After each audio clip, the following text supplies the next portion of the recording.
Chapter 541 Highly Intelligent Robot. Jiang Zhuxiang looked at the dean speechlessly. How could anyone say that about his own daughter? Jiang Zhuxiang said that he was going to be upset. The researchers saw that Jiang Zhuxiang dared to show his displeasure to the dean, and they knew that he was really brave. Even those who had known the dean for many years did not dare to show his displeasure to the dean. Perhaps it was because of their special relationship. And the amazing thing was that the dean was not angry at Jiang Zhuxiang's behavior. He was just a little helpless. What are you dissatisfied with? Do you think we are wrong? The dean actually asked such questions with interest. And in front of these strangers, Jiang Zhuxiang looked at the dean and the people around him angrily, and silently gritted his teeth. Don't do it. Don't do it. Don't do it. After 10 seconds, Jiang Zhuxiang finally spoke. Don't you know that family disgrace should not be made public? His tone was slightly sarcastic. If he disliked his own naughty child, what about the naughty child's parents? Jiang Zhuxiang silently swallowed the second half of the sentence to prevent the dean from saying anything unpleasant. The dean touched his chin in a perfunctory manner. Well, this is not yet a family disgrace, but just a complaint about his own child. The dean did think so. But if the dean's wife was here at this time, she might not do so. At least, she would take care of Jiang Zhuxiang's emotions, and would not tell outsiders about her family's affairs. This is the difference between men and women.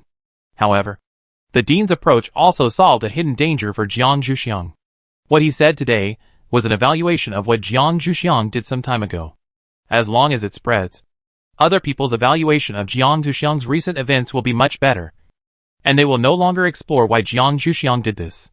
After all, even her adoptive parents said so. How dare others say it? Wouldn't it be a denial of the dean? This is why adults usually beat their children first when they make mistakes. After all, the punishment from their own family is controllable. If it is punished by others, it will definitely be more serious. At the same time, this is also a statement. I have already punished. You can do whatever you want.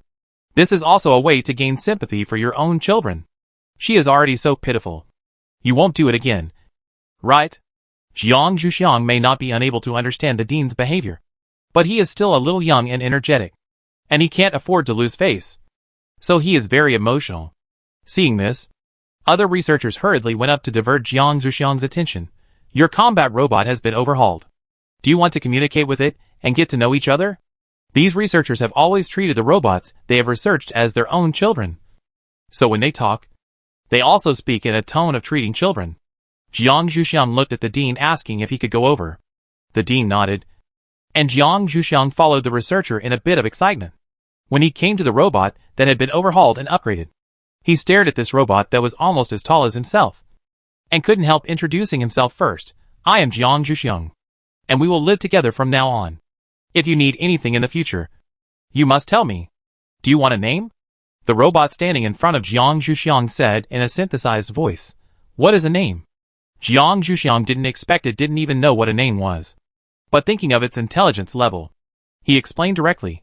A name is the way I call you. Just like others often call me Xiaoxiang. Someone will often call you a name in the future. This is something that all humans have. Maybe the robot is born with a good impression of humans. But when Jiang Zhuxiang mentioned something that all humans have, it said, then I want one too. Xiaoxiang, can you help me think of one? The combat robot didn't call Jiang Zhuxiang the master, and Jiang Zhuxiang didn't care. After all, Jiang Zhuxiang didn't want a maid, and it would always feel weird to hear it call itself the master. Jiang Zhuxiang thought for a while.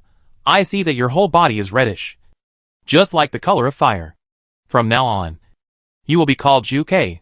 Just follow my last name. The full name is Jiang Zhu Ke. This way, there is only one character difference between him and me. As long as Jiang Zhu Ke doesn't speak, ordinary people won't recognize Jiang Zhuqiu's identity. It's like Jiang Zhuxiang has a sister. As the youngest child in the Academy of Sciences, Jiang Zhuxiang has always wanted a sister or brother to let him play the role of a sister. Now Jiang Zhu Ke just meets this requirement. Jiang Zhu Ke is also very satisfied with his name. In this way, he is like a real person. This owner looks good. He must protect her well in the future. Otherwise, he doesn't know what will happen if he changes the owner. Hearing the partners who came back for maintenance talk about their owners, they feel terrible. They just use them as machines, which really makes them feel desperate. However, fortunately, there are regulations on the time that robots can serve humans. As long as humans stop working, they no longer have the right to use robots. And their partners will be freed soon. The humans here don't work for long. At most 50 years. And the life of the robot, as long as the core is not damaged and the energy is sufficient, it can continue to exist. Unless it is replaced and destroyed, it will definitely live longer than its owner. If the researchers knew that Jiang Zuxiang's robot had so many ideas, they would definitely not roughly conclude that it only had the intelligence of a 2-year-old baby. It's just a pity that they can't really know what the robot is thinking. And even the intelligence test is completed by instruments. Jiang Zuxiang held out his hand as before, indicating that he would take it home. The researchers were very satisfied with Jiang Zuxiang's attitude. They were looking forward to whether Jiang Zuxiang would cultivate a highly intelligent robot. Jiang Zhuke held Jiang Zuxiang's hand and followed her with great confidence. Along the way, Jiang Zuxiang was still chattering about the people in her family and their personalities, which made the dean, who was following behind, really doubt whether his decision was wrong. If his wife saw this scene, would she be angry? After all, there was such a robot occupying Jiang Zuxiang's attention, and it was he who took the initiative to offer it to her. Would he be shooting himself in the foot? When the dean was worried, Jiang Zuxiang was already standing at the door of his house. He scanned his face and went in directly, and excitedly went to introduce his new friend to the dean's wife. Chapter 542 New Family Members. The dean's wife was in the kitchen at this time. When she heard Jiang Zuxiang's footsteps, she turned around and saw Jiang Zuxiang and the people around her. She asked in surprise, "Whose child is this?" The dean's wife didn't remember that there were girls of the same age as her daughter in the Academy of Sciences. Could they be from the new families? Jiang Zuxiang smiled and said, "This is ours. I just brought her back. Zhuke, say hello to Mom." Zhuke looked at the dean's wife's surprised but gentle face and concluded that she was friendly. He followed Jiang Zuxiang's advice and said in a synthetic voice, "Good afternoon, Mom." Then, it saw that the dean's wife's eyes seemed a little red, and she looked at Jiang Zuxiang in confusion. Jiang Zuxiang smiled and patted its hands, saying that it was okay. And she also smiled and said, "Mom, I'm hungry. Can I have lunch?" Jiang Zuxiang had not changed his words before because there was no suitable opportunity. Now it is the right time to change his words and let the dean's wife feel at ease. "I will take good care of myself." After hearing what Jiang Zuxiang said, the dean's wife tried to control her voice to avoid crying. "Just wait a little longer. Xiaoxiang, take Zhuke out to play for a while." Jiang Zuxiang also knew that the dean's wife would not be in a stable mood, so he hugged her and planned to go out. Zhuke followed suit and hugged the dean's wife. Jiang Zuxiang was satisfied and took Zhuke out. When Jiang Zuxiang walked out of the kitchen door, he saw the dean standing at the door. He didn't know if the dean heard the noise in the kitchen. He was a little embarrassed to pull Zhuke around and go to the living room to play and teach it something. The dean walked into the kitchen and saw his wife with red eyes and more attentive. He sighed silently. Jiang Zuxiang's child was not close enough to his wife, so she didn't feel safe enough. She didn't dare to let her leave for too long, for fear that she would forget herself. That's why the dean didn't stop her when she tied her back. According to today's development, his wife will never do that again. But Jiang Zuxiang is such a nasty kid. Since she called me Mom, why didn't she call me Dad? Is she treating me differently? It's a waste of time for me to take her to choose a robot. The dean's wife noticed it when the dean entered the kitchen.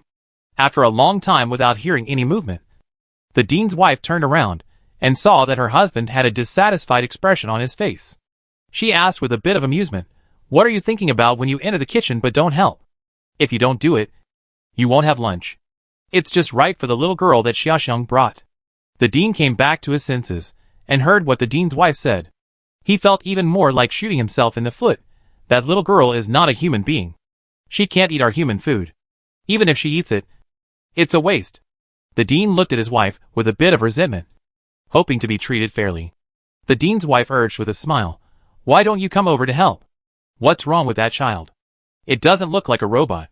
The dean's wife also knew that the dean was going to take Jiang Zuxiang to choose a combat robot. But she originally thought that the robot she would bring home would be the kind of robot with a metallic luster. But she didn't expect it to be so human-like. The dean said without any doubt, it should be a little bit smarter. As for the appearance, it's the bad taste of those researchers. They said that humans can't be afraid of robots. They specially developed artificial skin with a material similar to human skin. It is said that it took a lot of time. The dean didn't think the robot had high intelligence. It was probably just imitating Jiang Zhuxiang. Thinking of Jiang Zhuxiang, the dean complained a little while working. Why did she change her mind to you but not to me? Hearing the dean's jealous words, the dean's wife was still a little happy. After all, her child's closeness to her showed that her previous efforts were not in vain. As for her man, he would always figure out why, and she didn't need to consider for him. Sure enough, the dean only complained verbally. He also knew that he was so good to Jiang Zhuxiang just for the sake of the dean's wife. Now he really wanted to make an effort to let Jiang Zhuxiang call him dad. After all, if Jiang Zhuxiang called his wife mom and himself dean outside, others would definitely think they were divorced. The dean found a good reason for himself and decided to be good to Jiang Zhuxiang in the future. Lunch was soon ready with the efforts of the two people. Even the robot's portion was not left out. Even if the robot couldn't eat it, it was good to try it. After all, they would still live in the same family in the future. Different treatment was not a good thing. And she also asked it to protect her daughter. The dean's wife shouted in the restaurant, "It's time to eat." Jiang Zhuxiang stopped his teaching game and took Zhu Kei to the restaurant. Seeing the four-person meal on the table, Jiang Zhuxiang explained to Zhu Kei with satisfaction, "This is human food. If you can't eat it, just watch us eat it." Jiang Zhuxiang took Zhu Kei to sit down in their seats. The dean's wife greeted Zhu Kei. "This is your first time at home. I don't know what you can eat. Just make do with it now. I will prepare something for you in the evening." The dean's wife really didn't know what robots could eat, so it seemed she had to ask for advice. Zhu Kei said in a muffled voice, "Thank you, Mom. I'm very happy." Zhu Kei was indeed very happy. It was the first time that he felt like a family member. It didn't matter even if the dean's wife didn't prepare the food he liked. Jiang Zhuxiang said with a smile, "Mom, you've forgotten the old one because you found a new one. I actually found someone who will compete with you for favor." Zhu Kei looked at Jiang Zhuxiang with a little panic when he heard what Jiang Zhuxiang said. Thinking she was angry, the dean's wife picked up some food for Jiang Zhuxiang. At home, even if they eat separately, the dean's wife will still prepare dishes that everyone can eat together, just to show the love of the family at this time. The dean's wife also said with a smile, "How could it be? Zhuxiang will always be Mom's close-fitting little cotton-padded jacket." At the same time, the dean's wife comforted Zhu Kei. "It's okay. Zhuxiang just likes to joke." The dean's wife took care of Zhu Chua's emotions and prevented it from having conflicts with Jiang Zhuxiang. At the same time, the dean's wife also picked up a chopstick for the dean and asked, "Where is Lei Zhen? He didn't even come for lunch." The dean said, "He has been out for so long. He must go and catch up with his team members. He reported to me in the morning and should come in the evening." Chapter 543, Solve Employment. Lei Zhen did go to see his team members. After all, he asked them to come here. It would be bad not to see them at all. If he really did that, Lei Kong would definitely lead the team members to rebel against him. Fortunately, the team members were relatively tolerant of Lei Zhen.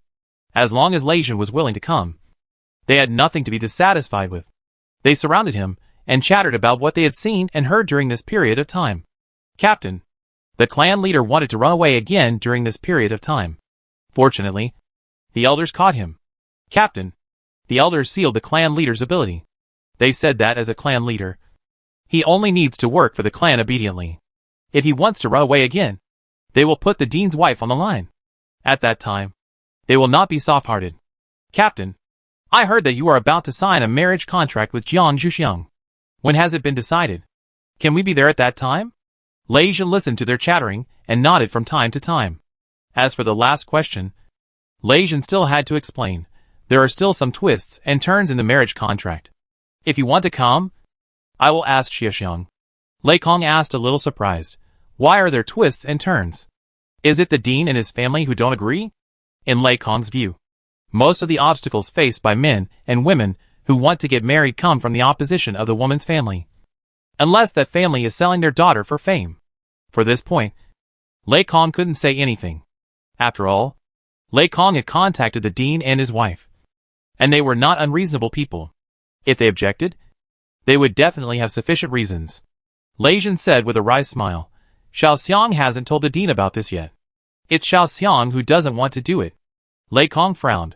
What did you do to offend her again? Lei Kong still knows these two people very well. Although Jiang Zhuxiang is a little fickle, she will still abide by the promises she made. Now that she plans to postpone it, it must be that Lei Zhen has offended her badly. Lei Zhen said a little distressed. Yes. After I tied her back from the Australian fragments. She didn't mention it much. Lei Kong looked at his captain with an idiotic look. You deserve it. Why did you tie her up for no reason? Since she agreed, she will definitely do it. Right? The other team members also looked like they saw a brainless person. Their captain was really asking for trouble. This time, they absolutely supported Jiang Zhuxiang's behavior. If other women had definitely broken up with men who did this, it would have been good enough that Jiang Zhuxiang just didn't mention the matter of marriage. In the future, they would never say anything more in front of Jiang Zhuxiang. Lei Zhen also had a hard time saying it. This was the request of the dean's wife, and he couldn't refuse. However, if he said this, he would probably be despised by his team members again. However, Lei Zhen still had to explain, because the dean's wife missed Xiaoxiang very much. I tied her back. Lei Kong really looked at Lei Zhen with contempt after hearing what he said. Are you trying to shirk responsibility?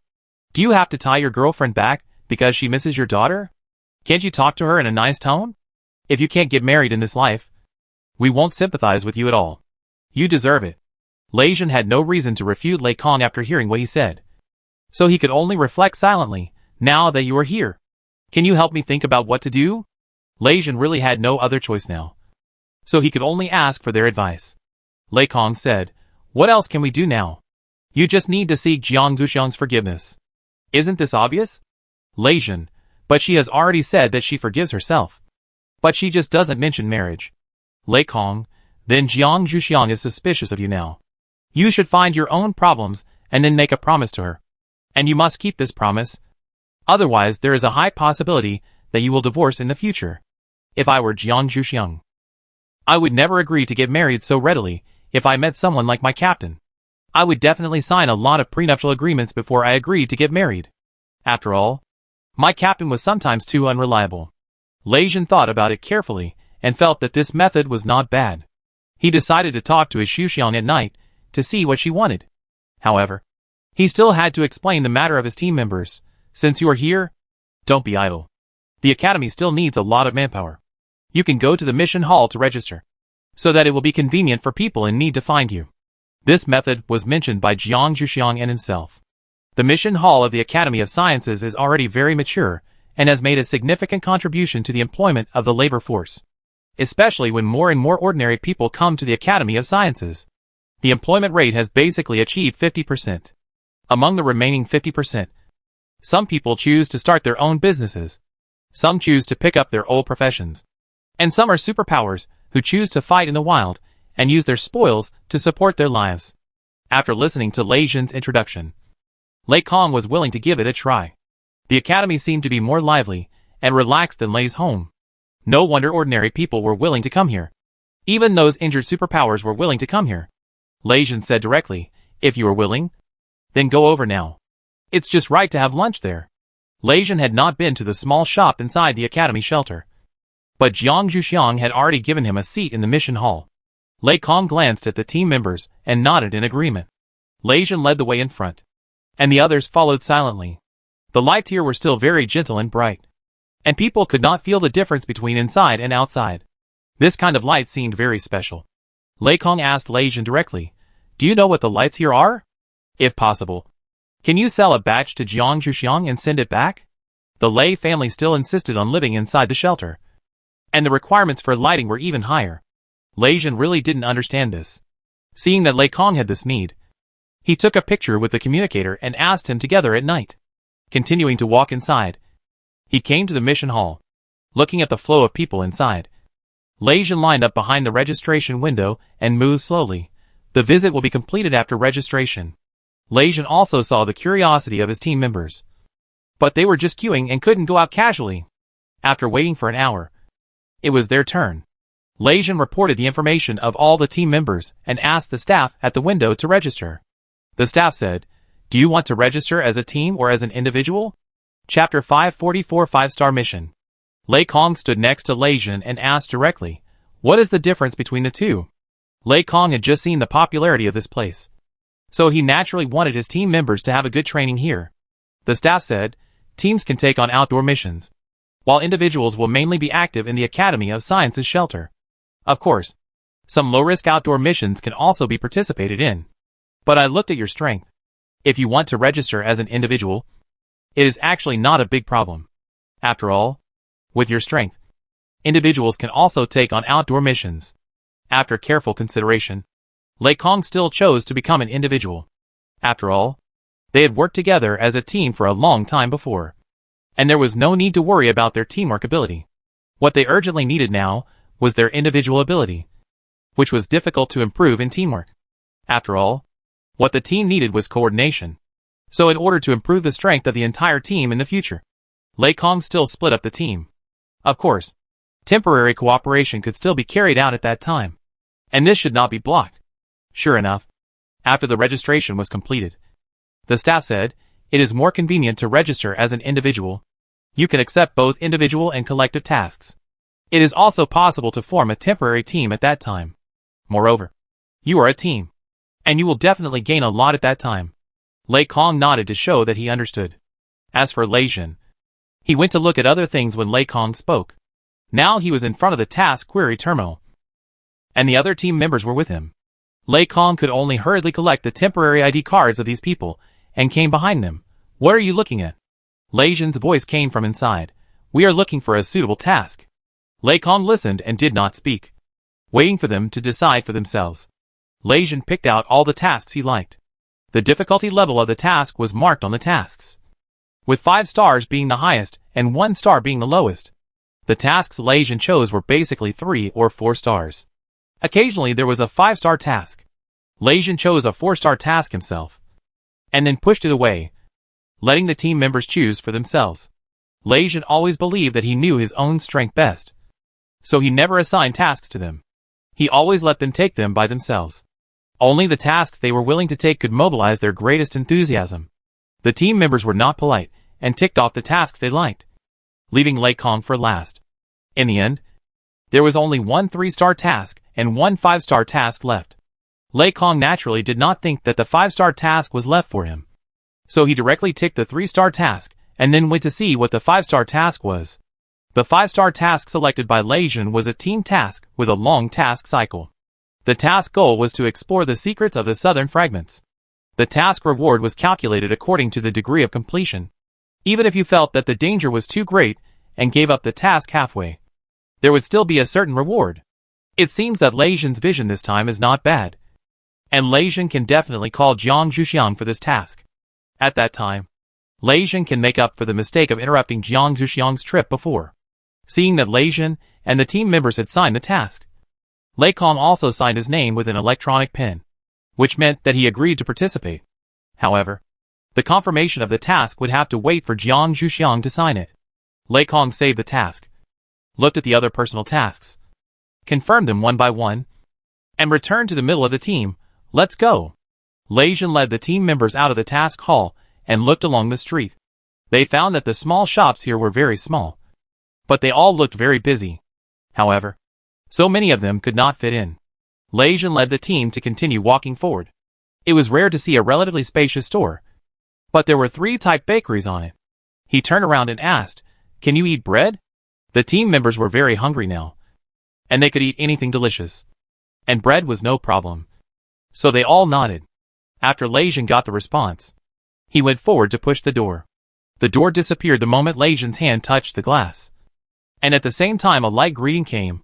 "Welcome." The voice came from a bird standing on the shelf above the door. Lei Jin withdrew his hand and led the team members inside. It was indeed much more spacious here, and it could accommodate at least 50 people to dine together. The staff behind the counter was busy collecting money. When they saw a new customer coming in, they said directly, "Please find a seat by yourself, and I will come to take your order in a while." Because the dean's wife was not here, the staff in the store was still a little restrained, so they could only rely on the guest's self-consciousness. In fact, there was an electronic menu on each table, which had their regular menu and new dishes. If you want to order dishes yourself, it's still possible, but this function is rarely used, so the staff just said so. Lei Jin and his team found a round table where all the team members could sit together, and saw the electronic menu on the table. So they started to pass it around one by one. This is really a new thing. It seems that their trip this time was not in vain. Lei Jin checked a few after flipping through them, and the other team members also checked their favorite dishes. Finally, Lei Kong confirmed it, and after confirmation, they paid directly. It can be regarded as an integrated operation. With such a magic tool, it is no wonder that there are so few staff in the store. By the time the staff came over, Lei Jin and his friends had already ordered. The staff was very happy to know guests who order by themselves can get free dishes from the store. Please wait. Lei Jin and his friends nodded to show that they understood. Lei Kong said with interest, I don't know who came up with this. It's much more convenient than other places. Lei Jin looked around and felt that this style was a little familiar, but he couldn't remember who it was. The speed of serving the dishes was still very fast. 15 minutes after they ordered, they came up one after another. At the same time, there was an extra plate of dim sum, which should be free dishes. After all, they didn't order. They originally thought that the bakery only sold bread. But now it seems that the chefs they invited are of very high level. They can cook all kinds of dishes with ease. Although the taste is not top-notch, it is better than most restaurants. Especially the last plate of small desserts. Even the team members, who don't like sweets, started to grab it. Tasting the desserts, Lei Jin remembered who made it. Now it seems that with such a large space and first-class equipment, only the dean is willing to spend this kind of contribution value on his wife. Chapter 545, Meeting the Dean's Wife. As expected, when Lei Jin and his team finished eating and were about to leave, they met the dean's wife, who had just arrived at the restaurant. The dean's wife was still very surprised that Lei Jin would actually eat here. Are you eating here for lunch? You should have told me earlier, and I would have come earlier to help you cook. Although the chef's skills are not bad, it doesn't have that homely taste. The dean's wife asked a little worriedly, Did you eat lunch well? Lei Jin and his team members were a little surprised. Lei Jin was surprised that the dean's wife didn't trust the chef's skills, and his team members were surprised that the dean's wife was exactly the same as they had seen before, and hadn't aged at all. Lei Jin finally spoke up. The food is delicious. The chef's cooking is great. You don't have to worry at all. Lei Jin thought that the dean's wife was picky because she didn't know the chef's true strength. So she said a few words for him. In fact, the dean's wife naturally trusted her chef's cooking skills. She said that before just to show her importance to Lei Jin. After all, she was her future son-in-law and needed to be treated well by herself. When the dean's wife heard what Lei Jin said, she was immediately relieved. As long as they had no objections, she would naturally not do anything more. She nodded directly. Okay. Remember to come to my house for dinner. I'll go in first. The dean's wife still had a lot of things to do, and didn't have that much time to waste on Lei Jin. The dean's wife looked at Lei Jin and his team members again, and walked into the baking room. Lei Jin also waved goodbye to her consciously. After all, the dean's wife was really busy, and it was good that she remembered to notify him to have dinner. And this also gave Lei Jin a reason to find Jiang Zhuxiang. And he could have a good talk with Jiang Zhuxiang by the way. He had to solve his personal problems before going on the mission. The other team members were more accustomed to it. It was rare for the wife of the highest level leader, like the dean's wife, to be so approachable. Even if they didn't stay for a long time, they once again deeply remembered such a leader's wife. After Lei Jin saw the people leave, he saw that his team members were a little obsessed. So he quickly woke them up one by one. You can just look at people of this level, and don't have any other unnecessary thoughts. If they reveal a little bit of evil thoughts about the dean's wife, the dean and Jiang Zhuxiang will never let him go. And he will not let him go either. He will beat him every time he shows up. After all, people who can't control their lower body are not qualified to appear on any task list. After being reminded by Lei Jin, the team members quickly gathered their minds, and let themselves have no distracting thoughts. Even if they can't have no distracting thoughts, they must not let Jiang Zhuxiang and the dean know. After enduring this wave, Lei Jin directly let the team members disperse. You can go out and have a look, or go back to rest. After I talk to Jiang Zhuxiang in the evening, you can start preparing for the mission. Of course, if the person you are leading is in the shelter, you can do it in the afternoon. It can also save time and save us from having to think about these things when we get to the wild. I will put our 5-star collective mission at the end. By then, your personal mission should have been completed, and you will have fewer worries. After Lei Jin finished speaking, He turned and walked towards the dean's house. Recently, Lei Jin lived in the dean's guest room, so it was more convenient for Lei Jin to move around. Lei Kong saw Lei Jin leaving, so he said a few words and left. His mission was in the shelter, so Lei Kong decided to complete it. As for the others, he believed they would not be lazy, especially after being idle for so long. Their bones were about to grow hair, and it was just right to move around now. Sure enough, after Lei Jin and Lei Kong left, the team members exchanged tasks with each other. Those who were in the shelter went to the shelter together, and those who were in the wild chose to go in pairs or 3 people depending on the distance. Of course, most people went alone, so as not to waste time accommodating each other. Lei Jin didn't actually go far. He was quite satisfied with this development, so he left with peace of mind. Lei Jin originally thought that he would be able to see Jiang Zhuxiang as soon as he got home. But unfortunately, Jiang Zhuxiang went out a second before he came back, and they just missed each other. Lei Jin had to find something to do by himself. Jingtian was also very rare. Tao Tai and the others were also at home. After Lei Jin greeted them, he went to the training room to hone his skills. Tao Tai and the others had nothing to do for the time being, so they stood aside to instruct him, and occasionally made a move with him, which was considered a test for him. In this way, an afternoon passed quickly. The first person to come back was the dean's wife. She was a little surprised to see that the lights were on in her own training room. She didn't know whether it was Lei Jin or Jiang Zhuxiang inside, so she walked over and knocked on the door. The door of the exercise room cannot be opened from the outside when there are people inside. So even if the dean's wife wants to go in and take a look, she has to ask for the consent of the people inside and wait for them to open the door. This is also to prevent people from entering by mistake and being injured by mistake. And of course to prevent people from entering and hurting people who are in a critical period. The door was quickly opened for the dean's wife, and it was Qilin who opened the door. The dean's wife still has a good impression of this new member. Its temperament is similar to that of her own daughter. The dean's wife's voice unconsciously softened a little. Is it Xiaoxiang or Lei Jin who is in there? Let him stop and clean up and wait for dinner. Even if you want to exercise, you can't exercise all the time. You have to combine work and rest. Otherwise it will damage the essence of the body. Qilin nodded and said, Okay, I will convey it. Madam, don't worry. The dean's wife never thought of entering the training room. She just said a few words at the door and left. After the dean's wife left, Qilin went to the inner room and conveyed her words to Qimping. After all, it was the oldest here, and its words were more attractive. If Qilin spoke by himself, they would sometimes listen, but it would require Qilin to spend a lot of saliva. Qilin has tried it before.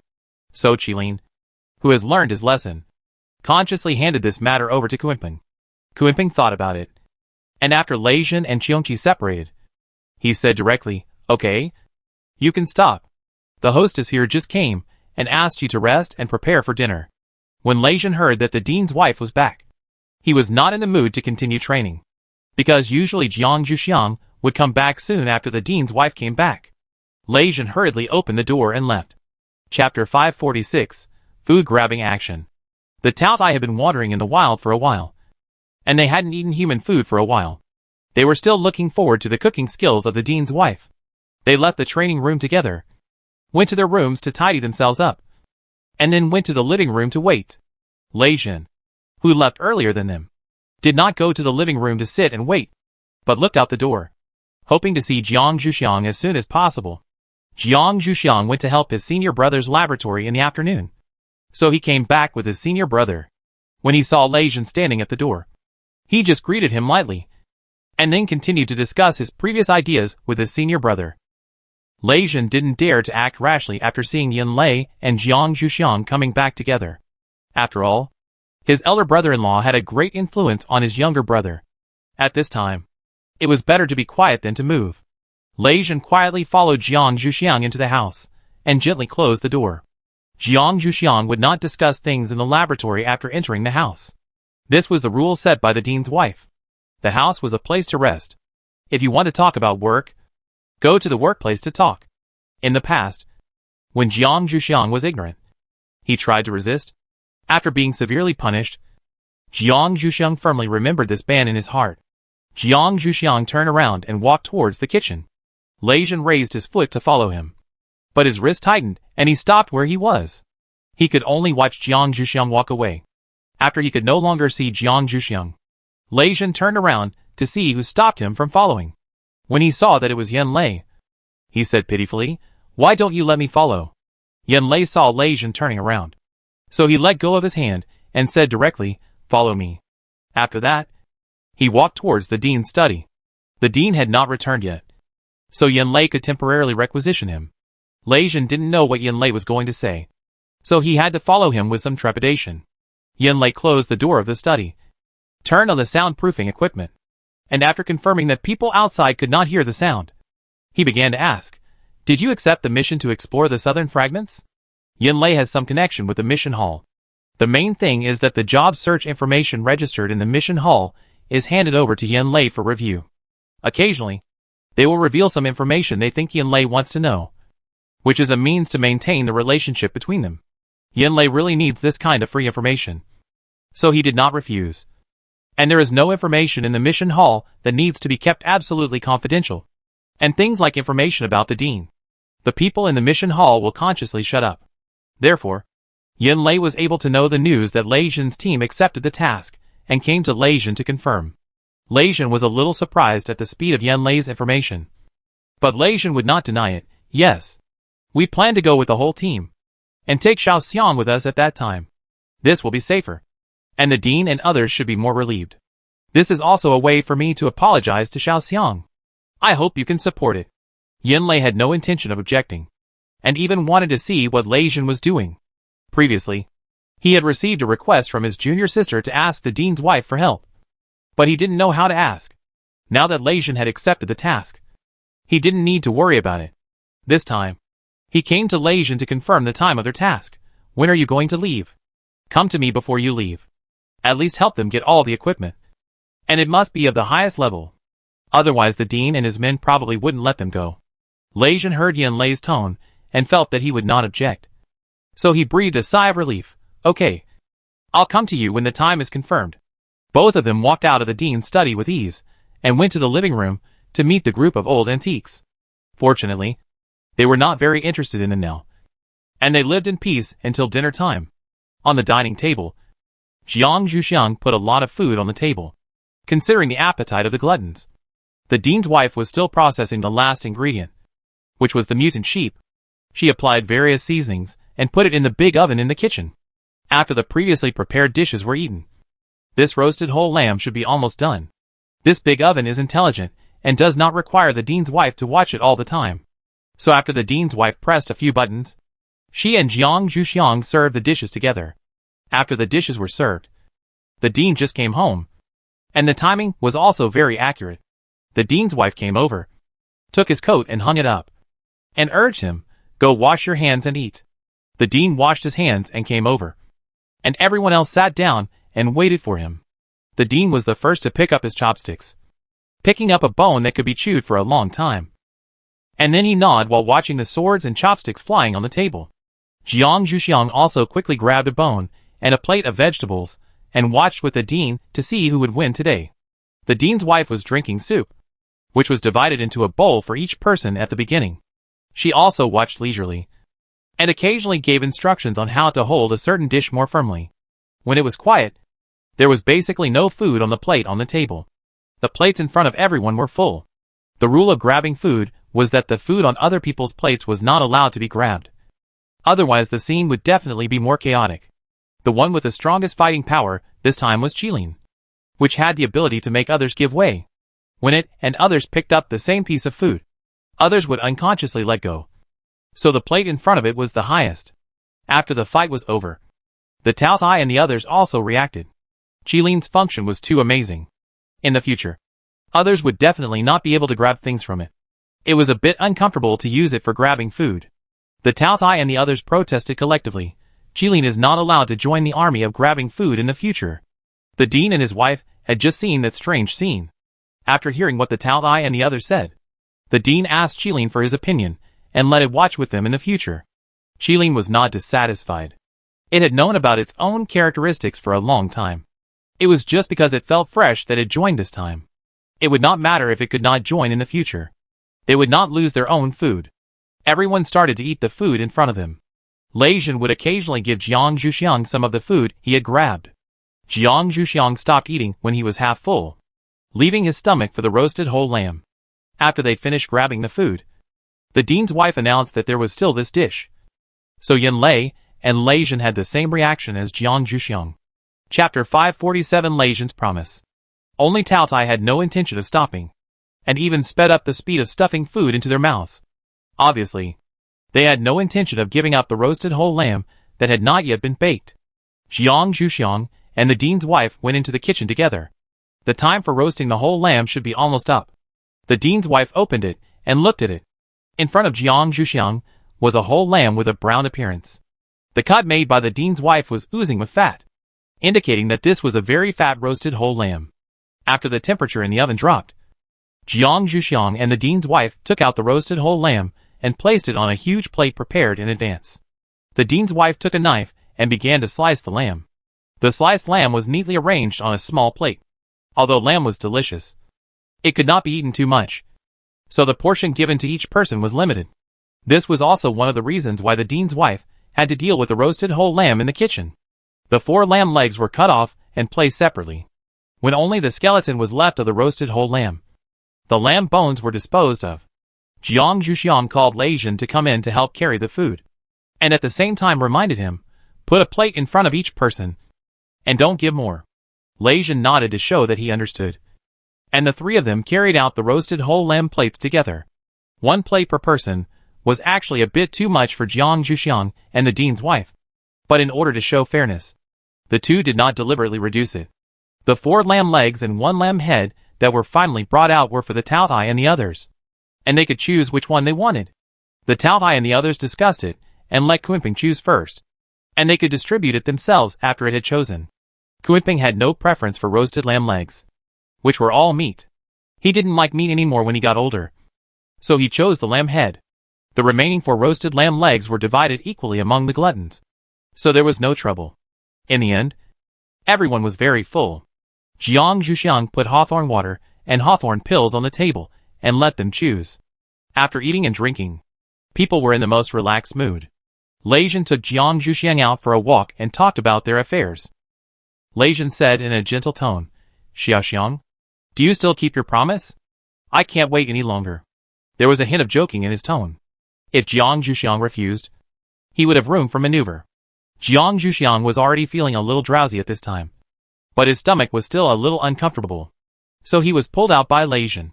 Hearing Lei Jin's words, he did not have any extreme reaction, but just said, it depends on your sincerity. If you continue to put other people's orders above my ideas in the future, we should work it out again. Jiang Zhuxiang still cares about this, even though it was the dean's wife who asked Lei Jin to do that before. Lei Jin still had a premonition of this and expressed his thoughts. But sometimes I can't sit idly by when I see you in danger. Can we make an exception in special circumstances, such as when you have fallen into a coma? Can we let us make the decision? Although Jiang Zhuxiang had no way to object in that situation, Lei Jin still had to speak up in advance in order to avoid getting angry later. Jiang Zhuxiang thought about the situation. If I didn't explain anything before I fell into a coma, I can let you make the decision. If not, I can't. Lei Jin knew Jiang Zhuxiang's bottom line and said, so Xiaoxiang, do you still trust me now? If you still trust me, let's make a verbal agreement. If not, let's go back and draft a written agreement. Okay. Lei Jin rarely talked to Jiang Zhuxiang like this, so he naturally wanted to achieve certain results. Jiang Zhuxiang thought about it. Let's sign a written agreement, and also agree on some things after marriage, just as a prenuptial agreement. As for the notary, let's go to the eldest brother. After all, it's a bit weird to ask parents for this kind of thing. Lei Jin wanted to ask his parents to be the notary, but if Jiang Zhuxiang decided to ask Yin Lei, then he couldn't ask his parents. After all, the generation was not right. But Lei Jin didn't have any brothers and sisters, and now the only candidate who could be his notary seemed to be Lei Kong. After all, he was still relatively tight-lipped, and he was not afraid of the contents of his agreement being leaked. Jiang Zhuxiang listened to Lei Jin's selection and did not raise any objections. She still trusted Lei Kong and their interests were basically the same, so the safety was indeed better. After this topic came to an end, Lei Jin mentioned the collective task again and asked Jiang Zhuxiang, "Do you want to participate?" After hearing the content of this task, Jiang Zhuxiang jumped up immediately. Yes. Yes. Yes. I want to participate. However, after a while, Jiang Zhuxiang said a little frustrated, "Mom won't let me out so soon." Jiang Zhuxiang's original excitement was completely gone, leaving only deep frustration. "If you go, you must show me the photos you see, so that I can enjoy the excitement first. The dean's wife will be persuaded by me one day, and then I can go to see her with a purpose." Lei Jin found Jiang Zhuxiang's mood swings quite interesting, so he didn't explain it immediately. When Jiang Zhuxiang stopped talking, Lei Jin said, "I'll go and tell the dean's wife that our whole team will go together, plus the Taotai and the equipment support provided by your senior brother. I think it's enough to convince the dean's wife to let you go. What do you think?" Jiang Zhuxiang looked at Lei Jin suspiciously. "Are you sure?" Lei Jin smiled and nodded, expressing his confidence. Jiang Zhuxiang was still skeptical. "Go and talk first. Don't tell me if you don't have a definite answer." Lei Jin agreed, although Lei Jin thought it was a 100% success. Lei Jin looked at the sky and felt that it was almost time to go back, so he took Jiang Zhuxiang back. If they stayed any longer, the temperature would drop. Back in the house, Lei Jin first went to talk to the dean's wife about the mission, while Jiang Zhuxiang went back to her room to take a shower. Because she was thinking about the mission Lei Jin mentioned, she used the lotion as a shower gel. After rubbing for a long time without bubbles, she realized that something was wrong, so she quickly washed it off and started again. After taking a shower and lying on the bed, Jiang Zhuxiang suppressed her sleepiness and waited for Lei Jin's communication. Whether it worked or not, he promised to talk to her. When Lei Jin found the dean's wife, the dean was also beside her. She had cleaned up the kitchen and was drinking tea and chatting with the dean. When she saw Lei Jin coming, she asked him to sit down and asked, "What's the matter?" Chapter 548, A Heart-to-Heart Talk with the Dean's Wife. Lei Jin said respectfully, "I want to ask your permission for something." The dean saw that Lei Jin was talking to the dean's wife, and knew that the so-called matter should be related to Jiang Zhuxiang. So he said, "Do you need me to withdraw?" Lei Jin quickly said, "No." When the dean was around, even if the dean's wife was angry after hearing what was going to happen, there was someone to comfort her. The dean looked at his wife and asked for her opinion. The dean's wife also heard what Lei Jin meant, and she probably didn't like what he was going to say next. So it was good to leave the dean to distract her attention. So she nodded in agreement. At the same time, the dean's wife said, "Sit down and talk. I am not Lei Jin Sr., so there is no reason for him to stand and talk." Lei Jin sat down carefully on the chair, sorted out his thoughts, and then began to speak. "It's like this. My team members and I have accepted a collective task, and I want Xiao Xiang to participate. What do you think?" The dean's wife raised her eyebrows. There must be special circumstances for this collective task. Otherwise Lei Jin would not need to ask for her opinion. The dean's wife said bluntly, "Where is the location of this collective task?" Lei Jin said a little cautiously, "The fragments." The dean's wife asked a little funny, "What do you think is the reason why I agreed? I have already expressed my opposition to Xiao Xiang going to such a far and dangerous place, and I don't know what Lei Jin will use to convince me to agree this time." Lei Jin explained one by one. "First, we will act together as a team, and we will pay close attention to Xiao Xiang's situation, and will not let her be in any danger. Secondly, even if we don't have time to watch her, we still have Taotai as the second line of defense, which can completely make up for our mistakes. Thirdly, Yin Lei once told me that he would equip us with equipment to go to the South Fragment, and we will definitely be able to reduce and avoid a lot of dangers." After speaking, Lei Jin looked at the dean's wife seriously, hoping that she would agree. After hearing these three reasons, the dean's wife had no objection. Moreover, she had just reached a new stage with her daughter, and she couldn't bear to refuse her request. The dean's wife said, "Let her come to me and tell me that she wants to go, and I will agree." The loosening meaning in her tone was obvious. Lei Jin said, "Okay. I will convey it to Xiaoxiang. I won't disturb your rest. Good night." After saying that, Lei Jin retreated and hurried to tell Jiang Zhuxiang the good news. The dean's wife watched Lei Jin walk away, still a little doubtful about her decision, and asked the dean for his opinion. "Do you think I should agree to this?" The dean has always supported Jiang Zhuxiang to exercise more, so his attitude is very clear. I don't think this is a bad idea. You can agree to it. At most, you can ask them to report the situation all the time. However, I guess you may not have the patience to listen to them when they do so. It must be said that the dean knows the dean's wife very well. The dean's wife thought about it thoughtfully, and felt that there was no need to report the situation all the time. One report a day would be enough. She really wouldn't have the patience to listen to more than that.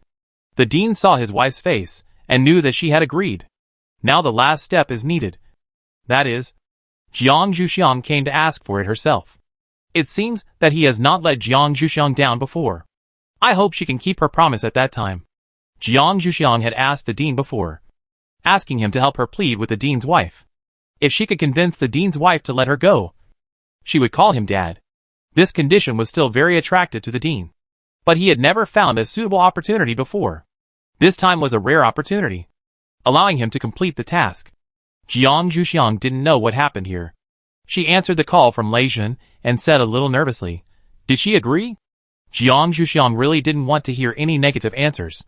Fortunately, Lei Zhen gave her good news. The dean's wife almost agreed. But she asked you to talk to her yourself. In Lei Zhen's opinion, the dean's wife just wanted to see her daughter Xiang begging her for permission. Otherwise she could have just agreed to it. Lei Zhen looked very relaxed. Jiang Zhuxiang also relaxed unconsciously. Really? Will they agree if I just go and ask them? Jiang Zhuxiang still couldn't believe it. So he asked again. Lei Zhen nodded with certainty, which increased Jiang Zhuxiang's confidence. Jiang Zhuxiang got up from the bed and planned to go now while the iron was hot, fearing that the dean's wife would regret it tomorrow. Lei Zhen hurriedly stopped him. You don't have to be so anxious. When I went there, the dean's wife was with the dean, and the dean was listening to the conversation. The dean's wife should not easily regret it. It's better for you to go to her tomorrow morning to talk about this matter. At that time, everyone had calmed down and would not make any impulsive decisions, which would reduce the room for the dean's wife to regret. Jiang Zhuxiang looked at Lei Zhen silently, and understood what he meant. So he lay back on the bed and said with a smile, "Then good night." Lei Zhen was a little tired after the day, so he said directly, "Good night." There was no conversation that night. The next morning, Jiang Zhuxiang calmly went through his morning routine and met the dean's wife and Lei Zhen at the breakfast table. Jiang Zhuxiang looked at the dean's wife with a little expectation. But seeing so many people present, he didn't ask for consent. It was really a bit embarrassing. So he kept silent, just looking at the dean's wife with expectant eyes, wanting her to take the initiative to express her consent to go out. The dean's wife was also relatively calm. She finished her breakfast despite Jiang Zhuxiang's eager eyes. She insisted on clearing the tableware before she brought snacks and tea to Jiang Zhuxiang and herself to the living room. The dean's wife put down the tray and opened the French window in the living room. They got up very early, so they could still see the rising sun. The dean's wife sat down next to Jiang Zhuxiang and began to talk. At the beginning of the end of the world, our ancestors were always worried that they would not see the sun the next day. Now we can sit here and watch the sun safely. Now this comfortable life has made many people lose the fun of surviving in the wild. For example, I always hope that Xiuxiang can always be with me. Xiaoxiang, do you resent me for tying you back before? Chapter 549, talking about marriage with the dean's wife. Jiang Zhuxiang didn't expect the dean's wife to talk to him about this topic. But he didn't mean to refuse. Nor did he hide it when I just came back. I didn't understand a little, but I didn't hate you. Later, I knew that you were just worried about my safety, and I didn't do well enough to make you worry. Listening to Jiang Zhuxiang's words, the dean's wife felt that her insistence was a bit unnecessary. Her Xiuxiang was a child who was easily soft-hearted towards her family. In the future, as long as she talked to her well, she shouldn't do such a thing as forgetting home when she went out. So the dean's wife said directly, Lei Zhenlei told me before that they took a collective mission to the South Fragment and wanted you to participate. If you want to go, you can, as long as you remember to send me a communication every day to let me see your situation. If you can do it, I will let you go. What do you think? Jiang Zhuxiang could still accept this condition. But Lei Zhen had said before that he would talk to the dean's wife himself. And now she took the initiative to bring it up, which saved him a lot of trouble. And the dean's wife's approval of the condition was much higher. Jiang Zhuxiang fiddled with his communicator for a few times and set up the automatic communication mode. The time is always at 7 o'clock in the evening. This time is when the dean's wife and others have finished dinner and have not yet rested. And for Jiang Zhuxiang, this time is almost the time to set up camp, which is more convenient for both parties. After the setting is completed, Jiang Zhuxiang showed this page to the dean's wife, and let her rest assured that this kind of set condition cannot be easily cancelled once saved, so it is still effective as a guarantee. And the dean's wife can also see his sincerity. The dean's wife was obviously relieved when she saw this. At the same time, she thought of the equipment problem mentioned by Lei Jin before. Yin Lei could only get the advanced level. The special level required the dean's special approval. The dean's wife planned to talk to the dean later, and must use it as a guarantee for her own Xiaoxiang. After the two discussed this matter, Jiang Zhuxiang thought about the marriage contract between him and Lei Jin, and decided to test the dean's wife's mood first. If I plan to get married, will you be angry? After all, his age is still relatively young in the eyes of the dean's wife, and Jiang Zhuxiang is still a little worried that she will strongly oppose it. When the dean's wife heard Jiang Zhuxiang's words, she immediately understood that she was probably going to marry Lei Jin.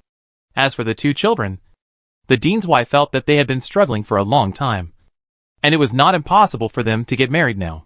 She just reminded her, you can get married, but you can wait for the birth of children.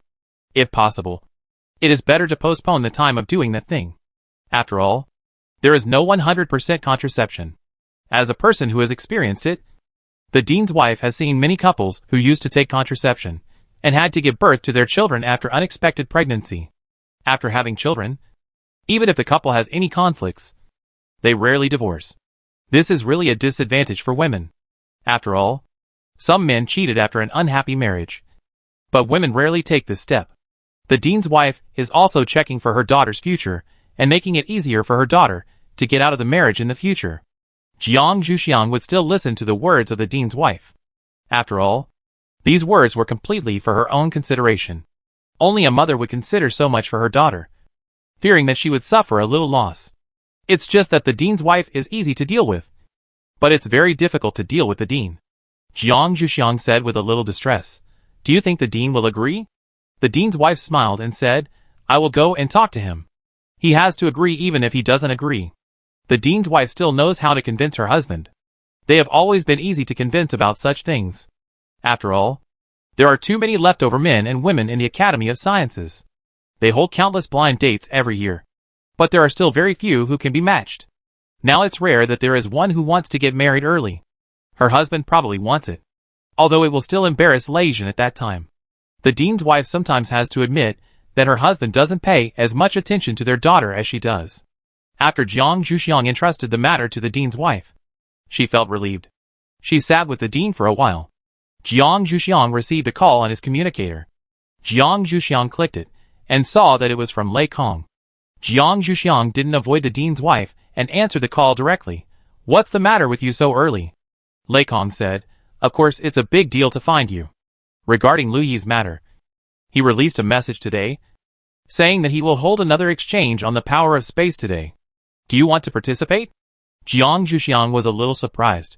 Is he so active? I thought he would mention this matter in half a month. Jiang Zhuxiang also added Lu Yi's contact number. But Jiang Zhuxiang always turned off the message reminder because it was too noisy. This morning, he was in a hurry to find the dean's wife, so he didn't see the message. Lei Kong was also quite surprised. I think so too. I was going to complete my personal task today, but now it seems that I can only go tomorrow. Can you ask the dean's wife if she wants to go? Jiang Zhuxiang moved the screen to let the dean's wife enter. Ask yourself. Lei Kong was startled when he saw the dean's wife appear, and hurriedly greeted, Good morning. Madam, have you heard what I just said to Jiang Zhuxiang? Do you want to participate? After Lei Kong finished speaking, he quietly glared at Jiang Zhuxiang. How could it be so sudden and scary? The dean's wife had read all the messages while making breakfast in the morning. She had known about this news for a long time, and had replied. So at this time, the dean's wife smiled and said, I won't go today. I'll go next time when I have a chance. Have fun. When the dean's wife replied that she would not go, Louis also said that he would sort out the content of the discussion and send it to her. So the dean's wife was not worried about not gaining anything. Lei Kong was a bit of a pity. Lei Kong still cared about the dean's wife's views, but he also knew that the dean's wife must be very busy. So he didn't force it. He just said, I will take good care of Jiang Zhuxiang. Don't worry. As the future captain's wife, Lei Kong still has the awareness to take care of her. The dean's wife smiled and expressed her gratitude. Then you have worked hard. Although the dean's wife didn't think Lei Jin would let her Xiaoxiang act alone, it was not certain whether Lei Kong would have room to play at that time. Chapter 550. The Wonderful Use of Spatial Power. Lei Kong said, "This is what I should do." Then he said to Jiang Zhuxiang, "I will send you the specific time later. The location is still the original location. Just remember to come when the time comes." To be honest, Lu Yi's personality is somewhat similar to Lei Kong's, so they actually got along quite well afterwards. Lu Yi asked Lei Kong to help with some things, such as notifying those spatial power users who knew Lei Kong. Jiang Zhuxiang agreed, and Lei Kong hung up the call. He also had to notify those spatial power users who volunteered to follow him. Jiang Zhuxiang was the first person to be notified by Lei Kong because he had the dean's wife. After Jiang Zhuxiang restored the communicator to its original state, he said, "Do we have other space ability users in our academy? If there are, we can take them over this time." The dean's wife thought for a while. "It seems that there are no other people. If there are, the dean will definitely tell me. However, even if there are, Xiaoxiang, you can't just take them over rashly. At least you have to get Li Yi's consent. Understand?" Jiang Zhuxiang nodded to indicate that he understood, and then received the message from Lei Kong. Jiang Zhuxiang took a look and said to the dean's wife, "I will go and prepare first. You can take a look." The time set in the message is still relatively generous. Before 10 o'clock. I think Lu Yi probably wants to treat people to dinner after the end. After all, this discussion will take an hour at least, and it will be dinner time at that time. What Jiang Zhuxiang needs to prepare is actually the things for Lu Yi's treatment. It has been a while since the last treatment. Now it is a good time to check and adjust the prescription.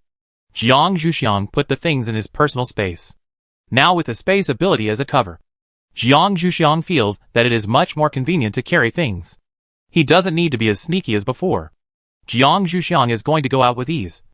And Lei Jin is just right. Although Lei Jin just came back from outside, he still followed Jiang Zhuxiang without hesitation. "Where are you going?" Jiang Zhuxiang didn't shy away. Lu Yi has a discussion meeting for space ability users, and his leg has not been cured yet. So I'm going to check it out. After hearing that he was going to Lu Yi, Lei Jin wanted to follow him even more. After all, Lu Yi was a love rival in Lei Jin's eyes.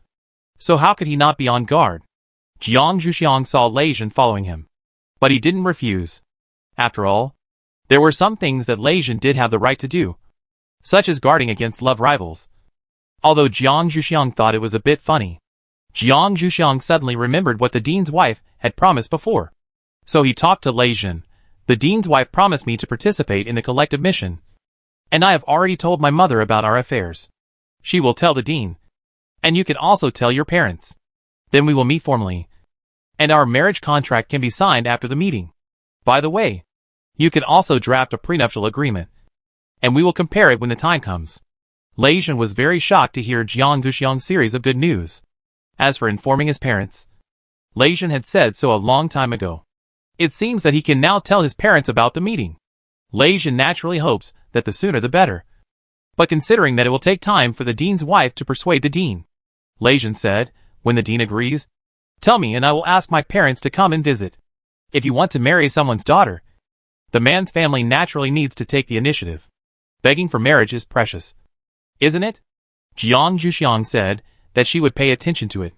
She herself didn't know how long it would take for the dean's wife, but it probably wouldn't be fast. However, she could start to think about things like prenuptial agreements at night. After thinking about it all the way, when Jiang Zhuxiang arrived at Lu Yi's house, he felt that the distance was a bit short and not long enough for him to walk. Jiang Zhuxiang sorted out his thoughts and walked into the quiet bar. There was almost no one here in the morning, which was very quiet. Of course, it was not noisy at night. Jiang Zhuxiang walked into the living room in the quiet bar and saw that there were already quite a few people sitting there. Jiang Zhuxiang didn't know anyone except Lei Kong in the crowd. Lei Kong, on the other hand, sat down again after seeing Lei Jin following behind Jiang Zhuxiang, and waved to them. Jiang Zhuxiang found a separate sofa to sit down, and Lei Jin sat directly on the armrest of the sofa. Jiang Zhuxiang couldn't push him away. Lei Jin obviously planned to follow Jiang Zhuxiang closely, and not give Louis any chance to take advantage of him. After waiting for another 2 minutes, the sound of a wheelchair came from outside the door. Louis came over immediately after knowing that Jiang Zhuxiang was coming.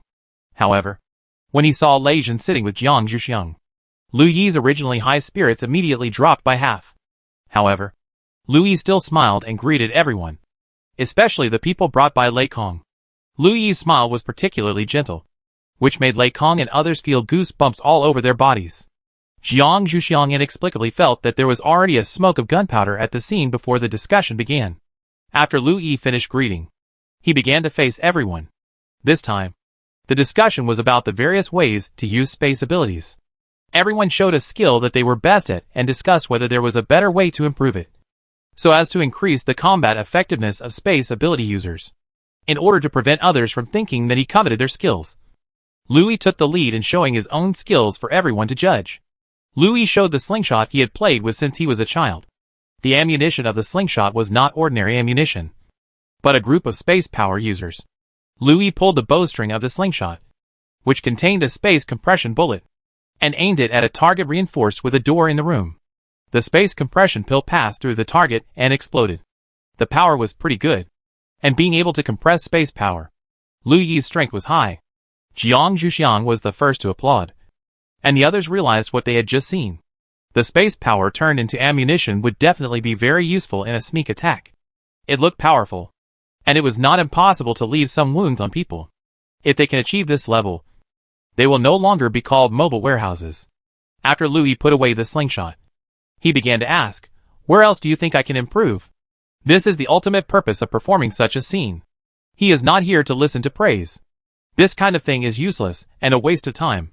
Jiang Zhuxiang thought about it carefully and said, "Can you make the space power into the shape of an arrow?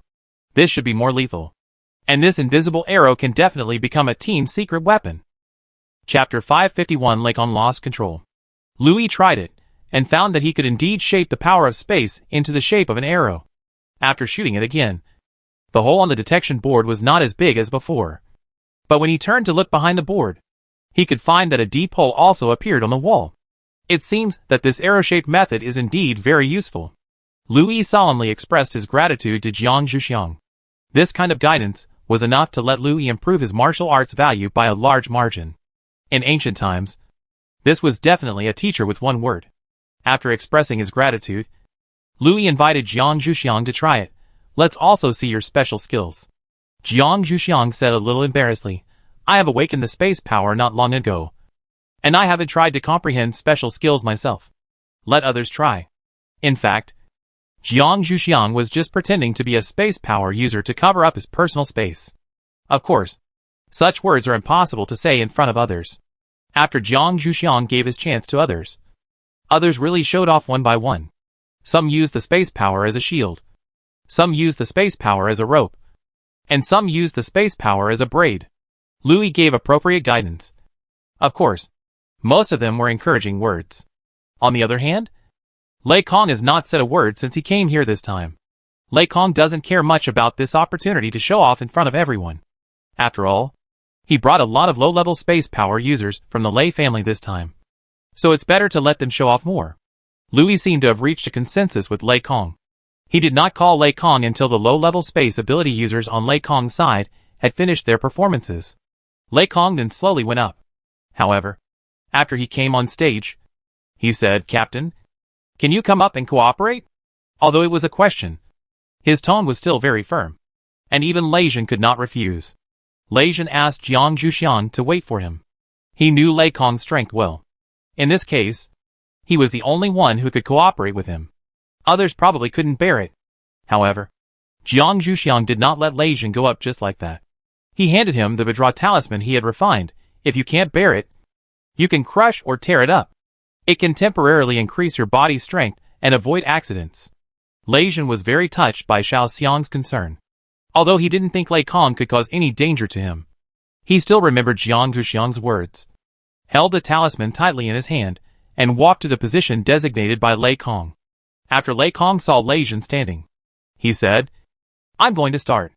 Then he drew out his huge space ability, and formed a space cage around Lei Jin. The space of the space cage was constantly shrinking until it fitted Lei Jin's body. The surface of Lei Zhen's body began to twist, and even his bones made a sound. Lei Zhen had no choice but to crush the Vidra talisman. Lei Kong seemed to be a little out of control today. Even if he wanted to show his skills, he didn't need to use so much force. In Lei Zhen's feeling, Lei Kong seemed to be squeezing him flat. Fortunately, Jiang Zhuxiang's Vidra talisman was still very useful. The time was not a little while, as Jiang Zhuxiang said, but a full half an hour. When Lei Zhen's body began to deform, others had already noticed that Lei Kong was not right, but they did not dare to intervene. As for Jiang Zhuxiang, he did not have so many taboos. He directly dragged Lei Zhen away, and then asked Lu Yi to pull Lei Kong away to prevent him from attacking Lei Zhen again. However, the space confinement on Lei Zhen was still there. Jiang Zhuxiang pinched a seed, catalyzed it with the method of plants, and then stuck it on the layer of space power of the space confinement, drilling a hole so that Lei Zhen could breathe. Before, when the space was still large, Lei Zhen had not considered this problem. In this situation, Lei Zhen also found that he could not breathe. He was very grateful for Jiang Zhuxiang's timely response. However, after Jiang Zhuxiang saw that Lei Zhen would not have any problems for the time being, he directly helped him to lean against the wall on one side and went to see how Lei Kong was doing. When Lu Yi saw Jiang Zhuxiang coming, he consciously left the space. As for the other low-level space ability users, after this incident, they immediately retreated to the door and helped to watch the door. After all, no strangers were allowed to come in under this situation. Jiang Zhuxiang looked at Lei Kong's face, which was red and white. He felt his pulse, which was very chaotic and disorderly. It looked like he was possessed by a demon during cultivation. However, Jiang Zhuxiang had not dealt with this kind of possessed situation of their ability users before, so he had to deal with it according to the possessed situation of martial artists that he had dealt with before. He first stuffed him with a Qingxing pill, then straightened him up, let him sit cross-legged on the ground, and took out his golden needle. This guy, which was originally for Lu Yi, had to greet him first. Lei Kong recovered a little after the Qingxing pill took effect. Seeing the golden needles that Jiang Zhuxiang took out, he asked nervously, "What are you going to do?" Jiang Zhuxiang said expressionlessly, "I'm giving you acupuncture." Lei Kong shrank back a little in fear, not understanding what was going on. He also noticed the chaos of the spatial force in his body, and the consequences. He had no strength in his body. Otherwise, he would not be able to adapt to the cross-legged sitting position. Jiang Zhuxiang didn't care how confused Lei Kong was, and directly stuck the golden needles into Lei Kong, turning him into a golden hedgehog. Lei Kong calmed down after being pierced, with needles all over his face. He asked Lu Yi, "What's going on now?" Among the people present, he was probably the only one who could answer his question. After all, everyone else looked very angry and scared. Lu Yi glanced at Jiang Zhuxiang, and seeing that she didn't stop him, he directly described the previous situation without adding any embellishments. Lei Kong was a little surprised to hear that he almost crushed his captain. So how is the captain now? After Jiang Zhuxiang pierced Lei Kong, he went to see Lei Zhen. When Lei Zhen heard Lei Kong's question, he said directly, "Help me over to have a look." Jiang Zhuxiang didn't refuse. After all, Lei Kong's previous behavior was strange, and it didn't seem like something he did with his own consciousness. Maybe they could find a breakthrough by communicating. Lei Kong naturally recognized the space anomaly on Lei Zhen. Seeing that his captain could only lean on Jiang Zhuxiang stiffly, Lei Kong felt guilty. "I'm sorry. I don't know why I'm like this." Moreover, he couldn't control his space power at all, and couldn't help him get rid of the space confinement. Chapter 552: The Mastermind Behind the Scenes. Lei Zhen couldn't even move his hands now, so he could only use his eyes to signal Jiang Zhuxiang to help him say it was okay. Jiang Zhuxiang said expressionlessly, "Your captain said it was okay, and the talisman I gave him before can only protect him for half an hour. If you can't find a way to solve the confinement on him within half an hour, he will have to be fixed like this forever. If there are any problems with blood circulation, it's not something I can change." Jiang Zhuxiang was actually a little annoyed. After all, Lei Zhen followed him because he was worried about him, and he ended up getting into an unprovoked disaster. Even if the culprit was very close to Lei Zhen, it couldn't stop Jiang Zhuxiang from taking his anger out on him. Or rather, it was precisely because of their close relationship that Jiang Zhuxiang was even more annoyed. After all, the harm done by such a close person would be even more heartbreaking. Jiang Zhuxiang really hated the person behind the scenes, because he could not find the Black Hand for the time being. Jiang Zhuxiang's anger was all directed at Lei Kong, and his words became harsh. Lei Kong could understand Jiang Zhuxiang's unpleasant tone. After all, the mistake he made this time was really a bit big. He should have been alert when he realized that his spatial power was unstable before. Instead of secretly thinking that he was going to upgrade, Lei Kong tried hard to think about what way to solve the spatial confinement on his captain. Seeing the swaying plant on his captain's head, he asked in surprise, how did that plant get in? In theory, nothing can penetrate his own space confinement. So Lei Kong screamed, as if he had discovered a new continent. Jiang Zhuxiang said inexplicably, I put it in. Do you see any other with-type superpowers here? All kinds of superpowers have obvious auras, especially when the superpowers are stronger. The sense of presence is stronger. Jiang Zhuxiang's words made Lei Kong's eyes light up. If you can put one in, you can definitely put many in. When the surface of the confinement is full of holes, the confinement will naturally be solved. Jiang Zhuxiang said expressionlessly, there will be countless holes on your captain's body.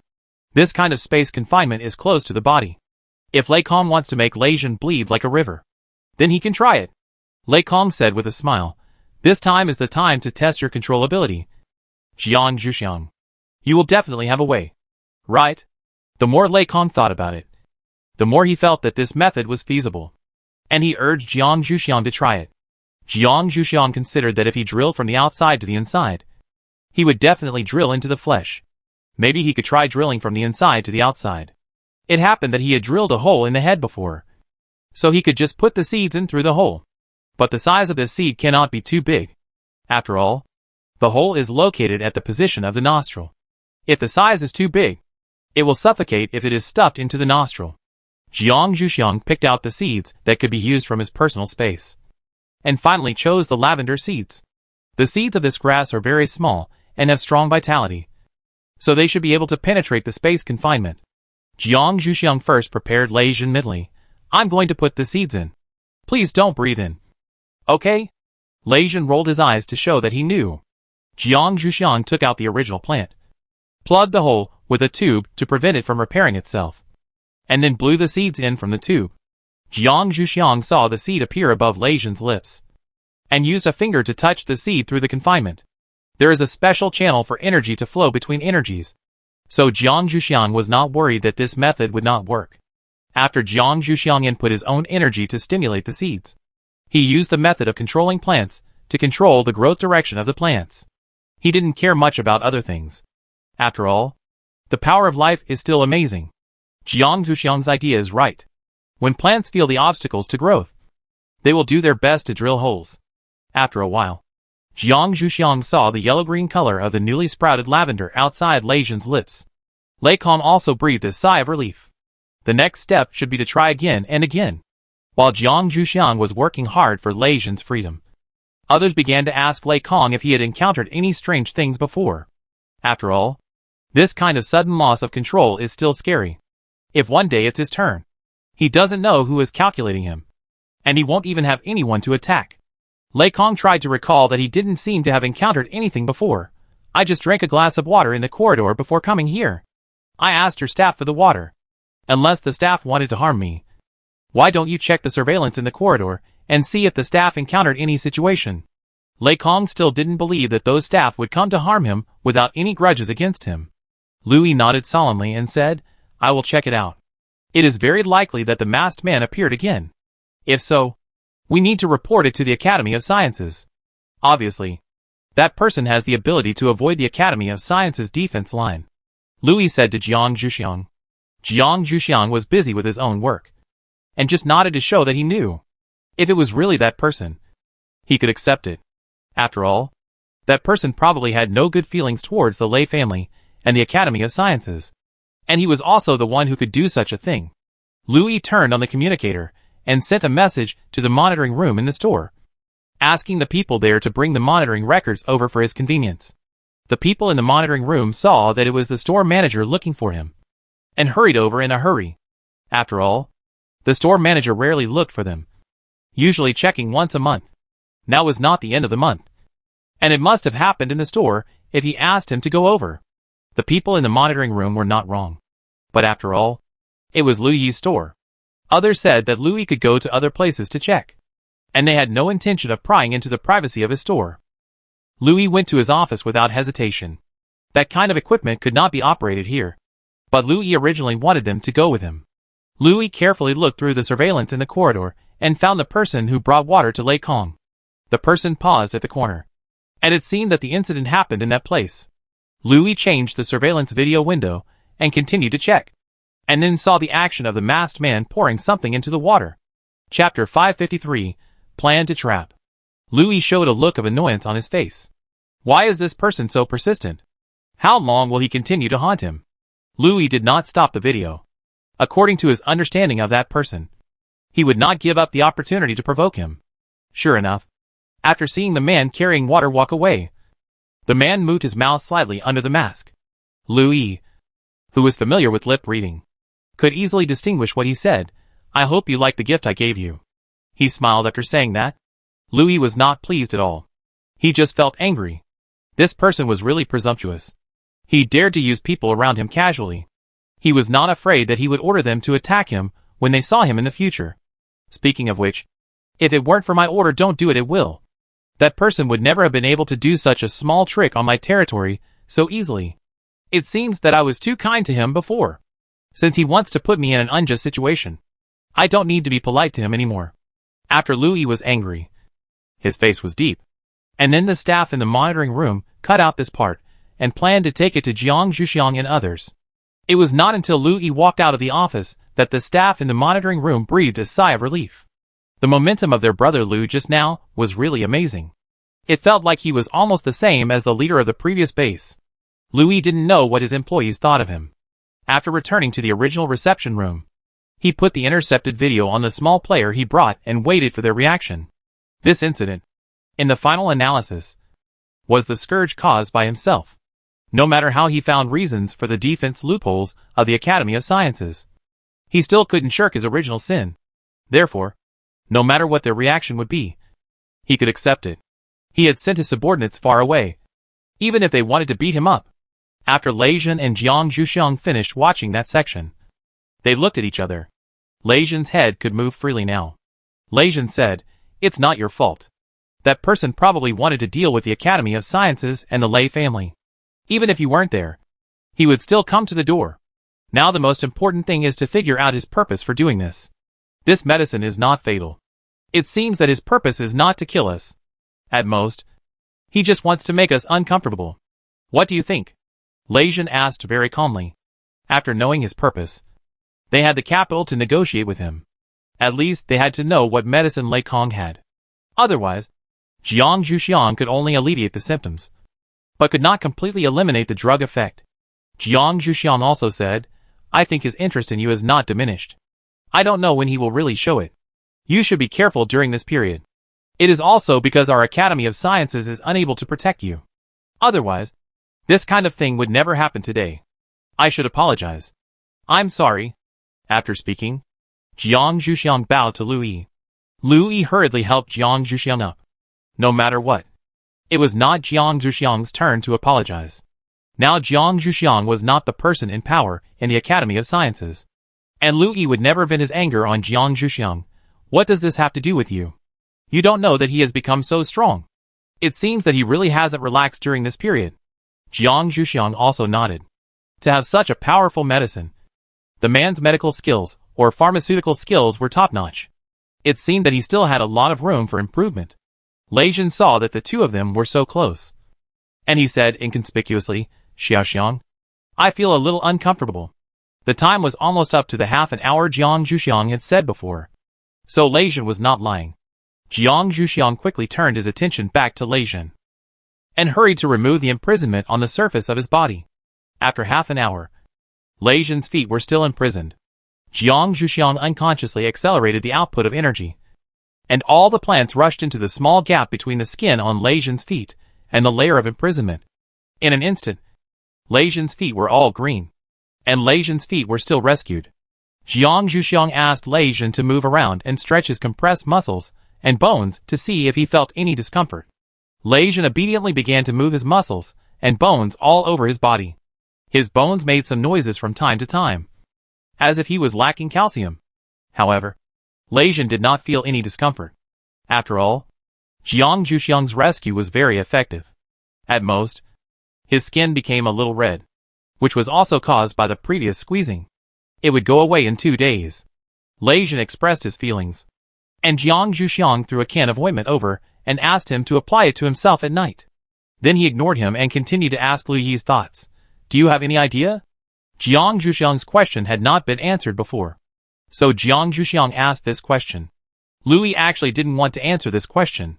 He said with some embarrassment, I can help you catch him. Can you not ask me the answer to this question? In the final analysis, it was just a story of regret after losing something. It was not a good experience for Lu Yi. And it was even an insult. Lu Yi didn't want to open his wounds to others.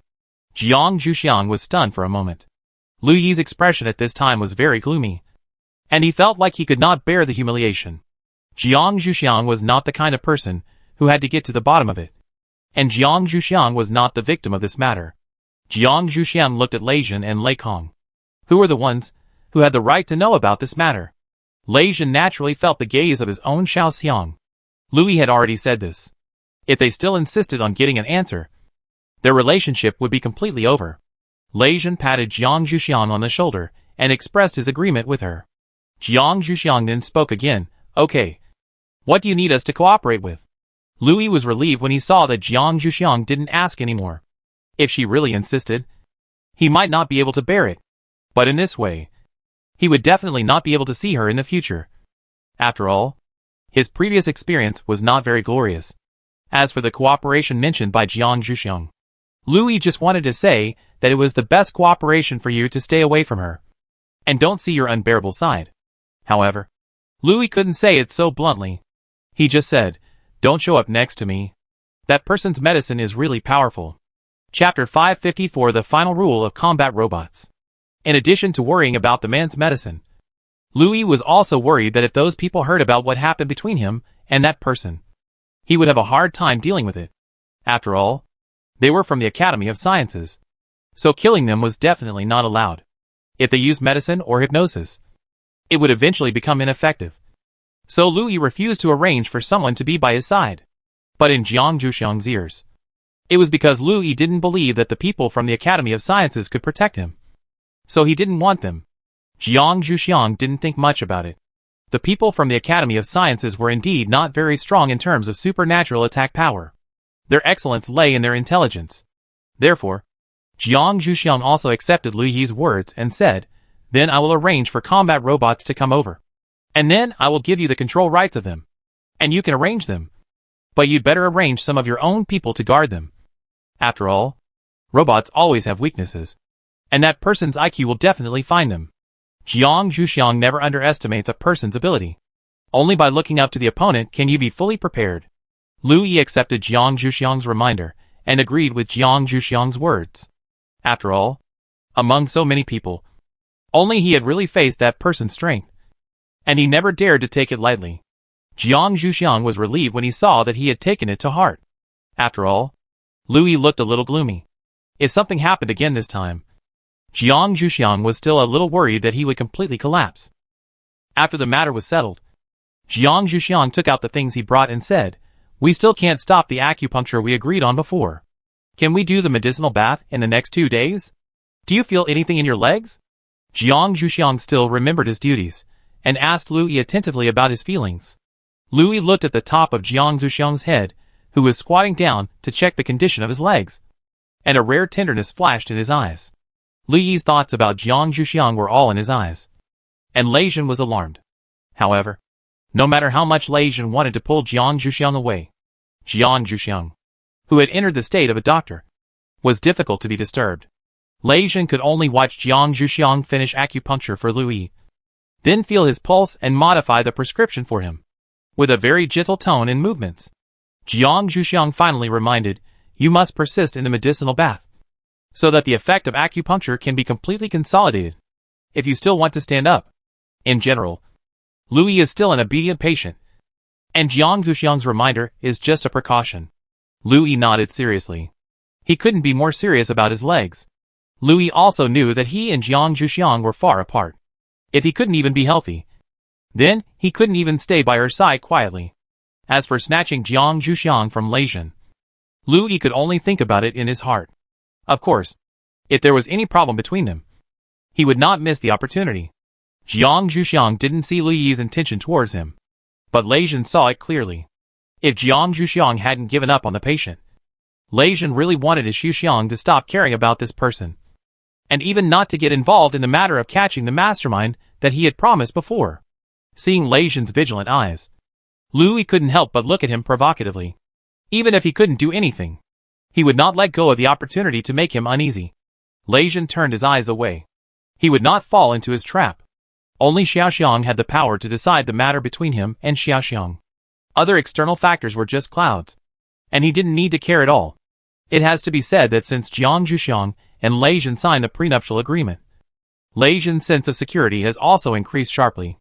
Lei Jin has already notified his parents to come over, and it seems that the time for marriage can be put on the agenda. After seeing Lei Jin turn his eyes away, Lu Yi admired him a little. Such trust made him a little envious. Jiang Zhuxiang packed up his medicine box and said goodbye to Lu Yi. Seeing the envy in Lu Yi's eyes, he was a little confused. He thought he envied that he could walk normally. So he said seriously, "You have to believe in my medical skills. You will definitely be able to stand up and walk by yourself one day." If he hadn't controlled it well, Jiang Zhuxiang would have wanted to touch his head to comfort him. Lu Yi felt like he didn't know whether to laugh or cry, and he couldn't refute anything, so he could only nod. Lei Jin lowered his head, suppressed his gloating expression, and signaled the people behind him to help Lei Kong, and walked out of the quiet bar together. Lu Yi watched them leave, and told his subordinates, who walked behind him, start preparing. The people behind him didn't ask what to prepare, just nodded and turned away, not worrying about the safety of his brother Lu at all. In Lu Yi's territory, except for that person, no one else could threaten him. And that person, even if they filled in all their lives, they couldn't stop him. Lu Yi didn't want them to fill in, and he didn't bring them out to let them die. So he really didn't need anyone to follow him. Lu Yi turned his wheelchair back to the office and began to check the traces of that person on the surveillance. After Lei Jin and Jiang Zhuxiang left, Lei Jin said with some worry, "Do you really want to give him the control of those combat robots? What if he betrays us? You know, the combat power of those combat robots is something that even I envy. If they are used to deal with the researchers of the Academy of Sciences with well-developed brains and simple limbs, they can definitely kill them all." Jiang Zhuxiang said, "He has a very low trust in strangers now. If not, he will not accept it. You don't have to worry. The ultimate rule of those combat robots is not to harm the people of the Academy of Sciences. As long as they are stained with the blood of the people of the Academy of Sciences, they will self-destruct. This is also one of the agreements signed by the researchers who study these combat robots before they can conduct research.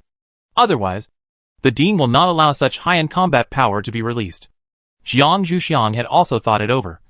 Otherwise, he would not have easily given such a suggestion. Lei Jin had nothing else to say after hearing what Jiang Zhuxiang said. The current Dean had much stronger control over research results than the previous Dean, and the protection of researchers was also much more comprehensive. Jiang Zhuxiang and his friends returned to Lei Kong's residence.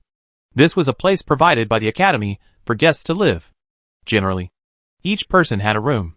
As for other facilities, they were shared on each floor, so there was no need to worry too much about any problems. Moreover, each floor would only be occupied by people of the same faction. Each floor had a separate elevator, which completely prevented any fighting in the residence. As for outside, there was a guard team. Chapter 555 Lei Kong Brand Charger. Jiang Zhuxiang and the others sat down on the sofa in the public living room. Lei Kong was helped to sit cross-legged on the floor. There was a carpet on the floor, so there was no need to worry about him catching a cold. Jiang Zhuxiang saw that they deliberately let Lei Kong sit in front of him, with an expression that if his brother Kong was in a critical condition, he would immediately rescue him. Jiang Zhuxiang had nothing to say. The golden needle that Jiang Zhuxiang had used before only restored Lei Kong's consciousness. Jiang Zhuxiang didn't care about the right of spatial power at all. After all, Lei Jin's situation was also very urgent at the time, and he couldn't take care of it. So this time Jiang Zhuxiang followed them to their residence, just to see if he could sort out the spatial power in Lei Kong's body a little bit. So Jiang Zhuxiang had nothing to refuse their little actions. After all, this kind of thing was originally what he planned to do. Jiang Zhuxiang motioned Lei Kong to stretch out a hand. Jiang Zhuxiang felt the pulse, and wanted to see the current situation of the spatial force in Lei Kong's body.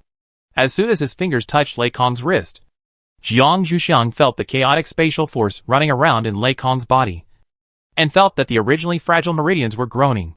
At that time, even if Lei Kong got the antidote, he would have to repair his meridians before trying to practice.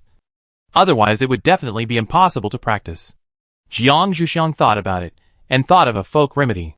He still had some blank crystal cores left. If Lei Kong could output the chaotic spatial force in his body into these blank crystal cores, it should be able to reduce the damage to the meridians. After all, the severity of the consequences of one person making trouble and 100 people making trouble is definitely different. When Jiang Zhuxiang told Lei Kong his idea, Lei Kong was a little surprised. He didn't expect Jiang Zhuxiang to be able to think of such a method. At present, he had no other way. It was okay to give it a try. Seeing Lei Kong nodded, Jiang Zhuxiang took out a handful of blank crystal cores from his personal space and placed them in front of Lei Kong, asking him to try them one by one. Even if they failed, it didn't matter. Lei Kong tried hard to control his spatial force to push out from his body, and the destination was the blank crystal core in his palm. This kind of driving control is much simpler than controlling the spatial force to operate normally, so it is not too difficult for Lei Kong to do it. Although the first one was directly cracked by the chaotic spatial force. After Jiang Zhuxiang saw Lei Kong crack several blank crystal cores, one finally withstood the destruction of the space force. After Lei Kong let go, Jiang Zhuxiang picked up the crystal core. It seems that his method is indeed good. After Lei Kong consumed the chaotic space force in his body, Jiang Zhuxiang checked Lei Kong's body again. Now Lei Kong's body is much quieter than before. The space force that was rampant before has disappeared. Jiang Zhuxiang flipped through his inventory and found a medicine for Lei Kong to repair meridians. He told him to take it later. After all, this was the first time for him to do this, and he didn't know how much he needed. The only thing he told Lei Kong was, "Let me take a look if you feel that he is starting to mess around again. I will find more blank crystal cores. Then you can be prepared." Jiang Zhuxiang's approach was not opposed. Others also saw that Lei Kong's condition was getting better, so they asked, "What are the requirements for this blank crystal core? We can look for it. It's not good for you to be busy alone." After all, Lei Kong is not Leishan. If Jiang Zhuxiang spends too much energy on him, his captain will probably be jealous again. For the harmony within his own team, the group of space ability users brought by Lei Kong are eager to know if there is anything they can do. And they must not let Jiang Zhuxiang take over too many things related to Lei Kong. Jiang Zhuxiang did not refuse. Who would not want to be lazy? He briefly explained the use and origin of these blank crystal cores. They can make them directly by themselves as long as they are willing to give up the crystal cores. As soon as Jiang Zhuxiang said this, these low-level space power users took out their own stocks one by one and began to toss the energy inside according to Jiang Zhuxiang's instructions without breaking the crystal core. This is actually a very difficult thing. Therefore, Jiang Zhuxiang also proposed, you can put it in the machine to use it, so the chance of success is higher. Those people asked a little curiously, which machines can use this crystal core? For them, using the crystal core on the machine is definitely a waste. But at this moment, they can't take care of this problem. Jiang Zhuxiang took them to the amusement room on this floor. In fact, all the machines in the Academy of Sciences have grooves for placing crystal cores. After all, when the research started, the Academy of Sciences didn't have so much energy to use, so they had to find a unique way. Jiang Zhuxiang pointed at the various equipment in the venue and said, "You can all try it. There are grooves with crystal cores written on the machines. Just put the crystal cores in." Jiang Zhuxiang brought them here to let them vent. After all, they were frightened during the day. If they kept it in their hearts, it would not be good for their health. They vented and rested well, and they would be fine the next day. After seeing this amusement room, they smiled a little. The facilities here are obviously very similar to the amusement parks that their parents or grandparents described to them before. But the size is slightly smaller. But it does not affect their mood for fun. After Jiang Zhuxiang finished speaking, they began to try one by one. Screams filled the room for a while, and Jiang Zhuxiang felt a headache. Jiang Zhuxiang rubbed his temples and wanted to leave. He looked at Leishan. "Do you want to stay here and watch them play or send me away?" For Leishan, There was no need to choose this question. Naturally, he would send Jiang Zhuxiang away first. These interesting things here would not disappear. After sending people away, he could still play. Jiang Zhuxiang walked out of the door and left a prescription for Lei Jin. If Lei Kong can't sleep at night, boil this for him to drink. It will clear his mind and calm his nerves. For Lei Kong, who is suffering from the symptoms of being possessed by a demon, this medicine can slowly relieve the symptoms. Lei Jin took the prescription and said with some concern, "How long can Lei Kong last in this situation? When will the trapping plan be implemented?" Jiang Zhuxiang said, "As long as he does not try to cultivate his spatial power. Then according to the current treatment method, he will be a little weak at most during this period, and there will be no other harm. I will tell the dean about the trapping plan as soon as possible. After all, the level of the person we are dealing with is similar to that of the dean, so we still need to report it." Chapter 556, The True Identity of the Mastermind. Lei Jin actually didn't know who they were dealing with.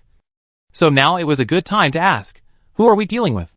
The Lei family didn't have much contact with the people in the base before, so it was normal that they were not so familiar with the leaders of the base. Jiang Zhuxiang didn't laugh at Lei Jin's ignorance, but just explained, "It's the leader of the base. I don't know what's wrong with him. He keeps chasing Lu Yi." In Jiang Zhuxiang's opinion, since he entered the shelter of the Academy of Sciences, he should go to the dean anyway.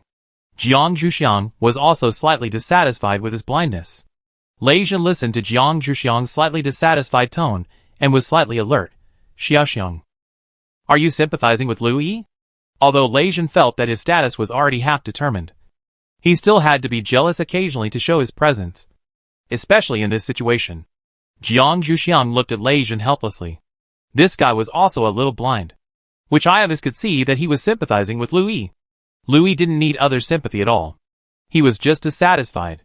However, Jiang Zhuxiang couldn't say that he hoped he would go to the dean. After all, from the perspective of military strength, the dean would definitely have the upper hand over the base leader. Therefore, Jiang Zhuxiang just glanced at Lei Jin calmly. "I'm leaving. Come to me if you have something to say. Don't think too much." Lei Jin saw that although Jiang Zhuxiang didn't answer his question, he obviously didn't sympathize with Lu Yi, so he was relieved. After saying goodbye to Jiang Zhuxiang, he joined the carnival in the amusement room. They almost made it to the evening, and left the amusement room because they were hungry.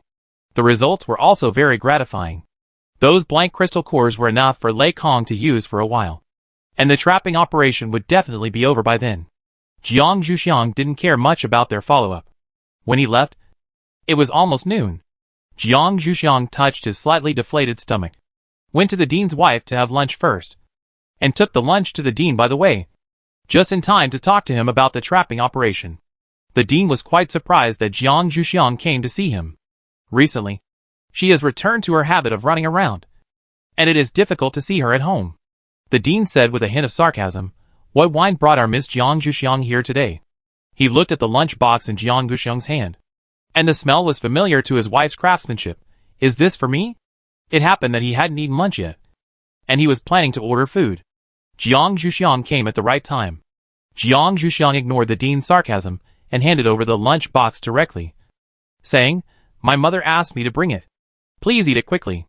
I have something to tell you by the way." The dean looked at Jiang Zhuxiang's rare serious expression and said helplessly, "How can I eat after you say that? Either you tell me now, or you wait until I finish eating. Otherwise I'm afraid I'll choke." Jiang Zhuxiang looked at the dean speechlessly. He didn't plan to say anything funny, so how could he choke? However, his words made sense. It was a bit too casual for him to talk about things while he was eating. It would be better to wait until he finished eating before talking. "Then you eat first. I'll wait until you finish eating."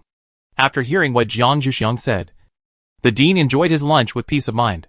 His wife's cooking skills are really good. Jiang Zhuxiang was bored and turned around in the dean's office. When the dean finished eating, she almost made herself dizzy. She felt that the whole world was spinning and sat down on the floor. The dean looked up and saw that Jiang Zhuxiang was half his height. He said helplessly, "What are you playing at? Be careful." Jiang Zhuxiang supported his dizzy head. He was possessed by an evil spirit just now, so he turned around so many times. After this period passed, Jiang Zhuxiang stood up and sat down on the chair on the other side of the office. The dean had already washed his lunch box and came over. The dean did not sit down immediately. Instead, he filled a pot of water and boiled it, and took out 2 cups. "Do you want tea?" Although he asked, the dean still put tea leaves in both cups. After all, in this respect, Jiang Zhuxiang was quite like him. Jiang Zhuxiang's answer was as expected by the dean: "Drink tea." The dean came over with 2 cups of tea. Jiang Zhuxiang stood up and took one. The two sat down again. Jiang Zhuxiang touched the hot cup rim and said, "The suspicious person I told you about before appeared again." This time he almost hurt Lei Jin and Lei Kong. Now Lei Kong is still under his drug. We plan to trap him to get the ingredients of the drug. Otherwise it will be difficult for me to quickly prepare the antidote. If I want to try slowly, I can definitely prepare it myself. For example, Lei Kong can't wait that long. After all, the damage to the meridians is not a joke. If the damage exceeds a certain degree, it will leave sequelae. The dean obviously understood what Jiang Zhuxiang meant, but he didn't know why she came to ask him. After all, she can decide this kind of thing herself. The dean took a sip of tea slowly, waiting for her to continue. Seeing that the dean did not respond, Jiang Zhuxiang had to continue silently. "I want to apply for a batch of combat robots from you, and give the control authority to Louis, so that he can protect me. After all, he will be in danger, and become a bait to attract his attention." After listening to her, the dean's wife said lightly, "Can you get this authority back after handing it over?" Although she didn't care about this little authority, she still didn't want her children to become a way for others to ask for things from her. Now it seems that Louis is really capable. He dared to let his daughter ignore the interests of the Academy of Sciences to protect him. At this time, Louis, who was preparing things, sneezed, and everyone below was startled. Brother Lou was not in good health. Could he catch a cold? Louis rubbed his nose and said, "It's okay." Continue. "It seems that someone is thinking about him, but he doesn't know who it is." Louis's eyes are rarely happy and resentful, and everyone below started to work silently. Jiang Zhuxiang said, "The battle robot was discussed at the time, so as long as he asked, Louis would definitely return it." The dean was skeptical, but he didn't make it difficult for Jiang Zhuxiang. After all, he could still afford this loss. He readily approved the number that Jiang Zhuxiang needed, and asked Jiang Zhuxiang to go to the workshop to get it himself. Jiang Zhuxiang sent a communication to Lei Jin, asking him to come and help. After all, he certainly couldn't transport so many battle robots by himself. Chapter 557, Transporting the Combat Robot. Lei Jin rushed over immediately after receiving Jiang Zhuxiang's call. However, because Lei Jin had never been to the workshop that produced combat robots, Jiang Zhuxiang and he agreed to meet outside the dean's office. The dean was also helpless when she heard this answer. She was already in her office, so how could she meet someone outside the office? Was she shy? The dean looked Jiang Zhuxiang up and down, and didn't see that she had this trait.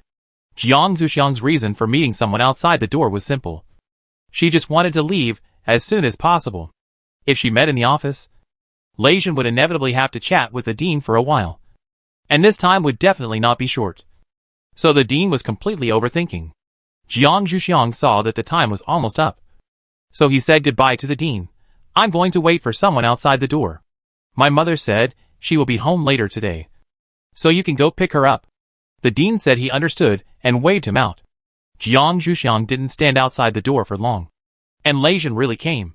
But Lei Jin still said, "I should go in and say hello to the dean. Otherwise it would be a bit rude." Jiang Zhuxiang said, "The dean doesn't care about these. I told him before I came out. Let's just go. I originally wanted to avoid this kind of trouble. Don't they think that the words they said when they greeted each other are meaningless?" So Jiang Zhuxiang rarely showed strength. Lei Jin saw Jiang Zhuxiang's determined look and quickly changed his position and said, "That I won't go in." "Where are we going?" Lei Jin never had a position in front of Jiang Zhuxiang, so he changed his mind without insisting. The dean in the office was speechless and relieved to hear that. It seemed that Xiaoxiang was good at controlling her husband. Jiang Zhuxiang said, "Go to the production workshop of the combat robot that you were very interested in before. You are also willing to see the basic production process of combat robots." Jiang Zhuxiang took the dean's approval note and wanted to go in for a visit. However, the core production part would not be open to the public. After all, it involved patents. Lei Jin had not really become a member of the Academy of Sciences. However, Lei Jin, who was able to visit the basic process, said that this was already very good. After all, he could only see the whole process in the past. Lei Jin rarely urged Jiang Zhuxiang to walk faster, hoping to arrive earlier. Jiang Zhuxiang quickened his pace a little helplessly. It seems that men are really more interested in this kind of mechanical things. If he were to live in Shenong Valley, he would definitely choose the mechanical lineage.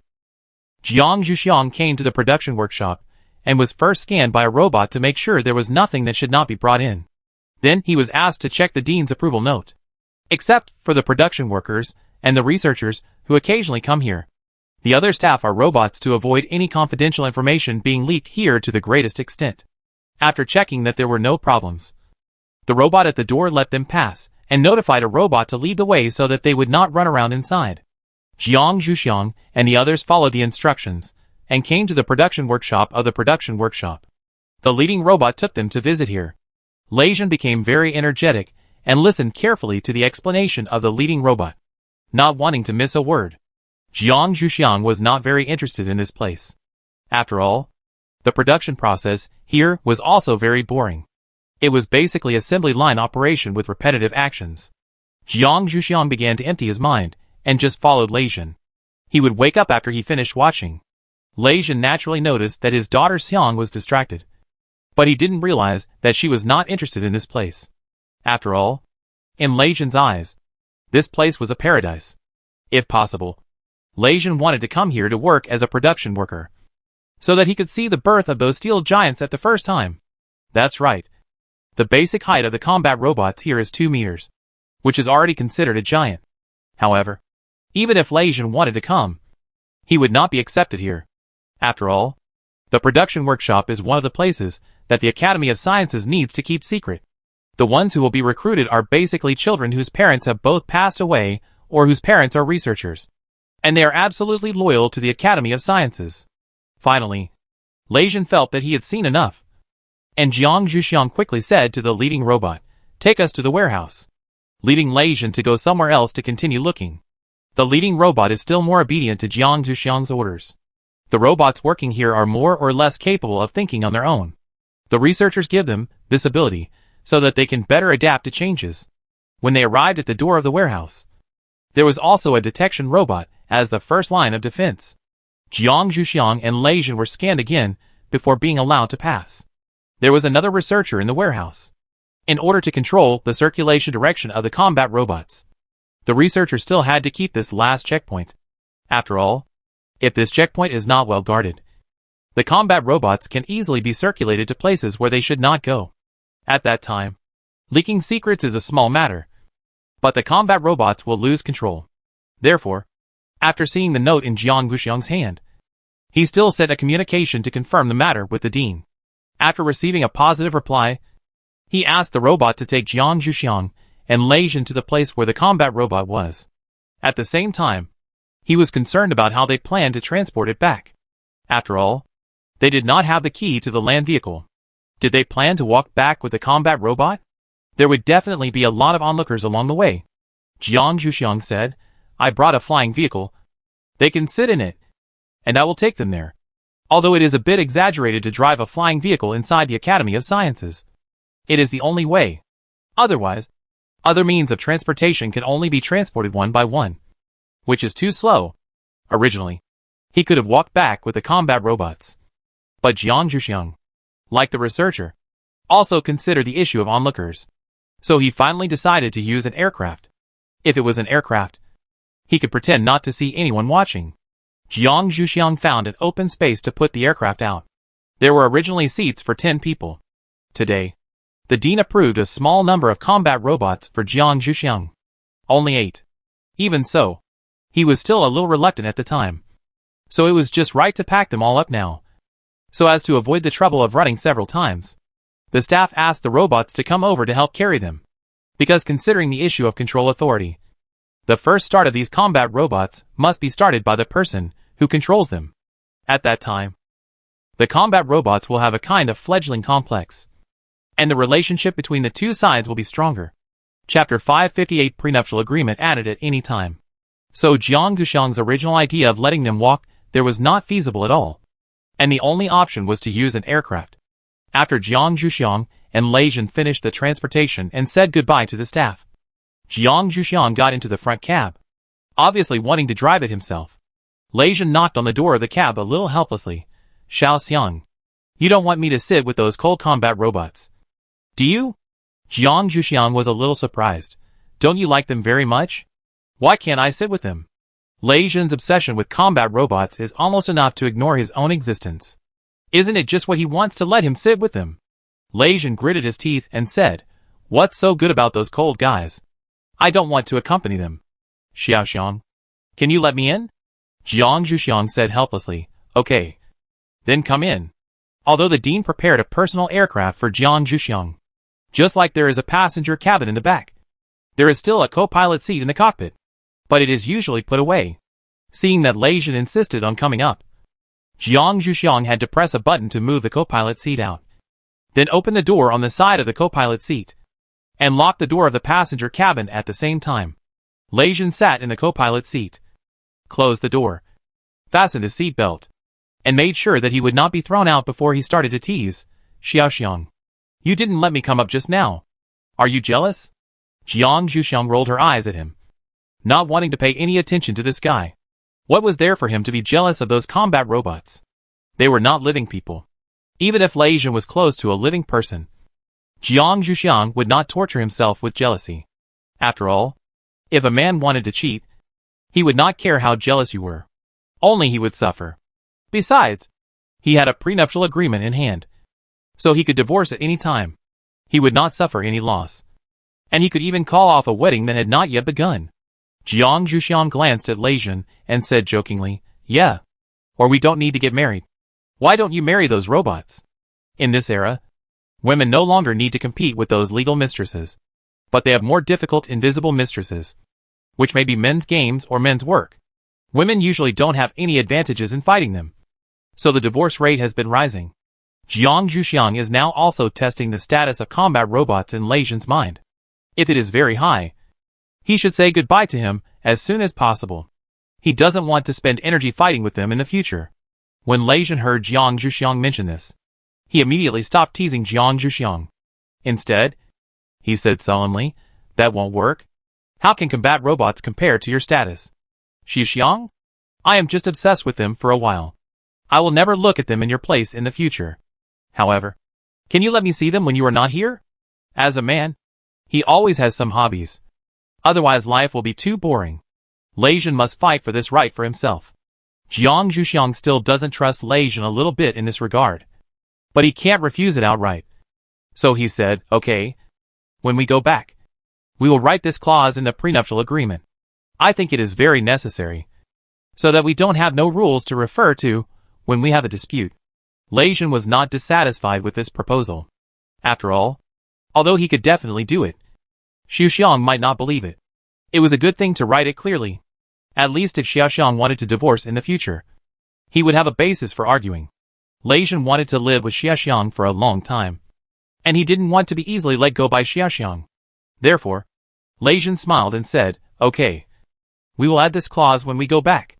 The prenuptial agreement they signed and notarized left a large blank for them to add clauses. Lei Jin felt that they had definitely filled it up. Jiang Zhuxiang didn't say anything after hearing what Lei Jin said. He started the autopilot button directly. After setting the route, Jiang Zhuxiang contacted Lu Yi. Do you have a convenient place to park the aircraft? Lu Yi was a little surprised. He actually used an aircraft at such a close distance? However, seeing Jiang Zhuxiang staring at him for an answer, Lu Yi couldn't bear to make her anxious, and quickly replied, yes. It's on the roof. There is a protective shield on it. You can send me a communication when you arrive. Jiang Zhuxiang said, this is too troublesome. Don't hang up now. We should be there soon. As soon as Jiang Zhuxiang finished speaking, he found that he had arrived at the destination. So he said directly, I'm here. You open the barrier. There is a protective shield above each house below. If it is not opened, Jiang Zhuxiang really doesn't know where to park. Lu Yi has been waiting for Jiang Zhuxiang's order. Hearing this, he pressed a button next to his desk. Jiang Zhuxiang saw that a protective shield was opening directly below him. It seems that the positioning of his aircraft is quite accurate. Jiang Zhuxiang thought about it and began to land. After the aircraft stopped vibrating, Jiang Zhuxiang took off his seat belt, opened the door, and jumped down. He stood perfectly on the ground with the light body technique and met Lu Yi's envious and admiring eyes. Jiang Zhuxiang said, "One day you can do this too. Don't envy me." Lu Yi nodded to show that he understood, and asked, "Did you come here alone today?" If so, he could take the time to improve his favorability in front of Jiang Zhuxiang. It's just a pity that as soon as Lu Yi finished speaking, Lei Jin came out from the other side and answered on behalf of Jiang Zhuxiang, and me.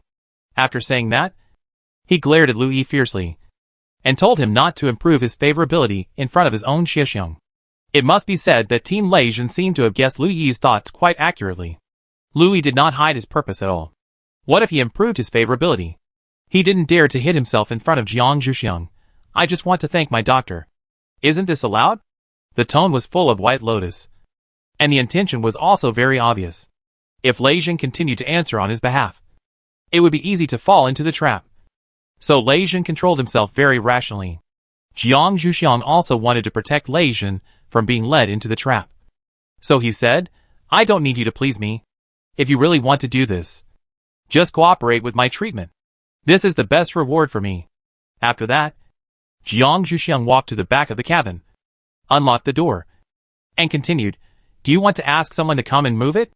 Chapter 559, Meeting the Parents. Lu Yi is also a person who knows when to stop. After seeing that Jiang Zhuxiang is not buying his tricks, he immediately put away his bullying look and became smart and strong. "If you want, I will send him over right away. Before, I didn't know what Jiang Zhuxiang was going to do in the aircraft, so he came alone." Now that Jiang Zhuxiang opened the cabin, he saw those combat robots. Lu Yi immediately realized that they were sending combat robots. Naturally, he couldn't move them while sitting in a wheelchair. Lu Yi immediately turned on the communicator to summon his stronger subordinates to carry them. While waiting, Jiang Zhuxiang slowly explained to Lu Yi how to control the combat robot. The main thing is that there is a signal receiver in its brain, and a circuit that simulates the nervous system that connects the whole body. As long as a system is input into the robot's brain and the controller's communicator, the controller can control the actions of the combat robot. And the combat robots have already input that system into their brains. Jiang Zhuxiang asked, "Lu Yi, do you want me to install it in your communicator now? Or later?" Lu Yi said, "It's better to wait a while. After it's installed, you can watch me try it out." Jiang Zhuxiang thought about it and stopped talking. Lu Yi's subordinates came quite quickly. 5 minutes later, they appeared at the place where the aircraft was parked. They first stood in front of Lu Yi and asked, "What tasks do you need us to serve?" Lu Yi said, "There are some robots in the aircraft over there. You go and help me move them to the martial arts field." The subordinates immediately responded and moved swiftly. Jiang Zhuxiang watched them move the aircraft, put it away, and then said to Lu Yi, "You lead the way in front. We don't know the way to the martial arts field." Lu Yi naturally agreed, and walked in front of him in his wheelchair, rejecting Jiang Zhuxiang's suggestion to let Lei Jin help him push it. Lu Yi doesn't need a love rival to help him.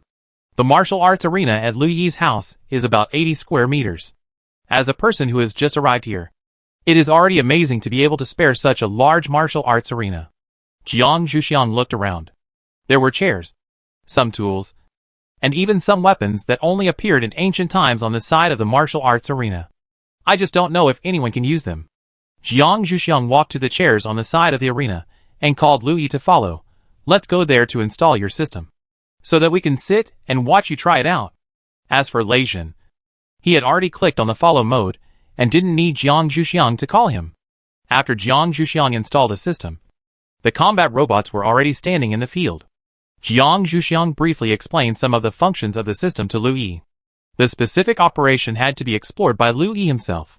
After all, everyone's operation methods were different, which would lead to some unique combat styles of these combat robots. Of course, some people completely gave up this operation and just let the combat robots play freely. This would easily improve the intelligence of these combat robots, and was also a development direction.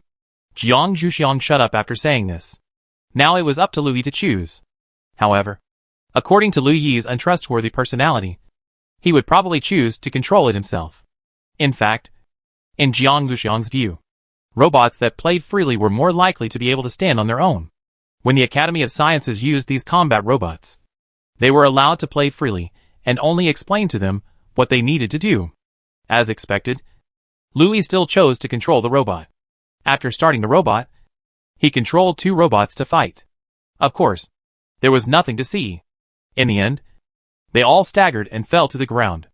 Jiang Zhuxiang turned his head to the other side to prevent him from seeing his smile. After this smile, Jiang Zhuxiang suggested, "You can try to control a combat robot first, and then try to control more combat robots after you are proficient. I still suggest that you give them some free space. Otherwise you will be very tired." Louis has also noticed the difficulty of controlling these combat robots. But it is still a bit difficult for him to give up controlling them. "Let me try first.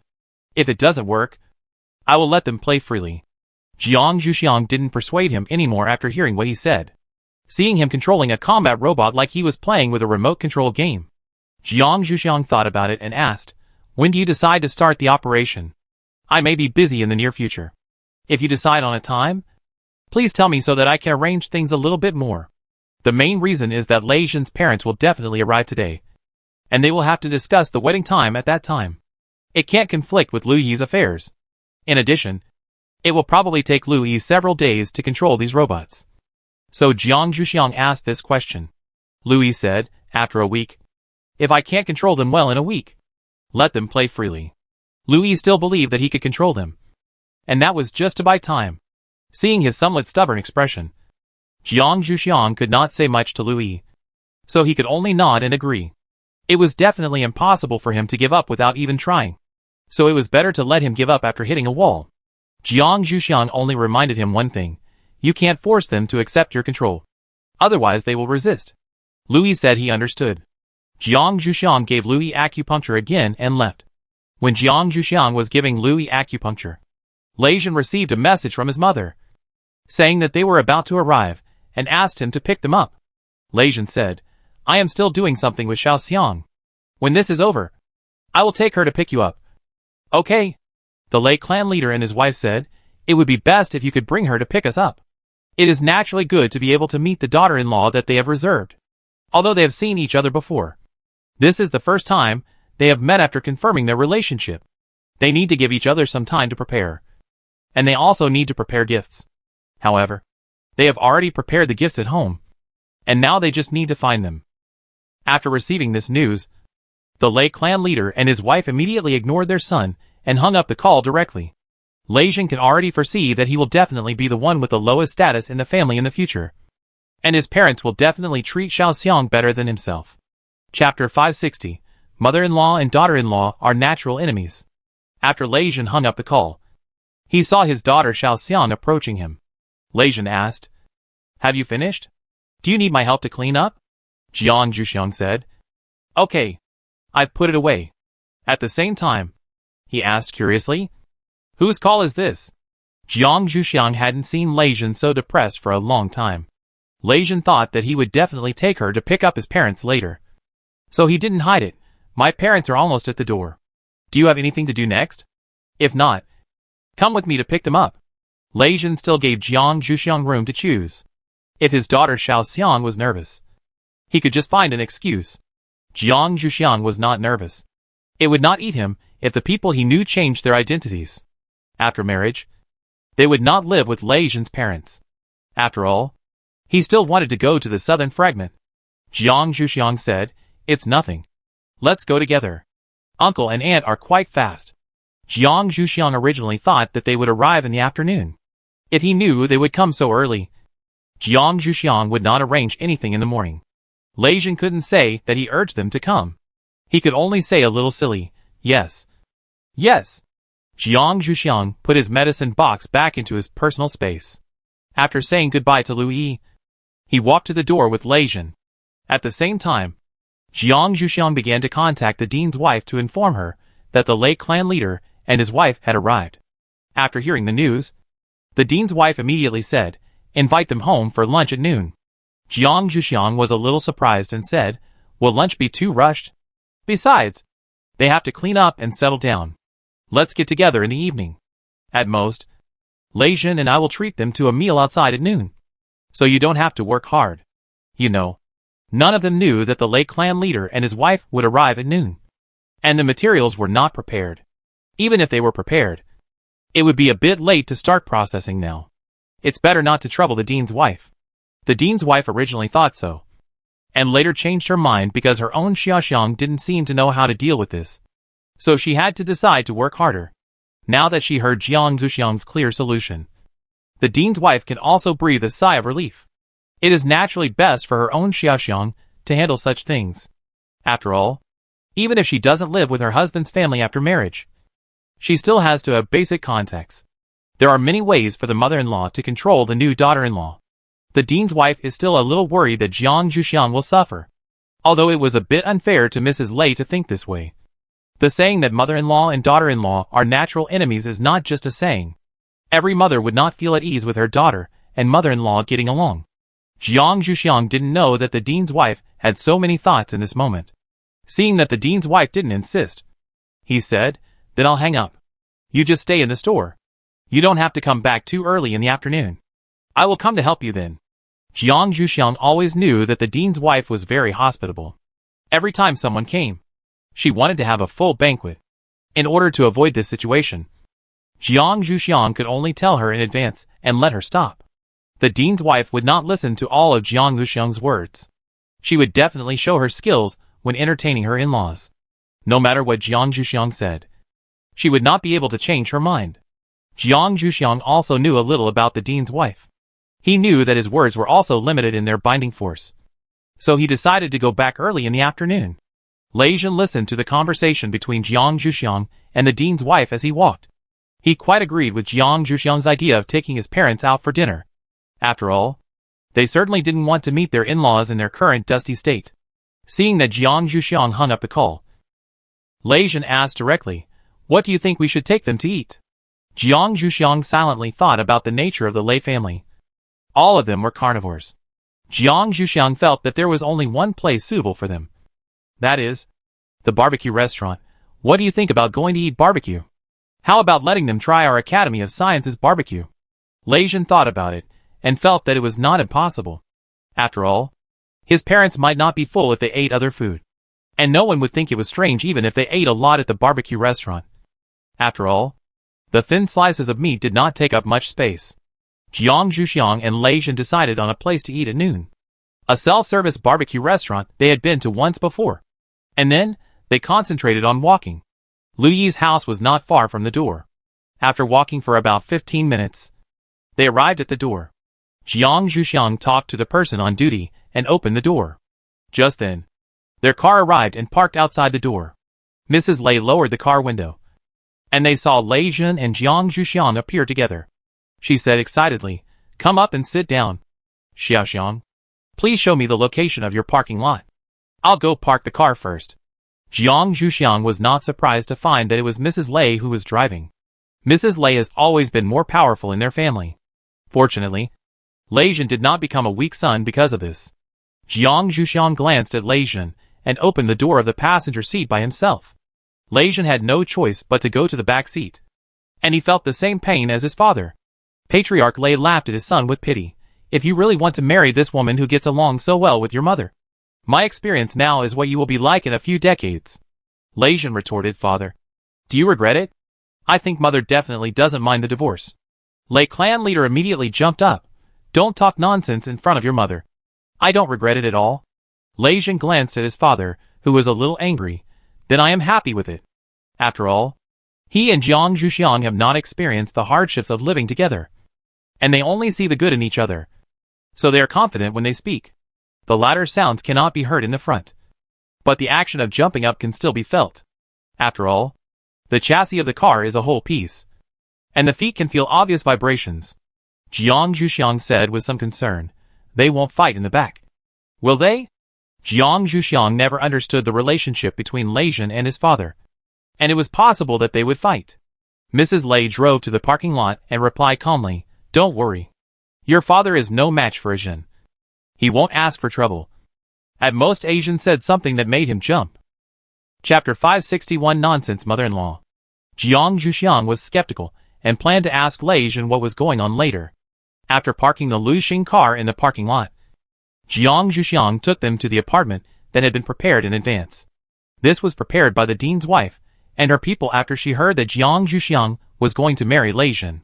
Jiang Zhuxiang used the ID card in his communicator to swipe the door of the apartment, and then moved his fingers on the terminal inside the door a few times, asking the Lei clan leader and his wife to enter their information, so that they would have temporary use rights of the apartment until they left. Lei Jin looked at Jiang Zhuxiang a little aggrieved. Why don't I? Jiang Zhuxiang was a little surprised. Do you still want to sit with your parents? This apartment was originally prepared for the Lei clan leader and his wife, and only one room was cleaned up. Even if Lei Jin wanted to live together, it was impossible. Thinking of his father's behavior in the car just now, Lei Jin felt that it would be better for him to stay away from them. So he shook his head. I don't want to. Jiang Zhuxiang was relieved and told Lei Jin the truth. In fact, even if you want to live here, you have no place to sleep. There is only one room prepared here, unless you plan to sleep on the floor. At this time, the Lei clan leader and his wife had already gone into the room to pack up. Otherwise Jiang Zhuxiang and Lei Jin would not have said such things at the door. Lei Jin felt that he still preferred to sleep on the bed. Fortunately, he did not insist on staying just now. Jiang Zhuxiang reminded Lei Jin, should we go in and help? It would be very tiring if there were only two people who had the key to the room. Jiang Zhuxiang's words reminded Lei Jin, no. They don't like their room to have signs of other people's intervention. It's better for us to wait for them to come out in the living room. Lei Jin then remembered that they were still standing at the door, and according to the speed at which the Lei clan leader and his wife were packing up, it would be better for them to find a place to sit. Jiang Zhuxiang was a little worried. Will they not like the room cleaned by the dean's wife? Lei Jin realized that he had said the wrong thing, but he still took Jiang Zhuxiang to the living room to sit down before answering her question. They just don't like other people to interfere with the room they took over.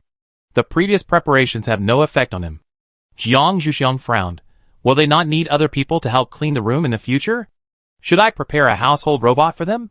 Lei Jin said, it's better not to clean the room. You can consider the robot, but it's better not to be disassembled. My father is also a mechanical enthusiast. If it is detachable, it will be disassembled by my father in less than 2 days, and it cannot be put back.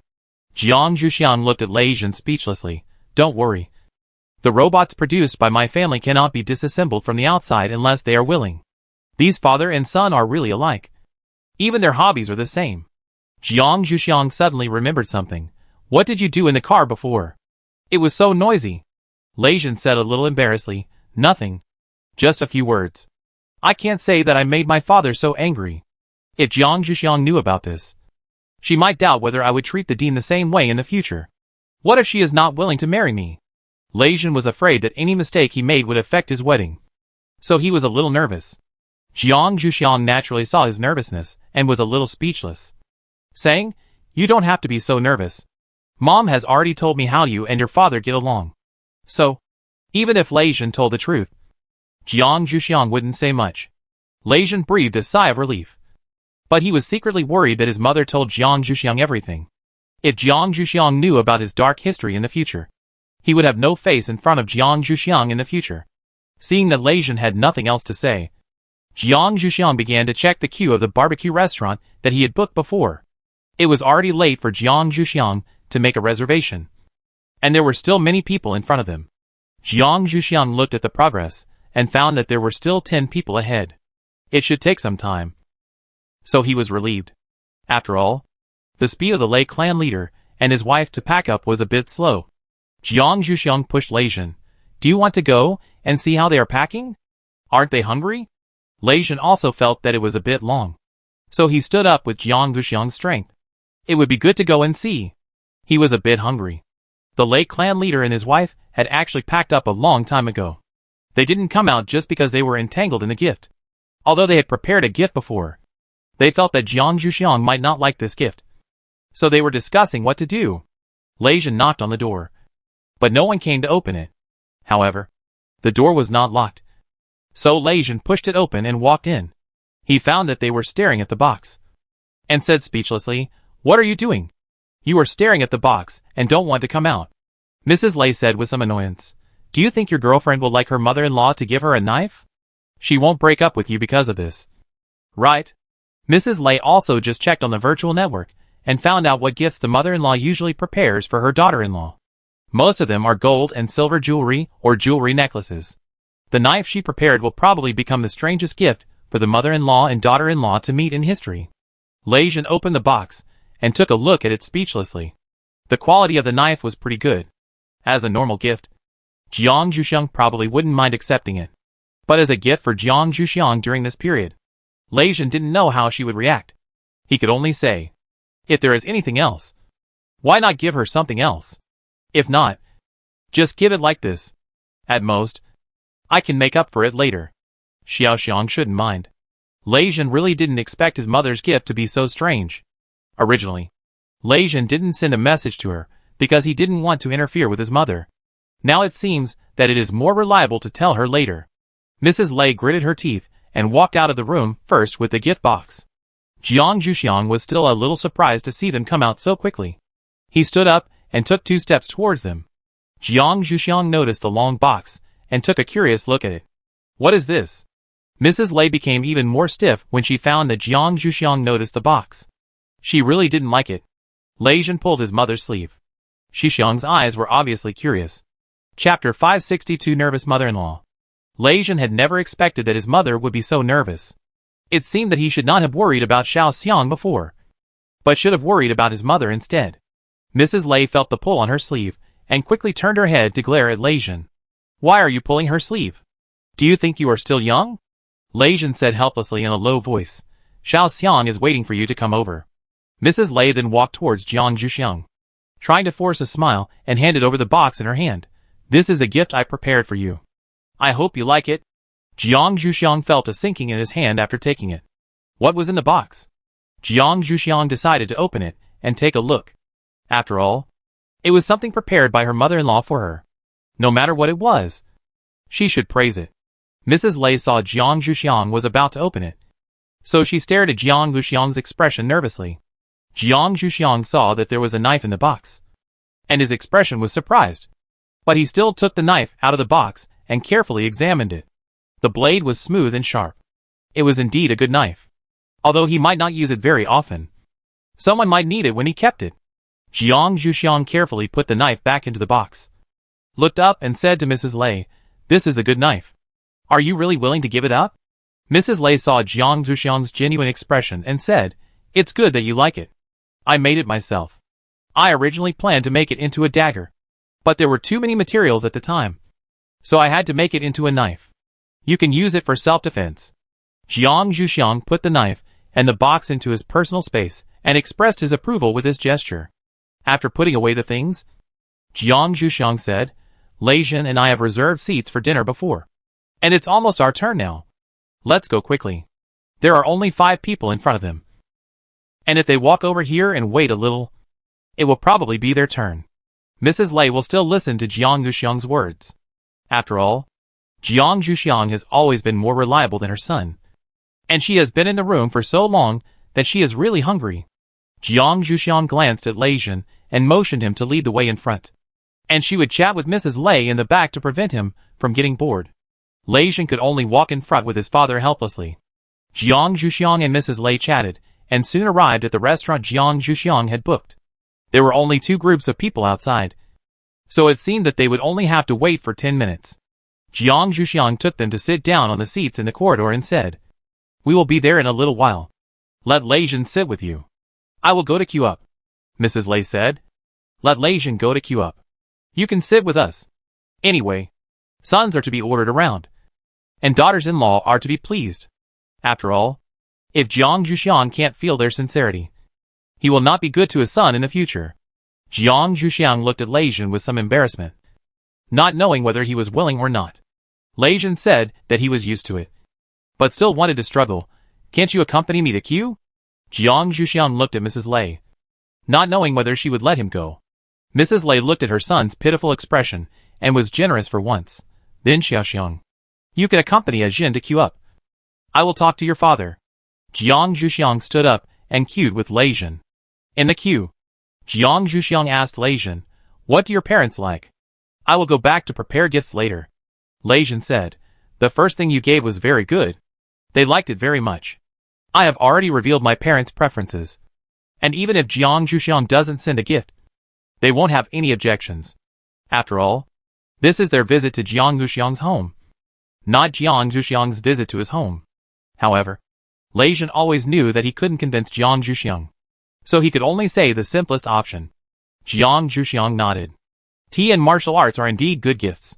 He also happened to have them. He just needed to find a box to pack them up when he went back later.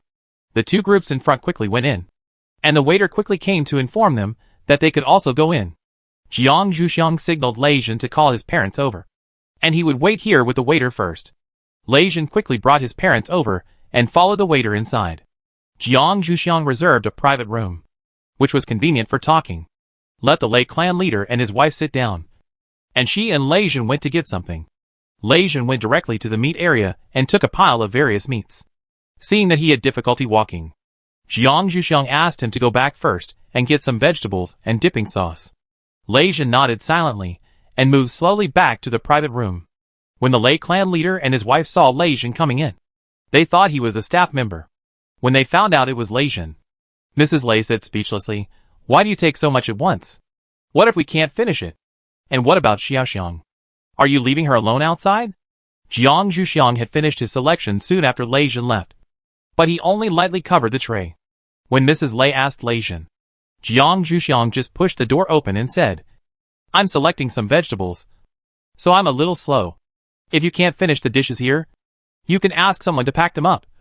But it's just a little extra money. Don't worry." Mrs. Lei looked at Jiang Zhuxiang's tray and felt that Xiaoxiang was more reliable. Her son was simply mentally retarded. After Lei Jin felt his mother's contemptuous look, he curled his lips a little speechlessly. This little meat can definitely be eaten, so there's no need to worry. Okay. Jiang Zhuxiang looked at the oven and saw that it had started to preheat. So he took a small brush from the small oil pan next to it and brushed a layer of oil on the surface of the oven to prevent it from being burnt, and then signaled Lei Jin to start grilling the meat.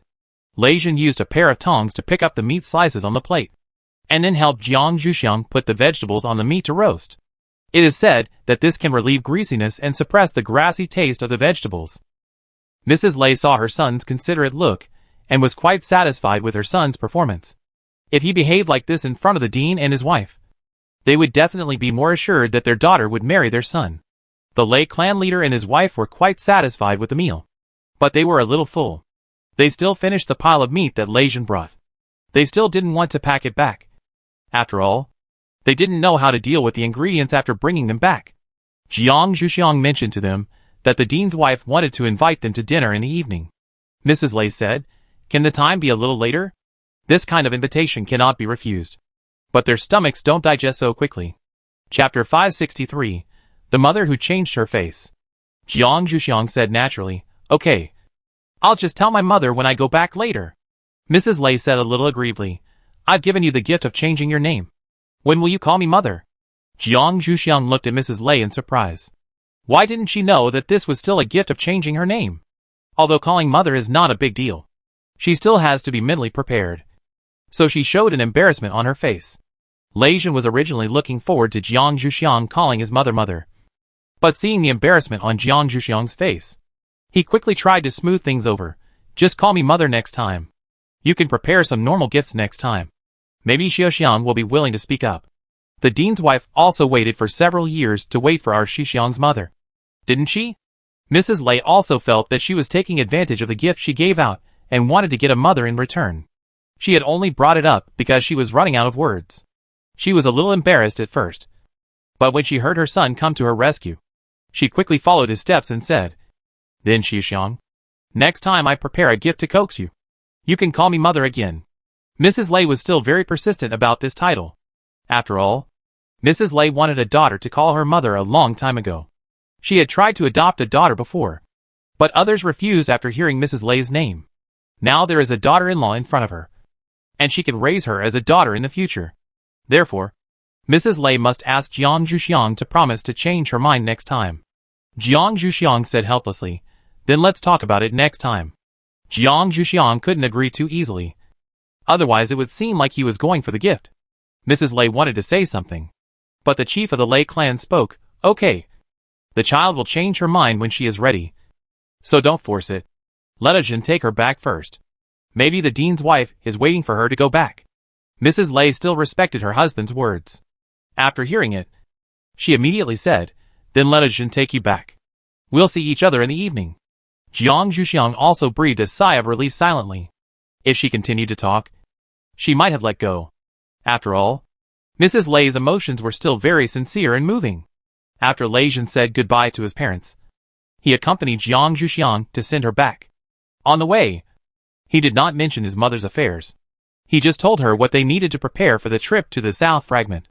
After they settled Lu Yi's affairs and ensured the stability of the rear, they could set off immediately. Jiang Zhuxiang was still very concerned about this matter. Don't worry about this. I mentioned it to my senior brother before, and he will help us solve it. Lei Jin was relieved when he heard Jiang Zhuxiang say this. His brother-in-law was still very reliable in doing things, so he didn't need to worry about it. When they arrived at the door of the dean's house, Jiang Zhuxiang asked, "Do you want to come in and sit down?" Lei Jin wanted to go in, but he still asked, "Can I go in?" Jiang Zhuxiang looked at him strangely. Of course, in Jiang Zhuxiang's opinion, Lei Jin can now be regarded as half a member of his family. It's okay for him to just go in and sit for a while.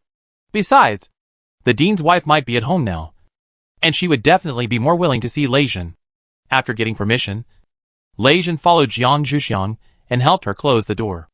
After Jiang Zhuxiang entered the door, he ran directly into the kitchen. As long as the dean's wife was at home, there was a 90% chance that he could find her in the kitchen. Sure enough, Jiang Zhuxiang saw the dean's wife preparing ingredients in the kitchen. Jiang Zhuxiang said speechlessly, "Didn't I tell you that you can come back in the afternoon? You are preparing so early now. I don't know when they will come to eat. They had barbecue at noon and said they would come later. You can take a rest after you finish these things. You can start preparing dinner after 3:30. Jiang Zhuxiang was talking naggingly, and the dean's wife said a little funny, "Xiaoxiang, you seem to be nagging. How did you get along with your mother-in-law? Did you feel embarrassed?" Lei Jin just came behind Jiang Zhuxiang at this time, and was a little curious about Jiang Zhuxiang's answer. After all, his mother's performance today was not very satisfactory in his eyes, and he didn't know what Jiang Zhuxiang would say. Jiang Zhuxiang said helplessly, "Fortunately, my mother-in-law is a nice person, but she is a little different in choosing gifts. I received a knife, and she said it was a gift to change my mind, and asked me to call her mother." After listening to Jiang Zhuxiang's description, the dean's wife couldn't help but laugh. "Your mother-in-law is a very good person, but sometimes she does things differently from ordinary people. You should try to get used to it as soon as possible. Otherwise, if there are any conflicts, her family will definitely side with her. After all, she still has this kind of temper, which is completely spoiled by the Lei family." Jiang Zhuxiang said to show that he understood. After all, he might not stay at home for a long time in the future, and there would be no conflicts. Lei Jin felt a little helpless when he heard this behind Jiang Zhuxiang's back. It seemed that his mother was indeed inferior to the dean's wife. However, after seeing their conversation come to an end, Lei Jin still had to remind them that he was here, lest they talk about something he couldn't listen to. "Hello, Mom. You can prepare less tonight. Don't be too hard. My parents probably won't eat much tonight." When the dean's wife heard this voice, she immediately turned around and saw that it was Lei Jin. So she smiled and said, "When did you come?" For Lei Jin's proposal, the dean's wife has always ignored it. Men just don't understand these twists and turns.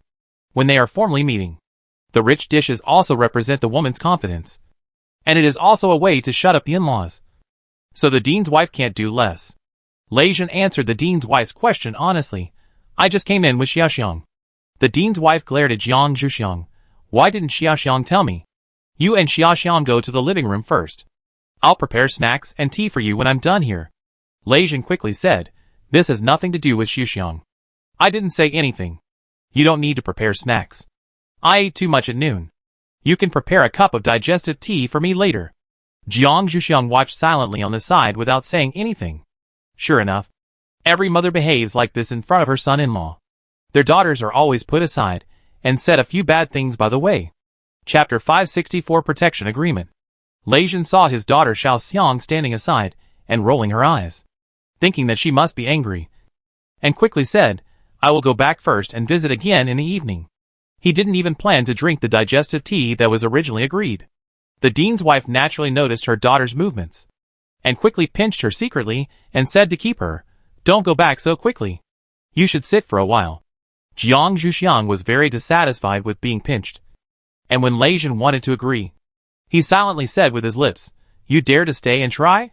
Lei Jin quickly said, "I still have to help my parents pack up, so I won't stay. Goodbye." After saying that, he went out of the door neatly. The dean's wife originally wanted to ask Jiang Zhuxiang to help, but before she could say anything, she turned around and glared at Jiang Zhuxiang in anger. "I don't know what this kid is thinking, and he doesn't know how to seize this opportunity to get along." Jiang Zhuxiang silently changed the subject. "Aren't you planning to show off your skills tonight? Go, and have a good rest now. Also, have you told the dean about what happened tonight? If you haven't, hurry up and tell him. Otherwise he will know about it, and get angry with you in the evening." When the dean is at home, he occasionally loses his temper like a child, especially when the whole family knows that he is the only one who knows about it. His temper will be particularly strong. The dean's wife said unhappily, "I told him a long time ago." "Okay. You thought it was you who was so confused that you just remembered it now." After that, the dean's wife went to her room, intending to make up for her sleep, and at the same time called Jiang Zhuxiang, "You should also go to rest quickly. Behave well at night. And if you dare to mess around again, I will beat you up." Jiang Zhuxiang silently said that he knew, and returned to his room. He couldn't sleep, so he began to study the drug components extracted from Lei Kong's blood. Lei Kong is now in a state of a useless person. If there is any breakthrough, he still needs to let Lei Kong try. Jiang Zhuxiang found the corresponding medicines that could be used according to the principle of mutual generation and mutual restraint of all things, and then arranged and combined them, trying to choose mild medicines to make the first dose of medicine. Jiang Zhuxiang was a little hesitant, not knowing whether to send it to Lei Kong. He couldn't find other people to test this kind of medicine specifically for human superpowers. After all, everyone's superpowers have their own particularities, and even if he tried it, there would be no reference value. Jiang Zhuxiang decided to ask Lei Kong himself first. Only he was qualified to make a decision on this matter. Considering that he should be resting now, Jiang Zhuxiang sent a communication to Lei Kong. After all, Lei Kong couldn't come at night. Lei Kong was just looking through the contents of his communicator out of boredom. He was a little surprised when he received the call from Jiang Zhuxiang. Recently, few people have come to him on their own initiative. Maybe they are afraid of irritating him. After all, he is now a little worse off than Lu Yi. Lu Yi is better off.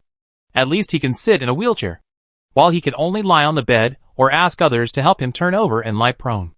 At this time, Lei Kong answered the call in a prone position, looking at Jiang Zhuxiang in front of him, and asked, "What do you want to talk to me about?" After this supernatural riot, Lei Kong felt quiet all over, and he spoke with a lazy tone. Jiang Zhuxiang was still dissatisfied with his condition, but some patients' mood swings were indeed quite large, so Jiang Zhuxiang couldn't express his dissatisfaction. So he could only whisper, "I have prepared a medicine that you may need. The effect is mild, but the degree of effectiveness is not yet certain. Do you want to send it to you for a try?" Lei Kong's eyes lit up. "Is it the effect that can restore my body's superpowers? No matter how effective it is, the key is to be able to work, and it doesn't matter if it takes time." Jiang Zhuxiang still explained, "I haven't tried the medicine yet, and I don't know if there are any side effects. If you want to use it, we still have to sign a doctor-patient agreement to avoid any disputes." Lei Kong is also quite familiar with this aspect. This agreement was born out of a bad doctor-patient conflict before the end of the world. That conflict involved more than half of the doctors in that hospital. 1/4 of the doctors died, and 1/4 of the doctors were injured. The families of the dead doctors collectively petitioned the state to formulate corresponding measures to protect doctors. They should not let them lose their lives because of treating diseases and saving lives. This is not the feudal era, and doctors are completely unsure of their power against the powerful. Their petition was highly valued by the state. After repeatedly collecting opinions at hearings, the leaders finally formulated a series of methods to protect teachers and doctors. For doctors, before prescribing medicine and performing surgery, they must sign a strict consent form with the patient or family members to ensure that the patient or family members agree. Once there is any unintentional accident during the operation, as long as the monitoring of the operating room confirms it, the patient's family members are not allowed to go to the hospital at will, let alone retaliate against the doctor privately. Once verified, they will be dealt with in accordance with criminal detention. As for the protection of teachers, it is used to protect them from attacks by students. After all, Students nowadays are becoming more and more arrogant. And there are more and more cases of using their ignorance to hurt teachers, such as burning teachers. And because of their young age, they don't even have to pay a price, which is becoming more and more dangerous for the teaching profession. The emergence of this protection regulation has made specific provisions for this type of minors who hurt teachers. Once a student intentionally hurts a teacher, the serious case will be sentenced to life imprisonment, and the death penalty will be sentenced to death. Sometimes, being young is not an excuse for making mistakes. Lei Kong naturally has no opinion on Jiang Zhuxiang's approach. After all, this kind of thing really can't be done unclearly. Lei Kong said, "When are you free?" Lei Kong still wanted to start as soon as possible, so he looked a little anxious. Jiang Zhuxiang said, "Tomorrow. Anyway, I should have nothing to do tomorrow. The Lei clan leader and his wife can only discuss the wedding time with the dean today. As for the wedding, it will probably be delayed until peace is completely restored. This time, it is estimated that registration will be done first." Lei Kong silently breathed a sigh of relief. "Okay. Let's meet in the mission hall tomorrow and have the fair there." Jiang Zhuxiang was a little confused. "Are you okay? How are you going to get there? Are you going to be carried there on a stretcher for a flash wedding?" Chapter 565. Examination from Father-in-Law. Lei Kong said speechlessly, "I can have someone put me in a wheelchair and move me back. What the hell is lying on a stretcher?" Jiang Zhuxiang smiled embarrassedly. "Okay. See you tomorrow." Lei Kong hung up the call without hesitation, and sincerely felt that his captain's girlfriend was becoming less and less likable. Jiang Zhuxiang didn't know that Lei Kong evaluated her like this. If she knew, she would definitely do something in the medicine to get a little revenge. The evening came quickly. The dean's wife came to Jiang Zhuxiang's room on time at 3 o'clock to drag her up and ask her to help in the kitchen. This was also the time for Jiang Zhuxiang to show off. Now that fewer and fewer people can cook, having good cooking skills is also one of the plus points in front of her husband's family. Jiang Zhuxiang was a little helpless to be ordered around by the dean's wife. He regretted mentioning the marriage to the dean's wife. They should have signed the marriage contract and informed their families. This would definitely reduce these unnecessary troubles. Therefore, it makes sense that fewer and fewer people are getting married now. No one wants to get involved in these troubles, especially when they come together. The dean's wife looked at Jiang Zhuxiang's weak appearance a little helplessly. "You kid. Since you've done it, can't you be more careful? Even if you don't cook it for them, we have to eat it ourselves." Jiang Zhuxiang chopped the meat angrily. "I didn't go to his house to be a chef. Why do I have to show my cooking skills?" When living alone, Jiang Zhuxiang was quite happy to cook for himself, but he was always a little upset when he had to cook for them. The dean's wife looked at Jiang Zhuxiang, who was about to chop the chopping board, and was a little scared. She quickly said, Okay, you go and help me watch the pot. I'll do all this." After taking over Jiang Zhuxiang's work, the dean's wife began to nag. "It's not necessary for you to cook for them, and you may not have the time. Just let them know that you have this skill. You can do it when you are happy, and it doesn't matter if you don't do it when you are not happy. Anyway, I heard that they are used to eating in the cafeteria." Jiang Zhuxiang listened silently. It was not impossible to do so. It was okay to make more when she wanted to eat. Besides, the food in the Lei family's canteen was also delicious. They would not be hungry when she was lazy. The dean's wife had been trying to pass on some of her experience to her, hoping that she could take fewer detours. When the Lei clan leader and his wife came, Jiang Zhuxiang looked exhausted and ran out of the kitchen to open the door. He took them to the living room to sit for a while, asked them to wait, and went to the kitchen to pour tea. Lei Jin stood up and said he wanted to go with him, but Jiang Zhuxiang refused. "I'd better go. The dean will be back soon, and you can meet him together then. And if he went with me, the dean's wife would definitely not see me again." Lei Jin didn't insist when he heard the dean's title. He was sure to be tested by his father-in-law, so he had better prepare himself. Jiang Zhuxiang saw Lei Jin sitting down obediently, and then he walked into the kitchen happily. The dean would definitely give Lei Jin a good beating. Their positions on this matter were relative, and the dean's wife would never be in this situation. When Jiang Zhuxiang brought the tea over, the dean was about to take Lei Jin to the exercise room at home. The dean said, "Leave me a cup of tea." "He won't need it." Jiang Zhuxiang nodded in understanding. It was not certain whether Lei Jin would have the energy to drink tea by then. After they left, Jiang Zhuxiang poured tea for the Lei clan leader and his wife. Seeing that they were not worried at all, She was a little surprised. Mrs. Lei even had the mood to ask herself questions. Xiaoxiang, where does your tea come from? Is it better than what we bought? Can you bring us a few cans when you go shopping next time? We will buy it at the original price. Jiang Zhuxiang said, this is produced by our farm. But I stir-fried the tea myself. If you like it, I will bring you 2 cans when you leave. Don't mention the money. After that, Jiang Zhuxiang couldn't help asking, aren't you worried about Lei Zhen? Although the dean's martial arts value is not high, he still has many ways to teach people a lesson. Mrs. Lei said with a smile, Xiaoxiang is really capable. So I won't be polite. There is nothing to worry about. His father was beaten by my brother every day. Now he is just taught a lesson by the dean, which is a great advantage. Children who are not married yet need to experience some setbacks to know that marriage is not such a simple thing. Of course, this is for boys. As a girl, Xiaoxiang just needs to be obedient. The adults will take care of everything else. Mrs. Lei's attention to Jiang Zhuxiang is definitely higher than her own son. After all, there will only be 2 women in the family in the future. They are natural allies. Mrs. Lei also expects her to help her. Jiang Zhuxiang silently felt that the dean's wife was not bad. At least she didn't expect him to be tortured. At most, she would just nag a little. Lei Zhen was really pitiful in Jiang Zhuxiang's eyes. However, Jiang Zhuxiang naturally wouldn't show this in front of the Lei clan leader and his wife. After drinking 3 cups of tea, Jiang Zhuxiang saw Lei Zhen and the dean coming back together. Lei Zhen didn't show anything on the outside. He just took a breath silently when he sat next to Jiang Zhuxiang, obviously enduring the pain. Jiang Zhuxiang silently grabbed his hand and felt his pulse. The dean was still very measured. It was only a little flesh wound. At most, there would be some bruises on his body tomorrow. So Jiang Zhuxiang let go of his hand. Mrs. Lei was already talking to the dean at this time. Is this boy obedient? After marriage, he will definitely listen to Xiaoxiang. We will supervise him. The dean took a sip of tea and said him, according to the boy's martial arts value, Xiaoxiang can teach him a lesson by himself. It's okay for his biological parents to listen to him. How can parents really help their daughter-in-law suppress their son? Unless they plan to give up on that son. As for Lei Zhen, he is the only son that the Lei clan leader and his wife will never give up. The dean silently expressed that he still believed that his own Xiaoxiang's martial arts value was better.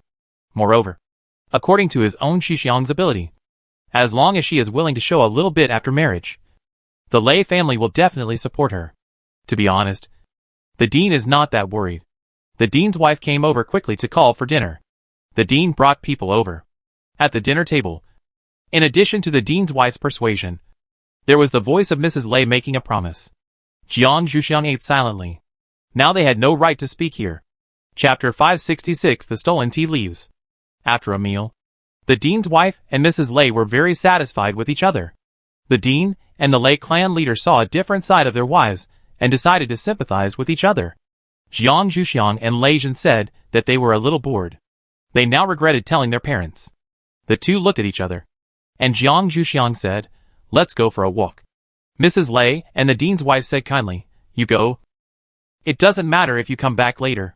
Then the two continued to discuss how the wedding of Jiang Zhuxiang and Lei Zhen should proceed. Jiang Zhuxiang hurried out after listening to it. If he continued to listen, Jiang Zhuxiang could not guarantee whether he would regret agreeing to this marriage. Although Lei Zhen wanted to stay and listen to the advice of the two mothers, he hurriedly followed when he saw that his Xiaoxiang had left. After walking for a while with Jiang Zhuxiang, Lei Zhen asked cautiously, what do you think about our wedding? Jiang Zhuxiang said expressionlessly, it is better for us to just register. I think there is no need to hold a wedding. Especially the wedding they mentioned. It is unnecessary and time-consuming.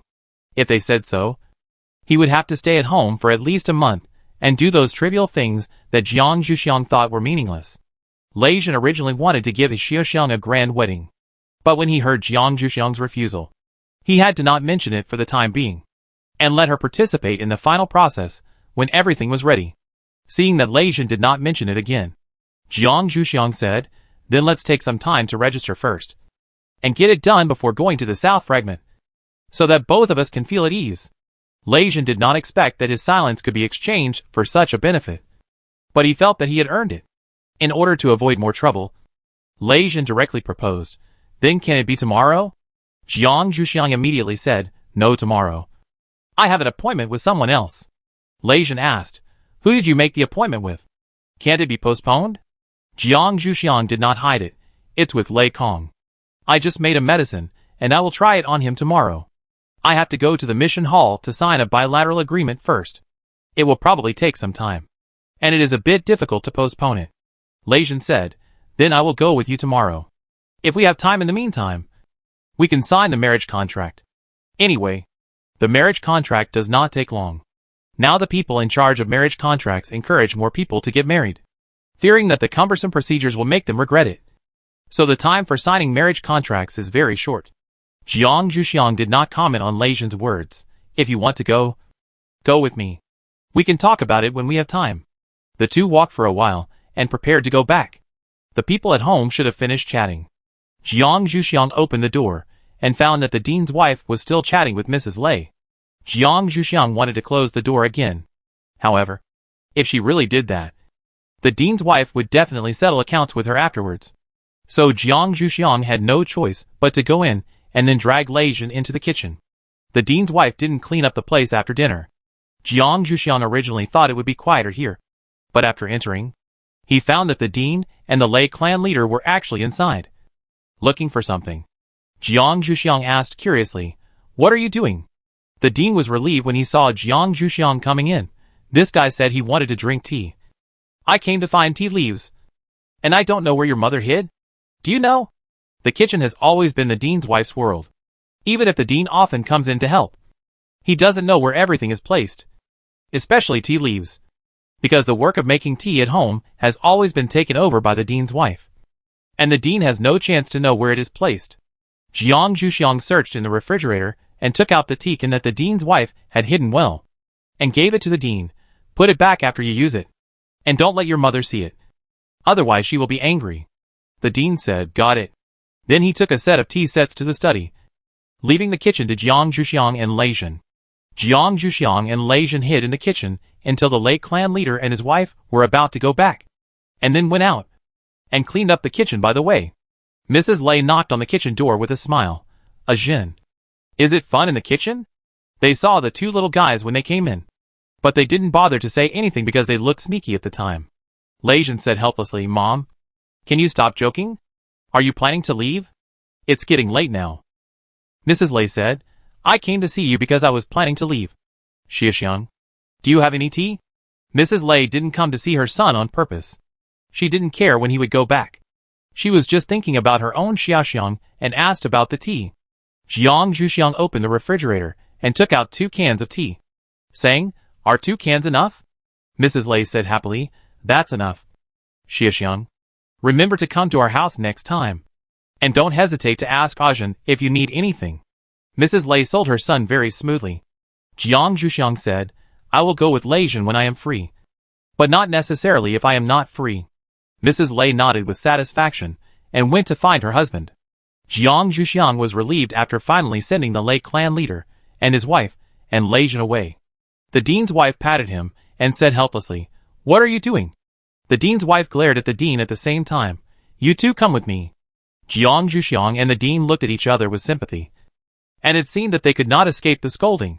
The dean's wife really scolded the dean and Jiang Zhuxiang, and said at the same time, "In the future, when there are guests, stay in the living room obediently.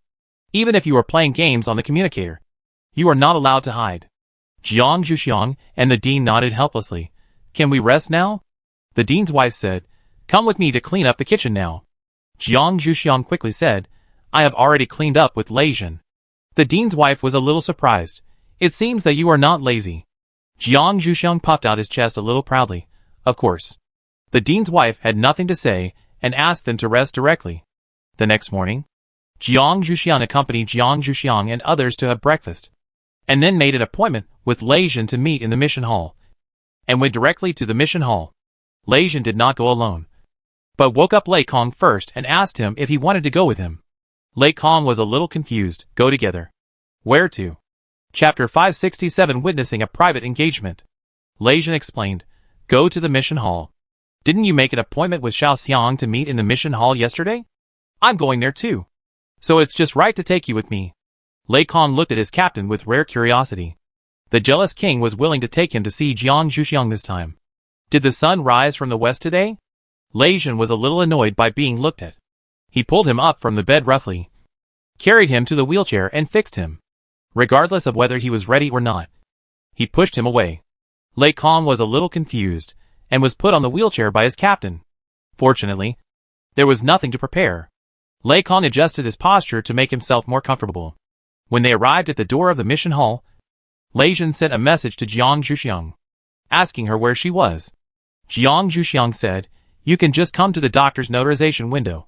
I'm already here." Lei Jin clicked on the map of the mission hall, and found the doctor's notarization window that Jiang Zhuxiang mentioned. Sure enough, he saw Jiang Zhuxiang standing there, as if he was looking at something. Lei Jin pushed Lei Kong forward and asked, "What are you looking at?" Jiang Zhuxiang turned around when he heard the voice. "You are here.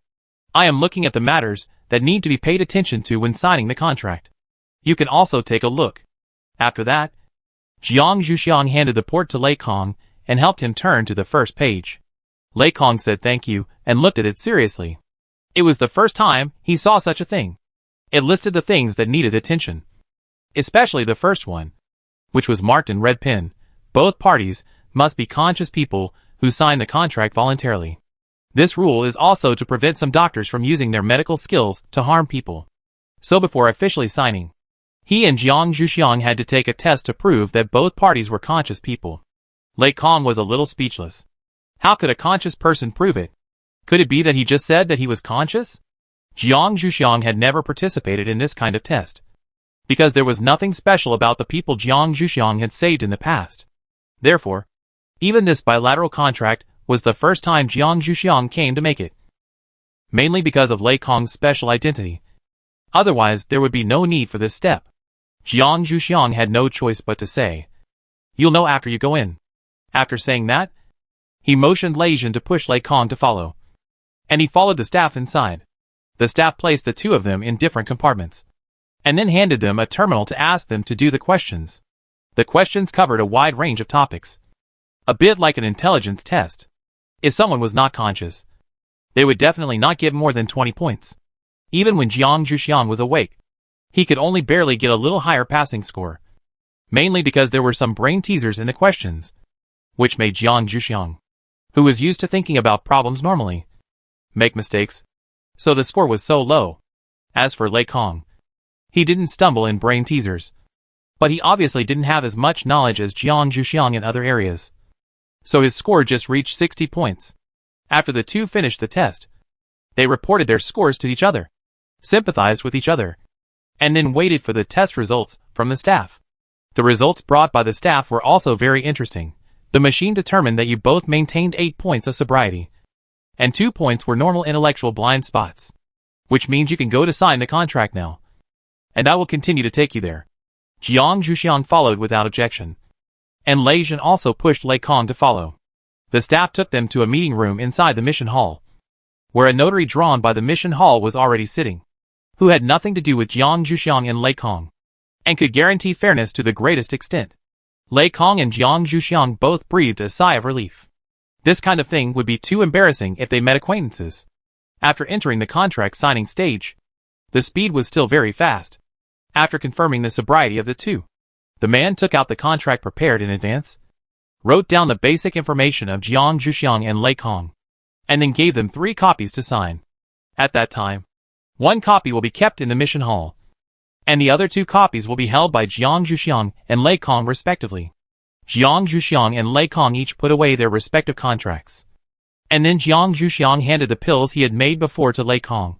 1 pill a day. You can use it for a medicinal bath or eat it. The method of use is not fixed, but it may affect the effectiveness. Lei Kong took it and nodded to show that he understood. He just asked a question, which method is the most effective? Jiang Zhuxiang said, oral administration. For any symptom in the human body, if you want the drug to take effect quickly, the method used is oral administration, but you can combine it with a medicinal bath, which can stimulate the medicinal properties of the internal medicine. Lei Kong weighed the box in his hand and felt that there was not much stuff. Maybe only a week's worth at most. Lei Kong said, "How much is in it?" Jiang Zhuxiang said, "Only 5 days worth." I will check the situation for you and adjust the prescription at that time. 5 days is exactly the time when the drug content in a person's body is the highest and does not cause side effects. Jiang Zhuxiang also experimented with mice. Lei Kong had nothing to say and said he was going back. Lei Jin said, I was accompanying you to do something just now. Now you have to accompany us to do something, and you can be a witness. After Lei Jin finished speaking, he pushed Lei Kong and turned to go somewhere else. Lei Kong wanted to break the wheelchair by himself. But unfortunately, he didn't have enough strength. Lei Kong hurriedly asked, What is it? You should at least let me be mentally prepared. Even if you are going to kill people and set fires. At least let me know when to close my eyes. Lei Jin smiled. Don't worry. It's not a crime. It's just that Xiaoxiang and I think the preparation process for the wedding is too complicated. We just want to register first. You don't need to do anything. If my parents ask you, you can answer truthfully. If they don't ask, you don't have to say it. Lei Kong silently felt that this matter was more terrible than murder and arson. He knew how enthusiastic his family head's wife was about his captain's wedding recently. This was obviously to use him as a mouthpiece. And it was a passive type. And he would be implicated. Lei Kong silently struggled for a while. I am not in good health. And I can't avoid being beaten by my wife. Can you change someone? Lei Jin showed a row of big white teeth. You can ask someone to help you share the responsibility. But you still have to be on the scene. It is obvious that Lei Jin did not intend to let his housekeeper Kong go. And he must let him witness the process of signing the marriage contract between him and Jiang Zhuxiang. Lei Kong thought about the strength of the dean's wife. It was useless to ask anyone to come. So he could only accept it himself. Chapter 568, Identity Card Binding. However, Lei Kong still planned to drag someone down with him. At least, he would not be the only one to be beaten. Lei Kong glanced at Jiang Zhuxiang. Xiao Jiang. You and the captain cannot have only one witness when signing the marriage contract. Otherwise, if the captain does something to let you down, you will not even have anyone to speak for you. After saying that, Lei Kong stared at Jiang Zhuxiang tightly. Before Jiang Zhuxiang spoke, Lei Jin spoke first. What do you mean? What do you mean by what if I let Xiaoxiang down in the future? Lei Kong said perfunctorily. I also said what if. It means that it is possible to happen. So don't be too fussy. After all, it is better not to be too sure about such things. What do you think? Xiao Jiang. Jiang Zhuxiang glanced at Lei Kong with a half smile. He had almost figured out this man's purpose. Jiang Zhuxiang didn't think that if he called someone over, he would get what he wanted.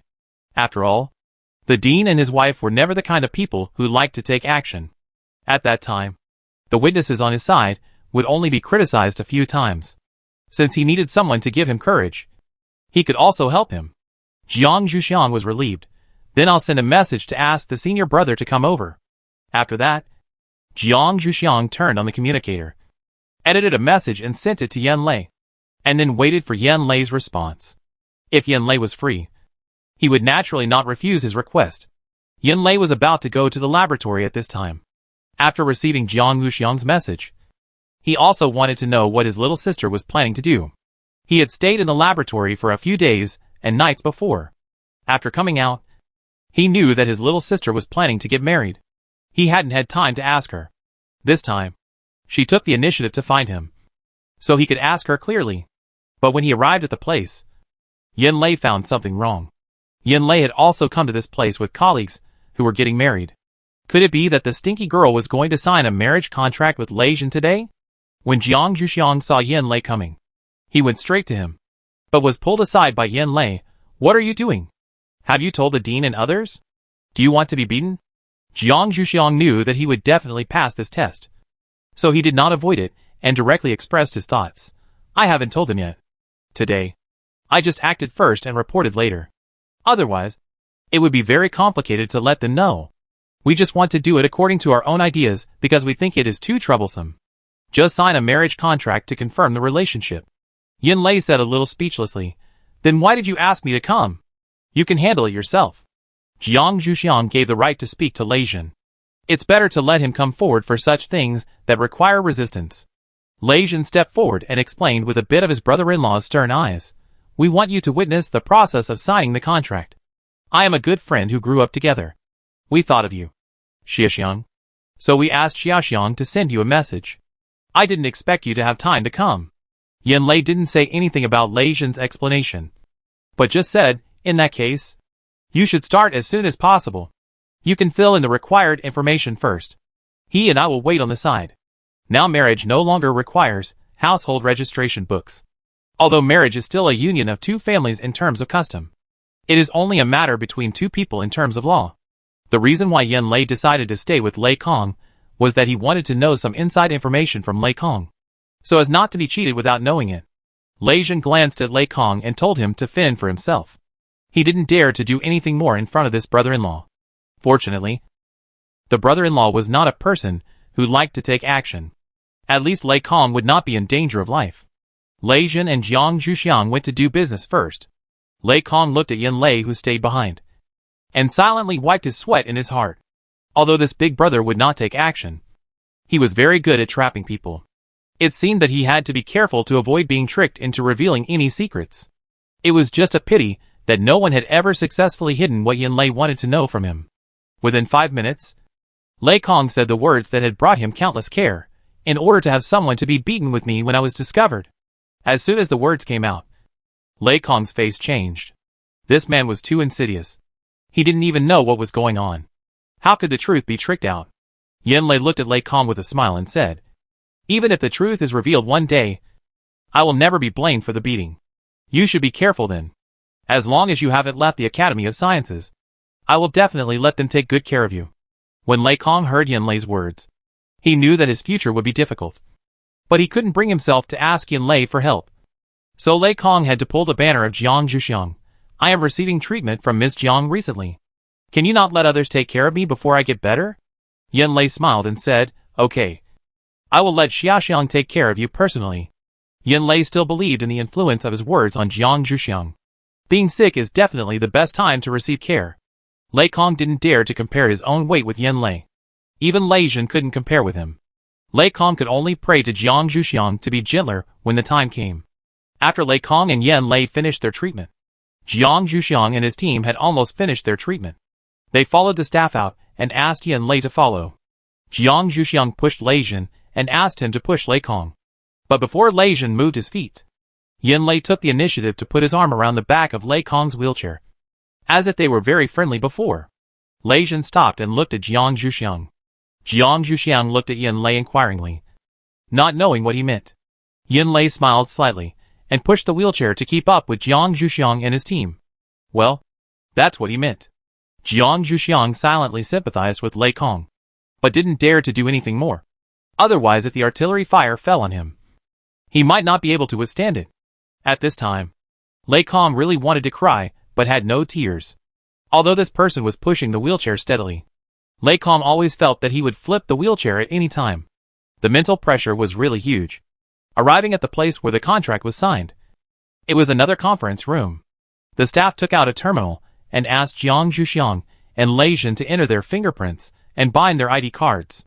In the future, all kinds of information bound to the ID cards of the two people will be common. The property before marriage will not be counted. The income of the two people after marriage will be put into the same account. In case they want to divorce, the party at fault will not be able to get the property after marriage. From this point of view, the binding force of the marriage contract after the end of the world is much stronger than before. At least in this case, the weaker party will not even have the necessary protection. Chapter 569 Ancient Marriage Certificate. This is the most important step in signing a marriage contract. After completing this step, the formal document of the marriage contract appeared on the terminal, which required Jiang Zhuxiang and Lei Zhen to sign. The staff gave Jiang Zhuxiang and Lei Zhen an electronic pen each and asked them to sign. Jiang Zhuxiang and Lei Zhen looked at each other, and Lei Zhen motioned Jiang Zhuxiang to go first. Jiang Zhuxiang was not polite, and took the terminal and began to read it carefully. In addition to the formal contract, the marriage contract also included the prenuptial agreement they had signed before. After reading the full text, Jiang Zhuxiang turned to the page that needed to be signed, solemnly signed his name, and then handed the terminal to Lei Zhen. Lei Zhen didn't read the content too much. He signed his name directly where Jiang Zhuxiang had just signed his name, and then began to read the contract carefully. He was not afraid of any disadvantageous content in the contract. In his opinion, being able to sign a marriage contract with Jiang Zhuxiang was already a huge advantage. Of course, After Lei Jin finished reading the full text, he didn't think there was anything disadvantageous to him, especially when he saw the attachment. The treaty in it was the result of his and Jiang Zhuxiang's grinding one by one, and it was also the prerequisite for them to sign this contract. After this step was completed, the staff asked, "There is also an ancient link, which is to make a marriage certificate for you. You can choose to take it or not. It is just a symbolic thing. However, the cost is a bit high. You also know that paper is not cheap now. It requires each of you to spend 999 contribution points. Therefore, most newcomers will choose to give up this thing. In their opinion, it is better to spend so much contribution points on a good meal or exchange for some resources than to exchange so much contribution points for such a meaningless thing. The staff will tell Lei Jin and others that this is just routine and they don't expect them to do this step. However, the couple he met today is a little special. They are not short of money. Therefore, after Lei Jin asked Jiang Zhuxiang for his opinion, he said, "Then you take us to this step. Do we have to pay first?" The staff confirmed again, "Do you really want this thing? Although this thing is indeed quite commemorative, it is indeed a bit expensive." So the staff did not want them to regret it. Lei Jin and Jiang Zhuxiang nodded together to confirm, and the staff gave them a public account here to transfer their contribution points, and then took them to a small, slightly dim room with a red background cloth. This is an ancient place for taking pictures, using pre-apocalyptic cameras, but the photos are still printed using faster methods. Jiang Zhuxiang and Lei Jin sat down in front of the background cloth, and the staff reminded them to look at the camera. They looked at the camera together with very serious expressions. The staff member said helplessly, "You two can smile. Although this photo is also a ID photo. It is on the marriage certificate after all. So at least you should be happy." The staff member said this to every couple who came to take photos. He didn't know why the couples would become serious at this point. Jiang Zhuxiang and Lei Jin raised their mouth corners helplessly and put on a happy smile. The staff member was very satisfied with their performance. In the past, after he said this, the couples would have distorted facial expressions no matter how hard they tried. Later, the staff member simply asked them to take photos with a straight face. This was the first time he took a photo with a smile. The staff asked them to wait while he took the camera to print. Jiang Zhuxiang and Lei Jin went outside to meet Yan Lei and the others. Yan Lei asked, "Are there any other steps?" Jiang Zhuxiang said, "Just wait for the marriage certificate to come out." Yan Lei didn't expect that they actually got a marriage certificate. He originally thought that they would just sign a contract at most. It seems that they really plan to live a good life. Among the married people he knows, there are really few who have obtained a marriage certificate. They waited together, and when the two marriage certificates were freshly issued, the staff immediately took them out and handed them to the two of them, letting them decide how to keep them. Jiang Zhuxiang was indifferent to this. After all, if Lei Jin didn't want it, Jiang Zhuxiang wouldn't cooperate to get it. Lei Jin took it carefully and showed it to Jiang Zhuxiang. Lei Jin carefully put it away and didn't say that he would give Jiang Zhuxiang a share. He just said, "I will help you keep it well." Jiang Zhuxiang nodded to show that he understood. Yan Lei spoke at this time. "Do you want to have lunch now?" It was already noon after all this trouble. Yan Lei thought that if they didn't have lunch, they would go back to the laboratory to drink the nutrient solution. Jiang Zhuxiang quickly said, "Yes. We will treat you and Lei Kong to a meal. You have worked hard today." Whether it was Lei Kong or Yan Lei, they had wasted a lot of time with them, so it was necessary to treat them to a meal. Jiang Zhuxiang looked at Lei Jin, who nodded in agreement, but asked Lei Kong if he could bear it first. If not, he would send him back first. Lei Kong was just weak, not tired. This kind of sitting would not consume his energy, so there was no problem at this time. So he said, "Okay, I can't miss your wedding banquet." After taking the risk, they naturally had to rip them off. Not only Lei Kong thought so, but Yan Lei also thought so. So when Jiang Zhuxiang and the others asked them to choose a place to eat, they unceremoniously chose the most expensive place. Each meal in that place costs at least 999 contribution points. And they will not help Jiang Zhuxiang and his friends save money. They will definitely choose the more expensive ones. Jiang Zhuxiang glanced at Lei Jin and silently checked his contribution points, hoping that this meal would not make him bankrupt. However, this is definitely an exaggeration. After all, Jiang Zhuxiang's contribution points include his parents' inheritance. It is definitely not possible to go bankrupt with just one meal. Besides, Lei Jin is also sharing the burden. Lei Jin is not very familiar with the restaurant where Jiang Zhuxiang and his friends are. And he doesn't know that they chose the most expensive place. He just said, "You decide? Anyway, we will pay for it today." After that, he wanted to accept Lei Kong's wheelchair, and wanted Yin Lei to lead the way in front of him. After all, he was not very familiar with the place they chose, and needed someone to lead the way. But Yin Lei refused and pushed the person in front. Chapter 570, Start Hunting. When Lei Jin finished his meal, and was about to pay, he realized that the prices in this restaurant were amazing. But he must not show it at this time. After all, it was a matter of face. And Jiang Zhuxiang was still by his side. What if she felt that she was not generous enough to her brother-in-law?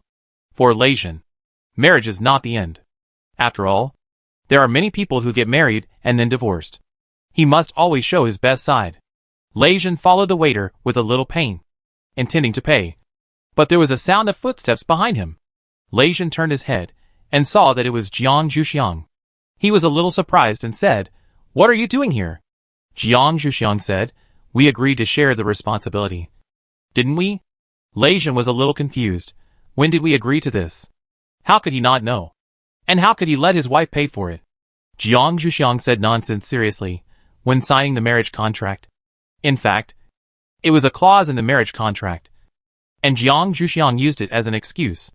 After all, Lei Jin still needed a reason to convince himself. So he gave a reason himself. Lei Jin was confused and didn't know whether he had said such words at the time. But he couldn't refuse Jiang Zhuxiang. After arriving at the cashier, the two of them seriously discussed how to share the burden. The cashier was fed a handful of dog food, silently lowered his head, and didn't look at them. But his ears were still erect. Obviously he didn't intend to give up eavesdropping. Jiang Zhuxiang and Lei Jin finally decided to split it 50-50. But because there was an odd number in the payment, the two discussed this odd number again. The cashier said with despair, "I'll erase this decimal for you. Can you pay now? Leave early after paying. Don't abuse single dogs here." Jiang Zhuxiang looked at the cashier with a little surprise. This kind of situation is rare here. It's natural to take advantage of it. Jiang Zhuxiang and Lei Jin immediately transferred the contribution value quickly. And the two turned around and walked towards Yin Lei and the others, intending to call them to go together. However, after walking a few steps, they saw Yin Lei pushing Lei Kong over. Jiang Zhuxiang and the others made way and followed them. They could faintly hear the girl at the cashier muttering, "Are the person pushing the wheelchair and the person sitting in the wheelchair also a couple?" Because women are scarce now. Same-sex marriage has become more and more normal. However, the possibility of this happening to his senior brother and Lei Kong is really very low.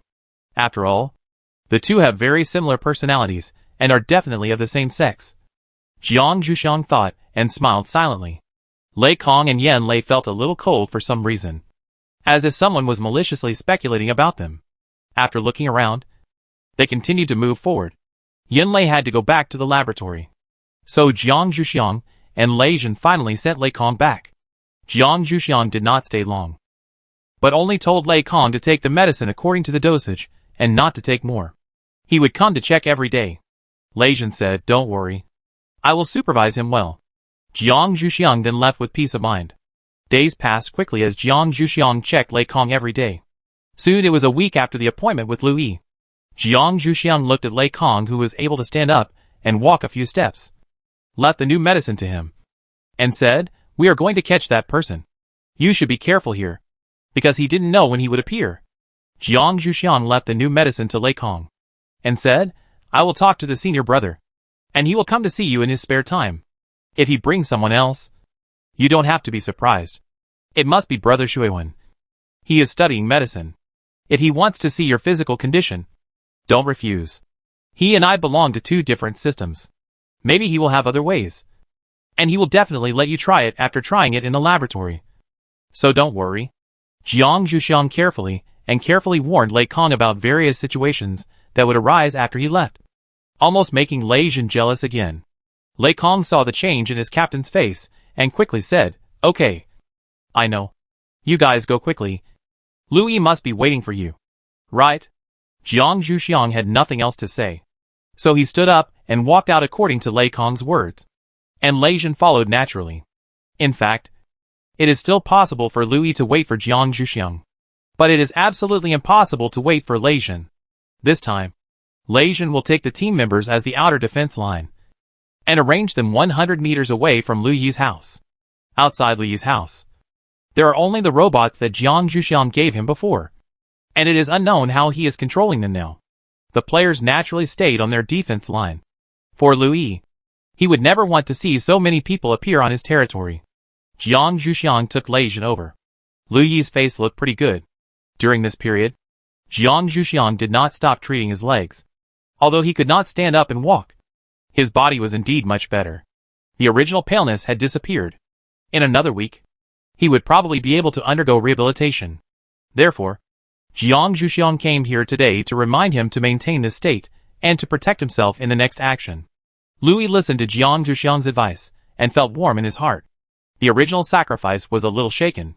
At least, he could not hurt Jiang Zhuxiang's legs that he had worked hard to maintain. Jiang Zhuxiang didn't know that Lu Yi's life was saved because of her advice. At this time, she was just relieved that he was obedient. Jiang Zhuxiang confirmed again, "You really don't want us to stay?" Lu Yi glanced at Lei Jin and said, "No. You have to believe that I can handle it myself." How could he let them see his embarrassment? Especially Lei Jin, his love rival.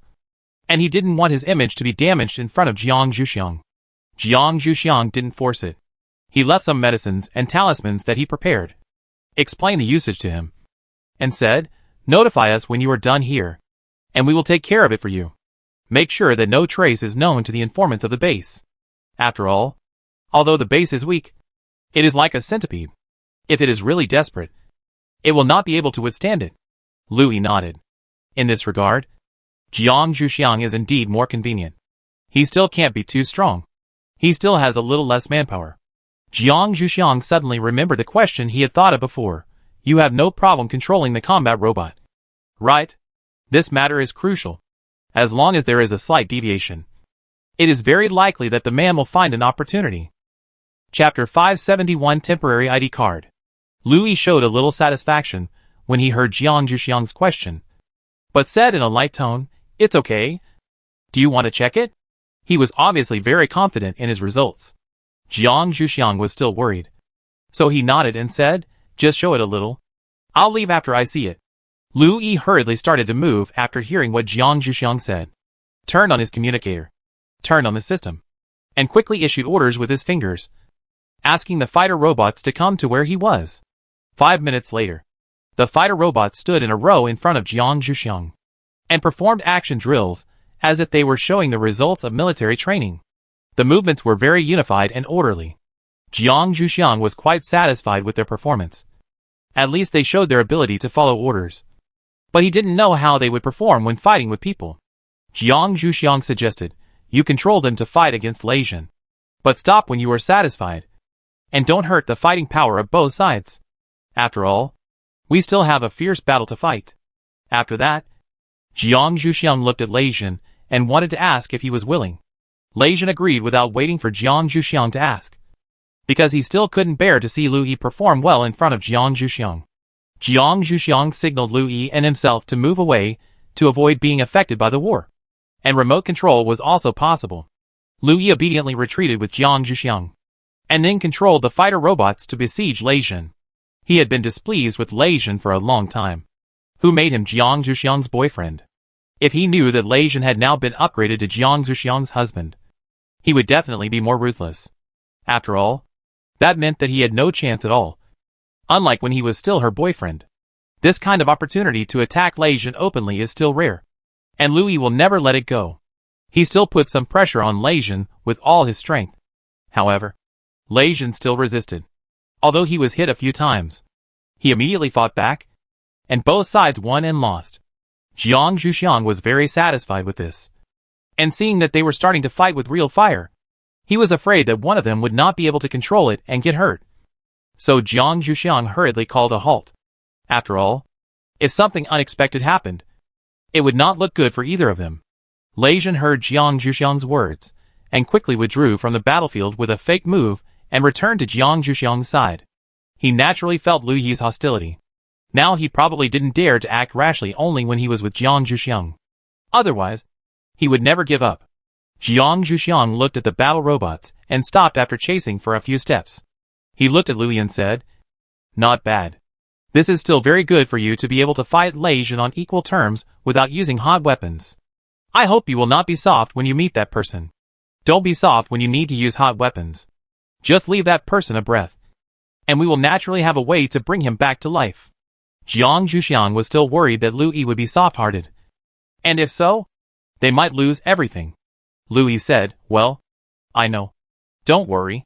For Lu Yi, although that person had given him some good memories, he no longer had a good impression of him after his injury, and only anger and resentment. Jiang Zhuxiang really didn't need to worry that he would be soft-hearted. Maybe it would be more reliable to worry about whether that person's life could be saved. Jiang Zhuxiang had nothing else to say. So he said, "We are going to the periphery. You should be careful and keep the information flowing at all times. If you can't spare your hands, you can still let your subordinates contact me. After all, controlling a combat robot still requires full concentration, and it is normal to forget to inform yourself at that time." Jiang Zhuxiang thought about it and said, "Let's set up a group that is convenient for communication. You pull your subordinates in, and I pull our people in. Do you think it's okay?" Louis thought about it for a few seconds and agreed.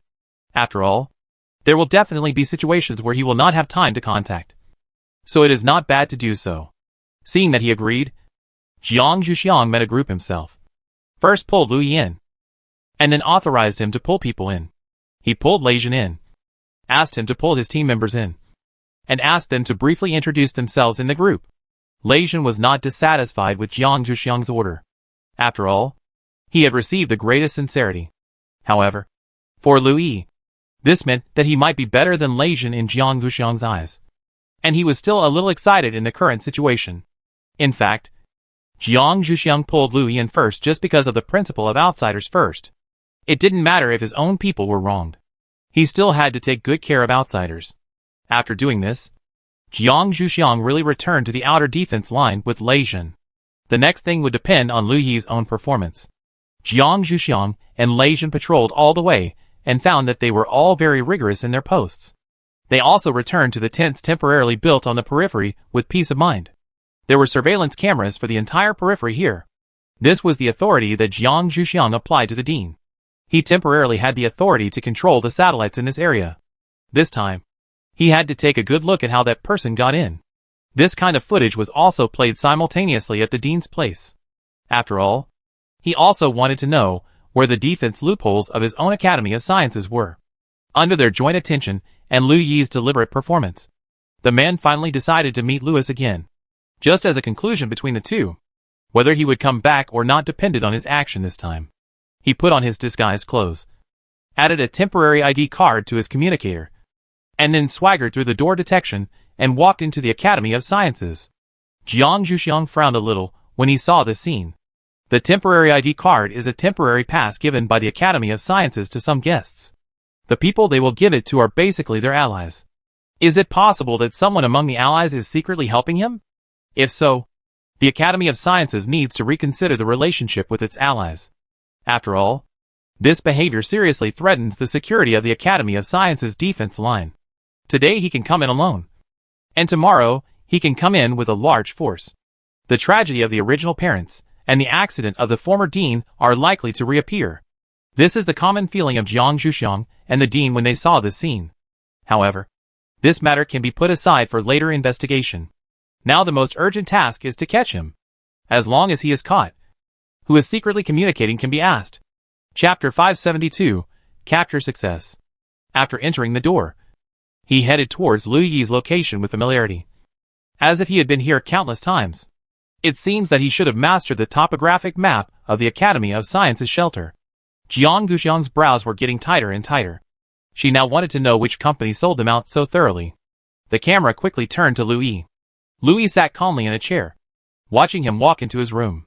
The base leader was quite impressed by his calmness. It seems that you are used to my visits? So can you give me a positive answer this time? He looked very confident, and obviously would not accept Lu Yi's rejection. Jiang Zhuxiang only hoped that he could seize the opportunity. It didn't matter if he surrendered temporarily. After all, there were countless people who pretended to surrender in history. As long as they could win in the end, no one would say anything. Louis was not impulsive and said directly, "Don't be anxious. Give me some time to consider it. Let me discuss it with my subordinates." The leader of the base was very satisfied when he heard Liu Yi's tone softened. Naturally, he was willing to give him this freedom. "Then you can discuss it well. I'll wait." After that, he walked to a chair in the room and sat down, waiting to hear the answer he was satisfied with. Louis naturally would not really discuss this matter with his subordinates. He just informed the temporary team about this matter and told his subordinates to prepare for action. After Louis finished these two things, he began to open the system to control the combat robot. Now he was probably the most relaxed time. He would definitely be able to capture him if he sees the opportunity. Louis asked his team members to guard around his room and surround the room tightly, so that the combat robots could come in to carry out the capture operation and minimize the power of his medicine. The leader of the base was still a little surprised when he saw the robot. It seems that the development of the Academy of Sciences is good. They have even made such things, and can send them to you. Do you want to take them away? In this case, the target is a bit big. When he said this, his tone was still a little sour, but his words were still very normal.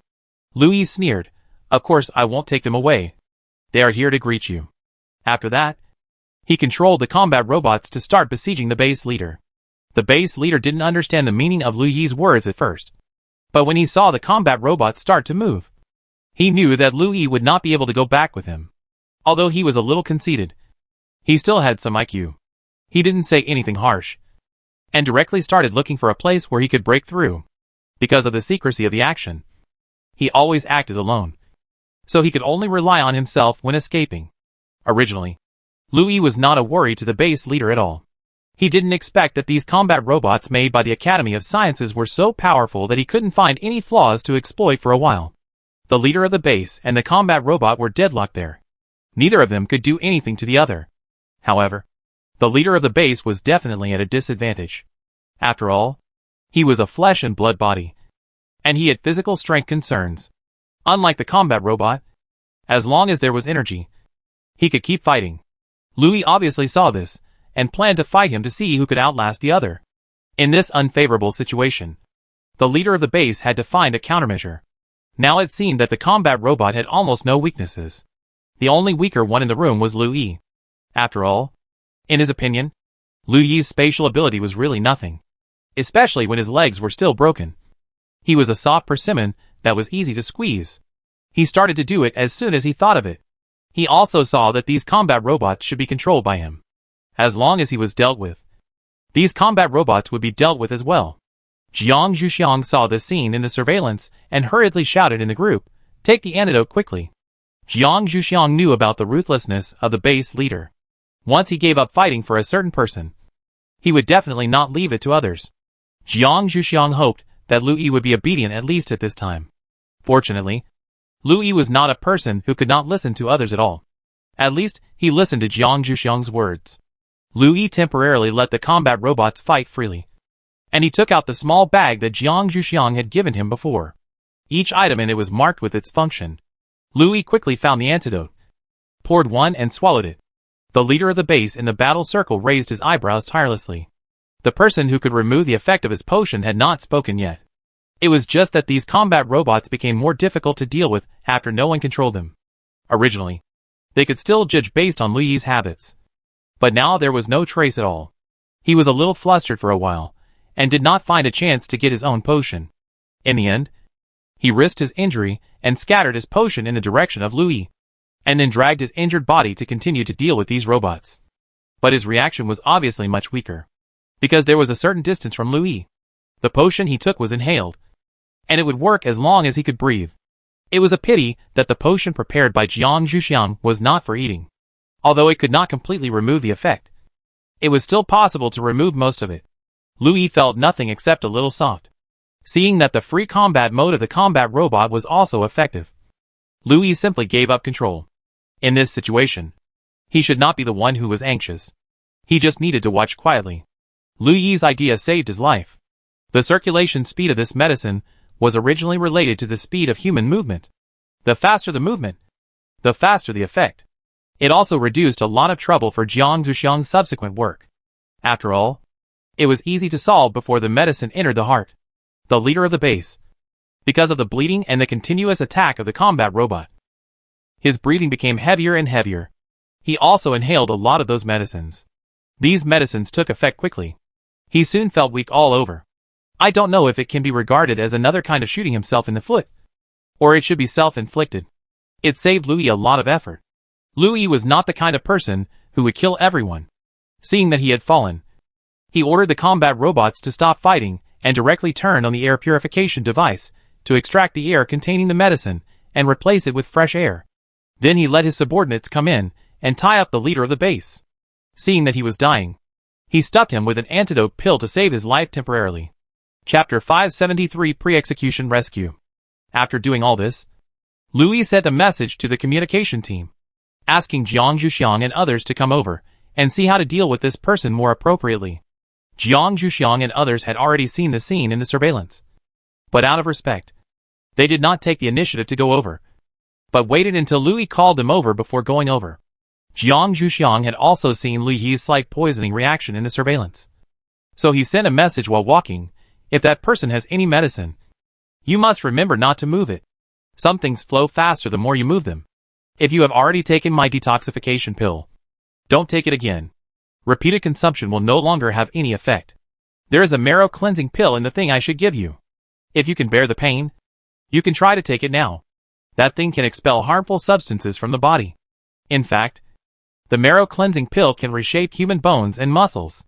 It is a relatively precious medicine among the medicinal materials refined by Jiang Zhuxiang. This time, it will be given to Louis to give him a guarantee.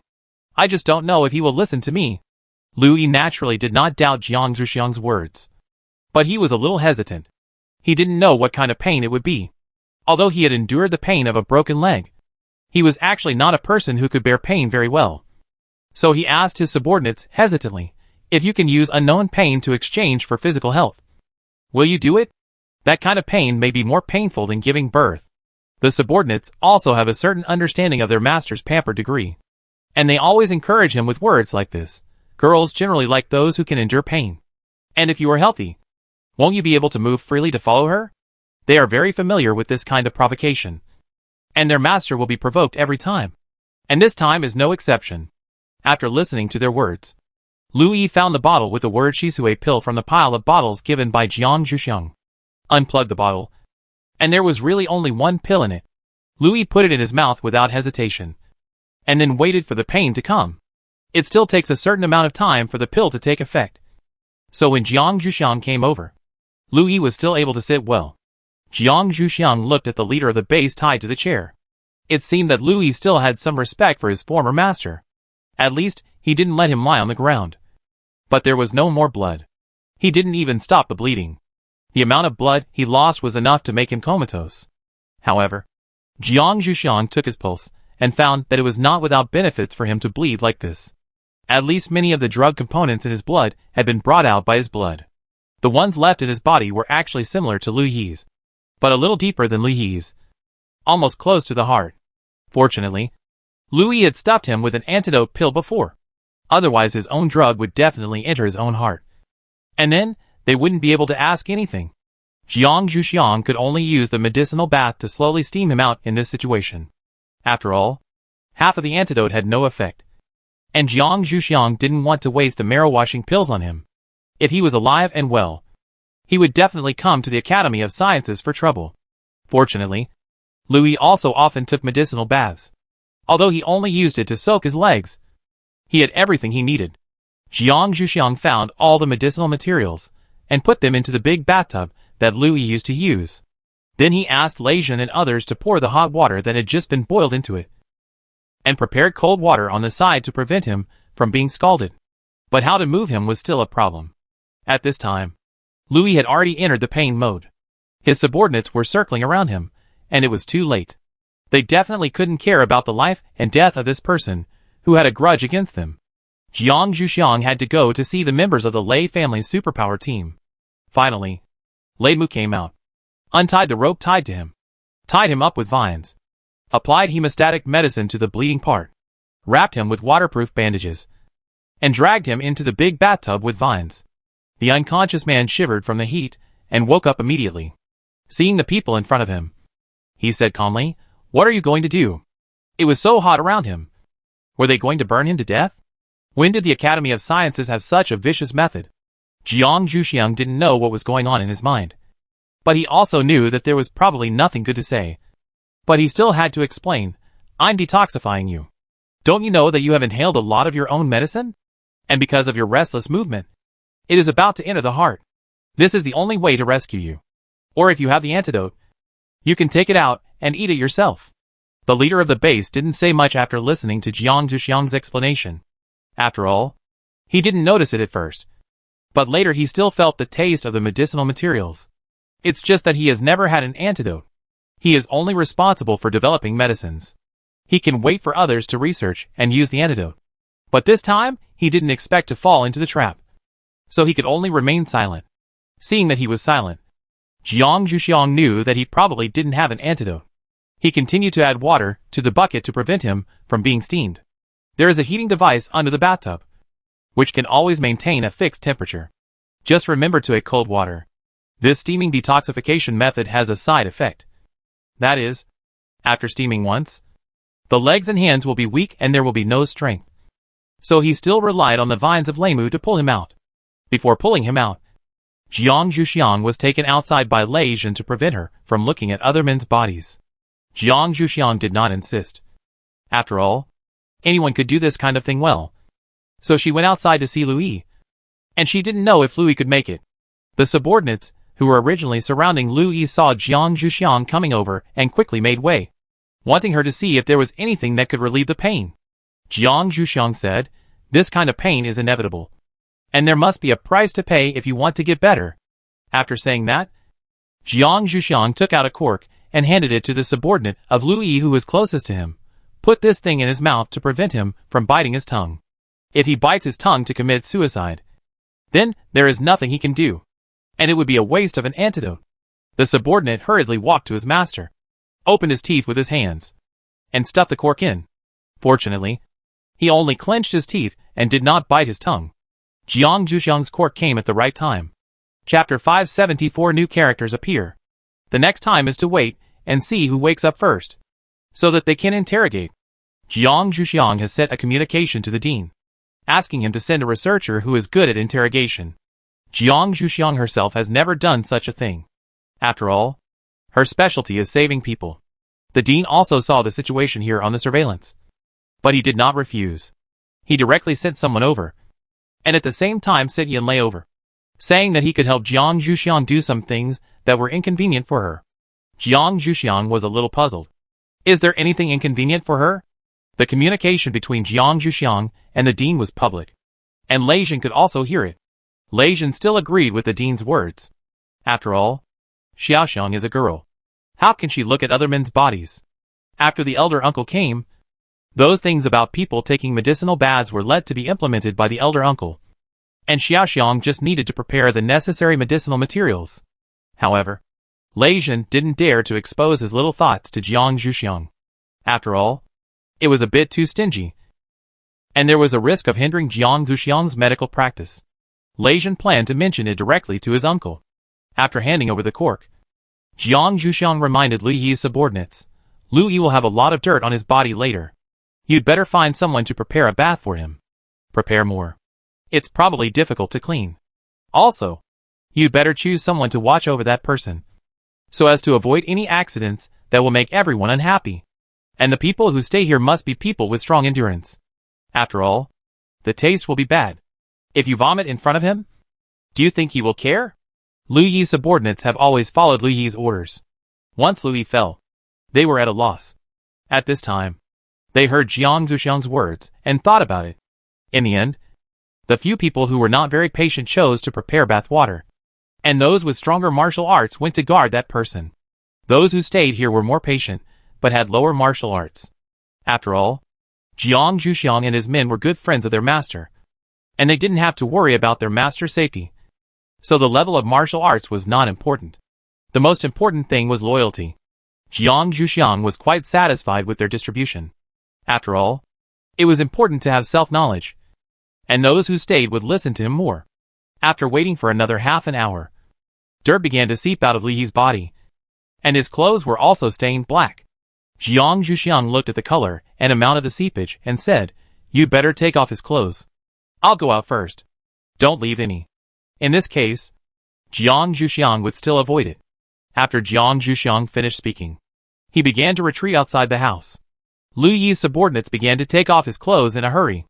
Only one person ran out and asked Jiang Zhuxiang, "When can Brother Lu take a bath?"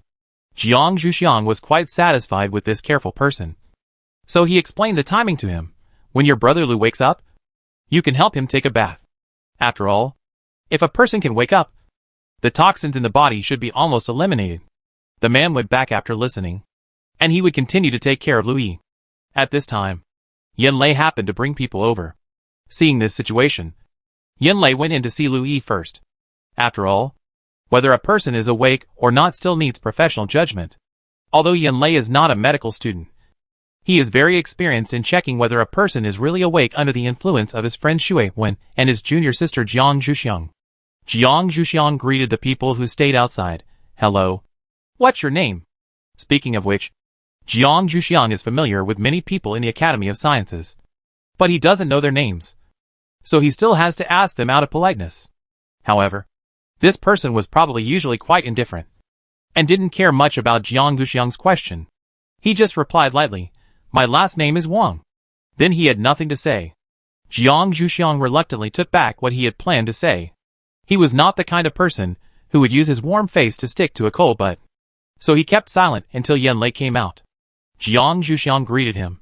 "What's the situation inside?" Yan Lei said, "I have taken a shower and I have sobered up. I was almost fainted by him again.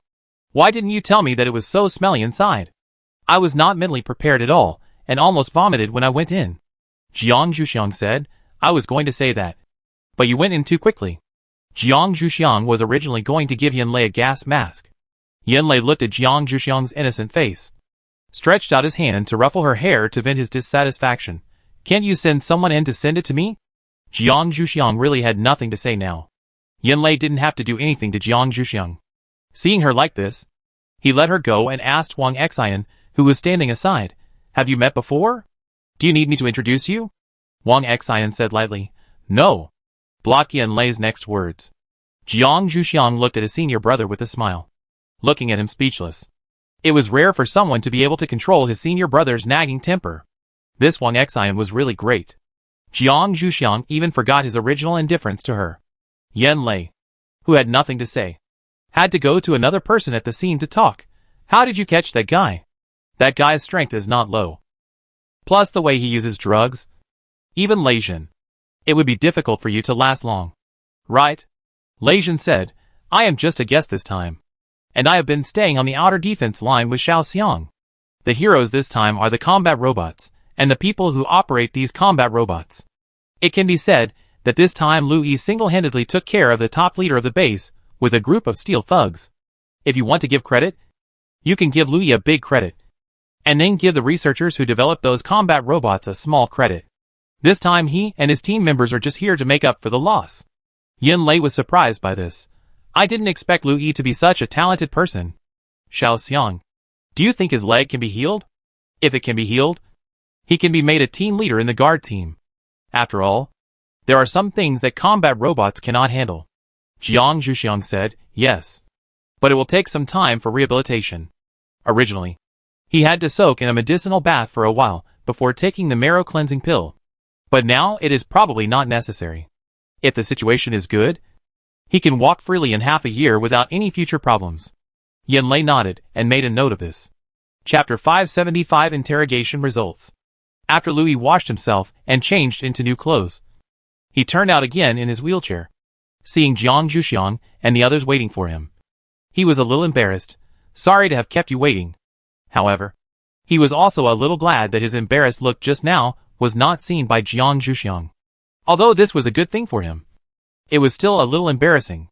Lu Yi always hoped that he would be in a good state in front of Jiang Zhuxiang. Jiang Zhuxiang said, "It doesn't matter. Can you still hold on now? If you can, we will start the interrogation first." Although Jiang Zhuxiang knew that there would be no problem with his marrow cleansing pill, he still wanted to confirm it. After all, everyone's physique is different, and the effect is also different. So Jiang Zhuxiang asked this question. Louis clenched his fists and felt full of strength. He even felt that he could stand up. It was naturally no problem for him to watch the interrogation. So he nodded and said, "No problem." After hearing this, Jiang Zhuxiang turned to look at Yin Lei and asked him to introduce Wang Xian to him. After receiving the hint, Yin Lei said, "Louis, this is our Academy of Sciences researcher in torture, Wang Xian, who was specially transferred by the dean to be in charge of this interrogation." Yin Lei did not introduce Wang Xian's great achievements.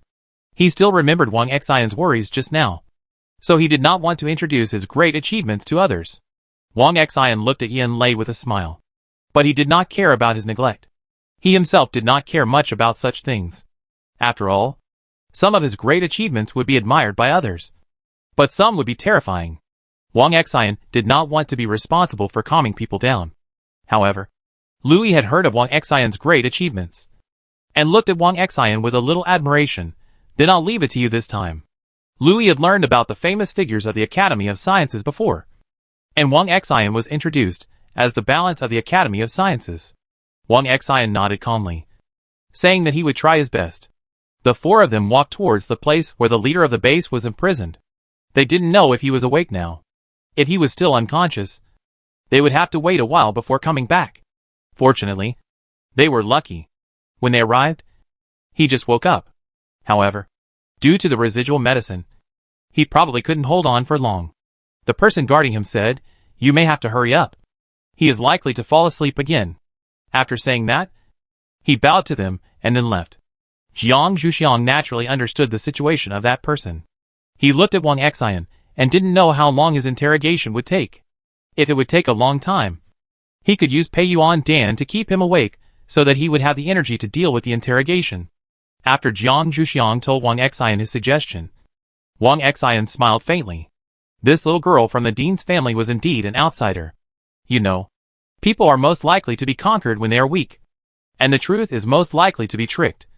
Especially the head of the base, who usually has a strong will. It usually takes a lot of time to break his will. This time is a godsend. Wang Xian rejected Jiang Zhuxiang's suggestion. "No. His current state is exactly what I need." After thinking about it, Wang Xian still suggested, "Do you want to wait outside?" After all, not everyone can watch their own interrogation without being shocked. Wang Xian was still a little worried that he would scare his dean's precious daughter. Jiang Zhuxiang listened to Wang Xian's words and thought about it. He didn't have to go in to watch. After all, that person had nothing to do with him. Maybe if he went in, Wang Xian would be restricted. So he said, "Then I'll stay outside." At the same time, he pulled Lei Jin and Yin Lei. The people inside were more closely involved with Louis, so he had to go in. Wang Xian obviously thought so too. He was a little satisfied to see Jiang Zhuxiang keep Lei Jin and Yin Lei. After all, when he was interrogating, he didn't want to see such irrelevant people enter except for those who helped. Jiang Zhuxiang sat down on a chair in the waiting room outside, motioned Lei Jin and Yin Lei to sit down, and began to wait for the results inside with a bit of boredom. At the same time, he curiously asked Yin Lei, "Big brother, did you know Wang Xian before? It seems that you are very familiar with each other." Yin Lei said a little speechlessly, "I met this guy when I was doing outdoor activities before, and I suggested him to come to the Academy of Sciences. I never thought he would take this path at that time." Jiang Zhuxiang saw your situation, so he didn't ask too much, and just waited for the results. About an hour later, Wang Xian and Louis walked out. Louis's face was not very good, but Wang Xian was very satisfied. Jiang Zhuxiang greeted him with a little curiosity. "How is the situation?" Wang Xian said, "I can't tell you now. If you really want to know, you can go with me to see the dean. He still needs to decide whether to make this matter public. Otherwise, if you are not the person involved, there is no need to know." Wang Xian was still very principled. After all, this matter was not a glorious thing for Louis. Wang Xian felt that it was very likely that the dean would decide not to make it public. Jiang Zhuxiang nodded and said, "Then I'll go with you." "What about you?" Lei Jin and Shui Wen naturally said, "We'll go." They naturally wouldn't trust Jiang Zhuxiang to follow Wang Xian, a cold-hearted guy, in case their little Xiang was hurt. Wang Xian looked at Lei Jin and Shui Wen with contempt, turned around and walked in front. After arriving at the dean's office, The dean was a little curious about why they came together. However, when it came to the results of the interrogation, the dean was still fair and impartial, saying, Xiaoxiang, wait a moment. I'll listen to the results first, and then you can come in. Jiang Zhuxiang had known the result before, so he was not surprised and said directly, okay. Wang Xian reported to the dean. The main purpose of that person entering the Academy of Sciences was Lu Yi. He had a crush on him, but after his leg was broken, people around him encouraged him to give him a cold shoulder. Unexpectedly, Lu Yi simply came out of the base and brought his subordinates to the Academy of Sciences. As for his temporary ID card, he actually picked it up. At that time, no one knew who dropped it. After he picked it up, he wanted to secretly come and take the person away. Because of jealousy, he hid in the dark and attacked others. If he didn't have this temporary ID card, he might have asked us for the person through normal channels. Chapter 576, Wang meets Wang. Wang Xian's tone was very calm, and he was obviously not surprised by the result. He had seen many such emotional entanglements, and there was not even a trace of surprise. The dean was the same. After so many years of controlling the academy, all kinds of strange things had happened. It was just that this time was special. It was the relationship between the outsiders and the residents of the academy. If it wasn't for this, the dean would not even have the idea of understanding it. After Wang Xian finished his report, he said, do you plan to make this public? After all, it involves personal privacy. Wang Xian still has a sense of propriety in this regard. After all, leaking personal privacy is also an illegal act. The dean also knew the secret of this matter. After all, if it was made public, Lu Yi would definitely not be able to survive in the Academy of Sciences. The dean did not have a good impression of the leader of the base, and did not want to give him an easy time. So he said, no need to make it public. Just deal with it secretly. As for the leader of the base, I will meet him and let him go. After all, we can't punish him. However, his temporary ID card will still be taken back. I don't know if he still has feelings for Lu Yi. If he still has feelings, this punishment should be enough. It is definitely the greatest mental torture for a person to not be able to see the person he likes. The dean is well versed in the art of using a soft knife to chastise others. Some punishments are so harsh that people can't even express their pain. Wang Xian nodded. It seems that the three guys outside will not know the truth. However, what does it matter to me? I'll just let the dean explain it himself. Wang Xian said. Then I'll leave first. He walked out directly after that. The dean was used to his approach. He followed him out, closed the door of his office, and went to the lounge outside. The dean was quite familiar with the three people outside, so there was no need to talk about anything in the office. Jiang Zhuxiang and the others didn't see Wang Xian leave. When they saw the dean coming, they thought he was going to talk to them in person. However, the first thing the dean asked after he sat down was, what's the matter with you guys? Jiang Zhuxiang was a little surprised and said, didn't Wang Xian tell you that we came with him? The dean raised his eyebrows. Wang Xian was getting more and more cunning.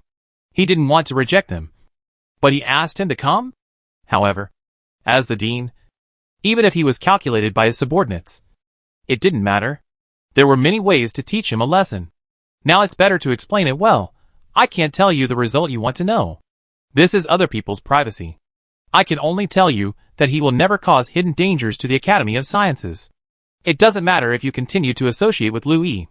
After all, after this incident, Lu Yi became a more reassuring person for Jiang Zhuxiang. Although Jiang Zhuxiang was very curious about the privacy mentioned by the dean, he would not ask what he shouldn't ask. Jiang Zhuxiang said, well, okay, I won't ask again in the future. But Lu Yi's performance this time is good.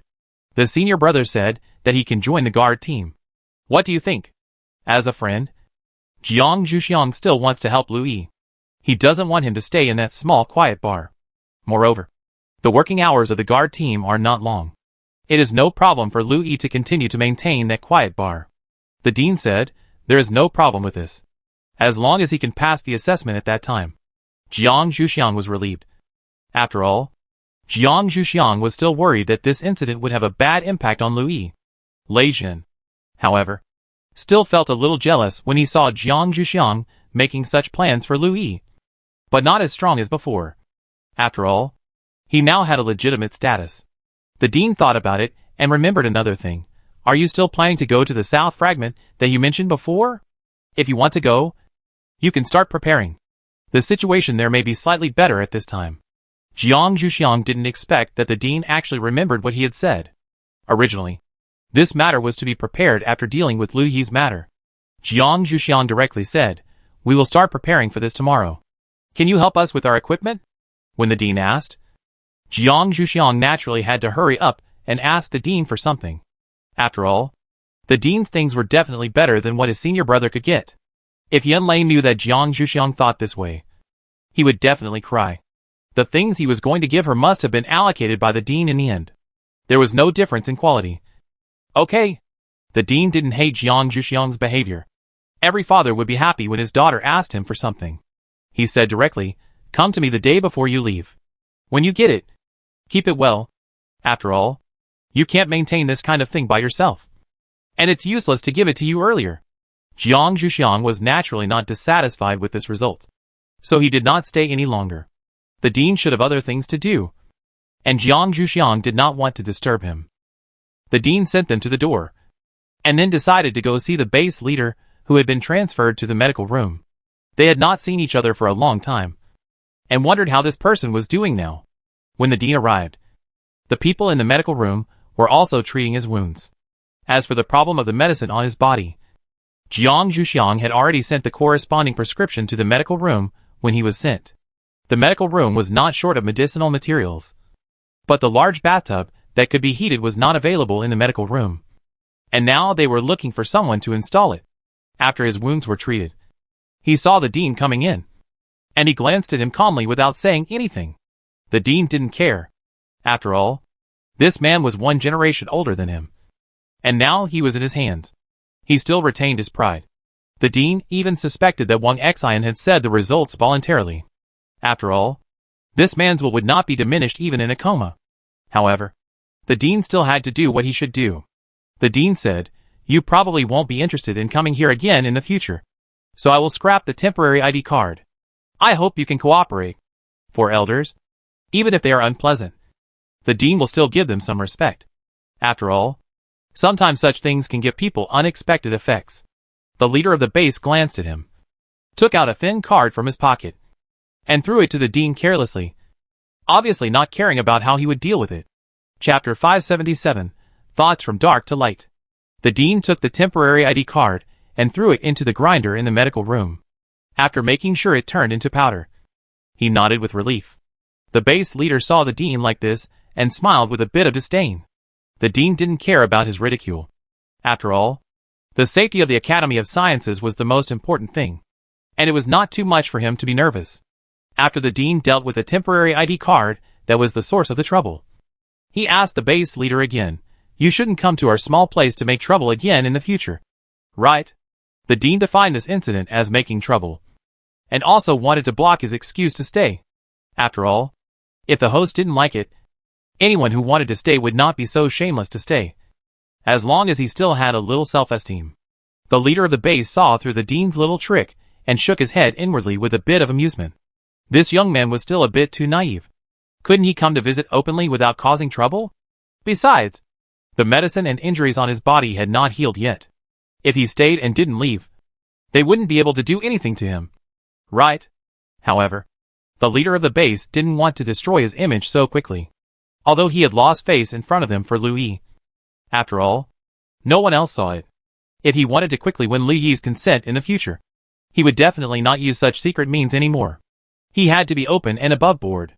If he wanted to act openly, he had to obtain the permission of the dean and others. The leader of the base said seriously, "No." His tone was full of sincerity. The dean looked at him suspiciously, and he could not see any trace of guilt. So he had to say, "That's good." He did not even mention the original intention to ban him from entering the field of the Academy of Sciences. However, even if he did not say it, the dean still planned to do so, unless his future performance impressed the dean. Otherwise, the leader of the base would always be on the blacklist of the Academy of Sciences.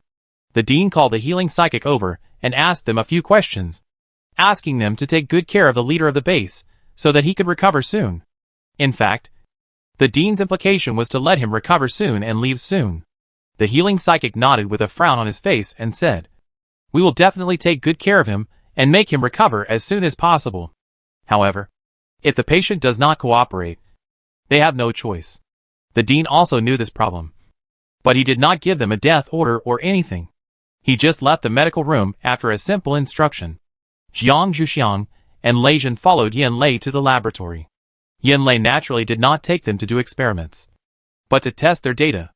After all, the equipment that the dean promised must match the user's own data. Jiang Zhuxiang and Lei Zhen stood in front of the machine, feeling like they were being dissected. There was almost no secret left in their bodies. Jiang Zhuxiang was most worried that his personal space would also be found. Fortunately, Jiang Zhuxiang's personal space is in the void, and there is no such thing in the human body. In fact, even if there is a personal space in the human body, those machines cannot detect it. Otherwise, space ability users are too dangerous. Crazy people might dig out their personal space. After Yan Lei recorded the data of the two of them, he directly sent it to the researcher in charge of these equipment, saying that the dean wanted it and asked him to prepare it well. Those researchers have always known that Yan Lei and the dean have a close relationship. Sometimes Yan Lei does do things for the dean, so they think so this time. In fact, the dean had not given any instructions this time, but Yan Lei did it himself in advance. As for the result after the dean knew about this, the dean just let him continue. Therefore, Yan Lei's prestige in the Academy of Sciences has been getting higher and higher recently, second only to the dean. However, the dean did not care much about this kind of thing, and sometimes he would add fuel to the flames. After all, the dean really wanted to hand over the Academy of Sciences to him. After all, it was a bit hard for Jiang Zhuxiang, a girl, to support an Academy of Sciences. At that time, all their property would be left to Jiang Zhuxiang. The dean's wife had also talked about this issue with Jiang Zhuxiang, and Jiang Zhuxiang did not care much. After all, he had never regarded the Academy of Sciences as his own thing. He still liked medical skills. When he returned to a peaceful life, he still wanted to open a hospital. At that time, he would not need many people, and a stable life would be good. Lei Zhen naturally knew what Jiang Zhuxiang was thinking. Lei Zhen said at the time that he would pay for the clinic, but the location should be closer to his home, preferably next door, so that it would be convenient for him to find her. After all, he would definitely take over the Lei family in the future, and he would definitely be very busy at that time. If the distance was closer, he would be able to see her faster. The dean's wife was furious at the time. Why did her daughter need him to pay for the clinic? Her own private money was enough to open the clinic, and she wanted her to take over her bakery. How could she open the clinic next to their home? In the eyes of the dean's wife, the most suitable place to open a clinic is the Academy of Sciences. There are so many ordinary people and brain power people in the Academy of Sciences. They are weak and need to see a doctor. There are more people than the Lei family. However, this reason was obviously not acceptable to Lei Zhen. In the end, the two sides compromised and decided to choose a location in the middle of the two sides. When it was safe in the wild, Jiang Zhuxiang would go to check the terrain, determine the specific location, and then start building. Yan Lei was also informed of this by the dean, and only said that he would organize the construction of the medical clinic at that time, and his little sister could continue to explore outside without worry. After dealing with this matter, Yan Lei asked, "When will you set off?" Lei Zhen said, "We must set off the day after tomorrow at the latest. After all, the situation there will not wait for anyone, and we may not be able to hold on by then." Yan Lei nodded and silently sent a message to the researcher, saying that the product would be needed the day after tomorrow. The researcher almost jumped up. Did he want them to work overtime? If it was so urgent, wouldn't he have told them earlier? However, the researcher knew that Yan Lei was not a joker. He thought that this matter should be urgent, so he didn't send a message to argue with Yan Lei. After arranging the production staff, he sent a solemn letter of protest, clearly stipulating that such products must be ordered 5 days in advance in the future. Otherwise they would refuse to accept the job. Chapter 578 An Unexpected Encounter. Yan Lei knew that he was a little anxious this time, but when it came to things related to his junior sister, Yan Lei sometimes did not care too much about others. However, since others had come to protest, Yan Lei would not say nothing, and replied in a good tone, "Okay."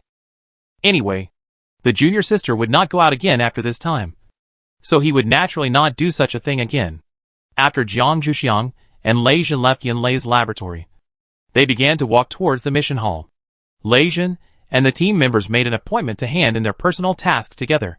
He asked Jiang Zhuxiang to help them refer to the things they needed to prepare for the South fragment.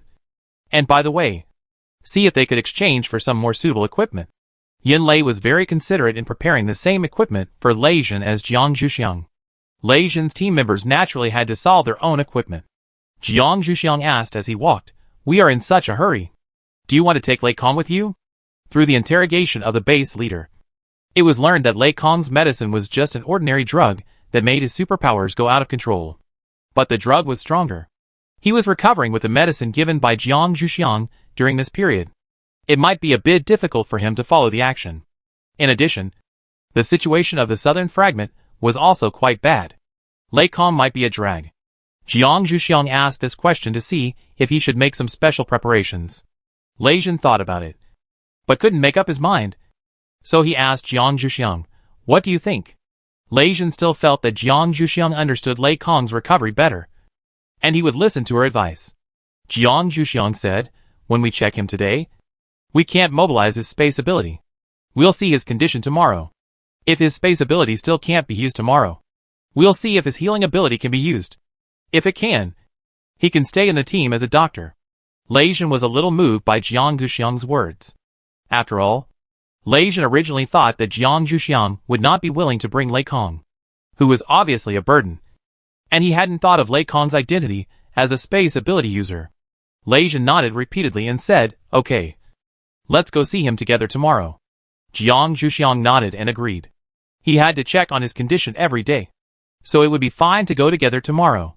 After arriving at the mission hall, Jiang Zhuxiang saw the group of very eye-catching people. When they saw Lei Jin appear, they also surrounded him directly, wanting to know what their captain had been doing these days, and what Lei Kong's condition was like. Because of Lei Kong's physical condition, Lei Kong no longer lived with the team members. He moved to the medical room to be neighbors with the base leader. The team members really hadn't seen Lei Kong for a long time. Lei Jin could still answer the first question, but the second question depended on Jiang Zhuxiang. Jiang Zhuxiang directly suggested, "I have an appointment with your captain to go see Lei Kong tomorrow. Do you want to go together? You can ask him in person then." The team members were very happy with Jiang Zhuxiang's suggestion and expressed their gratitude to him. At the same time, some people silently looked at their captain. Their captain, a rough man, would never think of such a question. It turned out that there must be female members in the team. The relationship between Jiang Zhuxiang and Lei Jin made the team members accept Jiang Zhuxiang's existence a long time ago. And now they naturally would not treat her as an outsider. The bold Lei Mu complained directly to Jiang Zhuxiang, "The captain always forgets our existence. If there is such an activity in the future, Xiaoxiang, you must remember to call us." After listening to Lei Mu's words, Jiang Zhuxiang looked at Lei Jin with a smile. "Your team members are about to rebel." Lei Jin said indifferently that they had been rebelling for a long time. "But you just didn't see it." Lei Jin's eyes revealed a bit of teasing and jealousy.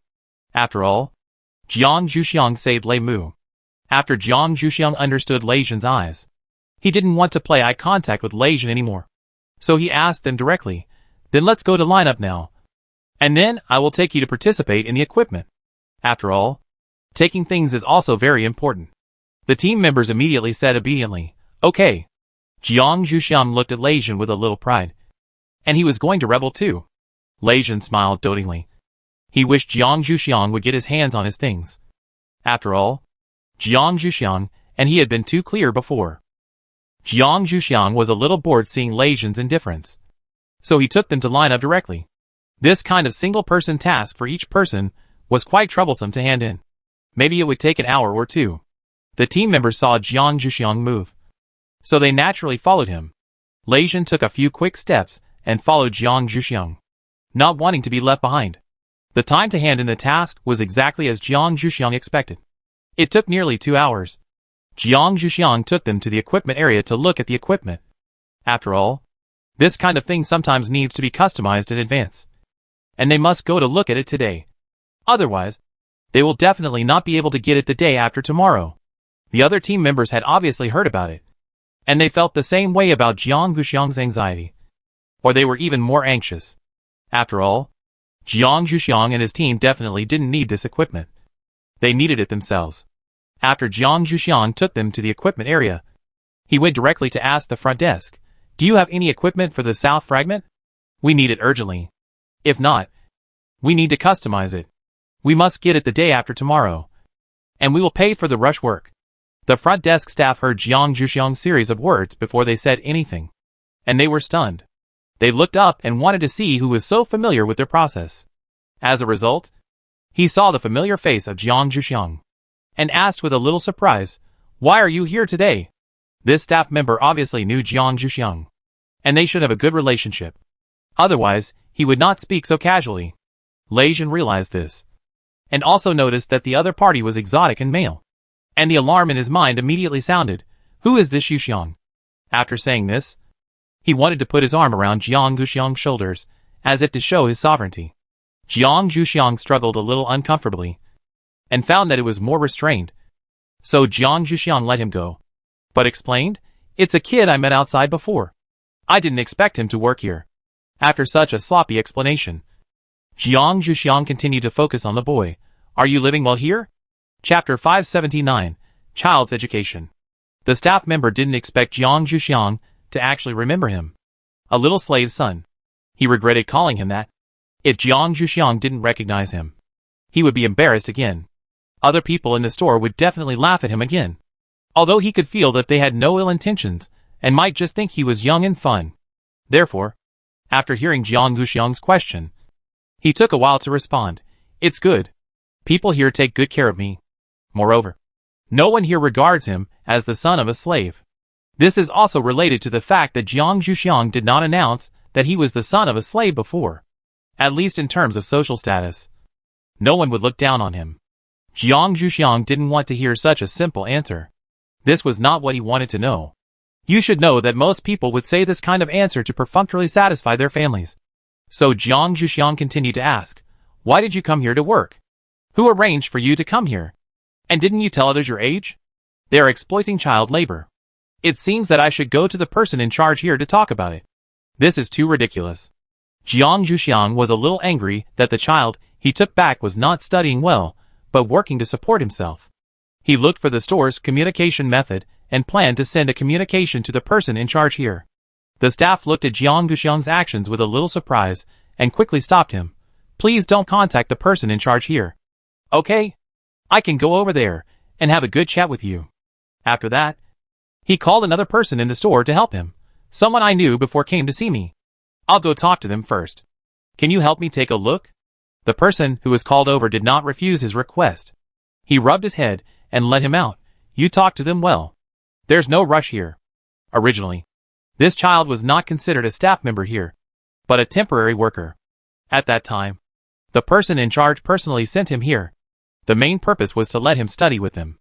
After all, there is no school suitable for children of this age in the Academy of Sciences. He thanked them gratefully and took Jiang Zhuxiang to the lounge. Lei Jin followed them consciously. As for the other team members, as long as they were not stupid, they could get close to the staff here while they were chatting. If possible, it would be best to get the equipment by themselves so that they don't have to be busy with this matter after chatting. Lei Jin's team members naturally understood their captain's meaning perfectly. But unfortunately, they were not familiar with the equipment needed to go to the south fragment. So they could only chat with the person who just sat behind the counter to get familiar with it. They also looked at a few pieces of equipment suitable for going to the south fragment, but still did not make a move. They could only confirm it after Jiang Zhuxiang came out before paying. After Jiang Zhuxiang and Lei Jin followed him to the lounge, Jiang Zhuxiang sat upright on the sofa, showing a domineering aura, the purpose of which was naturally to make him dare not tell lies. Of course, the man did not tell lies. "When I was taken back to the Academy of Sciences, the person who came to pick us up said that we, the survivors from abroad, could apply for security funds until we adapt to life here. I didn't come here on purpose." He took a sip of water and continued to describe, "At that time, my parents and I lived directly in the public housing. My parents had already received the security fund, which really allowed us to live a good life. But later, the person who originally brought us here came to us again and said that he had found a teacher for me. Then he brought me here and asked the person in charge here to be my teacher. At that time, I didn't know how to deal with it. so I had to accept it. But the person in charge here was busy, so I was put in his store. At that time, I was also asked to kill time. Later, I saw that they were too busy, so I took the initiative to take on part of it. Later, I became a temporary staff member here. The salary was more than the security fund, so I kept working there. Jiang Zhuxiang listened to his explanation and couldn't blame him. It was just that his teacher was a little unreliable.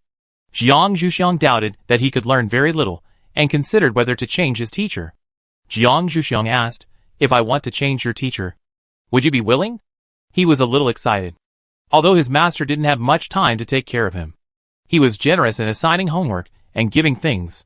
He was really reluctant. "No. The teacher is very good, and I am only learning the basics now. It's normal that he doesn't have time to take care of me. People in the store can help me solve the problems I encounter." He felt that he really had no problem, and just hoped that Jiang Zhuxiang could give up this dangerous idea. After Jiang Zhuxiang saw his idea clearly, he did not force it. But meeting the person in charge here became something he had to do. After all, he still wanted to understand his specific situation and let him pay more attention. Speaking of which, Jiang Zhuxiang still didn't know his name. So Jiang Zhuxiang asked, "What is your name now?" As the son of a slave, he didn't have his own name in the previous manner, and he didn't know if that person had given him a name. He slowly breathed a sigh of relief. Jiang Zhuxiang finally didn't care about his work. As for the name, the person in charge gave him the name on this fragment very readily. He said, "The teacher called me Mengchang, and I took the teacher's surname. Do you think this name is nice? Anyway, I like it very much." Jiang Zhuxiang was a little surprised. After all, it was very meaningful to give his disciple the same surname as himself. It meant that he either planned to let him take over his business or provide for his retirement in the future. Jiang Zhuxiang felt that it was even more necessary for him to find the person in charge. It would be best if he could talk today. After all, he didn't have much time. Jiang Zhuxiang directly called the person in charge here, hoping that he could come over quickly, and he wanted to talk to him. The person in charge here said helplessly, "What trouble has Mengchang caused again?" He was indeed a bit busy, and if possible, he would not want to waste time. Jiang Zhuxiang said directly, "It won't take long.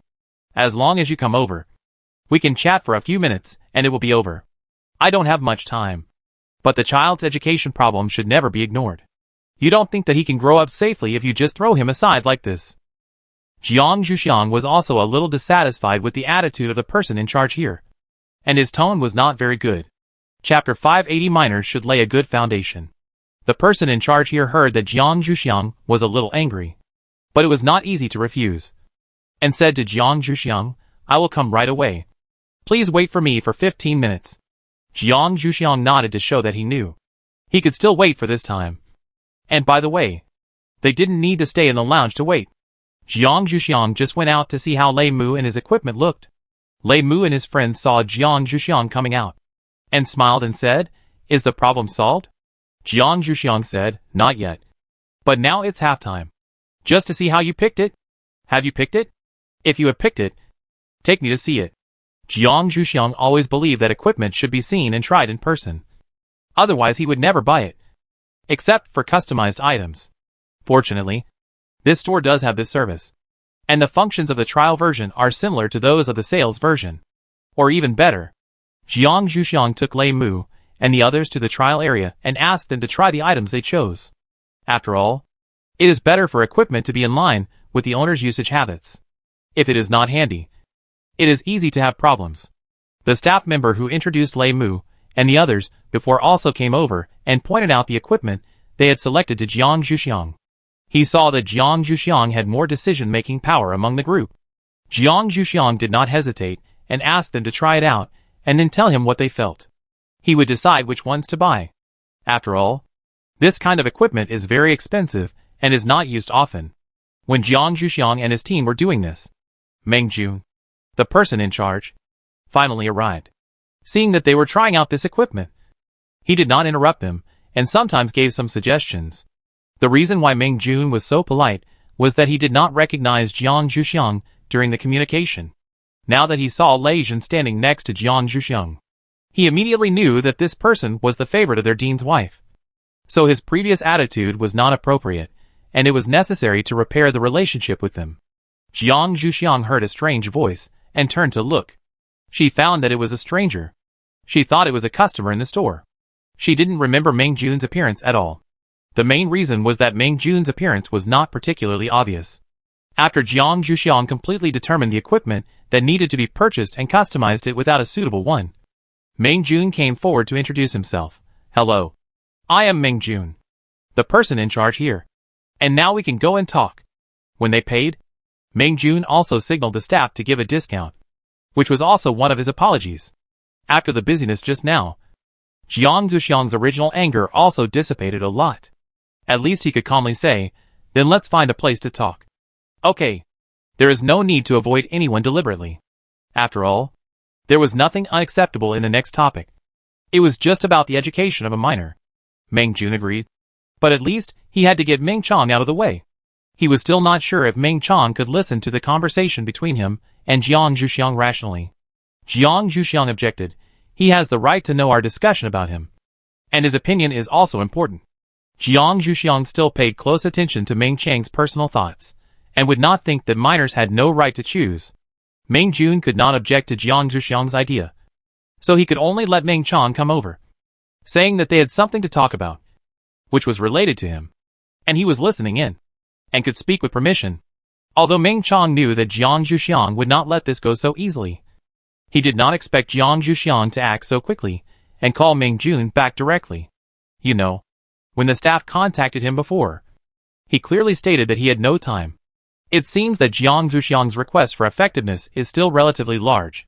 Meng Chong was a little terrified. If Jiang Zhuxiang insisted that he could not continue to work, then Meng Chong had to leave this interesting place.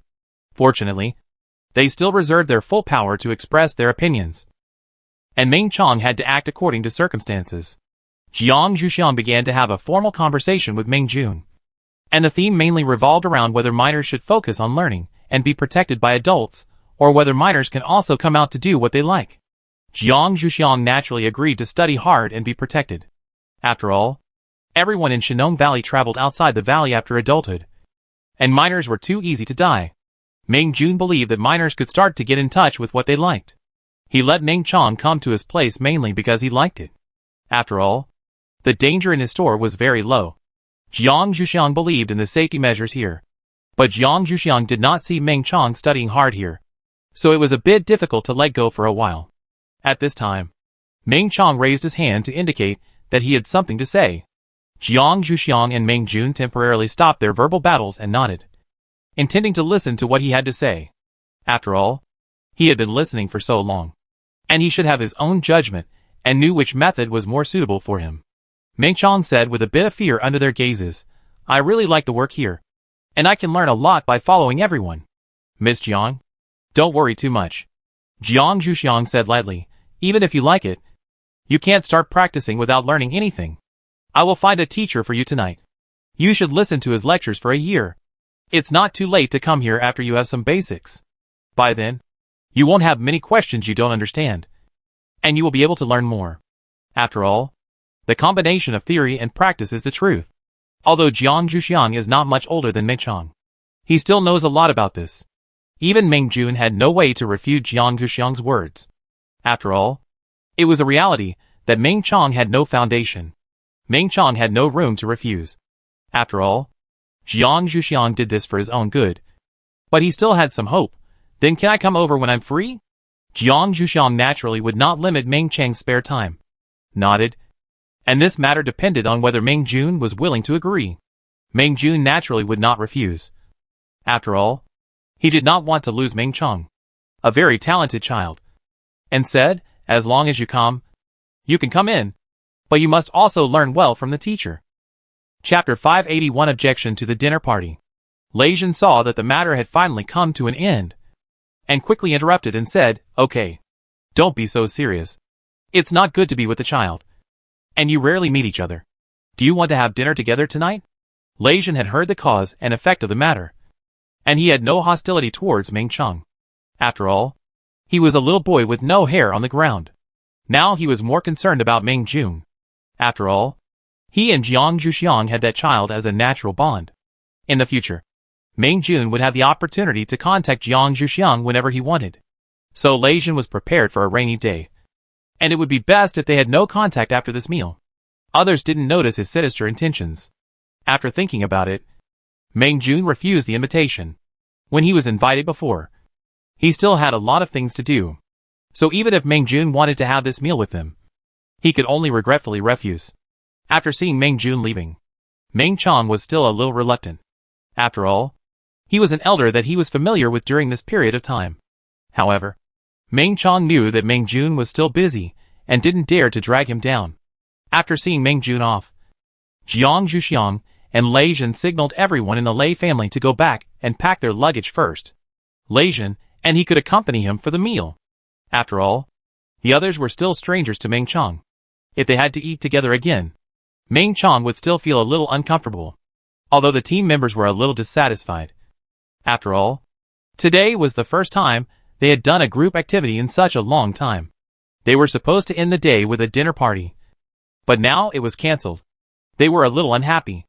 Lei Jin was still okay with his team members. Seeing them so disappointed, he had to say, now there are two choices. We will have the last meal together tomorrow night. Or you can go out to eat by yourself today, and the bill will be on me. Lei Jin also knew that they were probably short of money now, so he decided to pay for it himself. The team members thought about it. For a dinner party, everyone should go together to create an atmosphere. Now Lei Jin and Lei Kong had no time, so they naturally would not insist on having a dinner party. They only said, we choose tomorrow. Don't forget us when you go to see Lei Kong tomorrow. Otherwise, we will definitely rush over in a group. And then we can't just have one meal to solve the problem. Jiang Zhuxiang was not surprised by their choice, nor did he care about their threats. Anyway, Lei Jin would definitely be responsible for paying for tomorrow's dinner. If they had any problems, they could just go to Lei Jin. It would never be his turn. Lei Jin saw that Jiang Zhuxiang didn't say anything, so he added, if you want to go tomorrow, remember to go out early. You can wait at our door or at the breakfast shop outside. We will come to you naturally. However, if you are late, don't blame us for leaving first. The team members nodded in agreement with Lei Jin's words, and then left with their equipment very neatly. Meng Chong saw too many strangers leave, and his expression relaxed a lot. He said with a little smile, where are we going to have dinner? Meng Chong used to eat dinner with people in the store, which was basically nutrition supplements and biscuits. So Meng Chang's living conditions here were not very good. So he didn't know much about the current situation outside. And except for walking outside when he first came here, he basically didn't go out for a long time. Now Meng Chong is still looking forward to this dinner. The equipment area is also located in the mission hall. Jiang Zhuxiang didn't want to find a strange place to have dinner, so he took Lei Jin and Meng Chong directly to the bakery of the dean's wife. The dean's wife was still here today. The dean had something to go out, saying that he was going to discuss something with someone. Before he left, he told Jiang Zhuxiang to take good care of her mother and not let her feel lonely. Jiang Zhuxiang was speechless about the advantages he agreed to at that time. The dean's wife didn't look like she would feel lonely, but she still had to take care of herself. Jiang Zhuxiang approached the bakery, and as usual, he didn't see the dean's wife outside. Jiang Zhuxiang asked them to wait for a while and order dishes by the way. When he came out, he could eat. Jiang Zhuxiang really saw the dean's wife in front of the bakery and asked, Mom, what delicious food are you making today? Can I have a taste? Although Jiang Zhuxiang didn't like desserts very much, he still had to flatter the dean's wife. The dean's wife was a little surprised when she heard Jiang Zhuxiang's voice and said, Why are you here? I made puffs, which can't be eaten as dinner. You can eat them first. The dean's wife knew that Jiang Zhuxiang would definitely not have dinner if he came out so late, especially this time when no one was at home. She must be very hungry now. So she let the little guy fill his stomach first, and then she could prepare dinner. Before the dean's wife started, Jiang Zhuxiang said, I brought a child and Lei Jin with me this time, so I can prepare more food. After Jiang Zhuxiang said that, he went to find rice by himself. If the food was not enough, he could eat more. The dean's wife was a little surprised. You can make friends, which is really gratifying. Don't worry. I will definitely prepare dinner well. It was a thank you for letting Jiang Zhuxiang take this step. You know, in the past, Jiang Zhuxiang had been around the mountain. Except for the people of the Lei family, and they were the ones he often met in the Academy of Sciences. Even if others wanted to get close to him, they had to see if Jiang Zhuxiang was willing to stay. This time was really an unexpected surprise. Jiang Zhuxiang said that he couldn't accept the change in the attitude of the dean's wife. Seeing the dean's wife's orderly hands, and the two people outside who didn't know what they were doing, Jiang Zhuxiang said, "I'll make some tea and wait outside." After that, Jiang Zhuxiang started to do it himself. After all, the dean's wife didn't seem to need him very much. The dean's wife was not worried about the dinner for only 4 people. After all, this amount was nothing compared to the amount of food that several people would eat at home. She had managed such a big scene. So now there was no problem. She waved her hand to signal her to do whatever was convenient for her. Jiang Zhuxiang put the brewed tea on the tray, along with a small basket of puffs.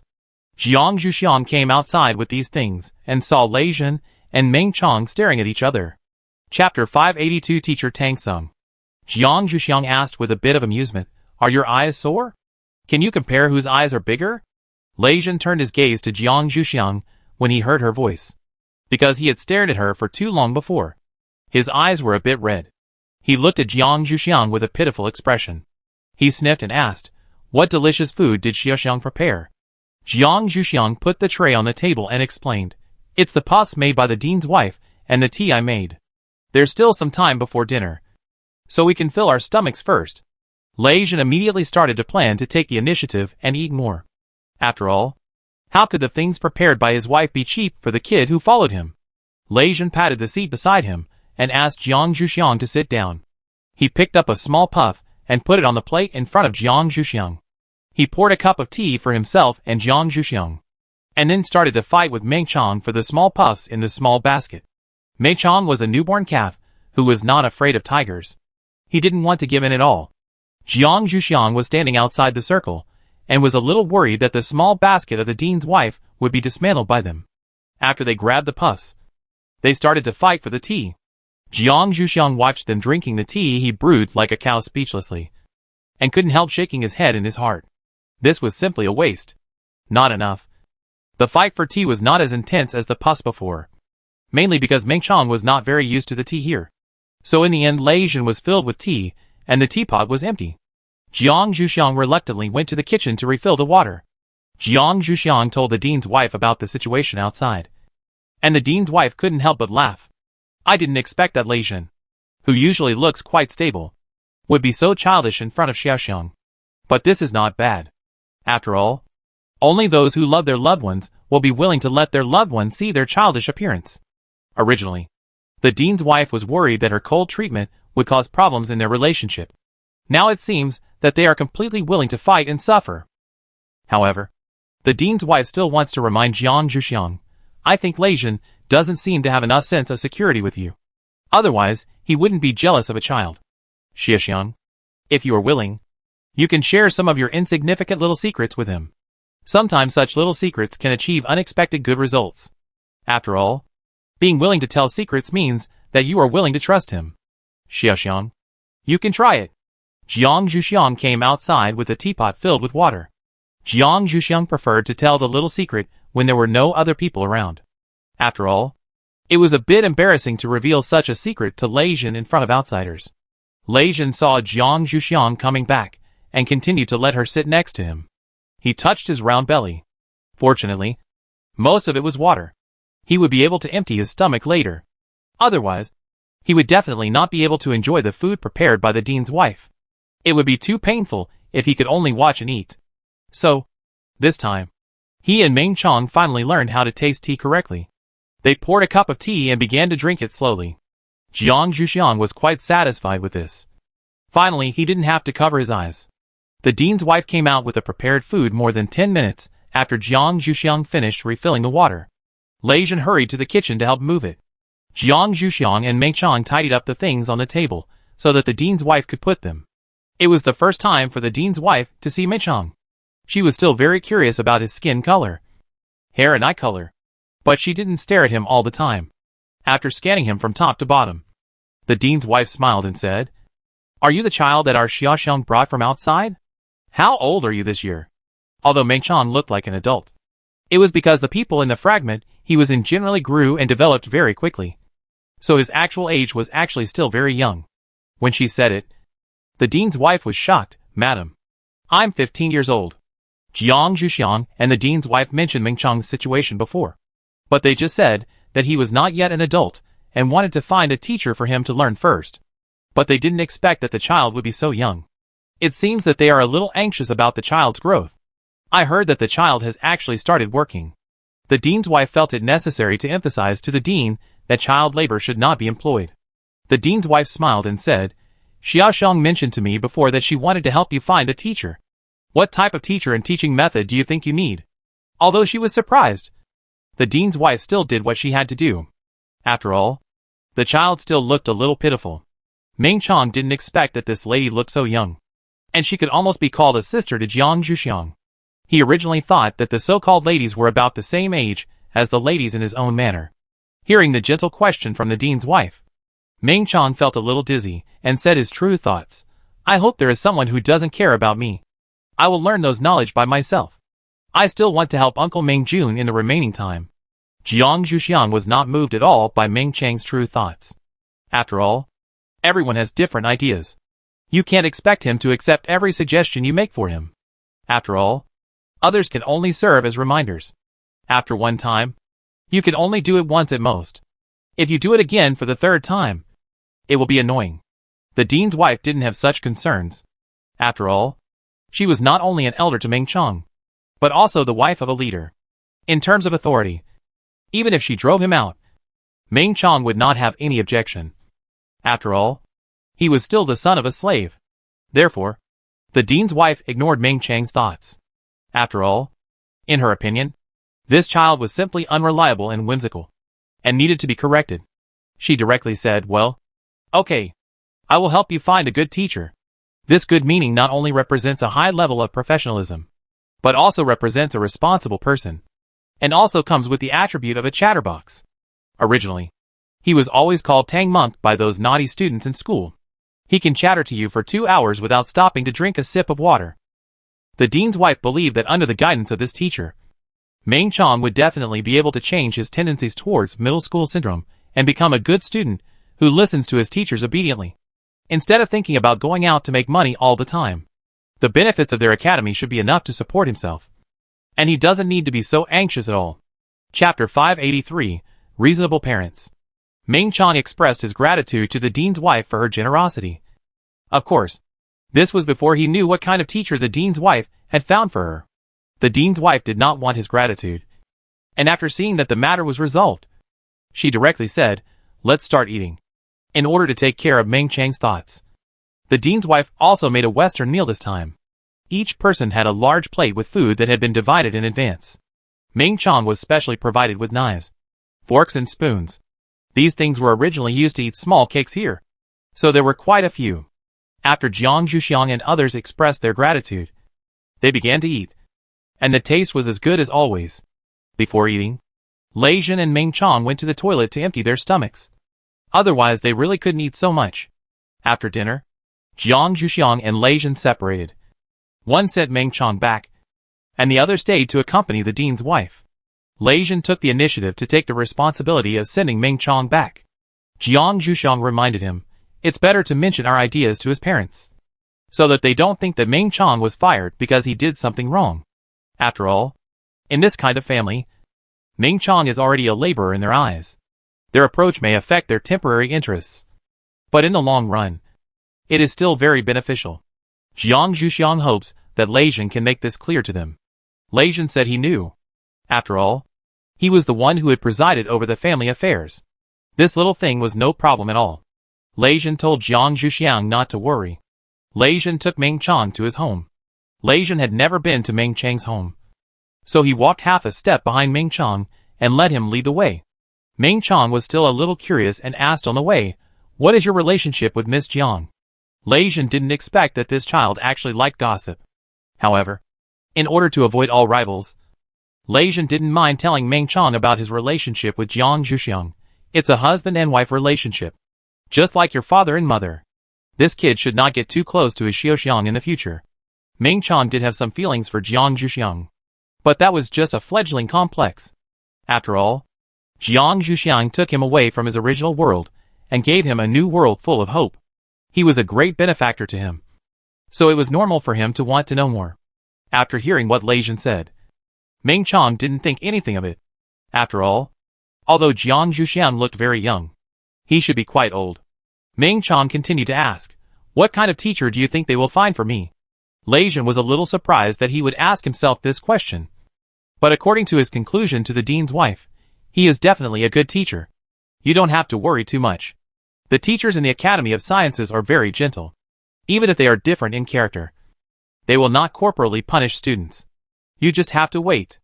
As for work, I believe your parents don't need you to work that much. Lei Jin was very familiar with the welfare of the Academy of Sciences. For the first-year residents, the Academy of Sciences would provide basic food for survival and give them priority to job opportunities. Lei Jin believed that they must have jobs to do, and their family life should be decent. After arriving at Meng Chang's house, Lei Jin confirmed this again, because they were waiting for Meng Chang to come home with the lights on. Most families are reluctant to waste energy to light the lights at night. So Meng Chang's family should have a certain economic strength. Lei Jin asked Meng Chang to open the door and followed him in. He needed to see his parents. Meng Chang didn't know what Lei Jin was going to do, but he did it anyway. After all, nothing strange would happen if he saw his parents. Meng Chang's parents looked a little fat, and it seemed that they had only gained some weight recently. So it seemed that their lives had really improved a lot after they came to the Academy of Sciences. When they heard that someone was coming to visit, they were not stingy and took out the precious cakes at home to entertain them, as well as the tea that they only brewed when guests came. Lei Jin did not refuse, but just tasted it a little and stopped. After all, he had eaten a lot for dinner, so he was not greedy for this little food. Seeing Meng Chang watching at the door, Lei Jin invited him in and asked him to sit next to him to eat. For a child of Meng Chang's age, he would never be full. After all, the energy required for physical development is definitely much more than that required by an adult. Meng Chang's mother glared at Meng Chang speechlessly, and said a little embarrassedly, "This child has been growing taller recently."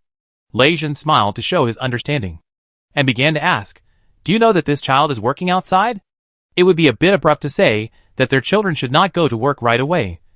So Lei Jin decided to quietly settle the situation first.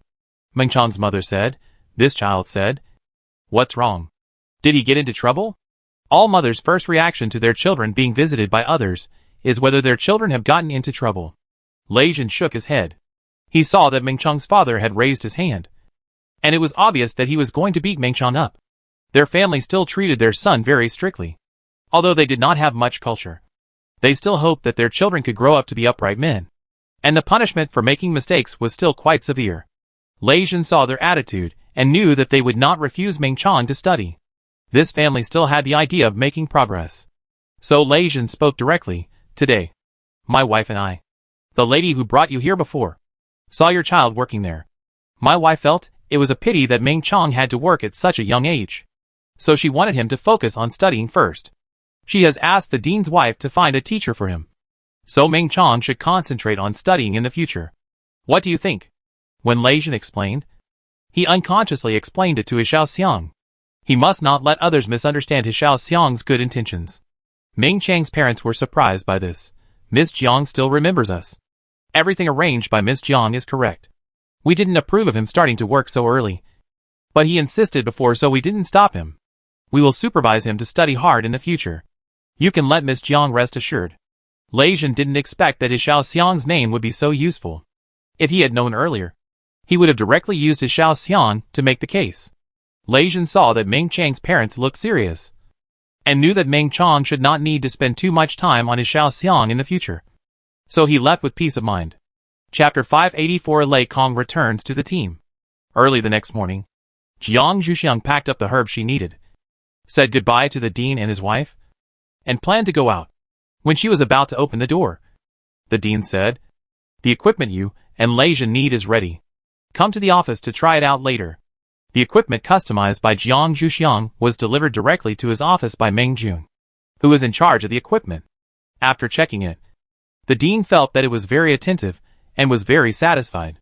However, no matter how satisfied he was, he had to try it out first. So the dean mentioned this. Ming Jun sent the equipment to the dean's office to mention what happened when Jiang Zhuxiang came to him before, and wanted the dean to help him say a few words to Jiang Zhuxiang. After all, he was indeed a little negligent before. However, he did not mention this matter later, mainly because he felt that if the dean knew about this, he might not be willing to speak for him, and he might even say something about him. Ming Jun still felt that he should not make trouble for himself. However, it seems that Jiang Zhuxiang should not have mentioned this matter to the dean. Otherwise the dean's attitude towards him would not be exactly the same as before. It seems that this girl is still very broad-minded.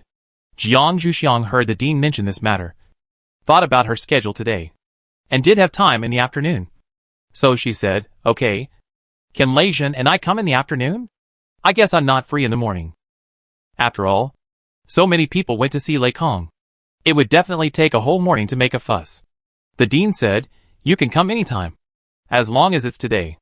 The dean also knew that his little Xiang was always restless, so he never asked her for time. Jiang Zhuxiang went out with peace of mind. It would be better for them to meet at the breakfast shop at the door, so that they would not have to wait for each other. Lei Jin was woken up by his team members early in the morning, asking him to get up quickly, because the Lei clan leader and his wife had gone back after discussing the wedding date with the dean and his wife. Lei Jin returned to the dormitory. Otherwise it would not be so easy to be caught in the morning. Lei Jin got up from the bed a little helplessly, put on his clothes, opened his door, and glared at the people gathered outside his door. "What are you arguing so early?" Lei Mu said excitedly. "Aren't we going to see Lei Kong today? Didn't we agree to go early?" Lei Jin had nothing to say, so he could only look through the refrigerator in the public kitchen and find some fruit for Lei Kong. After all, it's not good to go to see a patient empty-handed. Lei Jin led them to the breakfast shop at the door, and saw Jiang Zhuxiang's back from a distance. Lei Jin's original morning mood was almost gone. However, the team members behind him were obviously more excited than Lei Jin, and they directly passed him to greet Jiang Zhuxiang. Jiang Zhuxiang saw Lei Mu and the others, and waved in response. But he still didn't stop eating. "The breakfast here is really good." Lei Jin was a little helpless, so he had to walk up to greet Jiang Zhuxiang, and sat down in front of Jiang Zhuxiang.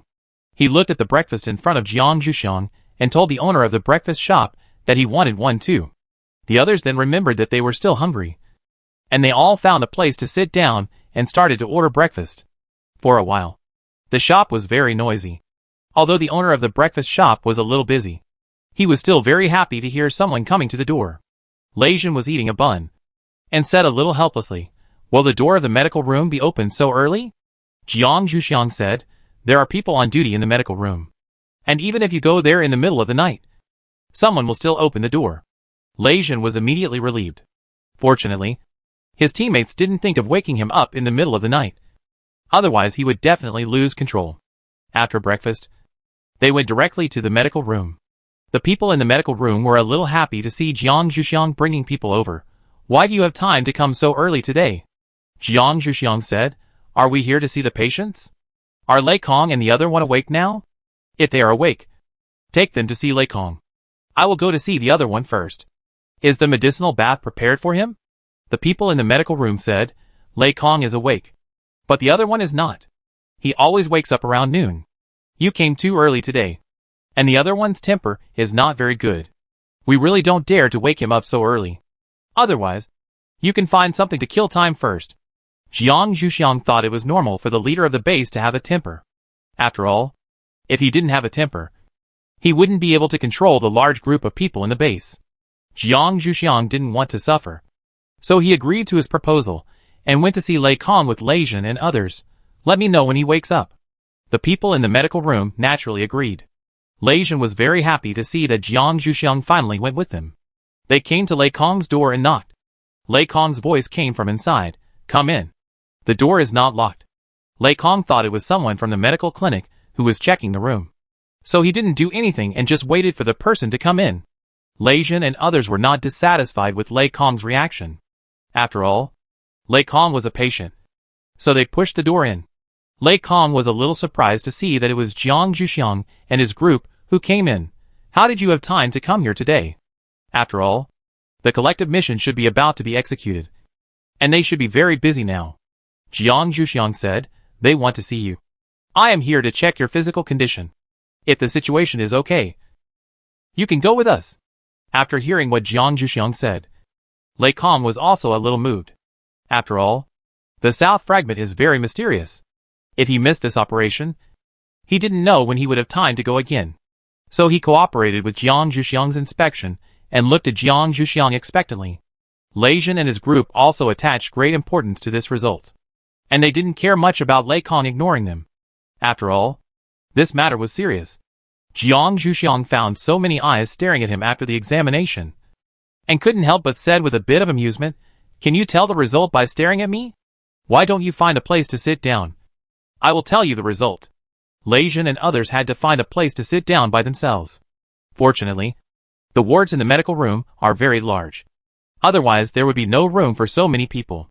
Jiang Zhuxiang silently found a chair and sat down, flipped through the blood test report, and said, "The amount of medicine in the blood is already very small. Only 1%. Although it still has some effect on the space ability, it should have no effect on the healing ability. You can try to use the healing ability to convert these medicines yourself, and then you will be able to move freely, and there will be no problem to follow this time." Chapter 585 The Price of Rapid Recovery. Lei Kong was very surprised to hear the result and asked for confirmation. Is it really possible? Although Lei Kong wanted to go, he was still afraid that he would be a drag. Jiang Zhuxiang said seriously, "Yes. The way to the southern fragment is enough for you to solve the remaining 1% by yourself. Although it is still possible to use medicine, Jiang Zhuxiang still thinks that if a person can bear it by himself, it is better not to use medicine, even if it is Chinese medicine with relatively small side effects.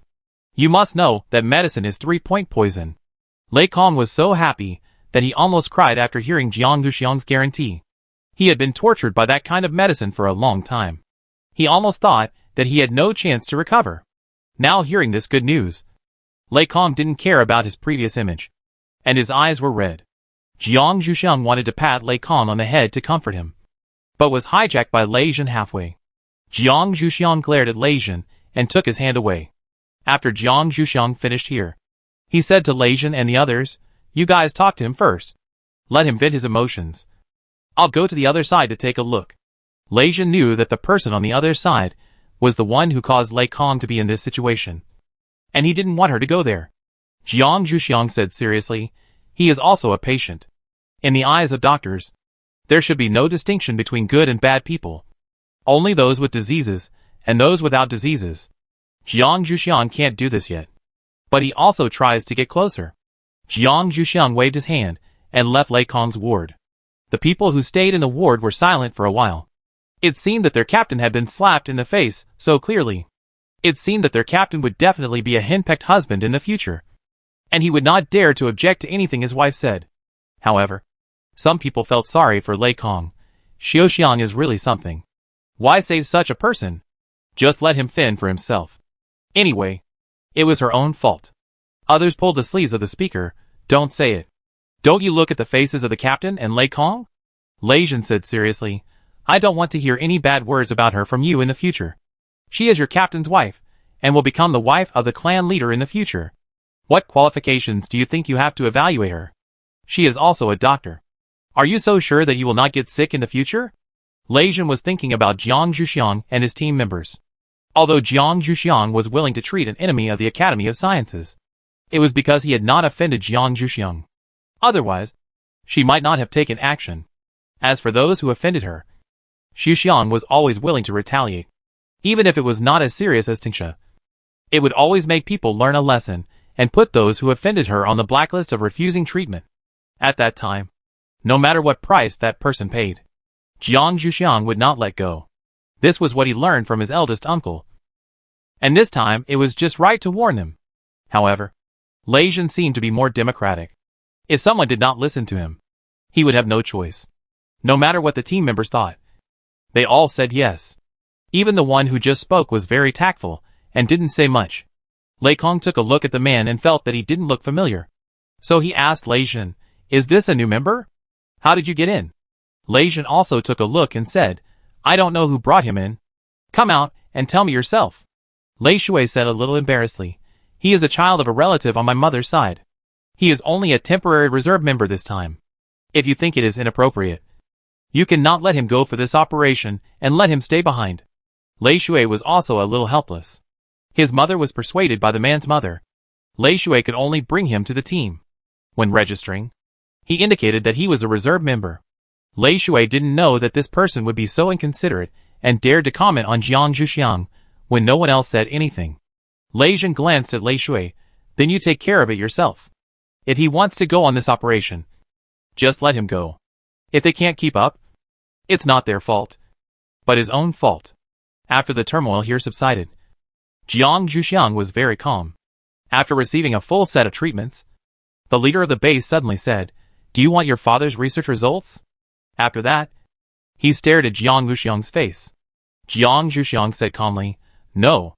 The leader of the base was swallowed, and couldn't believe that Jiang Zhuxiang would be so free and easy.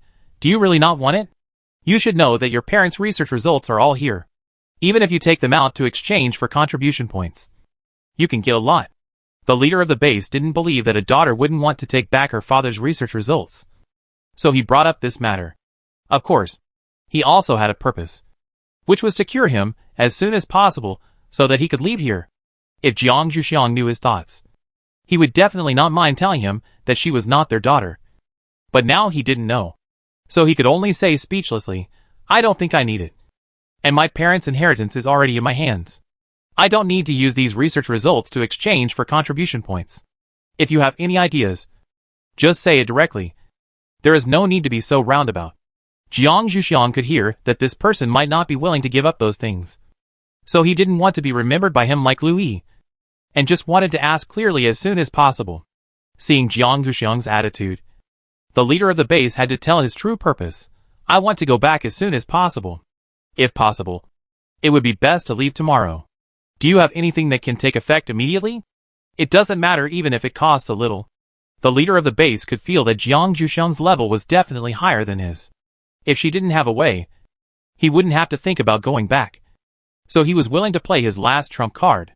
You know, those things were originally the capital for his comeback, and the absolute weapon in his big dream. Jiang Zhuxiang looked at him curiously. "Why are you in a hurry to go back? Is someone rebelling against you? None of the people in the base are easy to deal with. Now there are monkeys who claim to be king when there is no tiger in the mountain." Jiang Zhuxiang doesn't know why he feels happy about the misfortune. The leader of the base didn't expect Jiang Zhuxiang to react so quickly. But since he guessed it, there is nothing to hide. He asked again, "Is there any way?" Jiang Zhuxiang said, "Let me feel your pulse first and see the situation." The result of the pulse was average. Not bad. There is a way to speed up recovery, but the price to pay is a bit high. Jiang Zhuxiang confirmed the price the leader of the base was willing to pay. Does what you said before still count? Chapter 586, Dinner Before Departure. When the leader of the base heard what Jiang Zhuxiang said, he knew that she really had a way. However, looking at her expression, he also knew that things were not that simple.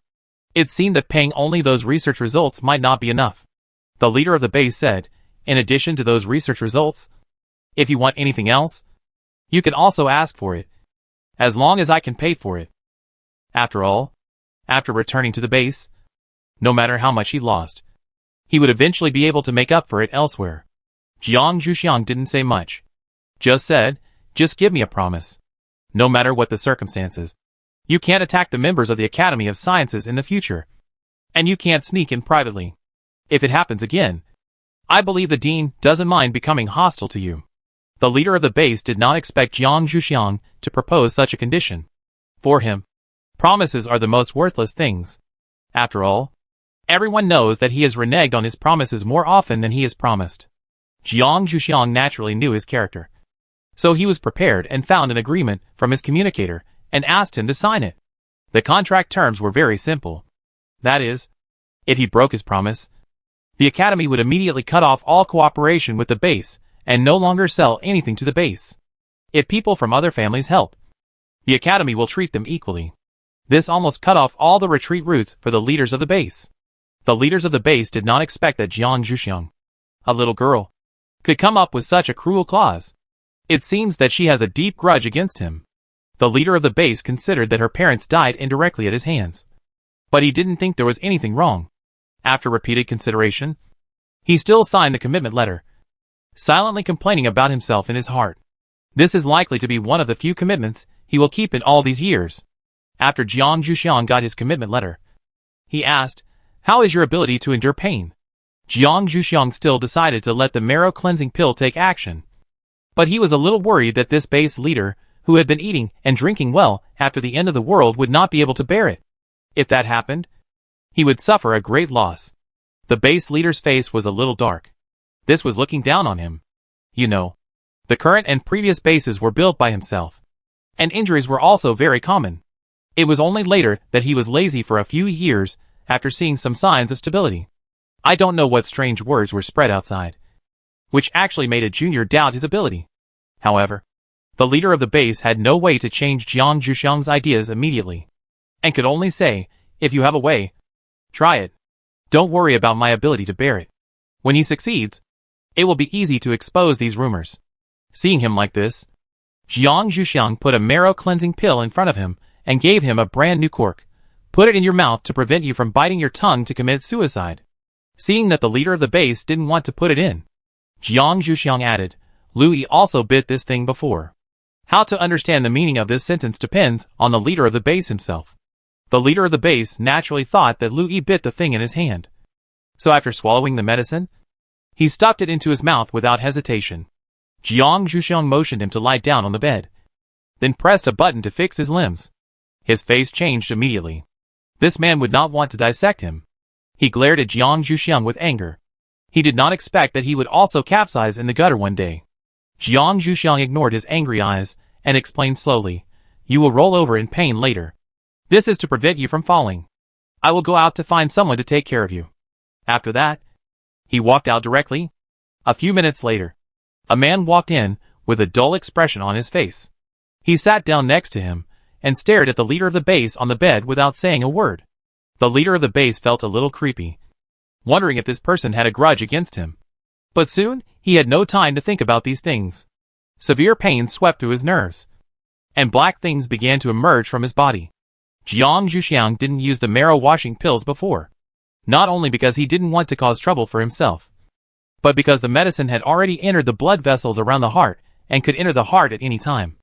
But in the past few days of medicinal baths, the medicine returned to the peripheral blood vessels again. So Jiang Zhuxiang had no scruples. But because he inhaled more medicine, the degree of pain was much greater than Louis. Jiang Zhuxiang's previous statement that he would roll on the ground was not an exaggeration. At this time, the leader of the base, who was very clear-headed, understood Jiang Zhuxiang's intentions. It seemed that she was not targeting him intentionally. After he stopped twitching, the person standing next to him pressed a button to free his limbs, then carried him to the bathroom like a princess, put him under the shower, rinsed him with a shower head, and put him in the bathtub with medicinal herbs to let him recover his strength. It looked down at the dirt on its body and started the purification program directly. Soon the dirt on its body was eliminated, and then went to find clothes for him. The leader of the base was still unable to recover from the series of actions just now. He gritted his teeth and wanted to pinch himself, but found that the cork in his mouth was still there. He spit it out quickly, stretched his limbs, and lay in the bathtub, thinking, who was that person just now? I don't know if there is a way to get him back to the base.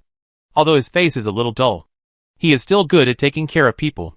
If Louis is willing to be with him at that time, he will definitely be able to take good care of him when he is not around. So, who is the person that the leader of the base is thinking about? This is the medical robot that Jiang Zhuxiang applied for, which is specially used to take care of patients who are not well taken care of by ordinary people. When Jiang Zhuxiang saw it, he knew that the leader of the base should be almost done. So he went directly to Lei Jin and his team. Lei Jin was relieved when he saw Jiang Zhuxiang coming back. After all, Lei Kong was a lesson learned from the past, and he now has a psychological shadow on the leader of the base. Jiang Zhuxiang asked Lei Jin, "What are you going to do at noon?" What Jiang Zhuxiang wanted to know was whether Lei Jin planned to stay and have a meal with Lei Kong and his team. After all, this was the only relatively relaxing time before they set off, and having a good meal together was also a good choice. Lei Jin looked at his team members, and then asked Jiang Zhuxiang, "What do you want to do?" They just agreed to have a meal together. If she had something to do, she could not attend. Chapter 587 Strict Ming Jun. In Lei Jin's opinion, Jiang Zhuxiang's matter is more important than having dinner with his teammates. After all, his teammates will not separate from him because of a meal. But Jiang Zhuxiang is likely to leave because of his negligence. Jiang Zhuxiang didn't expect Lei Jin to think so much. When she heard Lei Jin's question, she said lightly, "It's nothing." Before leaving, the dean mentioned to me that our equipment is ready and asked us to go over and try it after finishing the work here. If there is any adjustment that needs to be made, we can make it as soon as possible. Jiang Zhuxiang still attaches great importance to this matter. Otherwise, he would not remember it so well. Lei Jin was a little distressed when he heard this. Both of these things were very important to him, and he didn't know how to choose. Lei Jin asked Jiang Zhuxiang, "Does it take a long time to adjust?" If not, he would try it first, and then come back to have dinner with the team members. Jiang Zhuxiang said, "It usually won't take a long time. It's all based on our personal information. There won't be too many mistakes. It's the same if you go after dinner." Jiang Zhuxiang directly exempted Lei Jin from the consideration time, allowing him to stay and finish dinner with the team members before going. Lei Jin was naturally very happy and invited Jiang Zhuxiang to stay and eat together. "Anyway, we have to go together in the afternoon, so let's have lunch together at noon." Jiang Zhuxiang thought about it and thought it was a good idea. So he asked, "What are you going to eat for lunch? It's getting late now. If you have any plans, you can start moving. The medical room is also equipped with a kitchen, so it's okay to make some simple meals." When Jiang Zhuxiang said this, the others were stunned. They didn't know what to eat, so they looked at Lei Jin. Lei Jin, as a cooking idiot, could only suggest, "How about we go out to eat?" Jiang Zhuxiang rolled his eyes. Lei Kong's current condition is not suitable for going out. If you want him to not go out with us tomorrow, just go out to eat.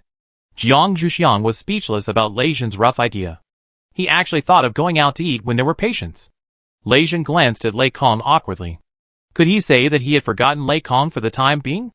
After all, they were used to eating out. Now they really didn't know what to eat for a meal in the ward. Seeing that they were confused, Jiang Zhuxiang directly suggested, "Let's eat hot pot. Anyway, it's just right to eat this kind of thing at this time. Lei Kong can also eat something cooked in clear soup." Lei Jin thought of what Jiang Zhuxiang had mentioned before, that the hot pot soup base needed to be boiled for a long time. So he said, "It's too late to boil the soup base now." "Right," Jiang Zhuxiang said, "I'll go get it from home. The dean's wife just cooked a pot of delicious soup last night.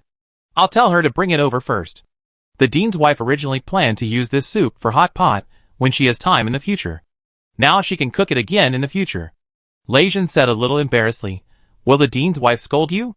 Jiang Zhuxiang said, "No." Then he told Lei Jin and the others to prepare other things, such as meat slices and vegetables, which should be their strengths. After all, the Lei family's knife skills were also very famous in the past. He went out to find other things. After Jiang Zhuxiang returned home, he sent a message to the dean's wife, explained the situation, and then took the pot of soup from the refrigerator. After reading Jiang Zhuxiang's message, the dean's wife only replied with one word, "Okay." Apparently she was busy now. Jiang Zhuxiang took the soup to Lei Kong's ward, found a pot, put the soup in it, and put it on the electric stove to start heating. There happened to be a pot that was divided into two halves in the ward. No one knew what it was used for. Now it was just convenient for them to eat hot pot. After Jiang Zhuxiang boiled the soup, he put the fried peppers on the side. Jiang Zhuxiang went to the kitchen to see how those people were preparing. The small space in the kitchen was filled with people. What was rare was that each of them was still able to work. In front of each person was a basin with various meat slices and vegetables. Jiang Zhuxiang looked at it and immediately stopped. "Enough. I don't think you can finish it. It's better to eat less of this kind of thing." Lei Jin saw Jiang Zhuxiang coming back and quickly stopped what he was doing. Seeing Jiang Zhuxiang's surprised expression, he still explained, "They think that eating hot pot is to eat until you are full. You should just leave them alone." Besides, they were planning to drink some wine, and if there were no more dishes, they would definitely feel disappointed. Jiang Zhuxiang twitched his lips, indicating that he didn't care, and just went outside to lower the fire of the electric stove. After they prepared enough food, this lunch started. Jiang Zhuxiang had nothing to say until now, and even ignored them wanting to drink.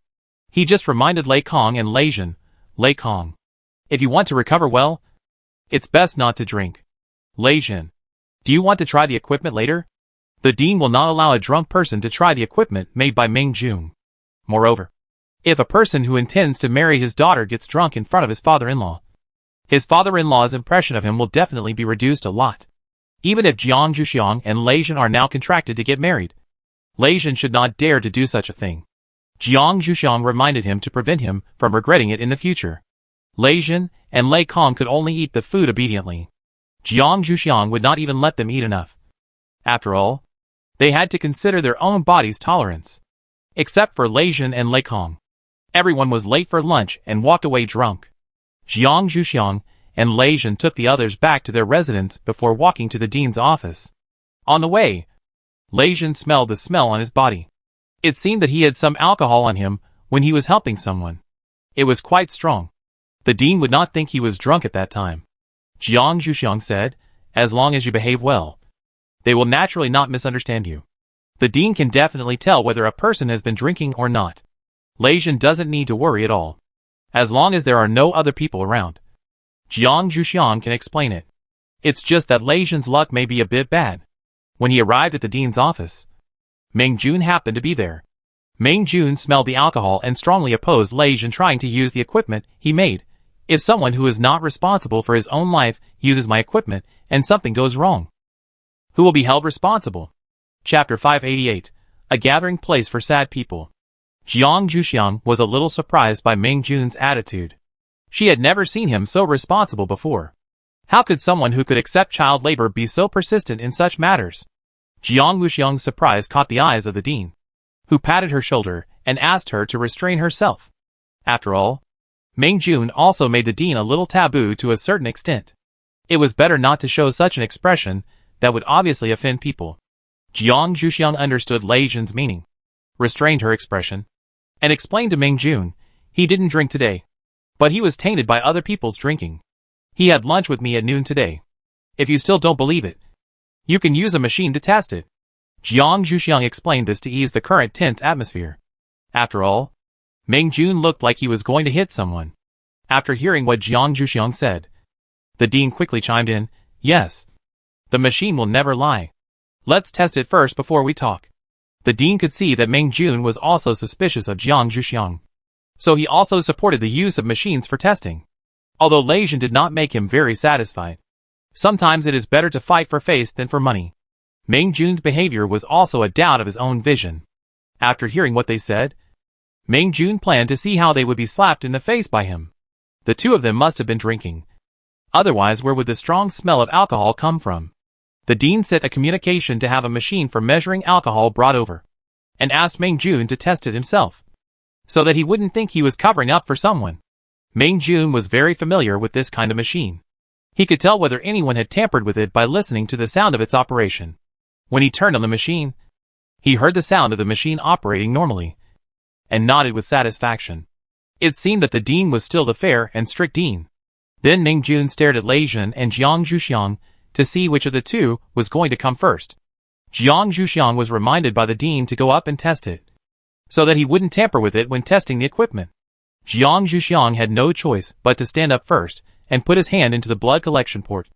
After the machine took the blood, it would directly display the results. So Jiang Zhuxiang didn't wait for long.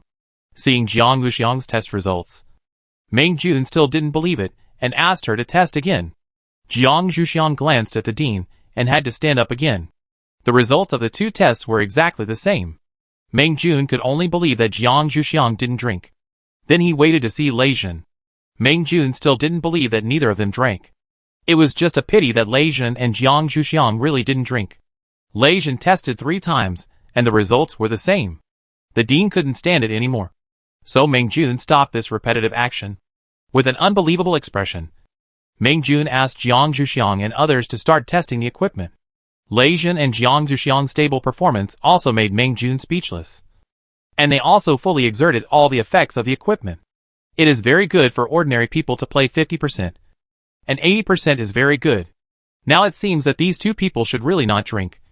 Otherwise there would be no such good results. When Jiang Zhuxiang and Lei Jin took off their equipment and came out again, Ming Jun had a normal expression and apologized to them. I shouldn't have doubted you so much before. It's my fault. At the same time, he looked at the dean. I don't want the production fee for these 2 sets of equipment. Just consider it as my apology gift to them. When Mingjun accepted the customization, they had to prepare the materials themselves. And he only charged the production fee. His production fee was not low, so ordinary people rarely could ask him to do it. So the dean originally planned to pay a large sum of production fees. The dean was really surprised by his rare generosity.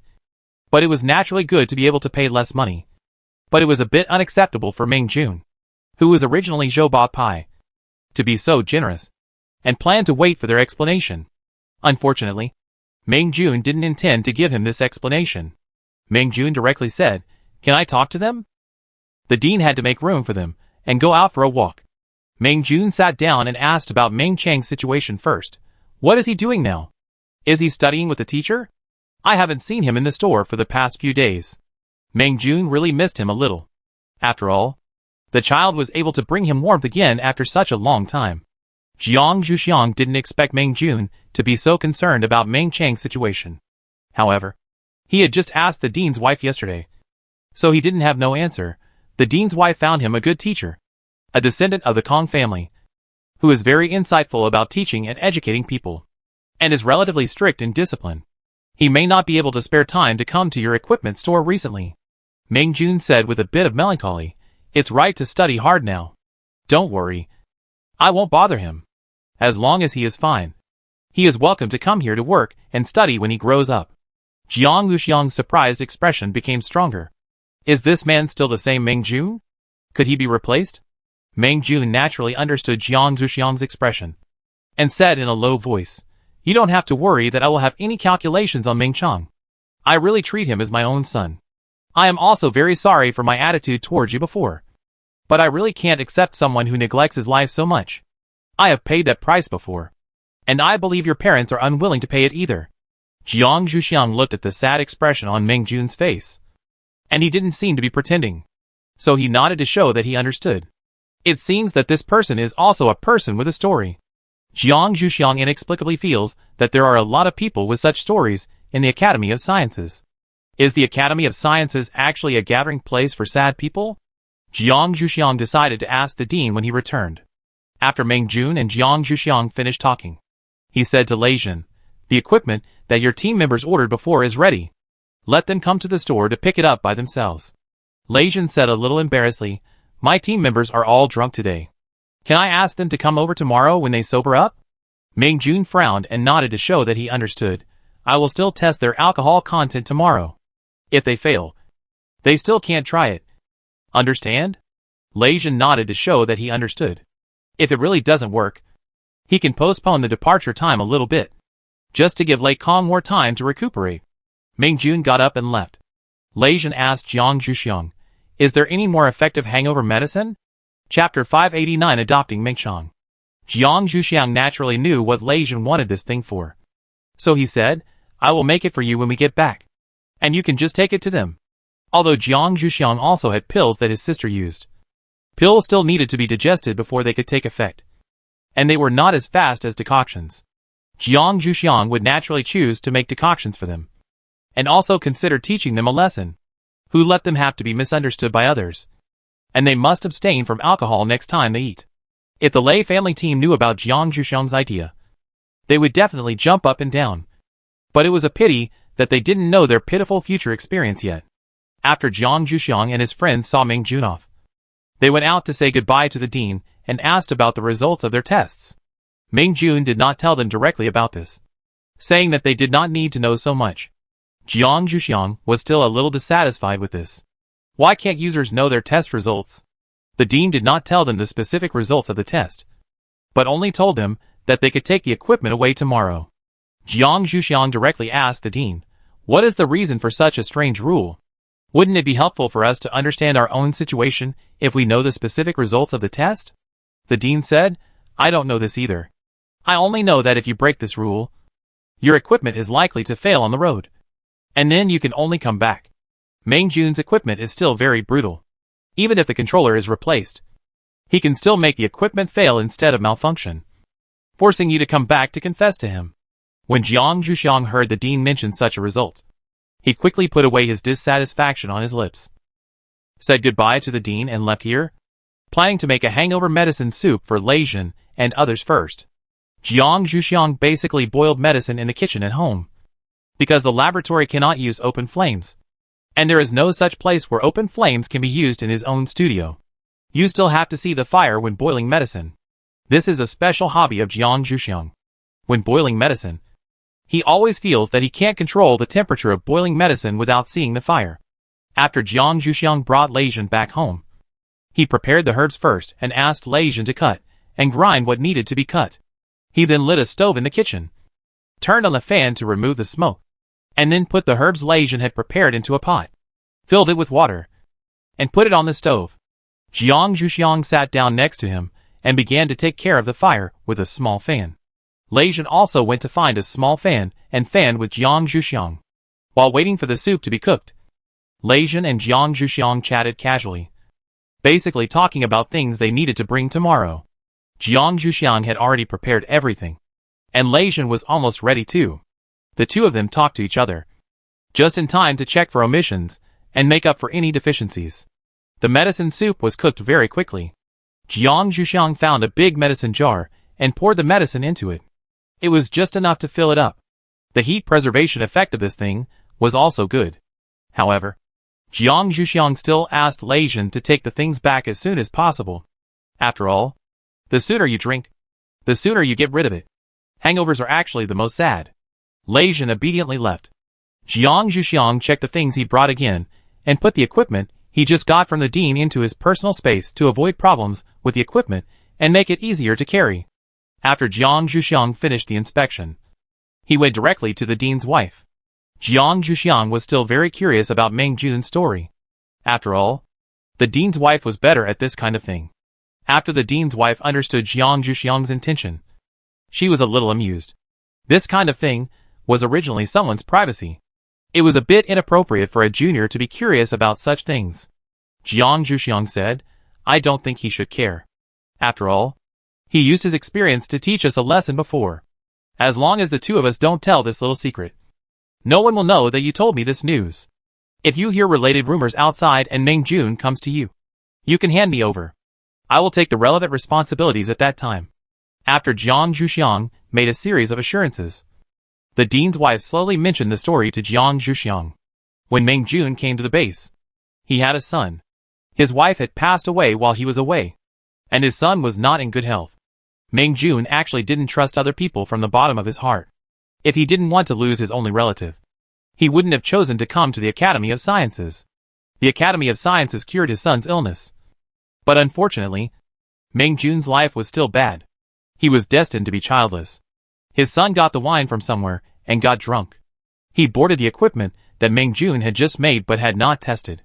He went crazy in his test room and finally died of exhaustion.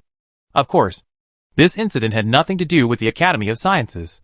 It was finally found that his son's wine was hidden when he was outside. So Meng Jun didn't retaliate against the Academy of Sciences after his son's death. After that, Meng Jun was very taboo about drunk people testing his equipment, fearing that this situation would happen again. After listening to his story, Jiang Zhuxiang silently reflected, "It seems that my previous attitude was not right. It seems that I need to find a chance to apologize."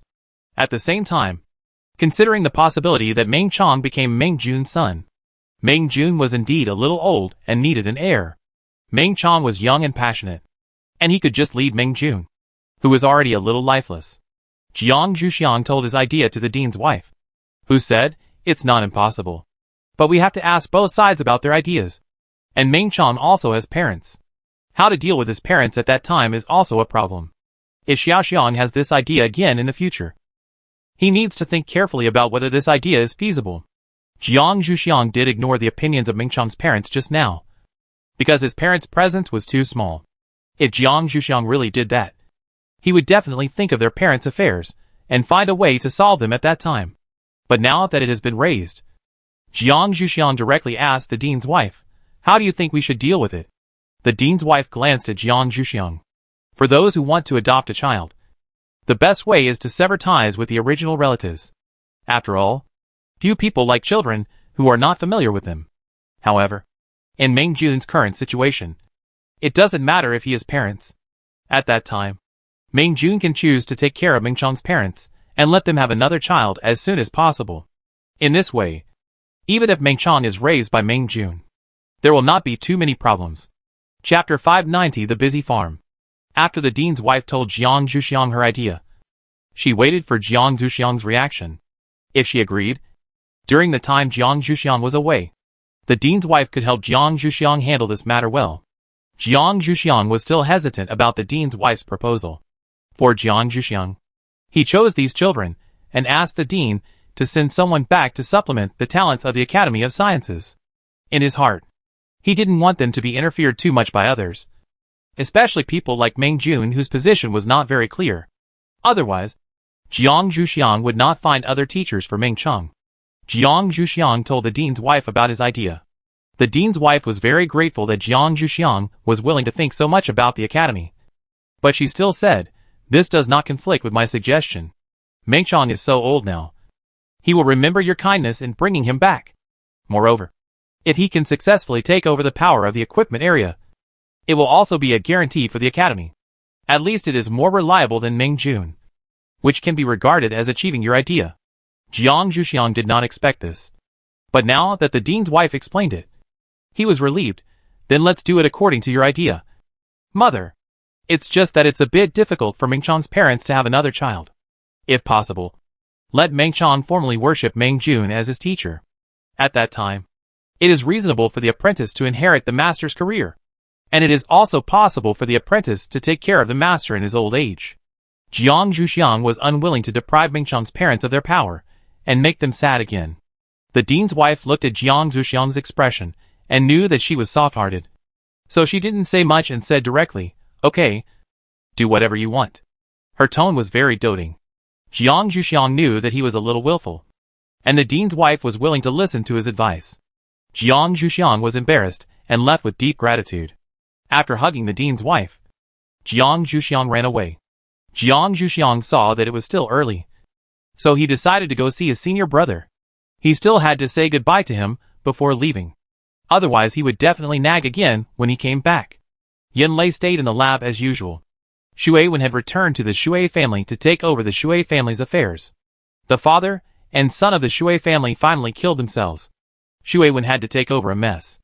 Although some people under the old housekeeper helped, it was still a bit overwhelming. So his senior brother hadn't seen Xue Wen for a long time. Jiang Zhuxiang could feel his strong resentment.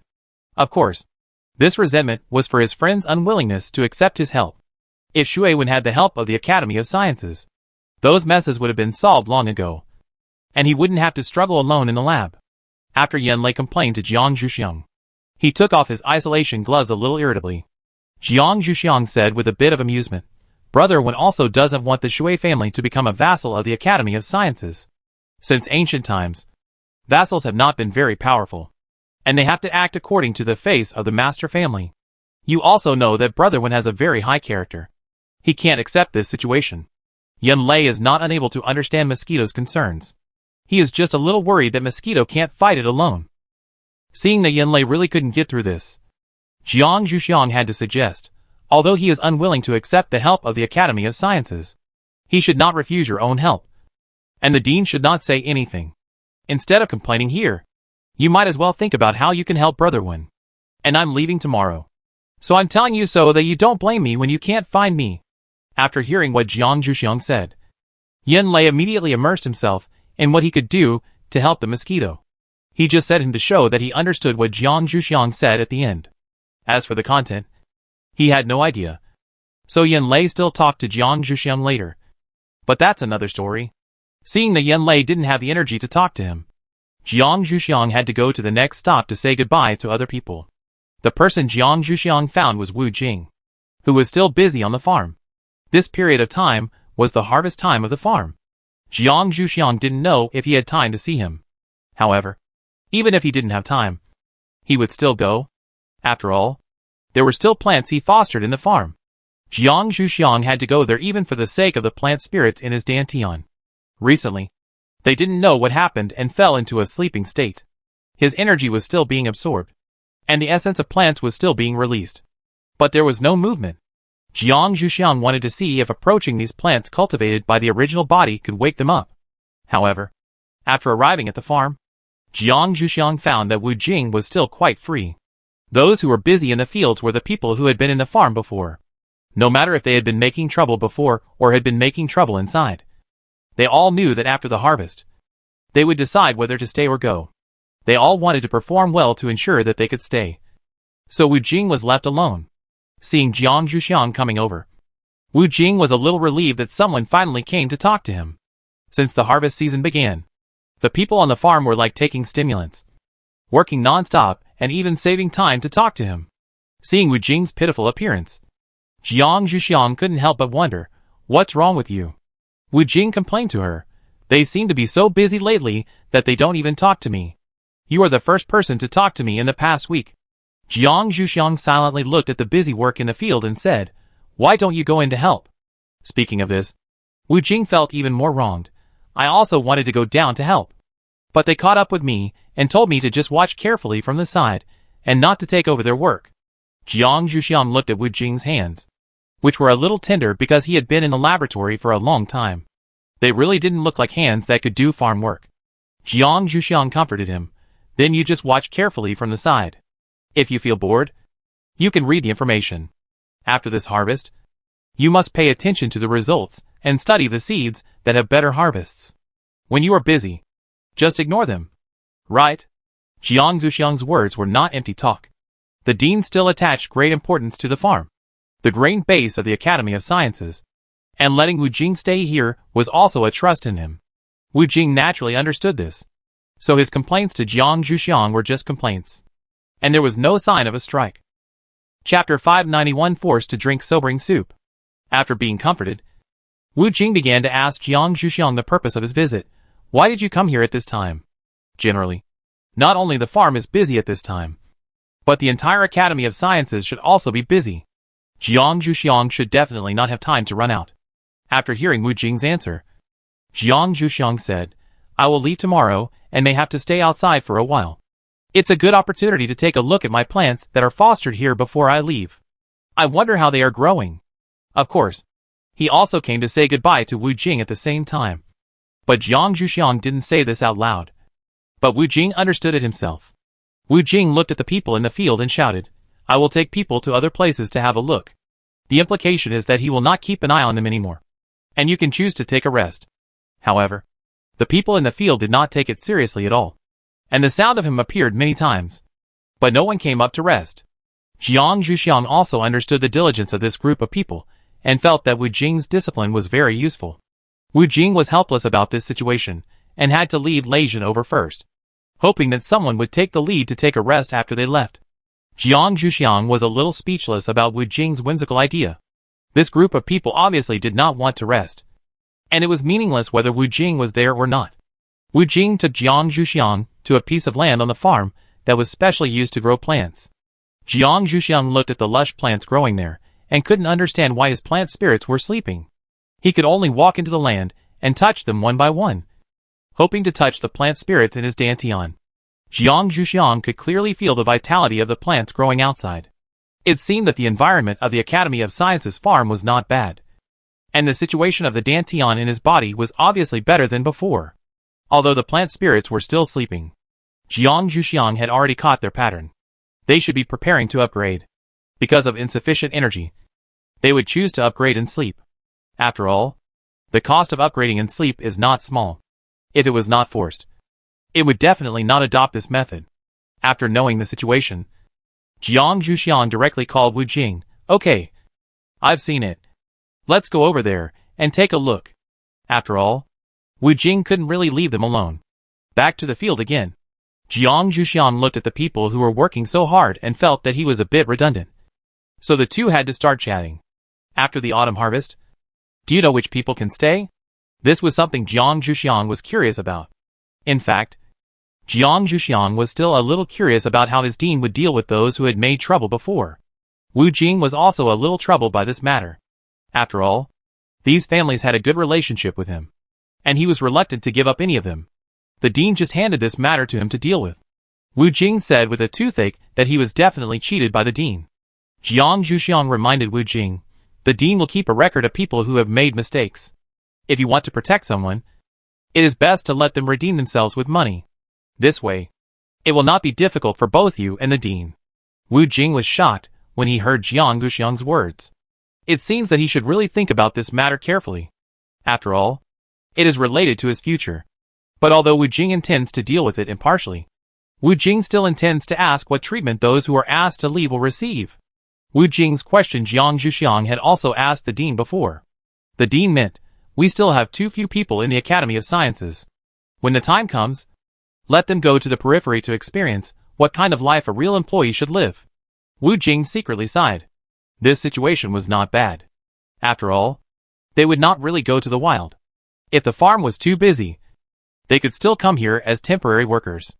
Jiang Guxiang also felt that the atmosphere was a bit dull, and hurriedly started talking to Wu Jing about other topics, such as that he had signed a marriage contract with Lei Jin. Wu Jing was a little regretful about this because he did not go to the scene. Jiang Guxiang said that he was the third one to know. Wu Jing was instantly happy about his status. The first two must be the dean and the dean's wife. It seemed that he really left a good impression in Jiang Guxiang's heart this time. Of course, this premise was that he did not know who was standing in front of him. Jiang Guxiang also talked to Wu Jing about adoption. After all, in Jiang Guxiang's opinion, Wu Jing didn't seem like someone who would get married. Jiang Guxiang was still a little worried about his old age. So he asked directly, do you plan to get married in the future? If not, do you want to find a child to adopt? There should be someone in your family, right? If there is no one, it will be convenient to find an orphan in the Academy of Sciences or the farm. Wu Jing didn't expect that a little girl would care about his descendants. He was a little embarrassed, but he still answered, there should be someone in the Wu family. But I haven't visited them for a while. I don't know how they are doing now. Jiang Guxiang urged, then you'd better hurry up and take a look. Otherwise you can only find orphans. Orphans have fewer worries and are more dependent on people. So it will be easier for you to raise them. Wu Jing said, I will go and take a look after this busy period. They live outside the Academy of Sciences. I used to be able to see them when I was outside.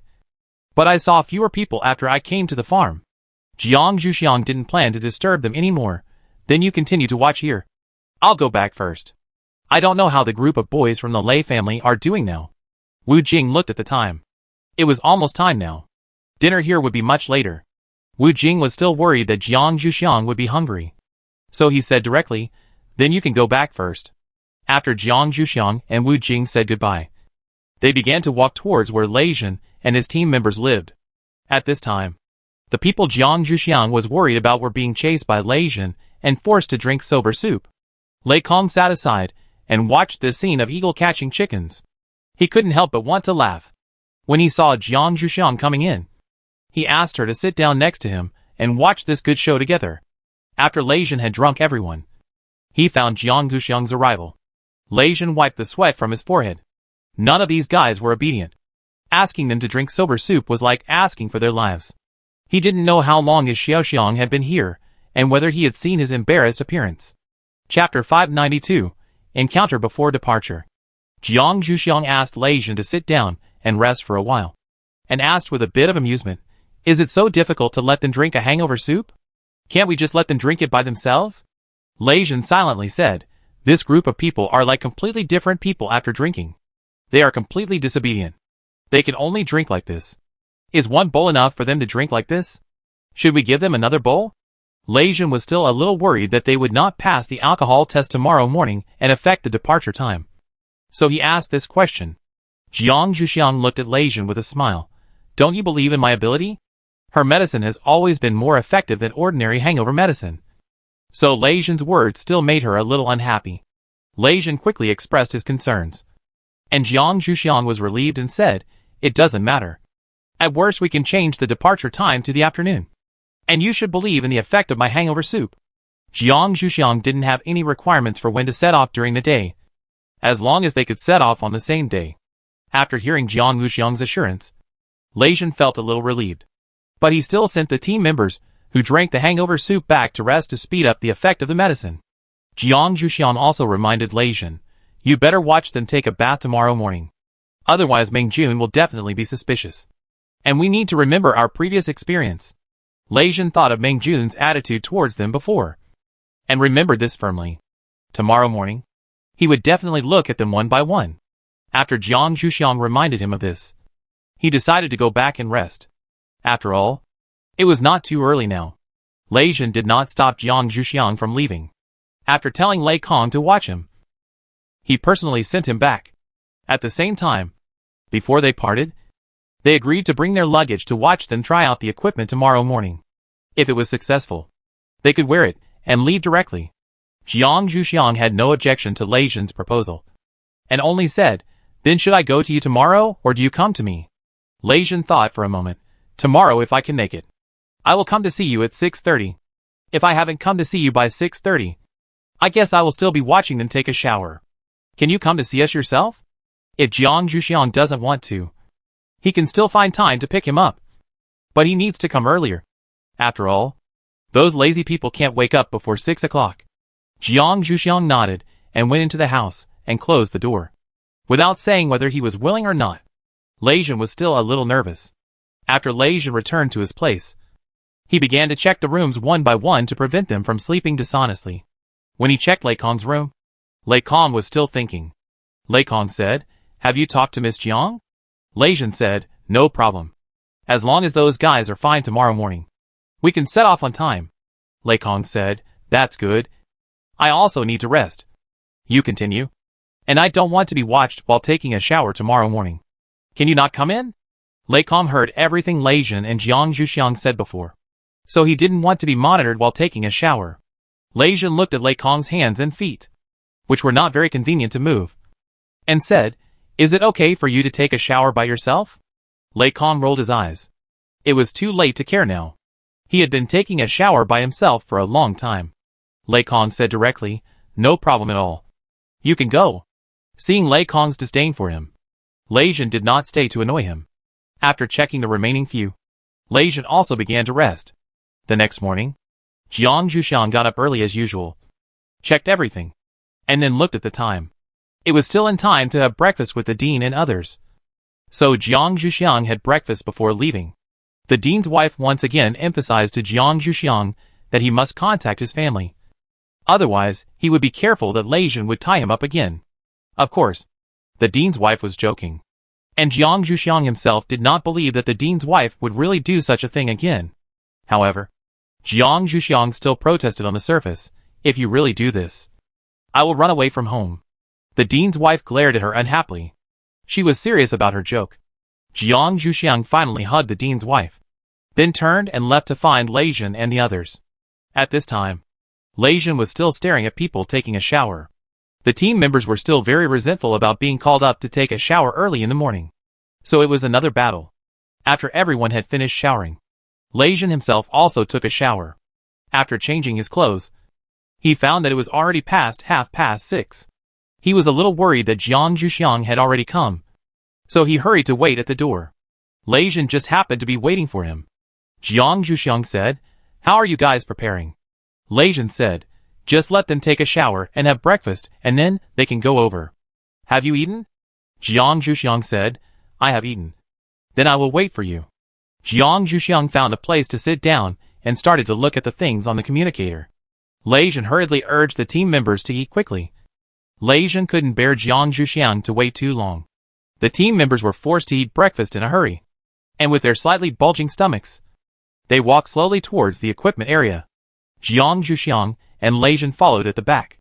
Before going in, Jiang Zhuxiang took out a few hangover pills and asked them to take half a pill each as the last guarantee.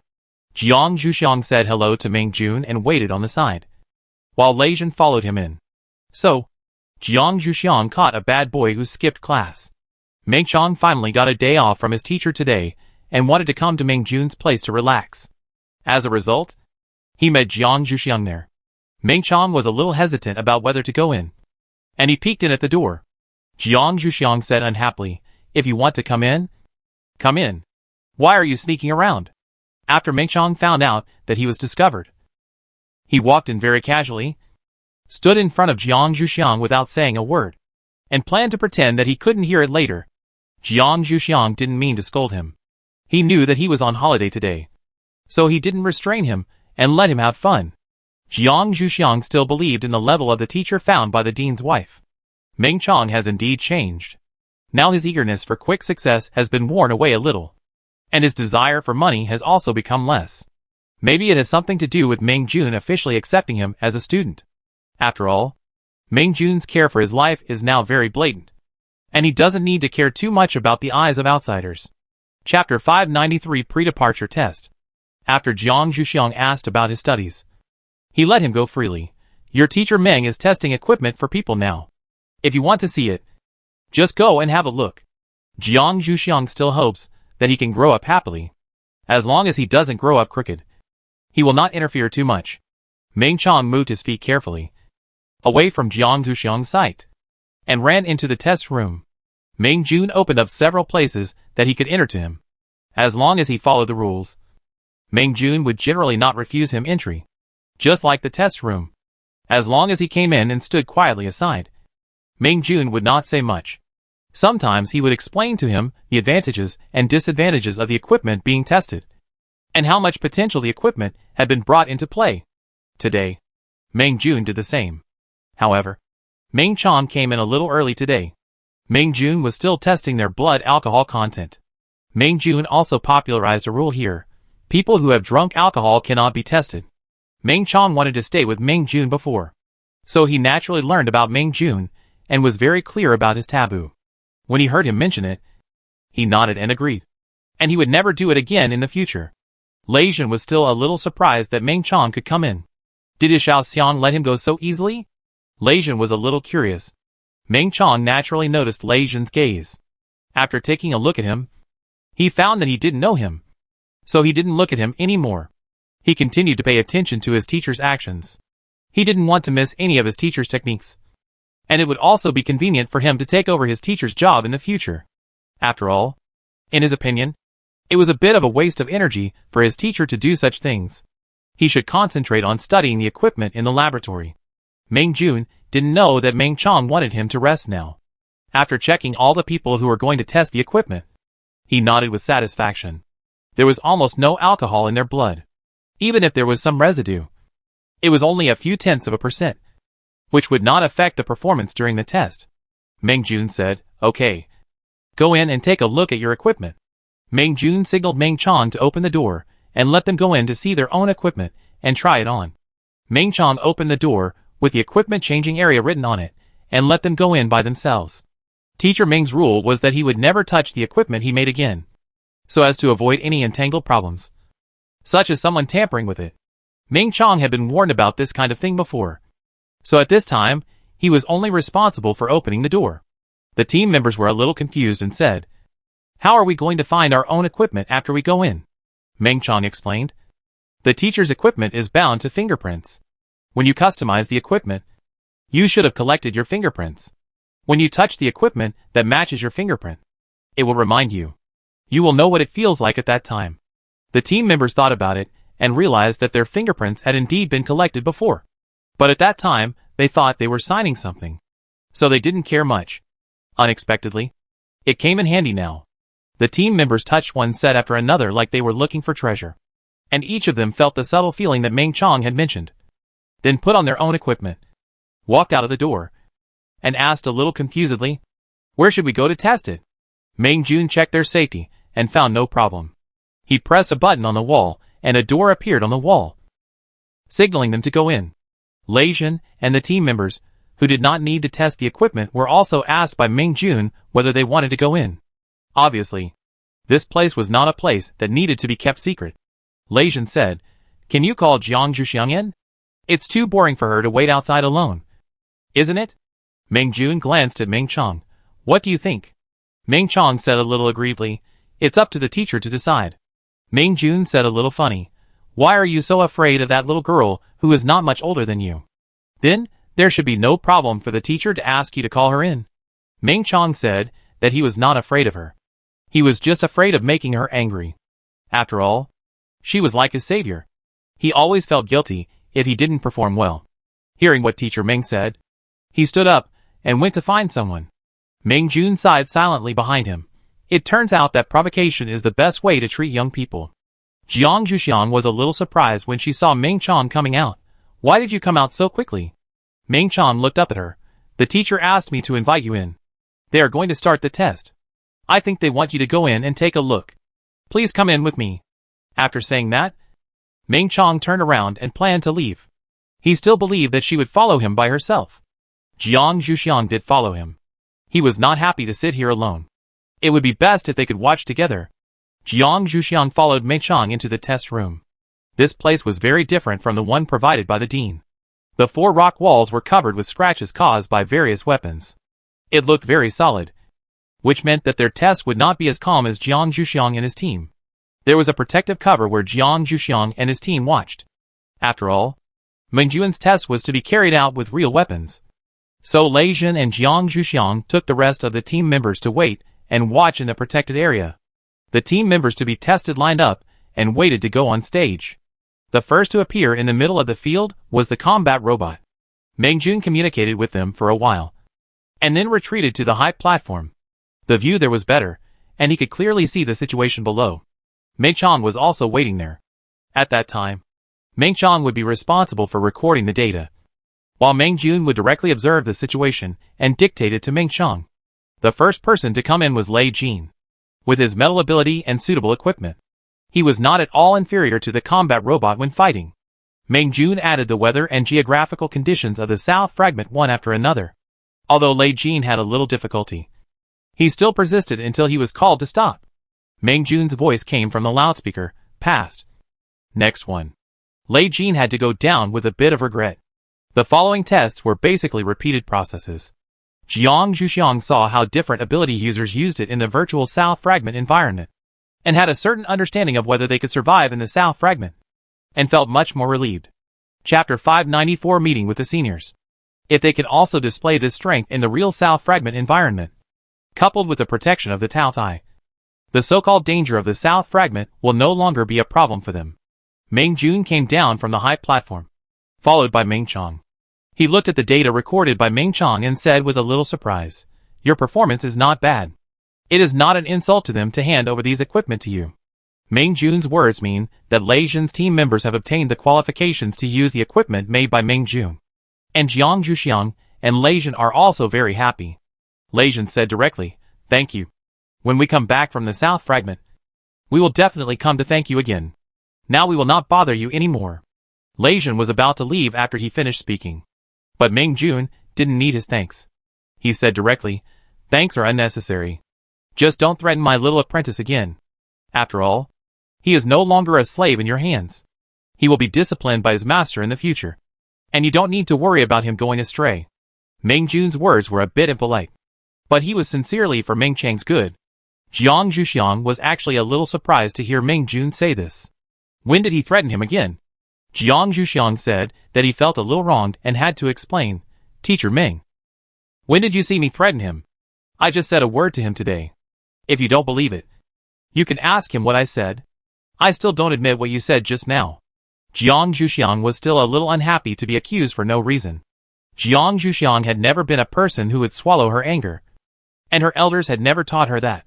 They had always taught her to be confident and justified, and only hypocrites needed to swallow their anger to satisfy everyone. However, Jiang Zhuxiang's character was easy to offend people, so Jiang Zhuxiang would occasionally be patient. But now Jiang Zhuxiang was a little angry, and didn't care about this kind of thing. Meng Jun glanced at Meng Chang, hoping that he could say what Jiang Zhuxiang had just said, so that he would have more reason to speak for him. Unfortunately, this time Jiang Zhuxiang really just said one sentence to him, and he said it in front of the staff. Meng Chang would not distort the facts, but he seemed to have nothing to say. Jiang Zhuxiang snorted, and did not intend to say anything more to them. In his heart, he silently decided that he could let go of Meng Chang's affairs in the future. He originally planned to tell him that he was going out, but he saved it. He estimated that he would not care about this matter. With 2 teachers teaching him, he could forget about himself. Lei Jin naturally saw the scene in front of him. After glaring at Meng Chang, the ungrateful wolf, Lei Jin ignored him. He absolutely believed that his Xiaoxiang would not do such a thing as intimidation. It seemed that he did not need to be too polite to Meng Jun in the future. It would be better to deal with such people who could not figure out the situation with contribution points in the future. Lei Jin asked his team members to take off their equipment and put it in Jiang Zhuxiang's personal space. Lei Kong's space could not be opened yet. So Jiang Zhuxiang was responsible for all the supplies this time. Fortunately, Jiang Zhuxiang's personal space has been expanding as Jiang Zhuxiang has been practicing. Otherwise, Jiang Zhuxiang really couldn't fit so many things. After seeing Jiang Zhuxiang packed up, Lei Zhen directly called his team members to leave. His original polite attitude of thanking Meng Jun was completely gone. Although the team members were a little puzzled that their captain changed his face so quickly, they still left with a consistent attitude. Tao Tai was waiting outside the shelter of the Academy of Sciences. He was just a seller of equipment. If it weren't for the protection of the Academy of Sciences, he, a person with no strength himself, might not be able to keep his achievements. Their previous politeness was also for Jiang Zhuxiang's sake. Meng Jun waited until Jiang Zhuxiang and the others left and sensed something was wrong. Their attitude changed too quickly. And Meng Chang's previous behavior was also questionable. Meng Jun stared at Meng Chang and said, "Don't you have anything to say?" Meng Chang didn't expect that teacher Meng Jun would talk to Jiang Zhuxiang and the others like this. His previous attitude probably made them misunderstand that he had forgotten his original savior after having a new backer. Meng Chang originally planned to explain to Miss Jiang, but she turned around and left so quickly. If he wanted to say something, he could only wait until the next meeting. However, his teacher must explain clearly here. Otherwise, if his teacher always disagrees with Miss Jiang, it will not be good for his future development. Meng Chang then explained what happened just now, including what Jiang Zhuxiang said to him. She just asked about my studies, and then asked if it was a holiday. I guess she thought I was skipping classes. So she asked, "Teacher, you just said something a bit too much. I wonder if it will be too late for me to explain later." Meng Jun was confused by Jiang Zhuxiang's words. If the truth was like this, what he said just now was definitely inappropriate. Hearing that Meng Chang was going to explain, he also said with some regret, "It's probably too late. They are leaving for the South Fragment and are probably on their way now. It seems that I need to visit the dean. I hope that the child will forget what I said before when he comes back." Meng Chang also reacted after hearing that they were going to leave. Jiang Zhuxiang probably wanted to tell him that she was leaving before, but she didn't have time to tell him because of the teacher's matter. "It seems that my mistake this time is really a bit big," Meng Chang said. "I think I need to visit the dean's wife." Meng Chang still knows something about Miss Jiang. What the dean said is not as effective as what the dean's wife said to Miss Jiang. Meng Jun didn't want to visit the dean's wife, then let's act separately. Jiang Zhuxiang didn't know that they would have such a dramatic turn after she left. She was still a little happy when she saw Tao Tai and the others. After all, they were wandering outside before, and Jiang Zhuxiang hadn't seen them for a long time. Jiang Zhuxiang went forward to hug them, and then asked, "Have you prepared your luggage?" Tao Tai said unhappily, "It's all in my space. I haven't even put food in it now." The space is full of their luggage. Tao Tai's space also existed innately, and it was much larger than Jiang Zhuxiang's. If it was full, it would be a bit exaggerated. Jiang Zhuxiang was a little curious about who sat down. Chapter 595, Alice Feels Wronged. Jiang Zhuxiang asked directly, "Who brought so many things?" Jiang Zhuxiang always had fewer concerns when facing the Tao Tai, and spoke more directly, completely ignoring Lei Zhen's worried expression, fearing that he would be beaten if he said something wrong. The Tao Tai were also accustomed to Jiang Zhuxiang's way of speaking. After all, they still hoped that someone would talk to them normally without fear of their identities, although their expectations were very strong. Jiang Zhuxiang was the only one who could do so at present. When the Tao Tai heard Jiang Zhuxiang's question, they couldn't stop complaining. "They brought a lot this time, and I don't know what's going on. Didn't they always travel light before? Why did they bring so much this time?" Tao Tai was a little confused about what was different about the southern fragment. After all, there must be a reason why his companions prepared so many things. Jiang Zhuxiang thought for a while. There's nothing special. It's just that it might be a little colder, and it's basically a world of snow and ice. If you're not careful, you might fall into an ice hole. Do you have any waterproof equipment?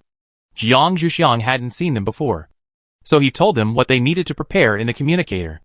Jiang Zhuxiang was still a little worried about whether they were fully prepared. Tao Tai saw Jiang Zhuxiang's worried look and reported everything he had prepared.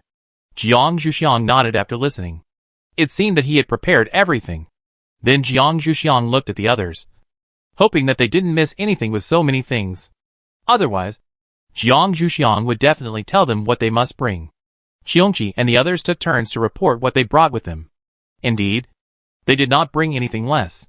They had so many things just by multiplying the things they needed by 3. After Jiang Zhuxiang finished the inspection, he released his aircraft from his personal space and let them get on. This time Jiang Zhuxiang still planned to be the pilot himself, and called Lei Zhen's team members and Tao Tai to sit in the back cabin. Tao Tai and the others went up first without hesitation and occupied the seats on the left. After Lei Zhen's team members went up, they all sat on the right. The seats in the cabin were just occupied by them. So Lei Zhen directly said, "Can I sit in the co-pilot seat?" Lei Zhen had expected this situation. He didn't take his team members up just now, because of the current situation that Jiang Zhuxiang couldn't refuse. Lei Zhen had sat in Jiang Zhuxiang's co-pilot seat before. Seeing this situation, Jiang Zhuxiang didn't say much and directly motioned him to go up. "You go up by yourself. I'll go to the driver's seat first." After that, Jiang Zhuxiang opened the door on that side and got in, and began to check whether the energy was enough. Lei Zhen was secretly happy for a while, but still went up by himself, fastened his seat belt, and Lei Zhen began to watch Jiang Zhuxiang's movements. Jiang Zhuxiang was already very familiar with the driving method of this personal aircraft. After the routine inspection, Jiang Zhuxiang said through the radio, "I'm going to take off. Please fasten your seat belts. If you have symptoms of aircraft sickness, there are bags and pills prepared by me in the pockets on the backs of the seats in front of you. You can take them yourself." Jiang Zhuxiang was actually quite confident about the Tao Tai. After all, he had led them before. However, he had not led Lei Zhen's team members before, so Jiang Zhuxiang was more worried about their situation. So he specifically mentioned the solution in the broadcast in case of dizziness in the aircraft. After turning off the broadcast, Jiang Zhuxiang specifically asked Lei Zhen, "Are any of your team members dizzy? If so, Jiang Zhuxiang still hopes to control it in advance. After all, that feeling is not very pleasant." Lei Zhen recalled the performance of his team members when they were riding a large aircraft before, and felt that there should be no problem. But that time was a bit long ago, and his memory might be inaccurate. Lei Zhen said with a little hesitation, "There should be no problem. Right?" Seeing Lei Zhen's hesitant expression, Jiang Zhuxiang turned on the radio again with a bit of helplessness, and announced, "All passengers, take the pills in your pockets first, in case you feel any discomfort." Jiang Zhuxiang asked everyone to take the medicine directly just in case. After all, this would reduce a lot of problems. And if anyone felt uncomfortable, they could suppress it. Jiang Zhuxiang watched them take the pills from the rearview screen, and then started the aircraft. The southern fragment was still a certain distance away from here, and the southern fragment was the only fragment that was still moving so far. Jiang Zhuxiang needed to constantly monitor its position during the flight. Lei Zhen quietly watched Jiang Zhuxiang's actions. His little Xiang was better at this kind of thing. After flying for 4 hours, Jiang Zhuxiang temporarily stopped in the air. Jiang Zhuxiang needed to eat, and the others also needed to go down to move around. Lei Kong needed to use his healing ability to warm his body and detoxify, which was not something that could be done on an aircraft. Jiang Zhuxiang found out where the fragment he was staying was after opening the door of the cockpit. This was a fragment they had been to before. They met the natives here, met friends like Alice, and encountered natural disasters such as volcanic eruptions. As soon as they went down, everyone's memories came out, but due to time constraints, they could not visit their original friends. At most, they could only say a few words. Jiang Zhuxiang urged those who were still immersed in memories to prepare food as soon as possible. After all, they couldn't stay on this fragment for too long. If they alarmed the local armed forces, they would have to deal with them. This would take a lot of time. Even if they asked Alice for help, it would be a hassle. Lei Zhen went to organize his team members to prepare the venue, while Jiang Zhuxiang put the edible food on the plate, which would be convenient for them to use. As for Lei Kong, Jiang Zhuxiang asked him to try to recover first, and he didn't need to worry about other things. However, perhaps because Alice attached great importance to Jiang Zhuxiang, her good friend, Alice's communication came less than 5 minutes after they came down. Alice and Jiang Zhuxiang's communicator were connected, so they could check each other's location. After Alice realized that Jiang Zhuxiang was very close to her, she immediately sent a communication to Jiang Zhuxiang. After the call was connected, Alice said a little aggrievedly, "Why didn't you tell me when you came?" Chapter 596, master and disciple begging for mercy. Jiang Zhuxiang said a little embarrassedly, because I didn't know I would stay here before. I didn't think of bothering you. After hearing this, Alice relaxed a little, but still said a little angrily, what about now? I have sent a message. Are you willing to bother me? If Jiang Zhuxiang said no, Alice would definitely cry on the spot in front of Jiang Zhuxiang. Jiang Zhuxiang said a little embarrassedly, we are preparing to eat now, and we won't stay here for too long. So don't bother me too much. Jiang Zhuxiang will stay here for at most an hour, and then he will continue to set off. So there is really no need to bother Alice. After listening to Jiang Zhuxiang's reasons, Alice understood that Jiang Zhuxiang really didn't need her help. However, Alice was still unwilling to let Jiang Zhuxiang go. Alice's eyes turned. Then it should be okay for me to come over to see you? If I can successfully get on the aircraft, I can go on adventures with them. Alice is still very envious of Jiang Zhuxiang's lifestyle of being able to go to various places. If it were peacetime, Alice could also go to various places to see. But now, Alice is strictly controlled by her boyfriend Ron, who is afraid that she will go to some dangerous place. This time Jiang Zhuxiang and his friends come here. It is really a good opportunity for Alice, and I believe Ron will not refuse. Jiang Zhuxiang really had no way to refuse Alice's request, so he could only say, then you come and take a look and then go back. You can't stay any longer. Jiang Zhuxiang knew Alice's character very well, so he had to tell her the conditions in advance. Otherwise, Jiang Zhuxiang was sure that Alice would make trouble. Alice agreed very readily, but whether she would do it or not was another matter. Alice said something to Ron and rushed to the direction where Jiang Zhuxiang and the others were. Ron knew his girlfriend's desire for freedom very well, and hurriedly said to Jack, who was beside him, I'll go and look after her. You guys continue, and tell the boss for me when the time comes. Jack naturally agreed. Since Ron and Alice got married, this kind of thing happened every day, so they didn't dare to marry the women in their shelter. After all, this kind of chasing all day was too energy-consuming. Of course, the women in the shelter didn't think much of them. After seeing Ron's discipline of Alice, they decided to live like men. After all, equality for all is their tradition, isn't it? Maybe one day, they women will be able to control the shelter. Alice found a car outside the shelter. In order to save time, driving a land vehicle is naturally the fastest. As soon as she sat in the driver's seat, Ron opened the door of the passenger seat and jumped in. Alice stared at Ron in shock and anger. Couldn't this man leave her alone for a while? It seems that men are really no different. She had blamed Legion before, and now it seems that Ron is not much better. Ron ignored Alice's angry eyes and said directly, either go back with me or take me with you. Ron was unwilling to be a person that Alice looked down on before, but only after getting married could he understand Legion's behavior in the past. That is, he was really afraid that she would be hurt in the slightest. Seeing Ron's resolute look, Alice couldn't say anything more. She could only silently fasten the seat belt and start driving, obviously compromising. Ron was also relieved. It seemed that he would not be left behind. Jiang Zhuxiang was relieved when he saw Alice and Ron appear together. With Ron around, Alice would be stopped if she wanted to make trouble. Jiang Zhuxiang thought so while welcoming Alice, hugged her and said, long time no see. Alice glared at Jiang Zhuxiang. Whose fault is it? Jiang Zhuxiang begged for mercy. It's all my fault. Have you had lunch? After that, he looked at Ron and motioned him to take care of her. Ron turned his eyes away and pretended not to see it. He only took care of the main things. Ron would never interfere in such trivial matters. Otherwise, Alice would turn against him in a minute. Seeing that Ron could not be relied on, Jiang Zhuxiang could only eat by himself. If you haven't eaten yet, why don't you eat with us?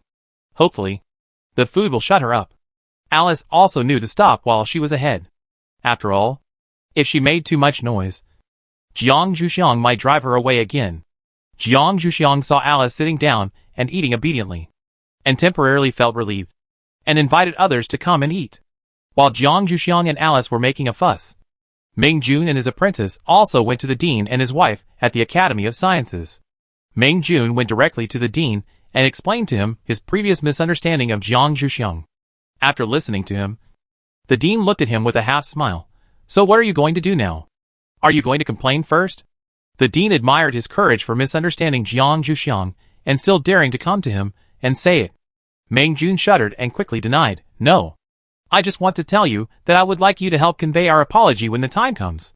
Of course, we will apologize by ourselves when the time comes. Ming Jun could never do such a thing as complaining first in front of someone's parents. That would not be reconciliation but enmity. Most parents would not forgive people who do this. At that time, there would be no room for maneuver between them and Jiang Zhuxiang. Ming Jun was not a moron, so he would deny it. The dean glanced at Ming Jun and said, I will convey it to her when the time comes. As for whether she is willing to reconcile, it depends on her. We will never speak for you. The dean knew exactly how the matter ended, so he was not polite at all. He was also very clear about Ming Chang's visit to his wife. So he said this to Ming Jun. Ming Jun naturally did not think of forcing Jiang Zhuxiang to reconcile with them, and they did not dare to think about such a thing. Okay? Seeing that the dean had no intention of saying more to him, Ming Jun left his gift and withdrew. Now it depends on whether Ming Chang's efforts are effective. After meeting the dean's wife, Ming Chang did not speak directly like Ming Jun did, but instead helped the dean's wife do a series of things. The dean's wife looked at this child who was being attentive for no reason, feeling a little helpless. After he finished another task in his store, she directly said, Just tell me what you have to say. Chapter 597, Coax Alice. Ming Chang was a little speechless. His face flushed. The dean's wife ignored him and went to do her own thing. As for Ming Chang, she would let him come to her whenever he could make his words clear. Ming Chang looked at the busy back of the dean's wife, silently puffed up his throat to make his voice clear, because Miss Jiang often talked to me. Teacher Ming misunderstood that Miss Jiang was threatening him, so he had a contradiction and conflict with Miss Jiang. I came here this time to ask the lady if she could help convey our apologies. After all, it was the teacher who misunderstood first, and we will apologize properly at that time. As for whether Miss Jiang is willing at that time, it is her business, and we will never force it. Ming Chang was still grateful to Jiang Zhuxiang. After all, she was the one who brought him out of that situation. Even if she interfered with his life later, it was for his own sake. Therefore, Ming Chang was the one who felt the most puzzled by this misunderstanding, and his apology was the most sincere. For the dean's wife, her own children were naturally the best. She also didn't want to let go of those who misunderstood her. So at this time, the dean's wife's attitude was consistent with the dean's. It would be best if you could do what you said. There was no problem in conveying something. At that time, the dean's wife would definitely accompany Jiang Zhuxiang to face the master and apprentice, and would never let them have the opportunity to outnumber them.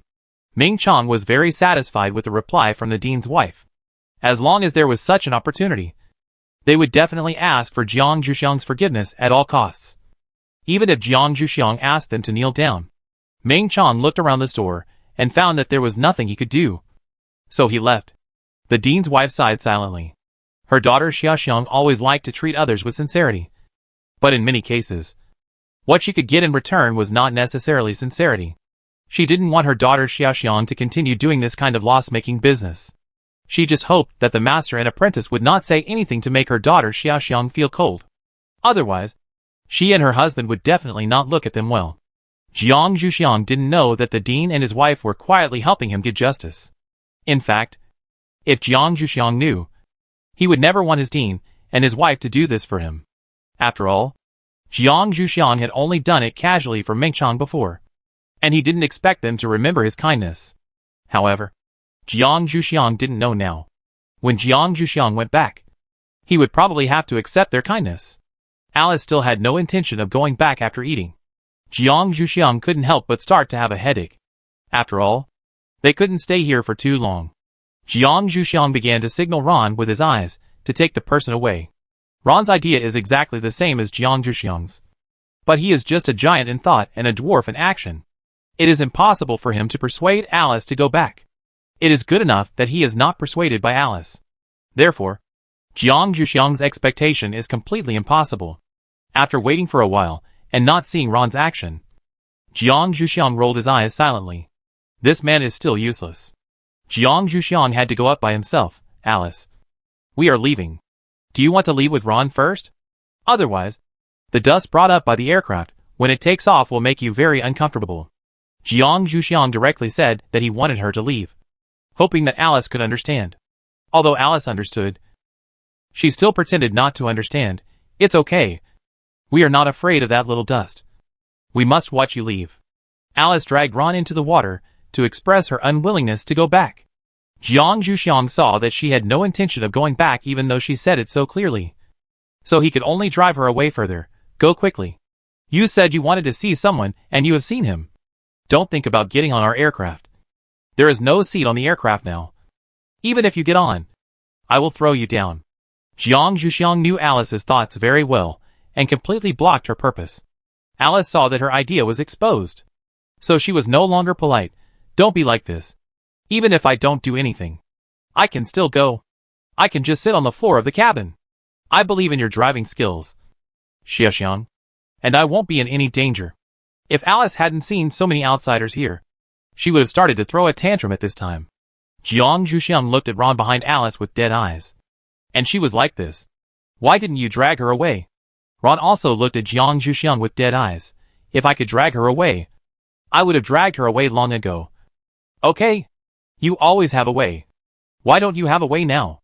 Jiang Zhuxiang rolled his eyes. He had made it so obvious that she was not going to give up. What else could he do? However, there was one thing he hadn't said. We need special equipment for the place we are going to. We don't have your model, so you absolutely cannot go with us.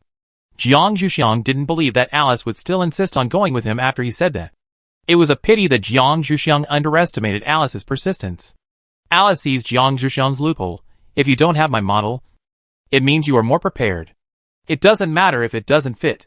Alice immediately pestered Jiang Zhuxiang and expressed her idea that she must go with him. Jiang Zhuxiang was a little overwhelmed and silently pulled Qilin over. Please help me. Just help me coax her back. Qilin, who possessed auspicious power, should have no problem coaxing a girl. Qilin looked at Alice in confusion and whispered, that place is very dangerous. It's better for girls not to go there. If you want something, we will bring it back for you when the time comes. Just go back with your husband.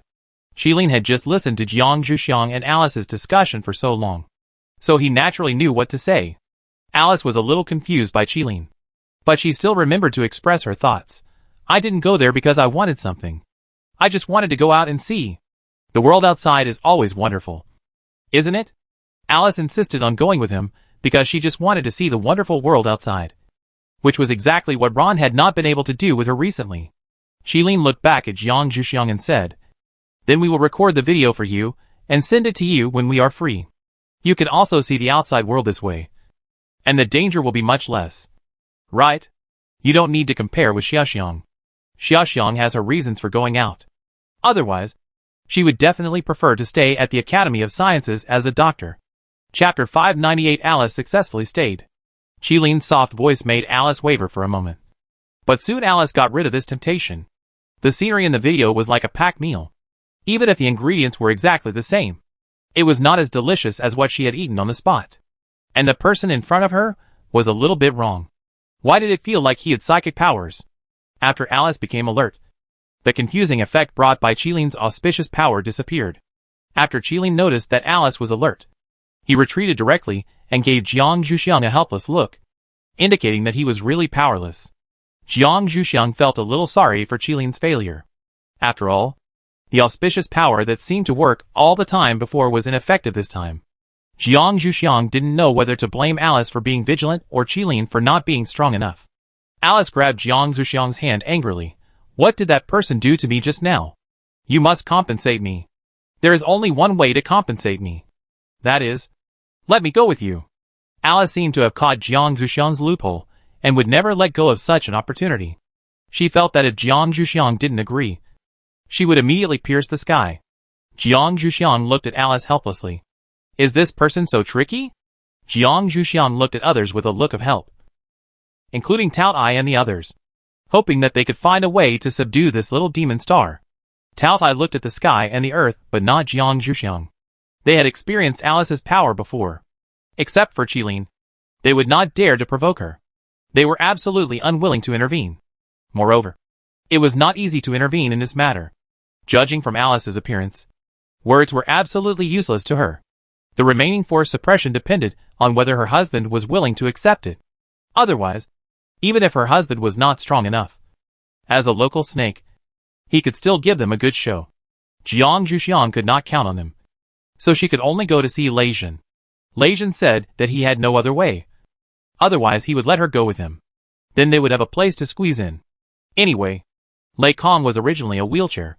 If Lei Kong continued to sit in the wheelchair, as long as the wheelchair was fixed, a place would be vacant.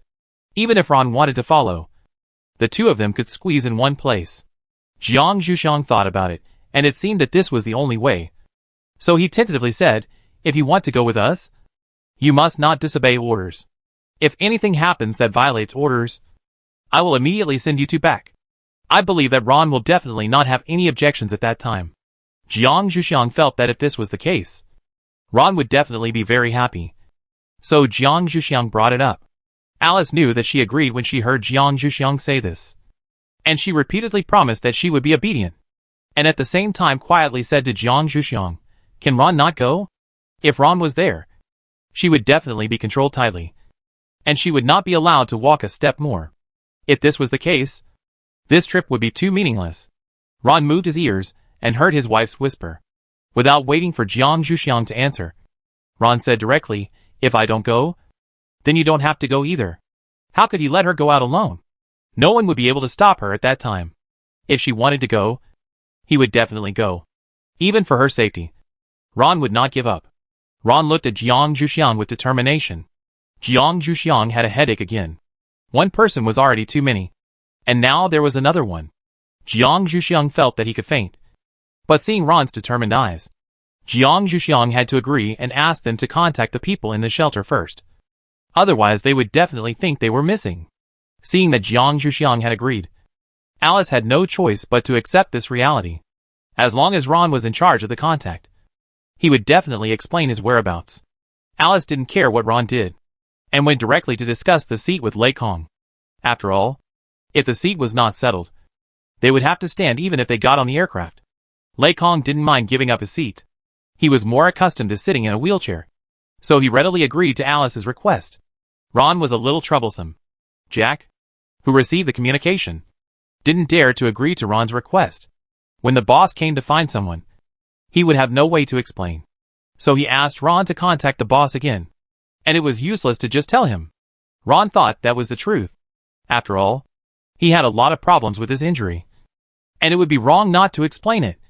So he sent a message to Ianold. Ianold received Ron's message and listened to his description.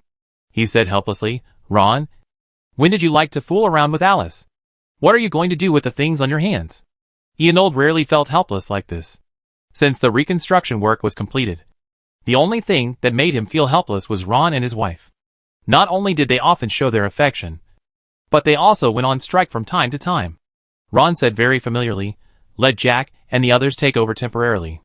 If there is anything you can't handle, come and ask me. Anyway, they have done it before, right?" This matter-of-fact look made Ionard's face twitch twice. If Ron was in front of him, he would definitely tell Jack and let Jack compete with Ron. However, they were just communicating now. Seeing Ron's determination, Ionard could not say much. He could only agree first. As for what Ron would experience after returning, it was not something he could decide. After Ron solved the problem, he went to Lei Kong to express his gratitude. In Ron's view, having a seat meant more safety and more protection. Lei Kong was definitely at a disadvantage this time. He needed to think about whether there was anything he could do to compensate him. Lei Kong waved his hand without much concern, and turned his wheelchair to find Jiang Zhuxiang and the others. Now that the matter has been resolved, they can almost get on the aircraft. The shorter the delay on the road, the better. Otherwise the danger will increase a lot. Jiang Zhuxiang was still depressed. But after being reminded by Lei Kong, he decided to get on the aircraft first, and then argue with them. After all, this expedition is the most important thing, and everything else can be dealt with later. Jiang Zhuxiang entered the cockpit, and the others consciously went to the passenger cabin to sit down. Chapter 599 Arrival at the South Fragment. After Lei Jin's team members boarded the aircraft, they helped Lei Kong fix his wheelchair on the wall behind the cockpit.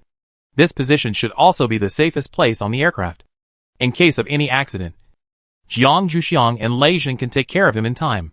After all, the Dean prepared a secret door for Jiang Zhuxiang on this wall as usual. However, the secret door carefully prepared by Zhishan is now an open secret. This is also because Jiang Zhuxiang believes in the character of these people. They will never reveal it to outsiders to harm themselves. So Jiang Zhuxiang did not hide it. After Lei Kong sat down, he asked them to sit in their seats. His seat was occupied by Ron and Alice. Alice sat on Ron's lap and was fixed to him by Ron with a seat belt. Alice moved her body. The seat belt on Jiang Zhuxiang's aircraft did not feel much restraint for the passengers. The texture was extremely soft, and it was unknown what material it was made of. If it were not for this special material, Alice would not be willing to be tied up by it and Ron. Alice looked at the environment inside the aircraft and thought lightly. As for the Tao Tai, they had long been accustomed to the seats here. After sitting down, they started to rest directly. It was unknown how long it would take to get to the south fragment from here, and they also needed to conserve their energy. Lei Zhen's team members naturally followed suit. Except for Lei Kong.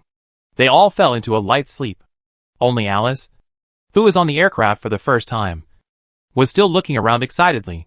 Ron wanted to take a rest, but Alice moved around on him, and he was destined not to sleep. So he could only stay awake with her. Lei Kong looked at Ron's tired face. He thought that he was usually very busy. This trip would be a good time for him to relax. If he didn't have Alice as a burden. Lei Kong had stayed in their shelter before, so he knew that Ron's duties were similar to his own. But he didn't have a burden. He only had his own troublesome captain. So Lei Kong still had some sympathy for Ron, and suggested to Alice, the environment in the south fragment is dangerous, and there will probably be no place to sleep peacefully. If possible, you two should take a good rest first to avoid regrets later, and we will still take this aircraft when we go back. If you are interested, I can give you a detailed introduction at that time. The implication is that he wanted to persuade Alice to have a good sleep and rescue Ron. And what Lei Kong said was not a threat, but a real situation, and it was really for their own good. Alice was not a barbaric person after all, and she could still listen to Lei Kong's sincere advice. She leaned back quietly on Ron and planned to fall asleep. Ron and Lei Kong both breathed a sigh of relief. After Ron and Alice also fell into a light sleep state, Lei Kong was the only one awake in the cabin. Jiang Wuxiang's slightly teasing voice sounded in Lei Kong's ears. When talking about others, they have a set of sets. Why don't you know how to do it yourself? Lei Kong didn't expect the soundproofing here to be so poor. Jiang Wuxiang's voice was too clear. Whatever they said here wouldn't be transmitted to the front. Jiang Wuxiang seemed to have sensed Lei Kong's thoughts. Don't worry. I'm not someone who often eavesdrops on your conversations. Today I just wanted to see if you have settled down before opening the isolation wall. I will close the wall again after talking to you. By then, it will be completely isolated. Jiang Zhuxiang was also worried about Lei Kong's condition. After all, his body had not fully recovered, and he didn't know how his previous healing ability was doing. If it was not so good, he didn't mind giving him pills as a catalyst. Lei Kong also knew what Jiang Zhuxiang was worried about, so he told him his situation directly. I have been using healing abilities to consume those potions, and I have already consumed 1% of them. According to this situation, I can definitely solve this hidden danger before reaching the southern fragment. You and the captain don't have to worry. I will definitely not be a burden to you at that time. Lei Kong's strong character will not allow him to become a waste that needs to be taken care of by others. So he doesn't plan to waste a single minute on the aircraft. He went to persuade Alice because she was Jiang Wuxiang's friend. Jiang Zhuxiang didn't want him to be so eager for quick success. You don't need to be so anxious. There are already 2 burdens, and adding you is not too much. Take your time, so as not to make any mistakes again. At that time, I really don't know what to do. If this situation really happens, I will definitely throw you to Tingsha. And then, you will have to survive under his hands. He is not as polite as I am to disobedient patients. Although Jiang Zhuxiang had never seen how Tongue Snake tortured its disobedient patients before, there were records in the unofficial history of the valley that patients who had been treated by it would never seek medical treatment again, even if they had to endure it on their own. Jiang Zhuxiang told Lei Kong a few rumors about Tongue Snake, and told him not to act rashly. Lei Kong naturally believed what Jiang Zhuxiang said, but he was indeed a little anxious. After thinking about it, he set a reminder time on his communicator and took a break every 2 hours. Lei Kong reported his plan, and Jiang Zhuxiang reluctantly nodded in agreement, and then closed the soundproof wall. Whether Lei Kong would do, as he said, depended on how much he feared Tongue Snake. While Jiang Zhuxiang was concentrating on controlling the aircraft, Lei Kong also did exactly what he said. After all, Lei Kong knew the strength of Tongue Snake, and did not want to try to become its patient. It was a guy who dared to mess with Jiang Zhuxiang. Lei Kong thought that his relationship with Tongue Snake was not as close as Jiang Zhuxiang's. After Jiang Zhuxiang adjusted the route several times, Jiang Zhuxiang finally caught the moment when the south fragment stopped, so that the aircraft could synchronize with it and run with it, which also facilitated him to find an opportunity to land. At this time, it must be night in other fragments. But here in the south fragment, this period of time is just the season of gradually entering the polar day. Jiang Zhuxiang does not have to worry about the light problem. When landing, it should not attract the attention of other forces on the south fragment. After all, this place used to be an international territory, and no country has ever occupied it completely. And it is the same now. Chapter 600: The Test of the Southern Fragment. Although the southern fragment is sparsely populated, it has been affected by the apocalypse. The originally thick ice layer has melted in some places, revealing the black rock layer under the ice layer. This black rock layer has been polished by the ice layer for many years, and is very smooth, which is quite suitable for parking aircraft. This is also the landing point agreed upon by outsiders. If someone does not land here, but instead finds those unfamiliar places to land secretly, once discovered, they will be judged by the entire fragment force. After the trial, the person who made the mistake will also undergo the test of the ice pool. If he is lucky enough not to die, he will be put into a small boat and exiled to the sea. At that time, whether he lives or dies depends entirely on whether God is open-minded.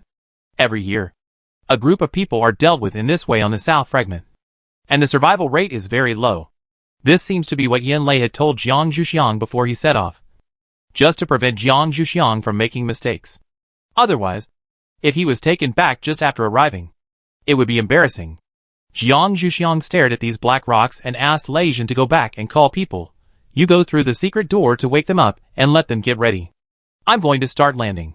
Jiang Zhuxiang didn't know if there would be people who bully strangers here. If there were, they could wake up earlier and get ready earlier. Although Jiang Zhuxiang didn't say this, Lei Jin still understood it.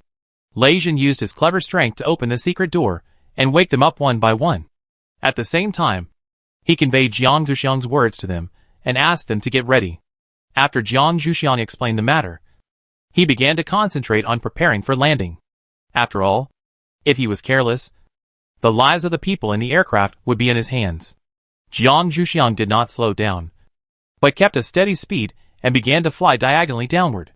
If he slowed down, according to the speed of the southern fragments, they would definitely not be able to stay in the designated position, and the possibility of accidents would be much greater. Jiang Zhuxiang did not relax until the sound of the bottom of the aircraft hitting the ground came, which meant that they had at least landed safely. Next, it depends on whether the people who did not appear when they were in the air will appear now. After all, they could not attack in the air, but now it is not certain. After Lei Jin explained the matter clearly, he asked Lei Kong to maintain order and return to the co-pilot seat. Seeing that Jiang Zhuxiang was not going to go down, he asked, "Do you want me to go down first? After all, the defense of the aircraft is pretty good. Those people may not come out until they see someone go down." Jiang Zhuxiang frowned and stopped him. "No. They are just waiting for us to go down. Let me get the defense ready first, and then we can go down together." Jiang Zhuxiang's father wrapped the array plate with vines and lowered it to the bottom of the aircraft, igniting the energy on the vines. This energy can just stimulate the array plate, and the 2 meters outside the aircraft are covered by the protective shield.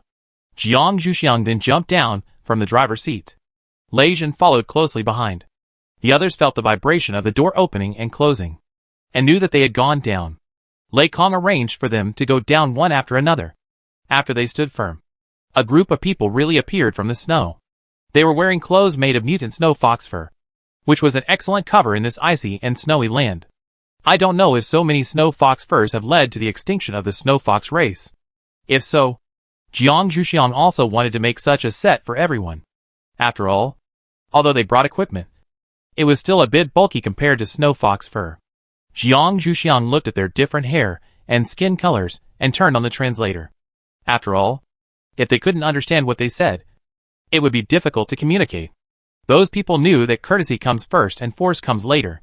The burly man with a snow fox head said directly, "Newcomers, as long as you hand over half of the supplies, we will let you leave the entire Blackstone station."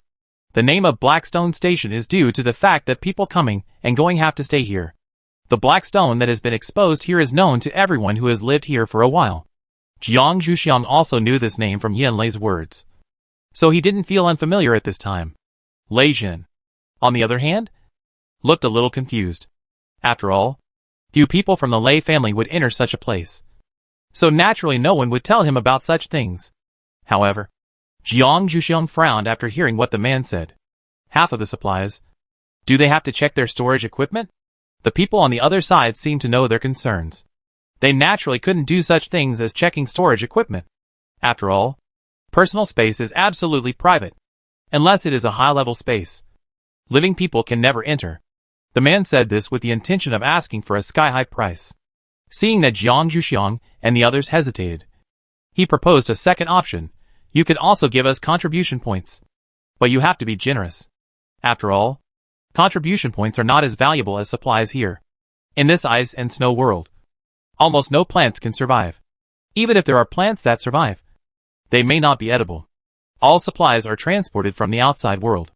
It can be said that the less you use, the less you have. In many cases, you may not be able to exchange for supplies with contribution points. They only need to stay here for 2 days to know whether they are cheating them. The people on the other side thought that they were still very kind, and actually reminded them of such things. Jiang Zhuxiang thought about it. They didn't care much about contribution points, and they also considered the material matters. He felt that the people on the other side were also quite kind. So he asked directly, how much contribution points do you need to let us go? Even if it is to pay tuition. After all, when you arrive in a new place, you always have to pay a price to adapt. Seeing that Jiang Zhuxiang asked, the man felt that she was quite tactful, and his expression was not as aggressive as before. He said lazily, the toll here has always been calculated per person. If each of you gives 100,000 contribution points, I will let you pass. Jiang Zhuxiang nodded. 100,000 contribution points were not too much. Jiang Zhuxiang could handle it by himself. Jiang Zhuxiang directly said, give me the account. The man was even more satisfied. No wonder this woman could be the leader of the knives. She looked much more happy than ordinary men. The man with the snow fox head directly reported a string of numbers. Jiang Zhuxiang turned on his communicator and planned to transfer the contribution points. Lei Jin stopped him. Let me do it. After all, I am the one who wants to take this collective task. The expenses during the task should be my responsibility. Chapter 601 Sledding. Jiang Zhuxiang glanced at Lei Jin. It's up to us to decide whether to participate in this group activity. I think it's better for us to pay for our own expenses. Even brothers have to settle accounts clearly, let alone a couple who are just living together halfway. Jiang Zhuxiang has a clear understanding of the relationship between her and Lei Jin, and has no intention of having too many financial disputes with him. Lei Jin naturally saw Jiang Zhuxiang's plan, but he didn't want to divide it so clearly with Jiang Zhuxiang. Otherwise, what would be the meaning of getting married? Lei Jin said in a rare and strong way, they can let them pay for it themselves, and I must pay for your share. If Xu Xiang feels that she owes him, she should think of me more in the future. As soon as Lei Jin finished speaking, the other team members echoed, yes. It is the captain's duty to help you. Xiao Xiang, don't be so polite. The captain's money is yours.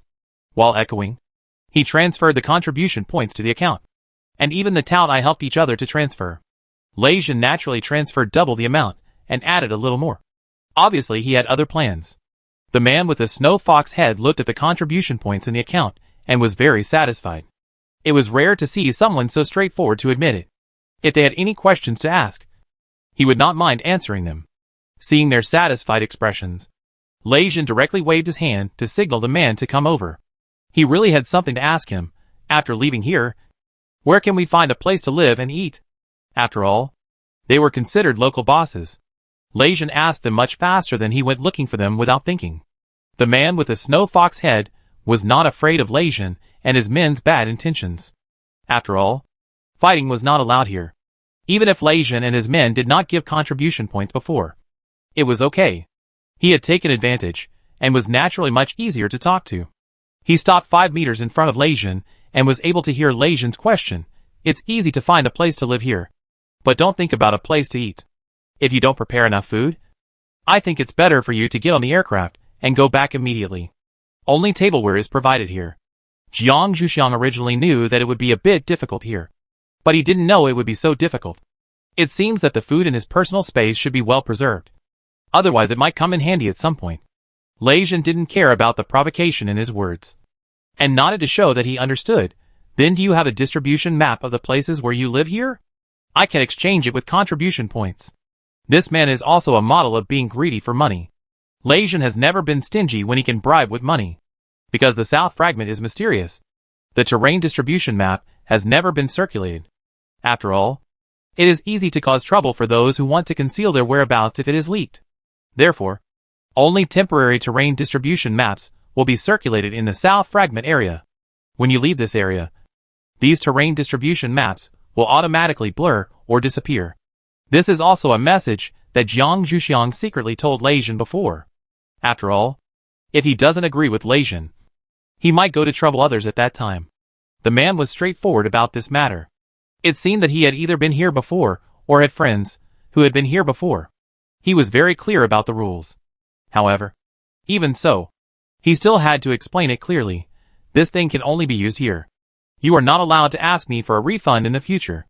After that, he waited for Lei Jin to transfer the contribution points. Lei Jin nodded to show that he knew. What's the price? The man said, you can just give it at your own discretion? Lei Jin frowned. It was hard to say how much to give. Lei Jin thought that it was better to give more than less. So he transferred 100,000 contribution points. The man nodded in satisfaction. If he gave it to this extent, the terrain distribution map would be clearer. He found a clearer one from his communicator and sent it to Lei Jin. You can send this kind of terrain map to other people. It's a bargain for you. This kind of terrain map with higher clarity can be sent to other people. Otherwise, if they get the ordinary version, others will need to buy it themselves. After Lei Jin expressed his gratitude, he sent the terrain distribution map to others before starting to check it. Those people, led by the man with the snow fox head, ambushed back again. Although the harvest this time was already great, they still did not plan to go back early. After all, they didn't know what to do when they went back.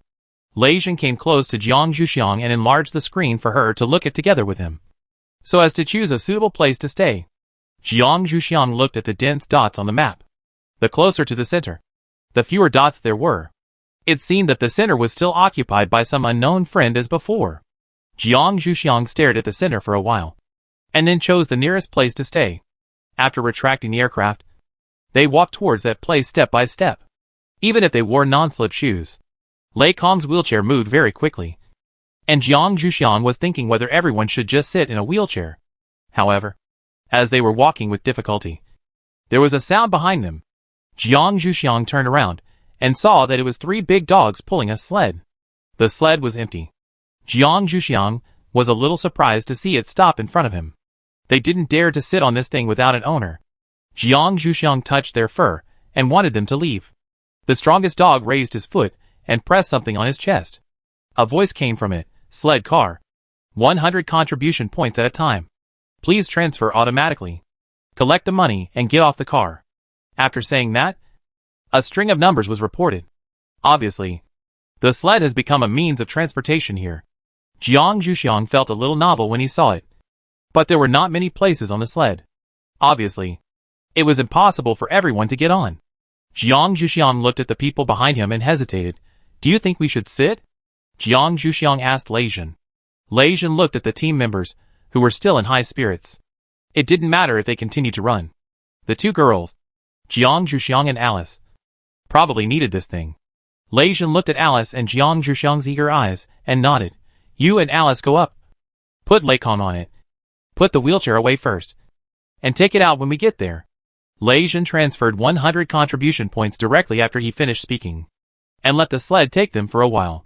Jiang Zhuxiang and Alice were a little excited to sit on it, but Lei Kong was very serious. Chapter 602, Accommodation in Snow Village. However, after getting on the sled, how to drive the 3 sled dogs was another problem. After all, none of the 3 of them were good at communicating with mutants. Did they have to choose one of them to get on?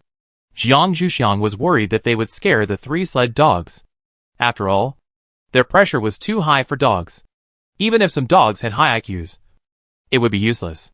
Their high IQs would even make them more afraid because they would know that Tao Tai was a threat to them. Jiang Zhuxiang expressed his concerns. And Lei Zhen had no choice but to bite the bullet and say, "Otherwise, we will push from behind." At this time, probably because the owner of the sled received the contribution value from Lei Zhen, the same voice came from the collar on the sled dog's neck again. The way to control sled dogs is still very simple. The 2 ropes on their bodies are all the means to control their speed and direction. Pulling the left rope will turn to the left, and the right rope will turn to the right. Pulling the rope backwards will slow down, and pulling the rope backwards all the time means stopping. As for acceleration, there is no need to control it. Once it starts, they will run forward with all their strength. Please drive safely, and treat the driver as gently as possible.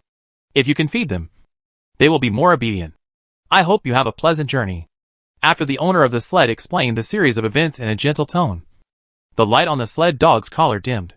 Jiang Zhuxiang and the others had a sudden realization. It seemed that driving this sled was not difficult. Jiang Zhuxiang picked up the 2 control ropes beside him and motioned Lei Kong and Alice to take them as well. It's better for us to give the same orders. Otherwise they will definitely butt heads when they hear different orders. And we might overturn the car then. In order to be on the safe side, Jiang Zhuxiang still talked about his concerns first. Lei Kong and Alice nodded to show that they understood. Then when we have any orders, let's talk about it first, and then act together. After the people in the car discussed it, Jiang Zhuxiang told the people below, "You must keep up. Otherwise if we get into trouble, you won't be able to rescue us in time. This place of ice and snow is full of dangers. You must be careful too. If there is any accident, you must first protect yourself. I am here with you. No matter what. It will be no problem to hold on until you get out." And there is Lei Kong. Lei Zhen said, "Okay. We know. You must be careful too." After telling each other, Jiang Zhuxiang and Alice agreed, "Let's go forward first." After Alice and the other 2 understood the meaning, they whipped their whips together. Of course, they didn't whip the dogs, but there was a sound in the air, indicating that we were going to set off. This was also a signal that the sled dogs could understand. The sled dogs immediately began to run forward, and Jiang Zhuxiang and the other 2 were firmly stuck to the back of the sled by inertia. Jiang Zhuxiang took the opportunity to look back and found that Lei Zhen and the others were behind them. So she turned back and continued to control the sled with confidence. When the sled was moving steadily, Jiang Zhuxiang took out the topographic map here and looked at the accommodation location that Lei Zhen had previously decided to make sure they would not deviate from the direction. About an hour later, they began to see houses made of ice and snow. Although they were only 1 story, they were not small in area. They had entered the village. The accommodation that Lei Zhen had booked before was in this village. But he just needed to go to the management office here to register first. Jiang Zhuxiang stopped the sled dogs at the door of the management office, and then fed them some cooked meat, indicating that they could move freely. They barked a few times, probably to express their gratitude, and then turned and left. Jiang Zhuxiang and his friends watched the sled dogs leave, and then knocked on the door of the white building. The door here was made of wood, and the wood didn't look like the wood grown here, probably bought from outside. Someone inside the door asked, "What are you doing here?" It's probably because he's used to people knocking on the door frequently, so he didn't even come out to see it. He had to wait for the person to tell him the purpose before deciding whether to come out to open the door to meet him. After all, some things can be handled through the communicator. What Jiang Zhuxiang and his team were going to do now required people to come out. After all, they were not familiar with this place. Even if he gave them a location, they might not be able to find it. So Jiang Zhuxiang said, "Accommodation for outsiders." The people inside also knew the importance of the matter, and started to come out directly. Jiang Zhuxiang heard the footsteps approaching, and the sound of the door opening. A young man came out. All the people who came to the South Fragment were young people. The older people could not stand the environment here. Even young people had to leave here to recuperate after staying for a while. Jiang Zhuxiang was so clear about this because the Academy of Sciences also had a station here. Although there was only 1 station, it was enough for her to understand the situation here. So Jiang Zhuxiang stepped forward to intervene. "We have 15 people who need accommodation. Can you arrange it here?" After that, Jiang Zhuxiang handed him a pass with the Academy of Sciences logo. This was also the pass that the dean had prepared for Jiang Zhuxiang before he left. At this time, it was necessary to take it out. After all, it could reduce a lot of trouble. The young man inside the door had originally planned to take advantage of it. But after seeing this pass, he had no more thoughts. Although the Academy of Sciences' influence on this fragment was not the largest, it was definitely the one that people were most reluctant to offend. After all, the Academy of Sciences' technology was enough to make them wary, and they all needed their help. He stepped aside to open the door. Come in first. Let me check first. There are still a lot of you. I will try to arrange you in one place. After all, when going out, the biggest worry is being left alone. I hope that my kindness can leave a good impression on her, and then she can help to say a few words to the people from the Academy of Sciences. Jiang Zhuxiang was not polite, and followed him indirectly. Lei Jin led everyone in, and Tao Hai and the others walked at the back just in case. After walking through the snow wall, the house inside was built of stone. These stones should be the stones here. It is difficult to build with other materials here. After all, the temperature determines this result. The stone house is still very warm. He asked them to sit anywhere and get whatever they want to drink. He sat in front of the terminal and began to check the accommodation information. Chapter 603 Lei Jin, the bad guy. Jiang Zhuxiang didn't bother to be polite with him. He looked at the drinks here. There were only boiled water and coffee to choose from. The coffee was in bags. Jiang Zhuxiang chose boiled water directly. After all, coffee, which is easy to make people excited, is not a suitable drink for people who need to rest after a long journey. After Jiang Zhuxiang served everyone a glass of boiled water, he didn't care whether they used it to drink or cover their hands. He started to walk around the house to see the decoration here. The electricity here seems to be wind power. After all, the wind here is not small, and it would be a pity not to use it. The other furniture in this stone house is basically complete. Jiang Zhuxiang silently calculated the value of those things and felt that the owner here was quite rich. While Jiang Zhuxiang was wandering around, the man had already finished his search and said a little embarrassedly, "Sorry to have kept you waiting. There are these suitable places to stay. Come and have a look." Jiang Zhuxiang and Lei Jin hurried over, and Alice followed curiously. The terminal showed 3 places to stay. One was a small hotel. Although each room was a little small, it could accommodate everyone. One was located in almost everyone's home. It was impossible to live together, but they were all neighbors, so it was easy to find. It depended on whether they were at ease. Another one was a snow house that had been abandoned for a long time. It looked quite large, and the electricity was still on. It just needed someone to clean it up, and it could accommodate everyone. After reading it, Jiang Zhuxiang began to think about it. The conditions of the small hotel were still a bit too poor, and there were other people staying there. It was obviously not suitable for their team full of secrets. Although the accommodation conditions at several other people's houses were good, they had to be separated and there were other people, which made people directly eliminate this option. In the end, it seemed that only the snow house that they needed to clean up by themselves was left. After Jiang Zhuxiang communicated with Lei Jin in the communicator, they both agreed to the slightly abandoned snow house. But they still had to ask for other people's opinions. After all, they were not living alone, but living with a group of people. Jiang Zhuxiang and his team first reached an agreement with Alice and his team. Alice and his team even took on the task of rebuilding the shelter. They were not afraid of this small task of cleaning up the house. Jiang Zhuxiang and Lei Jin asked the teams following them separately. Tao Hai and the others had no objection to Jiang Zhuxiang's choice. They were very satisfied with Jiang Zhuxiang's choice. They didn't want to live in that small room. If they turned into their original forms in the middle of the night, the small room would not even be able to accommodate their original forms. Moreover, they would have to face so many unfamiliar people. They were definitely unwilling to do that. After Jiang Zhuxiang finished his own business, he went to see the results of Lei Jin's business. They were all grown men, so they should be able to make decisions quickly. Lei Jin's team members didn't have any objection to where to live, but they still had some requirements for the accommodation environment. They said they would visit the 3 places before deciding. Jiang Zhuxiang was a little speechless about their picky habits, but it didn't matter if he went to take a look before deciding. After all, it was a place where he would live for such a long time. Jiang Zhuxiang and Lei Jin went to tell the man about their ideas, and the man was not surprised, as people before him had done the same thing before. He said, "Okay, I'll take you to have a look."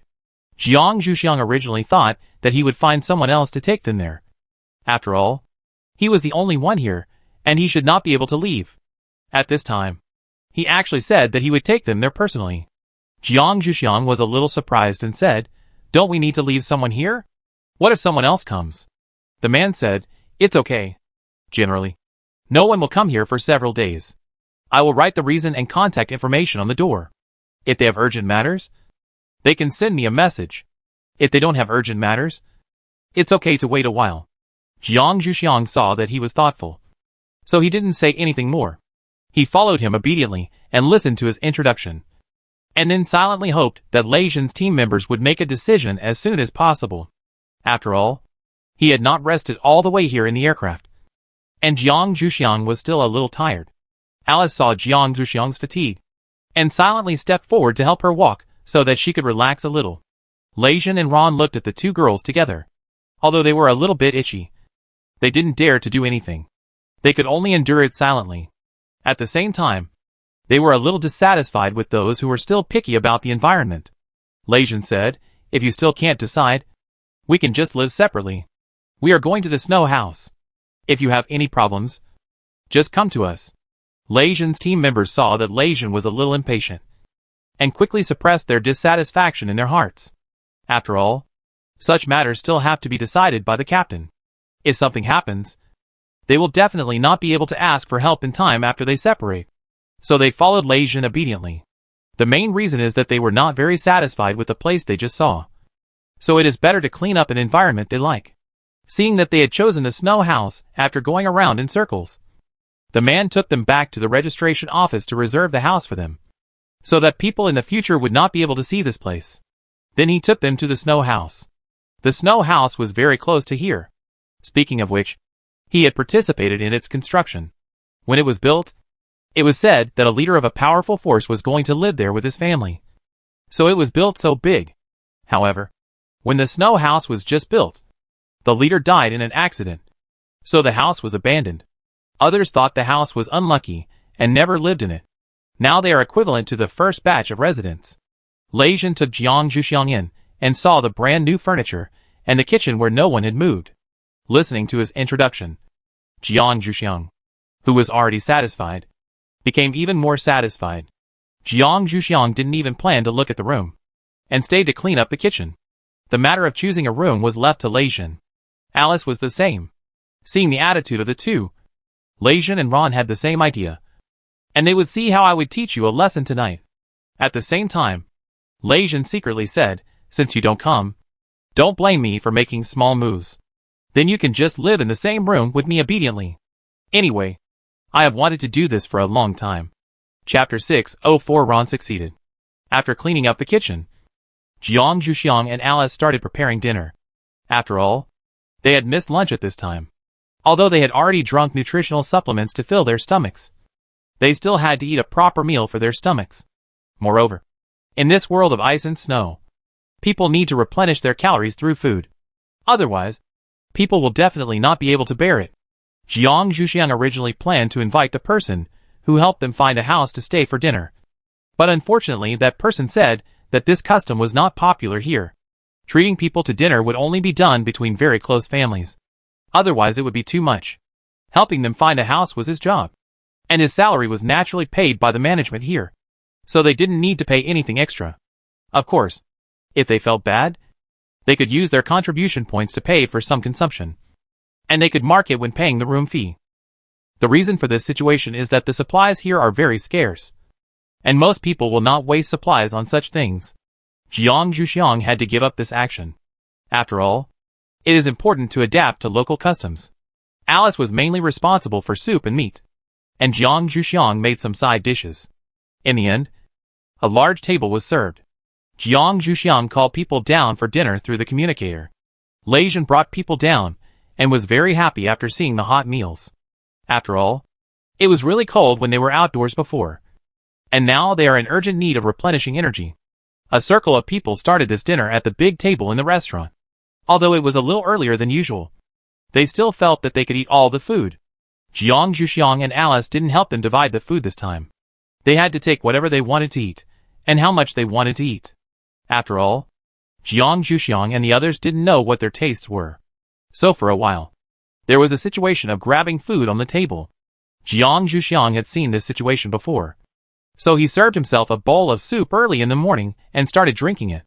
The borscht made by Alice tasted good. The tomato taste was very strong. And she enjoyed the scene at the same time. Alice grabbed a steak and a bowl of soup with the help of Ron. And started eating with lingering fear. After taking care of his girlfriend, Ron also joined the army of grabbing food. Jiang Zhuxiang looked at the soup splashing from time to time and decided to drink the soup in another place. There happened to be a small round table in the restaurant. So Jiang Zhuxiang moved there. Alice didn't want to leave Ron's side at first. But after a piece of onion stuck to her face, she came to keep Jiang Zhuxiang company. The two of them began to eat their own dinner peacefully. After finishing the food in their hands, Jiang Zhuxiang provided the ingredients, and Alice made a large salad. The two of them shared this large salad, which was enough for their stomachs as girls. So they didn't return to the table. Jiang Zhuxiang flipped through her personal space, found ginger that could drive away the cold, went to the kitchen and added brown sugar, and boiled a large pot of ginger tea. She and Alice each had a cup and drank it slowly. The rest was placed in the pot for them to drink after they finished eating.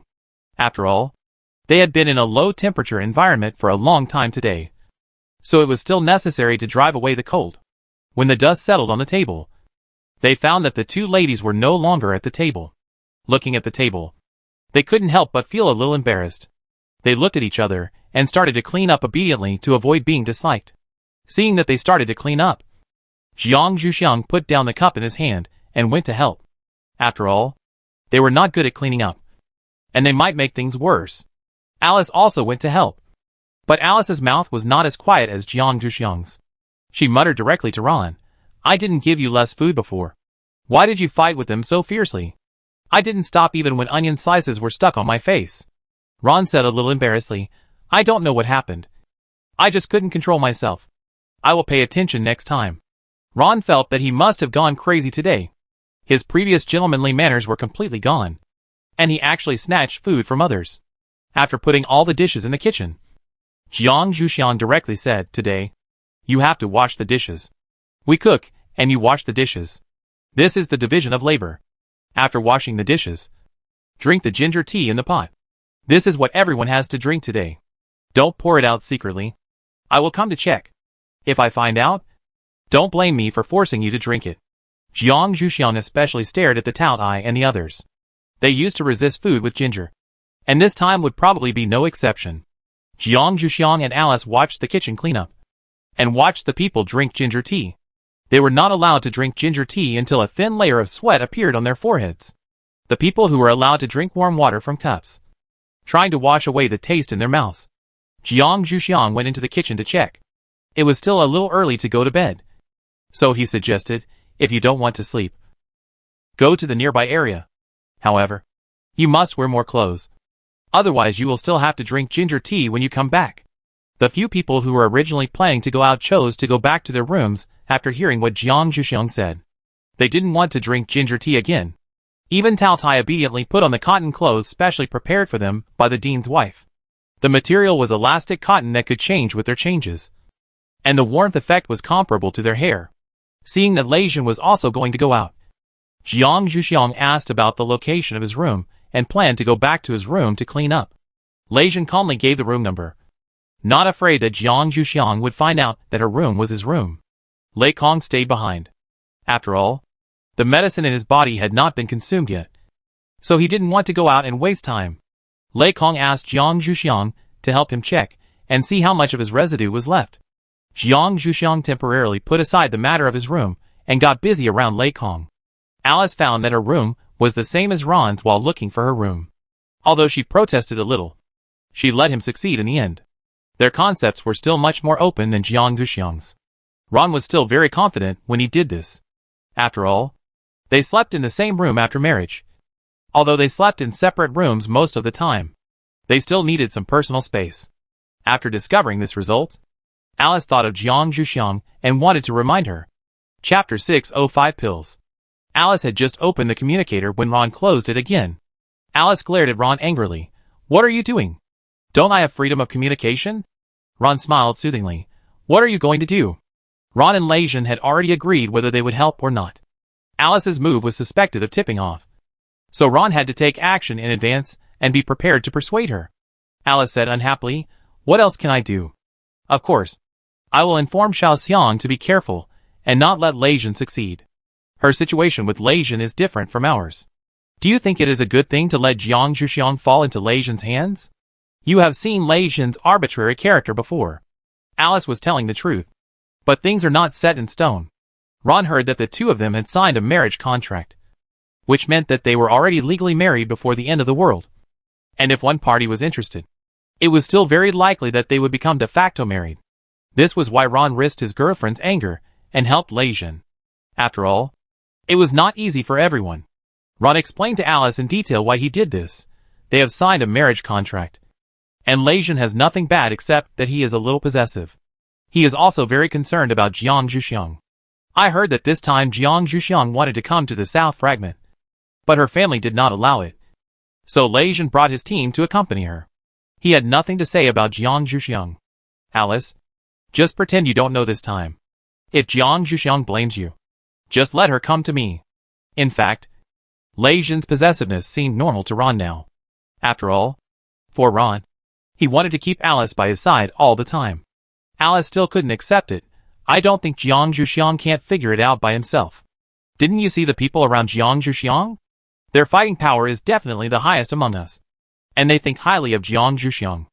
They feel like Jiang Zhuxiang's elders and guards. With them, Jiang Zhuxiang can go anywhere. As for Lei Jin, even if they get married, they can still get divorced. If they don't have sex, they can have less trouble when they get divorced. For girls, this kind of thing is always a disadvantage. Not to mention their fragments. Alice was very worried about her friend. She felt that their marriage was not something Jiang Zhuxiang would agree to. Lei Jin must have forced her to do it. Ron saw that Alice was not getting through no matter what she said.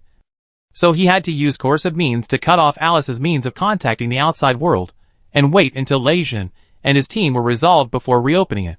Alice was very helpless. How much benefit did Lei Jin give you to let you help him to cheat Jiang Zhuxiang? If Jiang Zhuxiang suffers, I will settle accounts with you tomorrow. Ron thought silently. With Jiang Zhuxiang's full of means, it is still unclear who will suffer at that time. I don't know why Alice thinks that Jiang Zhuxiang is such a person who needs protection. She doesn't care about herself so much. Speaking of it, Ron's help to Lei Jin is also related to their close relationship. Ron is still a little jealous. If Alice knew that Ron was doing this, she would definitely be in tears and laughter. Girls are easy to get close to each other. After all, they are easier to understand each other. Is this also a mistake? Not to mention that Alice and Ron were arguing in the room about Jiang Zhuxiang's safety at night. When Jiang Zhuxiang was checking Lei Kong, he found that Lei Kong was really fast. Now, he could hardly feel the existence of the medicine in his body. As long as he used the healing ability from time to time, this residue would not affect his trial of the space ability at all. It was just that his body was a little deficient because of this power riot, and he needed to make up for it. Jiang Zhuxiang told Lei Kong the results of his examination. Lei Kong was also surprised. He did not expect that his healing ability would be so effective this time. After all, Lei Kong rarely used the healing ability before, and the level had always been at a very low level. It seemed that this time it was a blessing in disguise. For the deficiency of the body, this was not something that the healing ability could solve. After all, the healing ability user could only heal the wound or drive away some things that were harmful to the body, such as viruses or drugs. He could do nothing about the damage that had already been caused. Lei Kong directly asked Jiang Zhuxiang, "Do you have any prescription suitable for my situation? It doesn't matter if it is an unverified prescription. Anyway, we still have a long time to sign the drug trial agreement. I didn't expect that your previous drug would be so effective. It seems that I can safely leave this kind of thing to you in the future. If there are any problems with the team members' health in the future, I will also recommend you to them. After all, there are some things that healing abilities cannot do." Jiang Zhuxiang said, "This kind of medicine has always been available. You don't need to try it. You can take it directly. This is a health-preserving secret recipe that has been passed down for thousands of years. It is absolutely harmless. This is a secret of Shenong Valley. Jiang Zhuxiang has rarely taken it out for others to use. This time, he took it out to make Lei Kong recover as soon as possible." Jiang Zhuxiang took out a small medicine jar from his space, which contained about 10 days' worth of medicine. He handed it to Lei Kong, who took it speechlessly. "Is it pills or medicine soup?" Pills are fine. But Lei Kong has to consider whether to drink it if it's medicine soup. After all, who knows what it tastes like? Jiang Zhuxiang looked at his tangled face and said speechlessly, "It's a pill. 3 times a day. 1 pill at a time. It's more effective to take it after meals." Jiang Zhuxiang said this like an advertisement with a blank expression. After Lei Kong confirmed that it was a pill, he planned to open it to see what it looked like. The small medicine jar was well sealed, and it took Lei Kong a while to open it. Seeing the round pills inside, he completely believed Jiang Zhuxiang's words and looked at the name on the medicine jar again. Health pills. This name is really simple. Lei Kong immediately planned to take a pill to taste it, pinched out a pill with 2 fingers, and planned to put it directly into his mouth. Jiang Zhuxiang said speechlessly, "Go get a cup of warm water first. If you want to swallow it yourself, it's okay, as long as you don't worry about choking. This pill is not small in size. After all, we have to consider the problem of drug content. If the size is small, the drug effect will not be enough." Chapter 606. Lei Kong listened to Jiang Zhuxiang's words, considered the size of his throat, and went to pour water obediently. After all, it was more time-consuming to follow the doctor's advice for such things. Although there were few serious doctors after the end of the world. After Lei Kong swallowed the pill with water, he was a little surprised. This time the taste is okay. What did you put in it? The previous medicine was either bitter or tasted something unknown. This time it was a little sweet. And Lei Kong was still very surprised. Jiang Zhuxiang, I added some wormwood. And later I added some honey when I rubbed the pill.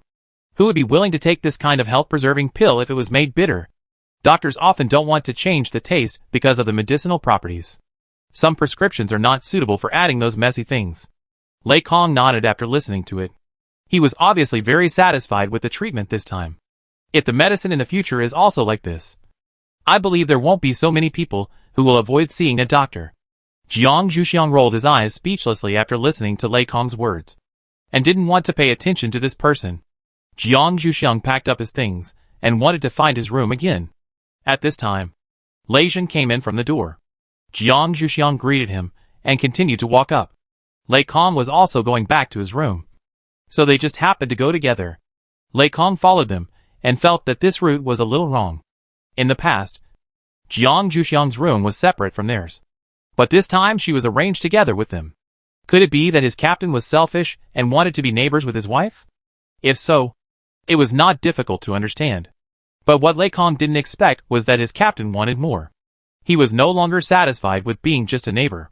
Lei Kong's room was closer to Lei Zhen's room, just at the stairs. Lei Kong entered the room first and said good night to them at the door. Lei Zhen and Jiang Zhuxiang said good night together, and then continued to walk forward. The room that Lei Zhen left for himself and Jiang Zhuxiang was next door. It was one of the master bedrooms here. The area was still large for 2 people. Lei Zhen didn't intend to let his Xiaoxiang follow him to suffer grievances. But Jiang Zhuxiang still glared at him speechlessly after discovering that Lei Zhen and himself were in the same room. "Are there no other rooms here?" Lei Zhen said with a stern face. "Yes. There is no more. Although the house here is big, there are not many rooms. 2 people can live in 1 room. This is also what he and Ron had agreed on before. When they ask about it, they can speak in unison to avoid Jiang Zhuxiang and Alice's objections. Moreover, this is the truth, and they are not lying." Jiang Zhuxiang looked at Lei Zhen's serious face and exposed his purpose. "Then you won't let Alice live with me? If you said it earlier." Jiang Zhuxiang believed that Alice would definitely be happy to live with him. Lei Zhen didn't say it before just to prevent them from living together. After Lei Zhen was exposed, he just broke the jar and broke the jar. Ron and Alice must have slept now. Otherwise you will just make do with it for 1 night. If you don't want to tomorrow, we can switch. Okay? Of course. Lei Zhen only said this verbally. And he would definitely not change rooms tomorrow. Ron should be able to persuade Alice not to change by then. Jiang Zhuxiang didn't believe it, so he sent a message to Alice, but found that she didn't answer it, so he reluctantly accepted this choice. After all, if she insisted on changing, it would be a bit too disturbing. Not enough. Jiang Zhuxiang wouldn't let Lei Zhen get away with it so easily. After Jiang Zhuxiang looked around the room, he saw the sofa that was big enough for 1 person to lie down, and said, "Do you sleep on the sofa or do I sleep?" Jiang Zhuxiang still gave Lei Zhen a choice. Lei Jin looked at Jiang Zhuxiang with a wrong look for a while, and still chose to sleep on the sofa.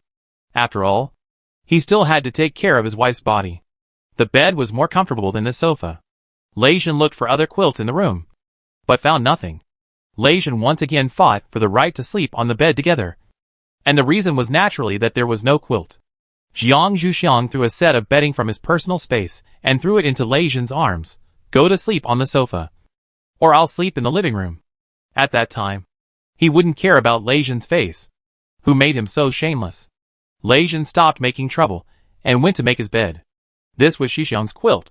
He could be considered to have shared a bed with his wife to a certain extent, although they still used the same bedding. Jiang Zhuxiang was still a very generous person to a certain extent. After giving himself basic protection, he fell asleep quickly. It was Lei Jin, however, who was tossing and turning and unable to fall asleep for the first time as he slept in the same room with his Xiaoxiang and breathed the same air.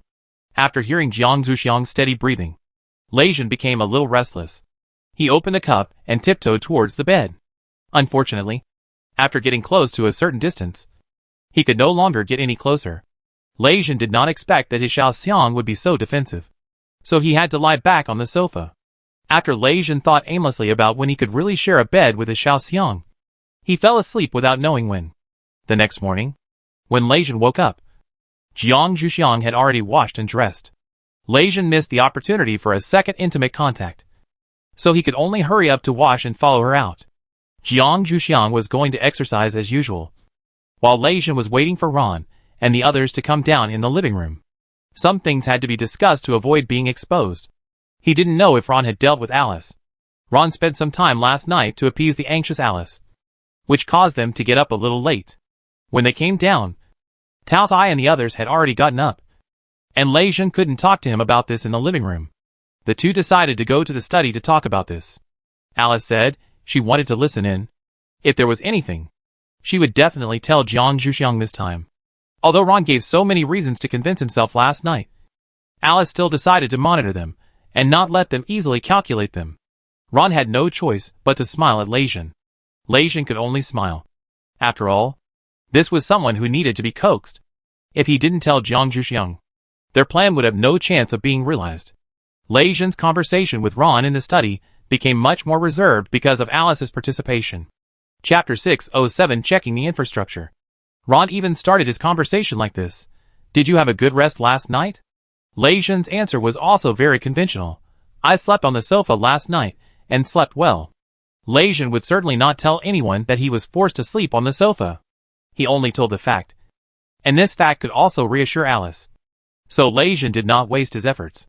Ron still asked the key question, how is Jiang Zhuxiang feeling now? As someone who was also forced to sleep in the same room at night.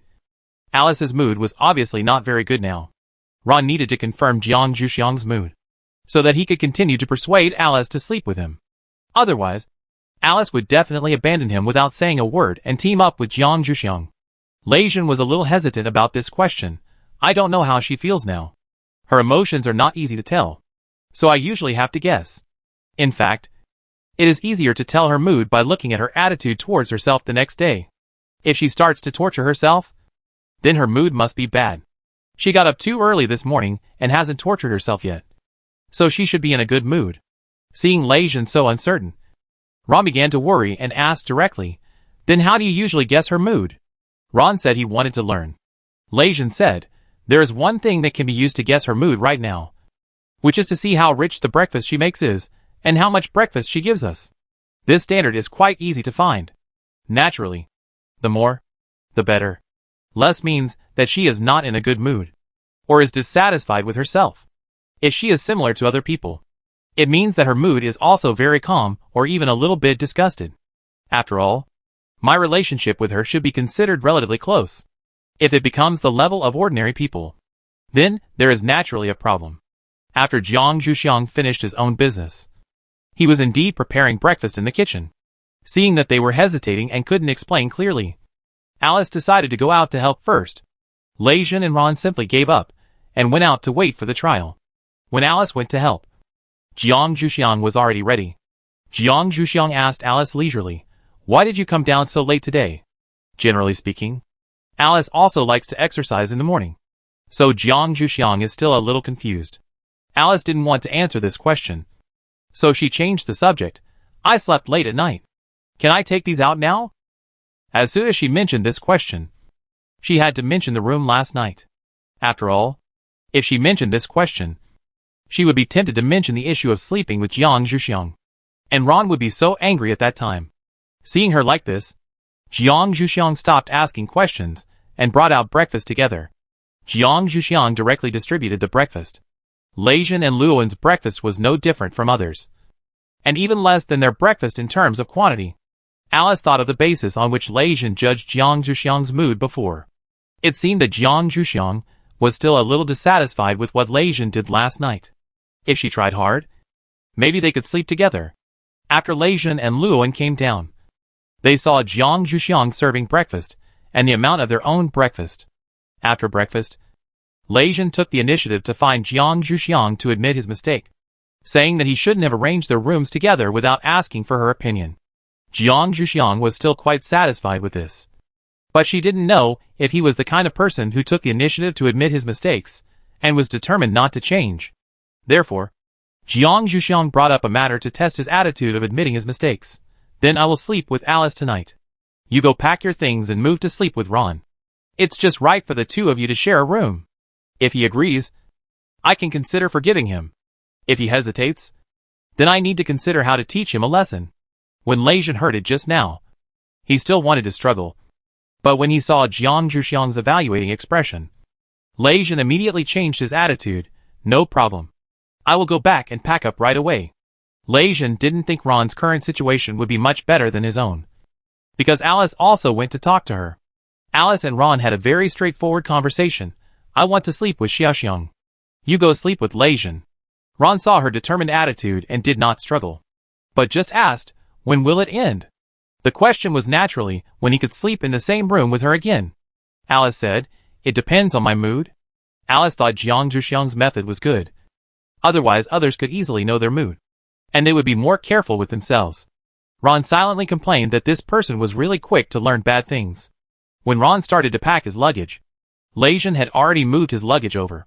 Ron let him in, and the two looked at each other and smiled bitterly. Xiaoxiang asked me to move in and sleep with you. At the same time, he said to Alice, Xiaoxiang asked you to move in and sleep with her. Alice was very happy to hear the good news. She packed her luggage happily, and then ran into Jiang Zhuxiang's arms.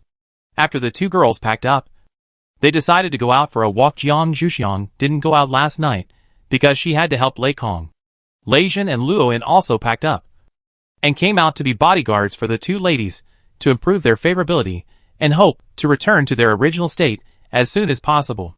Although Jiang Zhuxiang and the others have confirmed that they will live here for a while and have paid for a month's accommodation, they still have to go out to investigate. After all, they still have business to do here. Jiang Zhuxiang's main purpose today is to take a look at the living environment around here. If possible, Lei Kong will stay with some people, and he and others will go to the central area to investigate first. Leijun agreed with this point. After all, it is better not to waste time. It is better for him to stay behind in his current situation. If they have any problems, he can deal with them in time. Jiang Zhuxiang and others don't need to investigate the living environment here. He can take people with him. But Jiang Zhuxiang said that she wanted to do some activities on her own. So Lei Kong agreed to her proposal. The most important thing for living in a place is food, clothing, housing and transportation. The housing problem has been solved. Jiang Zhuxiang mainly needs to investigate the other three aspects. Chapter 608, In-Demand with Type Psychics. In fact, Jiang Zhuxiang didn't need to worry too much about food. They would leave enough food for the people who stayed behind. Considering their poor cooking skills, Jiang Zhuxiang decided to leave all the food that could be eaten directly. If they left raw food, Jiang Zhuxiang was really afraid that they would cook and poison themselves. Although they would come back to sleep every day when they went out to investigate, some food poisoning still took effect quickly, and in this case, the healing ability might not be useful. However, Jiang Zhuxiang still had to see if there were other restaurants here. After all, if they got tired of eating and wanted to change their taste, they wouldn't be unable to find a place. Jiang Zhuxiang and Alice walked slowly in the snow, paying attention to the words on the houses on both sides. Fortunately, the snow here has been stepped on very hard, so there is no need to worry about anything except anti-slip. However, Lei Jin and Luo Yin, who were walking behind, felt a little nervous, afraid that they would fall, and their arms were ready to reach out to help them at any time. About half an hour away from their residence, Jiang Zhuxiang found a noodle soup restaurant. The hot chili on it also showed that the owner here knew what the people here needed. Jiang Zhuxiang was quite satisfied with it, and planned to come here to try it for lunch later. If the taste is okay, he will mark it on the topographic map and recommend it to Lei Kong and others. Jiang Zhuxiang continued to walk forward. After solving the problem of eating, the remaining Jiang Zhuxiang decided to find a clothing store first. Although they also brought some clothes for changing. They were not many. If there was any unexpected situation, they still needed to buy some clothes. The materials of the clothes here should be made of the fur of the mutant beasts here. Jiang Zhuxiang was quite looking forward to this kind of clothes. After walking for half an hour, Jiang Zhuxiang also found a store that he needed. The clothes inside were clean and tidy, which met Jiang Zhuxiang's needs. The materials ranged from snow fox fur, to bear fur to penguin fur. Looking at the prices, they were all exchanged for supplies. Contribution value is really not a popular thing here. After Jiang Zhuxiang and Alice walked around, they tried on 2 pieces of clothing. The materials were good, and the prices were within their acceptable range. So Jiang Zhuxiang bought them directly, and paid for them, by stimulating plants on the spot. The owner of the shop saw that Jiang Zhuxiang was actually a wood-type mutant. So he gave her a pair of gloves made of snow fox for scraps. He hoped that she would visit his shop more often in the future. After all, in such a place, a wood-type mutant, who could grow food without taking into account the weather, and the land, was much more popular than those with very aggressive abilities. Jiang Zhuxiang saw that the store manager didn't want them to leave, so he quickly pulled Alice away. The people here were not so kind, and it would be easy to detain them at that time.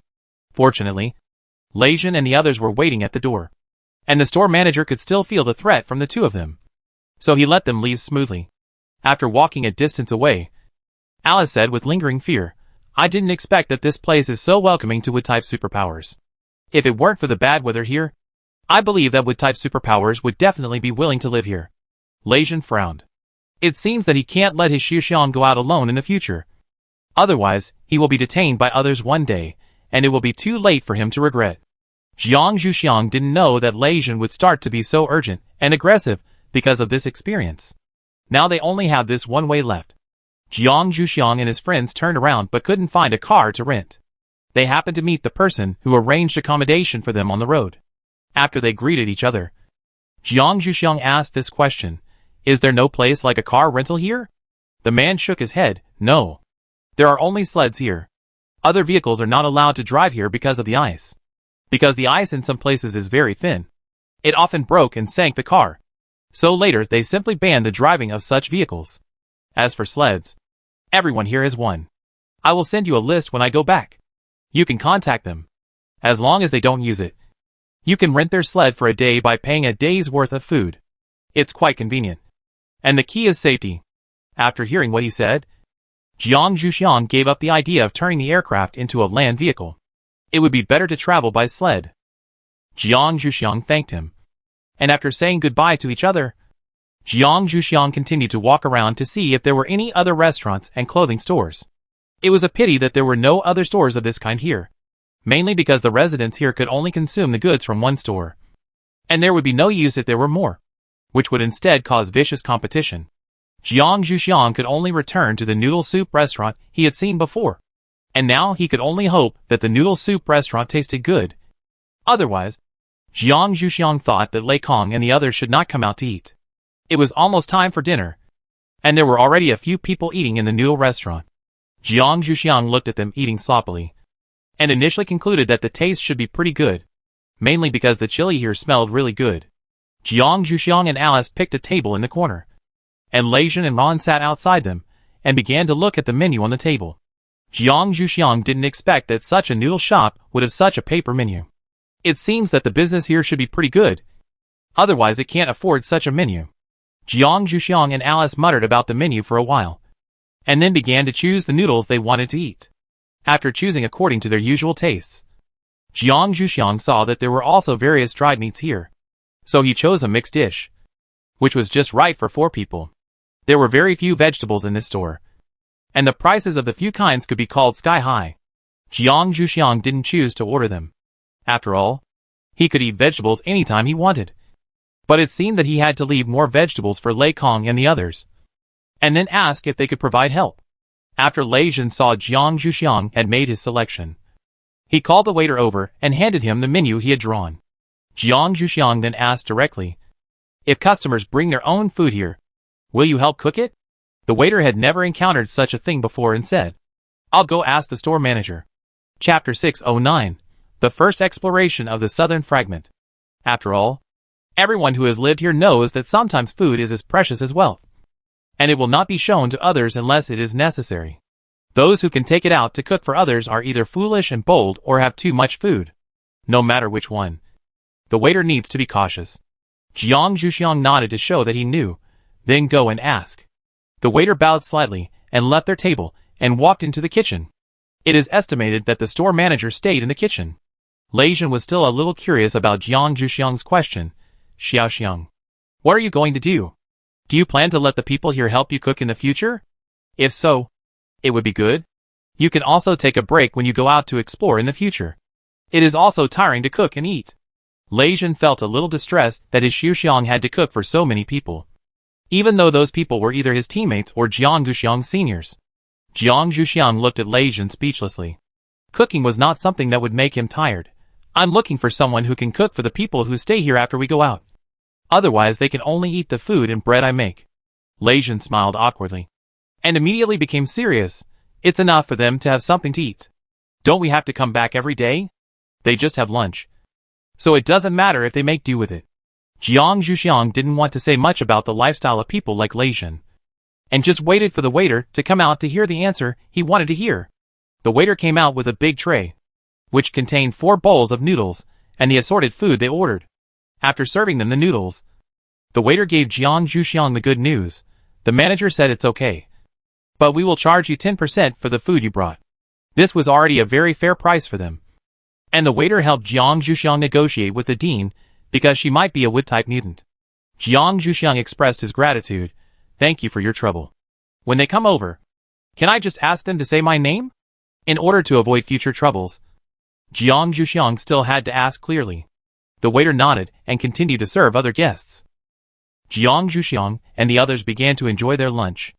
The noodles were still spicy for Alice. Alice kept stuffing them into her mouth while breathing. Jiang Zhuxiang asked her to slow down a little.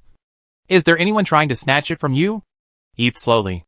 At the same time, she searched in her personal space and found the milk prepared by the dean's wife.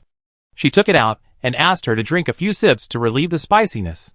Alice drank 2 sips of cold milk, and after her mouth felt better, she began to ask Jiang Zhuxiang, "Can we go to investigate?" Alice knew that they were already forced to come here. If they wanted to go to other activities together, it would be better to ask clearly, otherwise it would be annoying. Jiang Zhuxiang had accepted the fact that he wanted to bring Alice with him, and he didn't mind her coming with him. "Okay, as long as you obey the instructions and don't run around. Otherwise, if something happens, we won't stop to find you." Of course, Jiang Zhuxiang was joking. If something really happened, they would not really ignore them. Alice naturally heard it, and said happily, "Thank you, Xiaoxiang. I will definitely be obedient and follow Xiaoxiang and will not fall behind."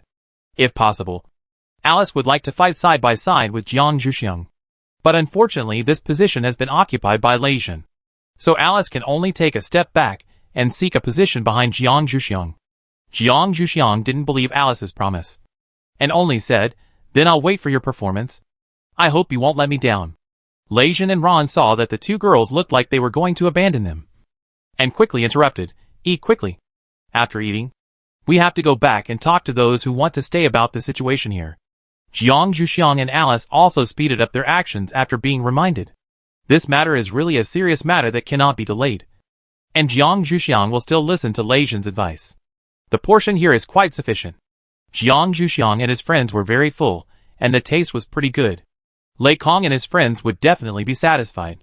On the way back, Jiang Zhuxiang received the contact number of the indigenous people here from the person at the registration office. He also specially marked the characteristics of each sled and what the family is good at. If Jiang Zhuxiang needs anything, he can also find someone to help. Jiang Zhuxiang had already added his contact number before and set a small contribution value to express his gratitude. Back to their snow house. The people who stayed behind had not eaten lunch yet and were waiting for Jiang Zhuxiang to come back.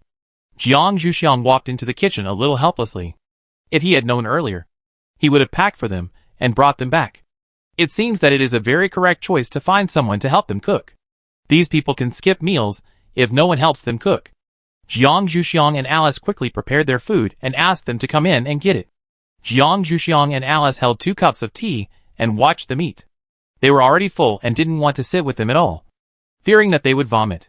As for Lei Jin and Ron, who were already sitting between them, Jiang Zhuxiang and Alice said that they couldn't bear to look at it anymore, and their digestion ability was too strong. After they finished eating and cleaned up, Jiang Zhuxiang told Lei Kong about the information they had just found and the place he had found for them to eat.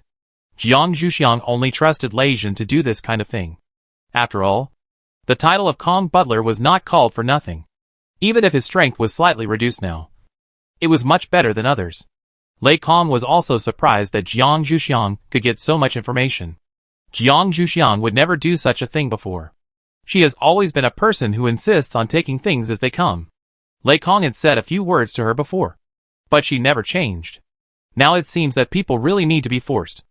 After he stopped doing such things, she really took over such things. After all, Lei Jin is definitely not a person who can do such things. After Jiang Zhuxiang explained the things clearly, he discussed with Lei Jin the distance to be explored tomorrow. Lei Jin said, "Tomorrow is our first activity after arriving here. For the time being, we will conduct a 500-meter exploration. The 500 meters here is not just 500 meters, but a circle with a width of 500 meters. Chapter 610 Terrible Fruit and Vegetable Juice. As one of the 2 poles of the Earth, the south fragment had a clear center. The topographic map here was also drawn according to the center. So the 500-meter exploration area was still easy to see on the topographic map. After checking, Jiang Zhuxiang frowned a little. Do you think we will make it in time? When it's time to sleep, should we come back or continue to explore? Although it is polar daytime here now, you still have to rest when you need to. Otherwise, you will still not be able to bear it. As a doctor who cares most about people's health, Jiang Zhuxiang still pays attention to this issue. Lei Jin naturally knew what his Xiaoxiang was concerned about, and naturally would not do anything to make his Xiaoxiang unhappy. We will come back when the time is up, and the rest can be done the day after tomorrow. It will not delay everyone's rest. Don't worry. And Lei Jin was reluctant to let his Xiaoxiang stay up late, although the night here is also day. After getting Lei Jin's assurance, Jiang Zhuxiang didn't say anything more. After all, Lei Jin's reputation in this regard is still good. Jiang Zhuxiang called Alice. I'm going to tidy up the room. Are you going? Although Alice had packed her things and moved them here before, they were still in the bag. If she needed them at night, she still had to take them out first. Alice naturally agreed to go up. After all, she still had to sleep at night, and she really could not take out the things. Lei Jin and Ron smiled bitterly at each other and looked at each other. Let's go up and clean up. As for the others who stayed, this half day was their relaxation time. As long as they didn't do anything that endangered their lives, Lei Jin would not care about them. As for the Tao Tai, Lei Jin couldn't care even if he wanted to. So Lei Jin only told them the departure time tomorrow morning. As long as they came back on time, Lei Jin didn't care about other things at all. After all, there shouldn't be any creatures here that could threaten him. Tao Tai and the others were quite satisfied with Lei Jin's relaxed management. But considering Jiang Zhuxiang's temper, they didn't dare to go too far. They would still come back to sleep at night. But a little later, after Lei Jin finished his instructions, he and Ron went to clean up the room. After Alice and Jiang Zhuxiang returned to their rooms, Jiang Zhuxiang helped Alice find a suitable place to put the things she took out to avoid mixing up the 2 people's things. After all, there were some things that Jiang Zhuxiang didn't use, especially those bottles and jars. Jiang Zhuxiang always used only the things he prepared himself. After all, Alice's things were more or less harmful. Jiang Zhuxiang originally wanted Alice to use his own, but Alice didn't like the smell of the things Jiang Zhuxiang made, and Jiang Zhuxiang couldn't remove the smell just for her. So the two of them used their own. After finishing the arrangement, the two of them lay on the lazy sofa by the window to enjoy the leisure time in the afternoon. Alice looked at the misty sunlight outside the window and asked Jiang Zhuxiang a little sadly, "When do you think we can see the bright sunshine again?" Jiang Zhuxiang was not used to this kind of sunlight before. But when she came over, the bright sunshine had disappeared. Instead, she didn't have the sense of loss of a native. At this time, she just lazily said, "No one can predict this kind of thing. Maybe you can see it again in a few months. Or you may not see it when you are old. Hope is always there.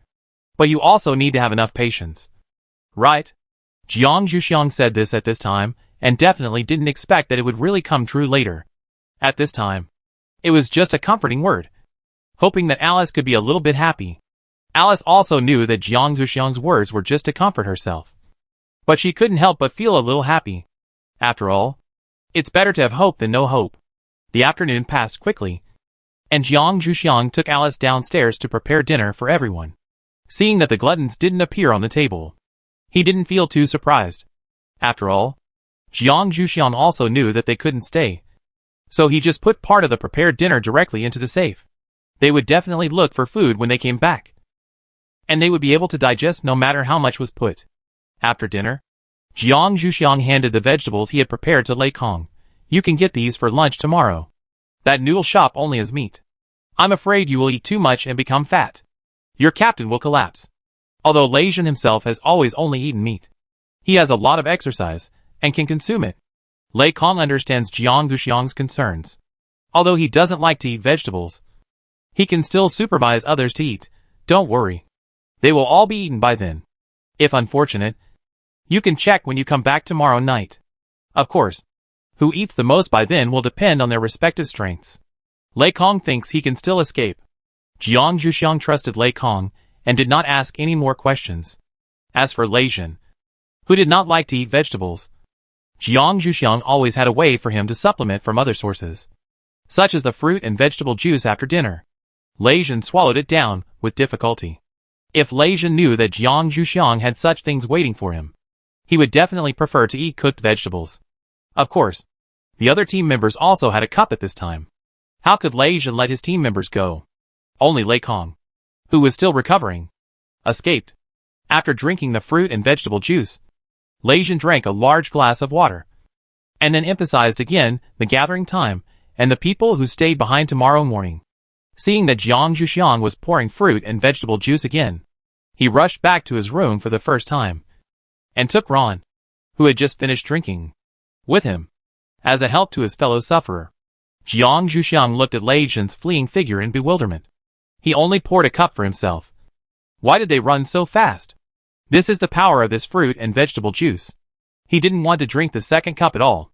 However, there was still half a pot left. It was a pity to pour it out. Jiang Zhuxiang put this half pot next to the food of the Tao Tai, which was a surprise for them. Of course, if the Tao Tai knew, they would definitely not want such a surprise, as the Tao Tai who were frightened by Jiang Zhuxiang's surprise at night. Their faces were green when they saw Jiang Zhuxiang the next morning, which was similar to the color of Jiang Zhuxiang's fruit and vegetable juice last night. However, Jiang Zhuxiang's surprise did not hurt their bodies. In fact, it was for their own good. Therefore, they had no reason to be angry. Chapter 611: A Fruitless Investigation. However, in order to avoid similar surprises in the future, Tao Tai and the others decided to send someone out to have a good chat with Jiang Zhuxiang. As powerful beasts that used to subdue people with force, they had almost no experience in negotiating with others. Tao Tai consciously gave up the possibility of going on their own. As an elder who entered the same sect, Tingsha was not suitable to discuss such matters with Jiang Zhuxiang. After all, it would be likely to use force to suppress others. So the matter was pushed back and forth, and finally became the matter of Qilin. As a beast with auspicious power, Qilin was the most likely person among them to persuade Jiang Zhuxiang. So after the Tao Tai and the others stood still, Qilin was pushed towards Jiang Zhuxiang by them. As the beast that had been with Jiang Zhuxiang for the shortest time, Qilin actually knew the least about Jiang Zhuxiang. It was a little worried that it would offend Jiang Zhuxiang if it spoke to her normally. Now it was going to negotiate, and Qilin was still a little scared.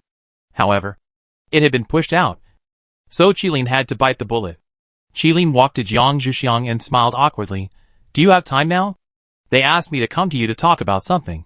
Qilin sold out the Taotai and the others right away, hoping that even if Jiang Zhuxiang was angry, she would not focus her firepower on herself.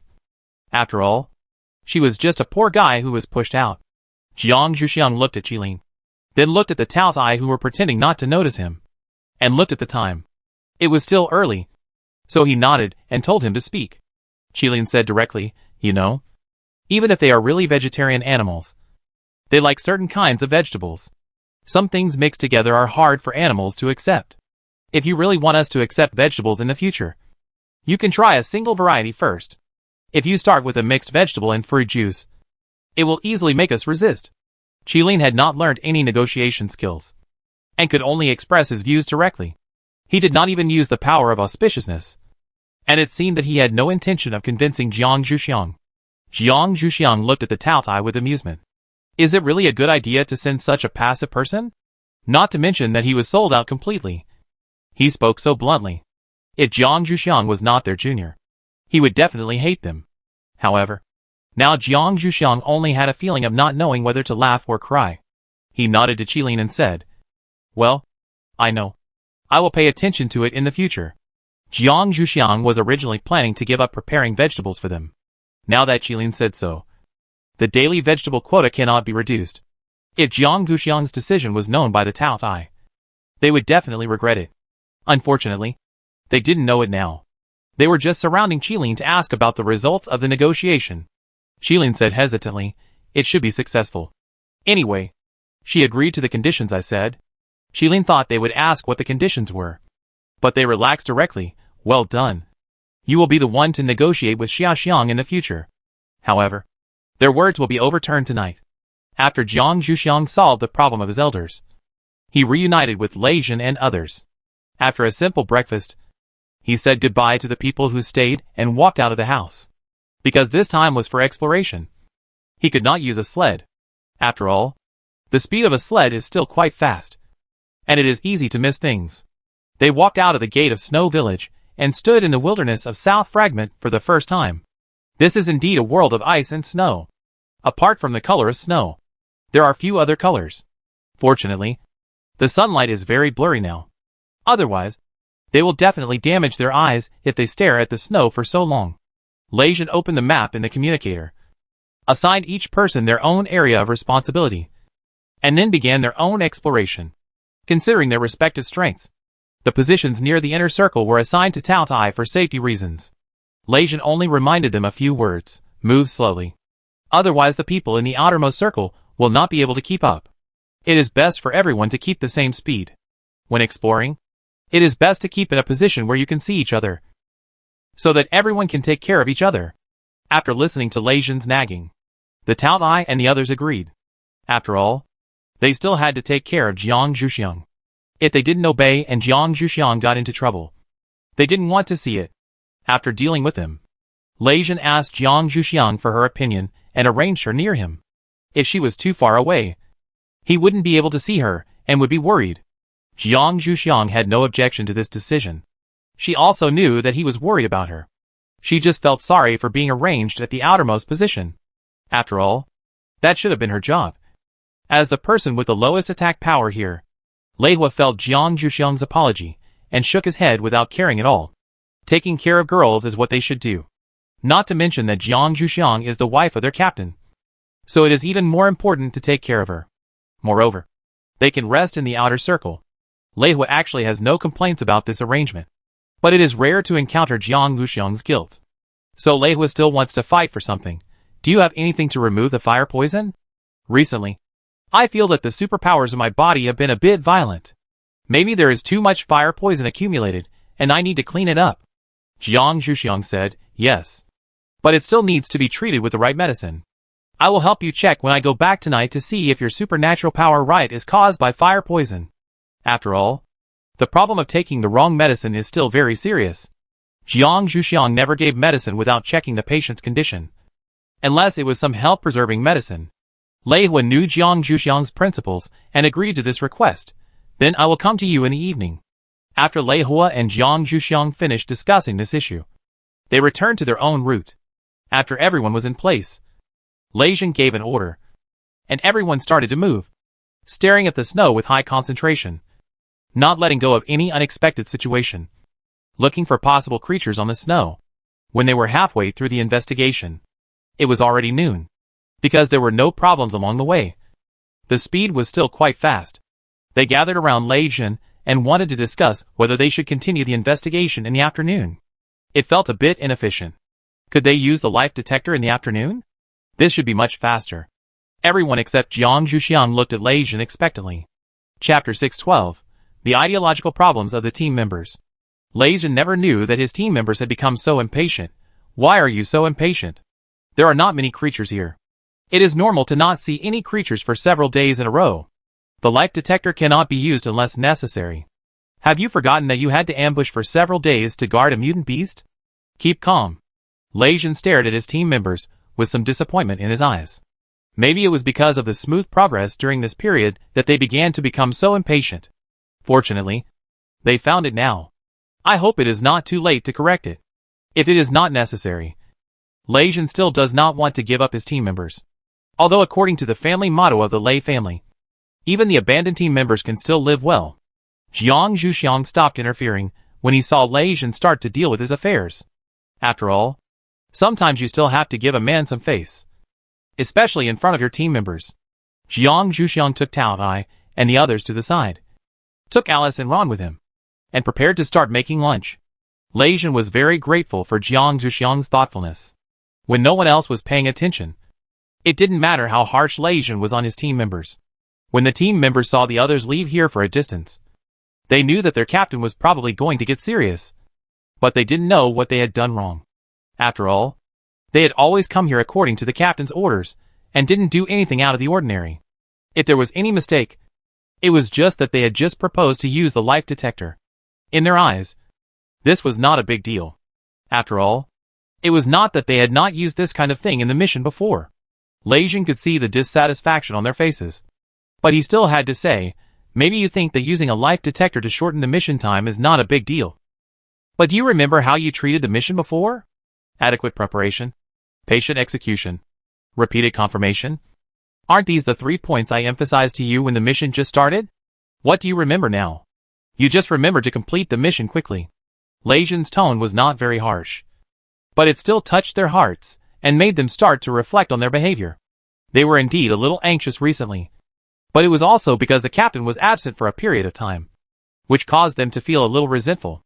And now it was reflected in the execution of the mission. But they would not say what they thought in their hearts. After all, it would sound like they were jealous. So at this moment, they just lowered their heads and admitted their mistakes. And they would definitely be more serious in the future. Lei Jin saw that they lowered their heads, so he did not say more. After all, men are all self-respecting. And if they say too much, they will definitely have a rebellious mentality. Lei Jin only said, "Go over and help me now." Lei Jin said, and went over first. The other team members looked at each other for a while, and followed. Jiang Zhuxiang's lunch today was all semi-finished products that had been processed before, so the speed was still very fast. When Lei Jin and the others came over, Jiang Zhuxiang had almost prepared it. Lei Jin had no choice but to lead people to prepare the table and put the bowls and chopsticks in place. Jiang Zhuxiang brought the cooked food to the table, because there was no heat preservation function. Jiang Zhuxiang urged them, "This time, you have to be faster. If it gets cold, it won't taste good." Everyone looked at the hot meals and didn't slow down. A group of people finished this lunch at the speed of war. Even if they ate so fast, they still inevitably saw some cold soup, which looked white and greasy. It seems that Jiang Zhuxiang's words about cooling quickly are really not a joke.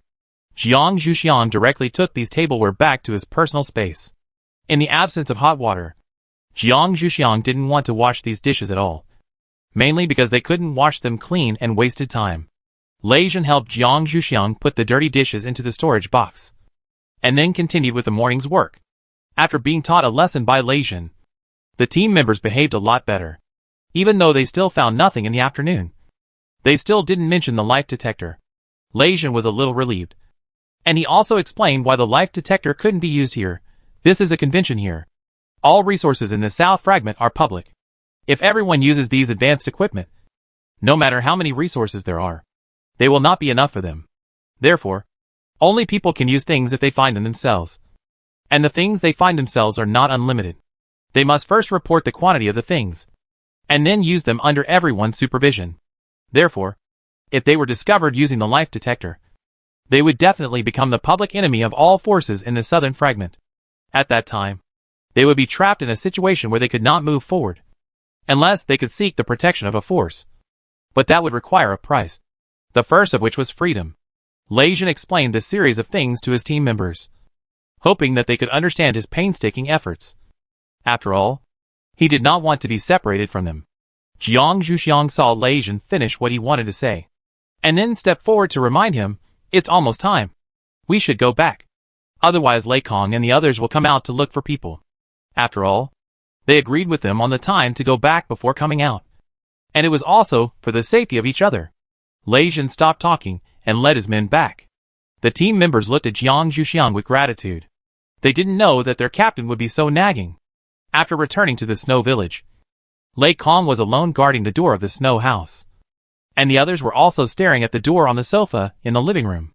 Lei Jin was shocked when he walked into the house. "You don't have to be so nervous in the future. We will definitely tell you in advance if there is anything." Lei Kong rolled his eyes. "Why didn't you tell us when you came back late? You put the communicator for decoration, right?" Lei Kong has always been so impolite to Lei Jin. After all, his captain is sometimes too prone to problems. However, Lei Kong is most concerned about, "Have you completed today's mission?" Lei Jin said helplessly, "It's done.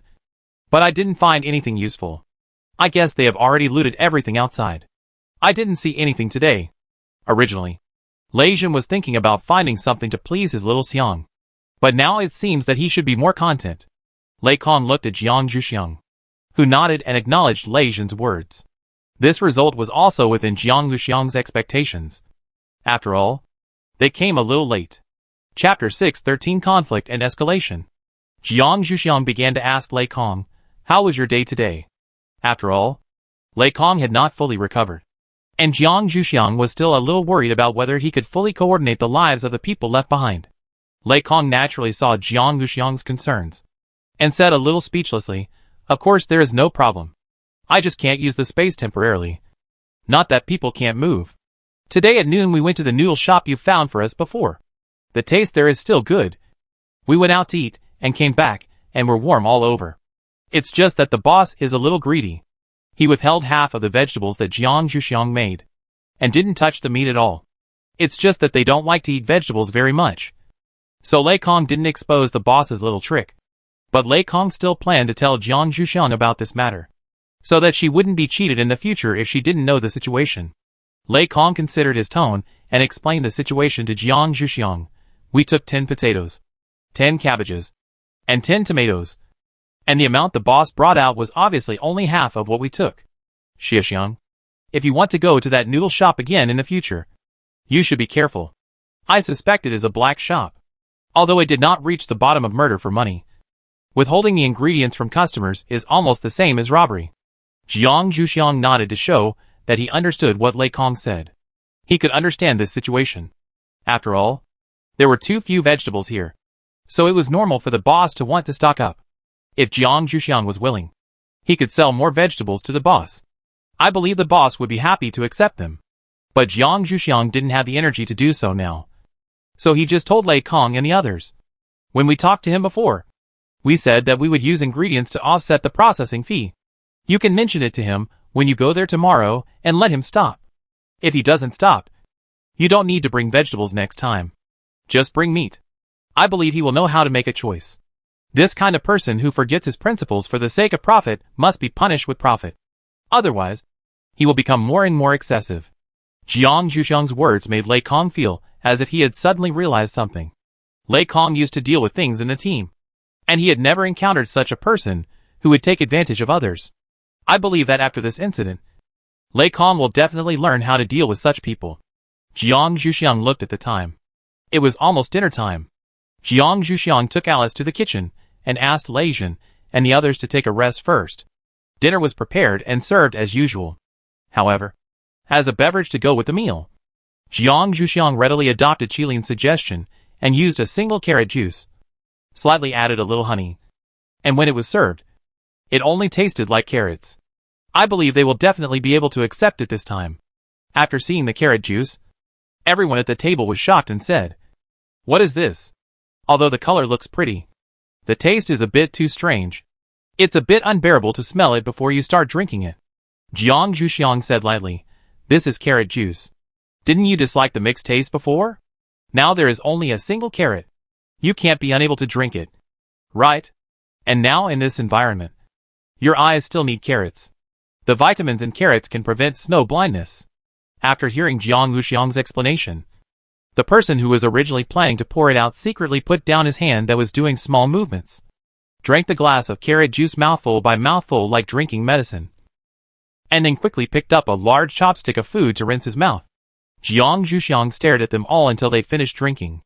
Then he started to eat his own food. After eating, Jiang Zhuxiang revealed the person who made the suggestion. "Qilin told me before that you don't like mixed vegetable and fruit juices. So there will be single vegetable juice as a drink every day in the future. So stay tuned." As for the hatred value, Jiang Zhuxiang still wants to transfer a little, especially in this kind of thing that everyone hates. He must find someone to share it with him. After hearing what Jiang Zhuxiang said, Qilin was very shocked. He didn't expect that she would sell him out like this. Qilin didn't dare to turn around to look at the eyes of the Tao Tai. Fortunately, Tao Tai knew who was the culprit. If Jiang Zhuxiang didn't want to do this, it would be useless even if Qilin suggested it. They were just a little angry with Qilin. So Tao Tai said, "We can accept a single vegetable juice, but Xiaoxiang and Qilin, as the proposers, it will increase the difficulty. Right? You should just drink mixed vegetable and fruit juice. Otherwise we will refuse to drink vegetable juice." Jiang Zhuxiang didn't care much about what to drink, but Qilin wanted to struggle. But seeing the unquestionable eyes of Tao Tai, he could only silently wither. After resolving the internal conflict, Jiang Zhuxiang thought of what he had promised Lei Hua before, and called Lei Hua over. "Let me help you check your physical condition first." Lei Hua sat down obediently opposite Jiang Zhuxiang and stretched out his wrist. Jiang Zhuxiang wanted to take his pulse.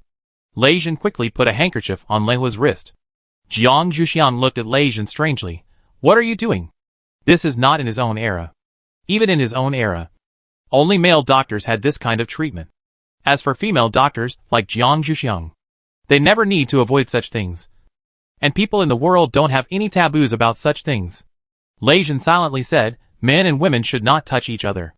Xiaoxiang, if you want to touch a man's body, you can come to me, but others are not allowed. I will be jealous." Lei Zhen also saw that his Xiaoxiang didn't like him to do little tricks behind his back, so he could only say it openly so that she wouldn't say much. And sometimes she would cooperate with his insignificant little thoughts. Just like now. After Jiang Zhuxiang was at a loss for words, he still accepted Lei Zhen's little trick. He felt his pulse through the handkerchief, and found that Lei Hua did feel a little too angry. Although there were obstacles, there were also places full of vitality. It can't be regarded as a single superpower riot. It should be that the superpower is about to upgrade. But because of the obstruction of the fire poison, there is a conflict between the two. So Lei Hua has the illusion that his superpower is going to riot. Jiang Zhuxiang was relieved. Chapter 614, the location of each academy's station. If a team has a series of superpower riots, Jiang Zhuxiang will have to consider persuading the entire team to temporarily stop practicing. After all, it is not uncommon for the entire team to have superpower riots. And the final result is that the superpowers of the entire team are useless. After Jiang Zhuxiang said the result, the people around him relaxed a lot. Obviously, they also knew the seriousness of the matter. Now they were relieved to hear that it was not a superpower riot. And then, they were a little envious. Lei Hua upgraded so quickly, so his strength would soon be upgraded to another level. And they also needed to work harder. Jiang Zhuxiang found the fire poison removal prescription that he had written for Yan Yan before, and compared it with the two people's situation, and made improvements, telling Lei Hua to remember to take the medicine well. As for the upgrade, don't be anxious. It's best to let it come naturally. Also, it's better to be a little more pure and abstinent recently. And don't read that kind of messy stuff recently. Lei Hua blushed a little when Jiang Zhuxiang said that. How could Jiang Zhuxiang know that he would read that kind of thing? But Leihua still agreed obediently. Okay. I know. This kind of thing can't be asked. Otherwise, the captain will definitely come to talk to him. Jiang Zhuxiang prepared the medicine for Leihua from his personal space, packed it, and handed it to Leihua. After explaining the time to take the medicine, Jiang Zhuxiang no longer cared about him, and began to discuss tomorrow's exploration area with Lei Zhen. Lei Zhen first asked Jiang Zhuxiang sourly, "How do you know he is looking at that kind of thing? If he knows such private things, could it be that his Zhuxiang has been secretly following Leihua?" Jiang Zhuxiang said speechlessly, "Isn't that a must-have for you? And by taking your pulse, I can even figure out how many times you have masturbated. So don't let the doctor take your pulse easily. Otherwise your physical condition will definitely not be hidden. Some things may not be detected by machines, but they are definitely not hidden in the eyes of doctors." Lei Zhen smiled a little awkwardly. Fortunately, he had not been taken by his Zhuxiang recently. Otherwise, she would definitely be able to see his recent situation. He quickly changed the subject. "What do you think about us increasing the width tomorrow? After all, today's 500-meter exploration was still very fast, although there was no harvest." Jiang Zhuxiang did not agree with Lei Zhen's acceleration. "The deeper we go, the more careful we have to be, and the more time it takes.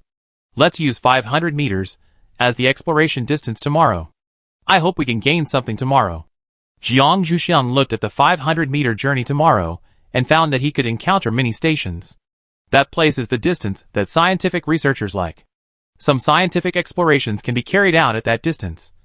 So the scientific institutions of each fragment have permanent stations here. Jiang Zhuxiang suggested, "Even if there is no harvest tomorrow, we can visit those stations, as long as they are willing to guide us. I believe it will be more precious than any harvest."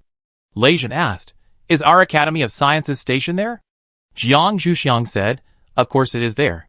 The largest and oldest station here is our Academy of Sciences station. I heard from the Dean that they did not evacuate when the second anomaly occurred on Earth. This time, the Dean asked me to bring them a batch of supplies. We must visit the residents of our Academy of Sciences." The Dean asked them what they thought when they evacuated. They did not want to give up what they had been observing for a long time, so they asked to stay. The Dean has not seen this group of researchers for a long time, and is very concerned about their situation. Therefore, even if Lei Zhen is unwilling to go, Jiang Zhuxiang will still go with Tao Thai. If time permits, they will also check their health. If there are those who can't hold on, they will be sent back as soon as possible. At that time, the Academy of Sciences will send other people to take over the things here. Lei Zhen naturally heard the determination in Jiang Zhuxiang's tone, and naturally supported Jiang Zhuxiang's idea. "Okay. Our exploration distance will still be set at 500 meters, and I will accompany you to visit them when the time comes." As for his team members, Lei Zhen did not intend to bring them along. After all, they also had their own ideas, and Lei Zhen never forced them on such things. Lei Zhen sent the already decided plan to everyone, asking them to make some preparations and check what might appear in this area, so that they could reduce the time of going astray. Jiang Zhuxiang told Alice and the others about his plan to explore the Academy of Sciences site, and asked them if they wanted to visit their own Academy of Sciences site. Alice said, "No need.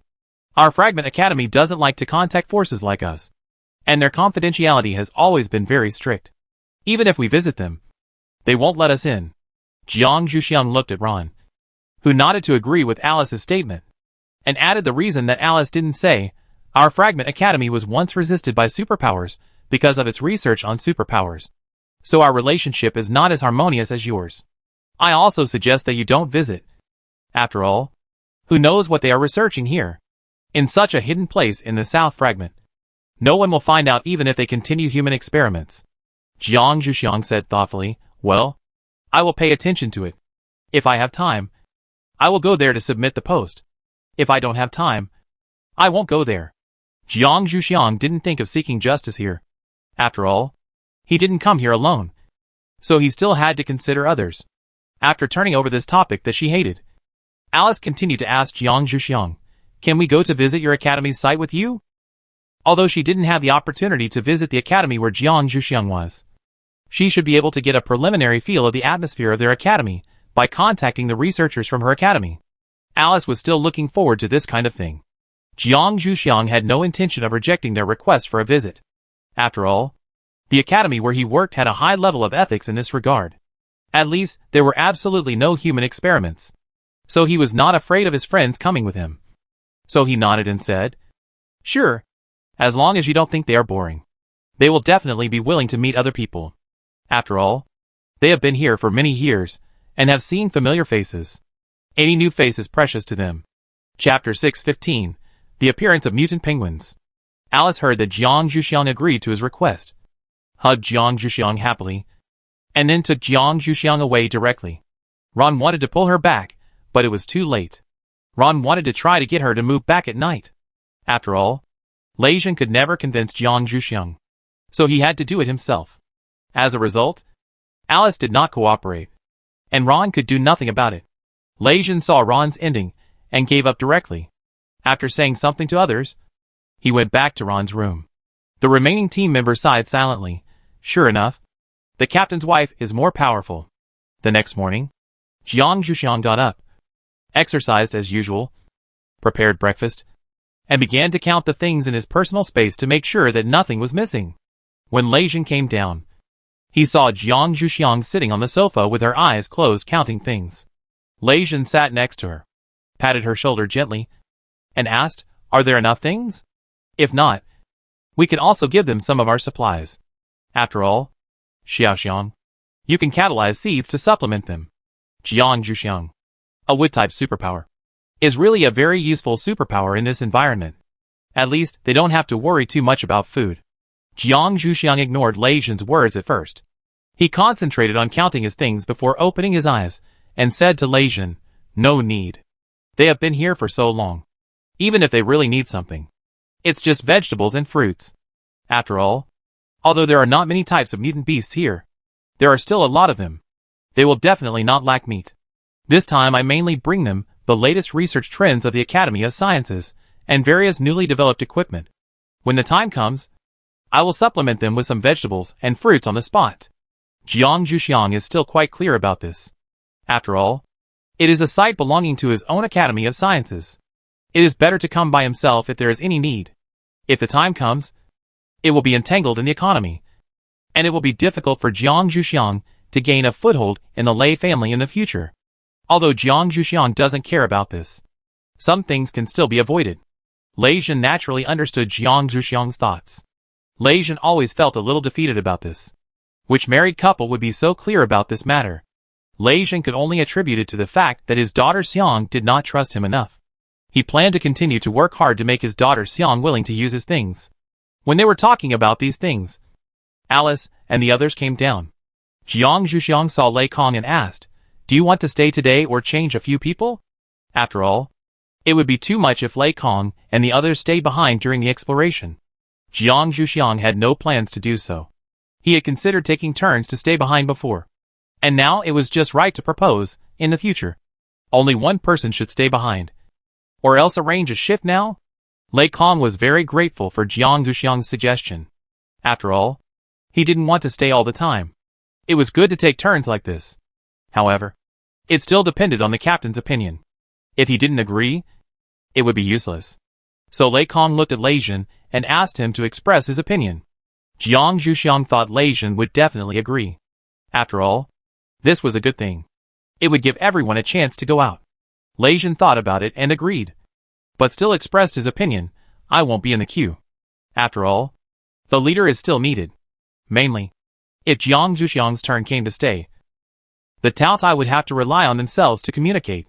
Others probably wouldn't even dare to talk to them. Lei Kong and his team could accept this reason. Lei Kong also excluded Tao Tai from the remaining personnel. After all, they did not seem willing to stay. Alice and Ron were not regular staff, so Lei Kong also asked for their opinions. Ron said, "You can also put us in. After all, they wanted to come here, so it is better to share some things." Lei Kong saw that they had no objection, so he directly listed a list on his communicator, arranged the time, and sent it directly to those who were willing to take turns, asking them to keep an eye on their rotation time. After reading it, people including Jiang Zhuxiang set a reminder time for themselves to avoid forgetting when the time came. After all these arrangements were made, Jiang Zhuxiang asked everyone to hurry up and eat breakfast. After all, it was not too early now. and they still had to investigate and visit. There would definitely not be enough time. Jiang Zhuxiang had already made plans not to come back tonight. Lei Mu was the person who stayed behind today. After breakfast, he took over the task of cleaning up. At the same time, Lei Mu also said that he would do it himself for the fixed quota of vegetables distributed every day. Jiang Zhuxiang knew that he had the ability, so he handed a small bag of match seeds to Ron, and reminded him to be careful when going to the noodle shop. After all, the owner of the noodle shop had shown his covetousness for the wood-type superpower last time. Jiang Zhuxiang reminded Lei Mu, when you go there, you must not show your wood-type superpowers. And you must also restrain your breath. If you really can't do it, you'd better eat directly at home. Boiled vegetables with a little salt are not impossible to eat. This absolutely safe cooking method may taste a bit sorry, but at least there will be no problem. Lei Zhen saw Jiang Zhuxiang nagging to Lei Mu, and said a little sourly, he is not a child. He knows these things even if you don't tell him. After that, he glared at Lei Mu and planned to pull Jiang Zhuxiang away. Their departure time has come. Lei Mu smiled silently, waved to Jiang Zhuxiang who was still talking, and signaled her not to say more. He would pay attention. Jiang Zhuxiang had to be pulled away by Lei Zhen. But Lei Zhen did not occupy the position next to Jiang Zhuxiang for long. After returning to the team, Alice immediately pulled Jiang Zhuxiang away. Lei Zhen had to walk in front and lead the team, so it was difficult for him to follow. The group quickly walked 500 meters and came to the inner boundary of yesterday's exploration. With this boundary as the starting point, everyone dispersed and continued yesterday's exploration. After about an hour of exploration, they encountered the first mutant animal here, the mutant penguin. This originally small, round and cute animal has now become a giant in the southern fragment. Even if they face humans head-on, they are not afraid and sometimes can even gain the upper hand. Chapter 616 Rescue the Besieged Jiang Zhuxiang. It was Jiang Zhuxiang who encountered the mutant penguins. Or rather, Jiang Zhuxiang was besieged by a group of mutant penguins. They were not really attacking Jiang Zhuxiang, but more like they were surrounding Jiang Zhuxiang for food, pushing and shoving around Jiang Zhuxiang. And Jiang Zhuxiang even had difficulty standing steady. Jiang Zhuxiang helplessly sent a distress signal on the communicator, asking someone to come and at least rescue her first. While waiting for someone to come, Jiang Zhuxiang still insisted on sitting on the ground. Jiang Zhuxiang simply gave up and refused to stand up. She didn't believe they could let her lie down. Although these penguins could not make Jiang Zhuxiang lie down, they were still trying to hit Jiang Zhuxiang's head with their hard beaks. Although this force seemed very light to them, it was like a stone hitting his head for Jiang Zhuxiang. Jiang Zhuxiang put on his helmet speechlessly. This thing was originally kept in his personal space because it was too heavy. He didn't expect to use it at this time. Jiang Zhuxiang was bored and took out a seed to stimulate it to grow. As a result, the leaves just emerged and were pecked away by the mouse around. Jiang Zhuxiang was a little helpless. Aren't these things supposed to eat fish? Why are they now vegetarian? In fact, the fish in the sea have mutated, and it is a bit difficult for penguins to eat them, especially after they have become larger. They are not so flexible in the water. Many times they can't get up after getting into the water, either because they are too heavy or they are eaten by other marine creatures. So now some penguins on land are slowly changing their diets. This is something Jiang Zhuxiang didn't know before. Otherwise, she would never be so rash as to catalyze the mutation of plants. However, after trying, Jiang Zhuxiang immediately stopped. Their beaks pecking at her hands was still very painful. Jiang Zhuxiang waited quietly for someone to come. Lei Zhen was the first to rush over after receiving Jiang Zhuxiang's call for help. However, he could not see Jiang Zhuxiang in the flesh wall of penguins. He could only walk anxiously outside, not even daring to attack, for fear of accidental injury. Lei Zhen finally calmed down and sent a message to Jiang Zhuxiang to ensure that his little Xiang was still alive and safe. Otherwise, Lei Zhen would not be able to wait at ease. When Jiang Zhuxiang turned on the communicator, Lei Zhen happened to see those penguins pecking at his little Xiang's hand. Lei Zhen immediately shouted, "Let go." The group of penguins stopped with a little curiosity, watching Lei Zhen on the light screen eager to try pecking him with their hard beaks. But of course they pecked nothing. After all, the light screen was nothing real. Jiang Zhuxiang also found this scene a little funny, and comforted Lei Zhen, "Don't worry too much. They seem to be hungry. When Lei Kong comes, ask him to take out some food and put it outside. They should disperse. And then I can come out. Before Lei Kong set out in the morning, he found that his space was ready for use. So Jiang Zhuxiang transferred the team's supplies that were originally placed here to make some space for his personal space. Now it seems that he really has foresight. If he hadn't made this move, he would have been trapped inside for a long time today. Although the penguin's feathers are very hot, the smell of so many penguins together is not very good, and the air is a bit insufficient. Lei Kong soon appeared. Seeing the group of penguins, he was also very surprised. He asked Lei Jin with a little curiosity, "Can these penguins be eaten? If so, we can just catch them and not waste food." Although no one had tried penguins before, it was rare to encounter such a large mutant animal. So Butler Kong couldn't help but want to add some food to his team. Lei Jin glared at Lei Kong. "Xiao Xiang is in there. How are you going to catch him?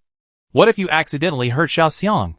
If you want to catch them, wait until they go to eat and then try.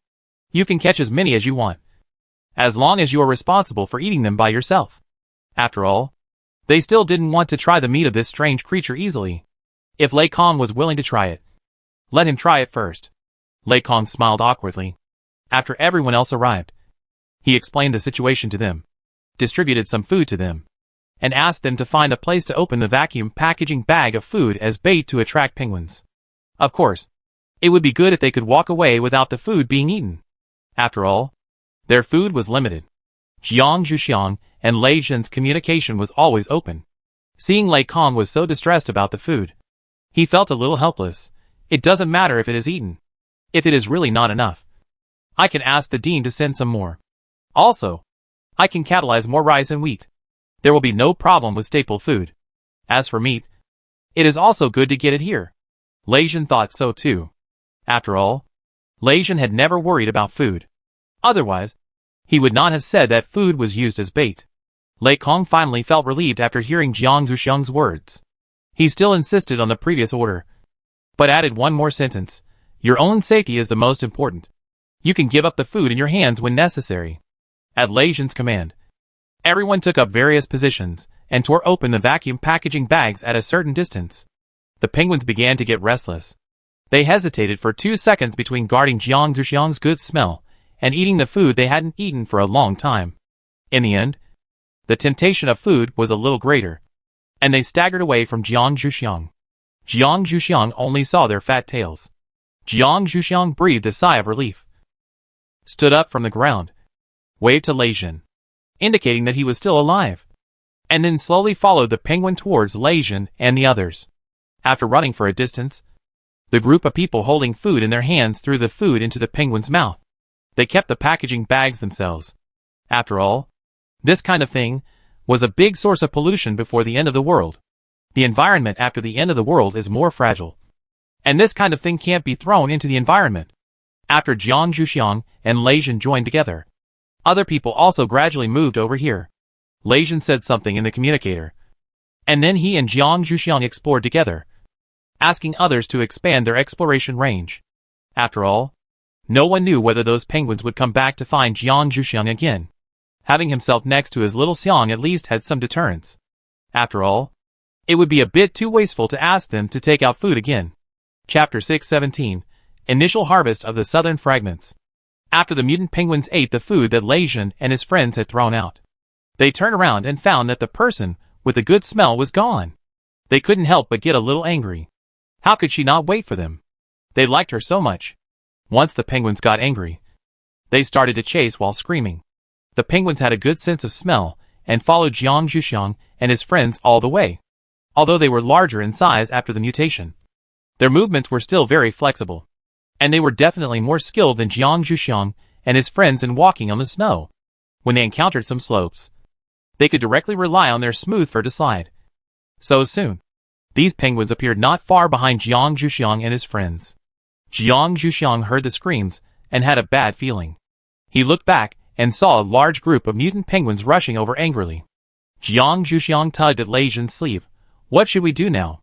If he waited for them to rush over, Jiang Zhuxiang was sure that he would be surrounded again. By then, it was estimated that food would not be able to solve the problem. Jiang Zhuxiang knew how strong the revenge psychology of these animals was. Lei Jin was also a little surprised when he saw the large group of aggressive penguins. After all, although he had thought that they might come again, he was not idle so quickly. For the safety of his own Xiaoxiang, Lei Jin decided to warn them first. He waved his hand and shot a line of lightning, which landed in front of the penguin group and exploded into snowflakes all over the sky. Although the penguins were startled by the light that made the sound this time, they saw that it was just snowflakes floating, and their courage grew after a moment of retreat, and they continued to move forward. Lei Jin was a little angry and wanted to use a more powerful trick, but was stopped by Jiang Zhuxiang. A more powerful trick would definitely cause bleeding. Jiang Zhuxiang didn't want to be careful of these things every moment in the future, so he might as well continue to use deception, at least to deceive their sense of smell. But before that, he had to buy himself some time.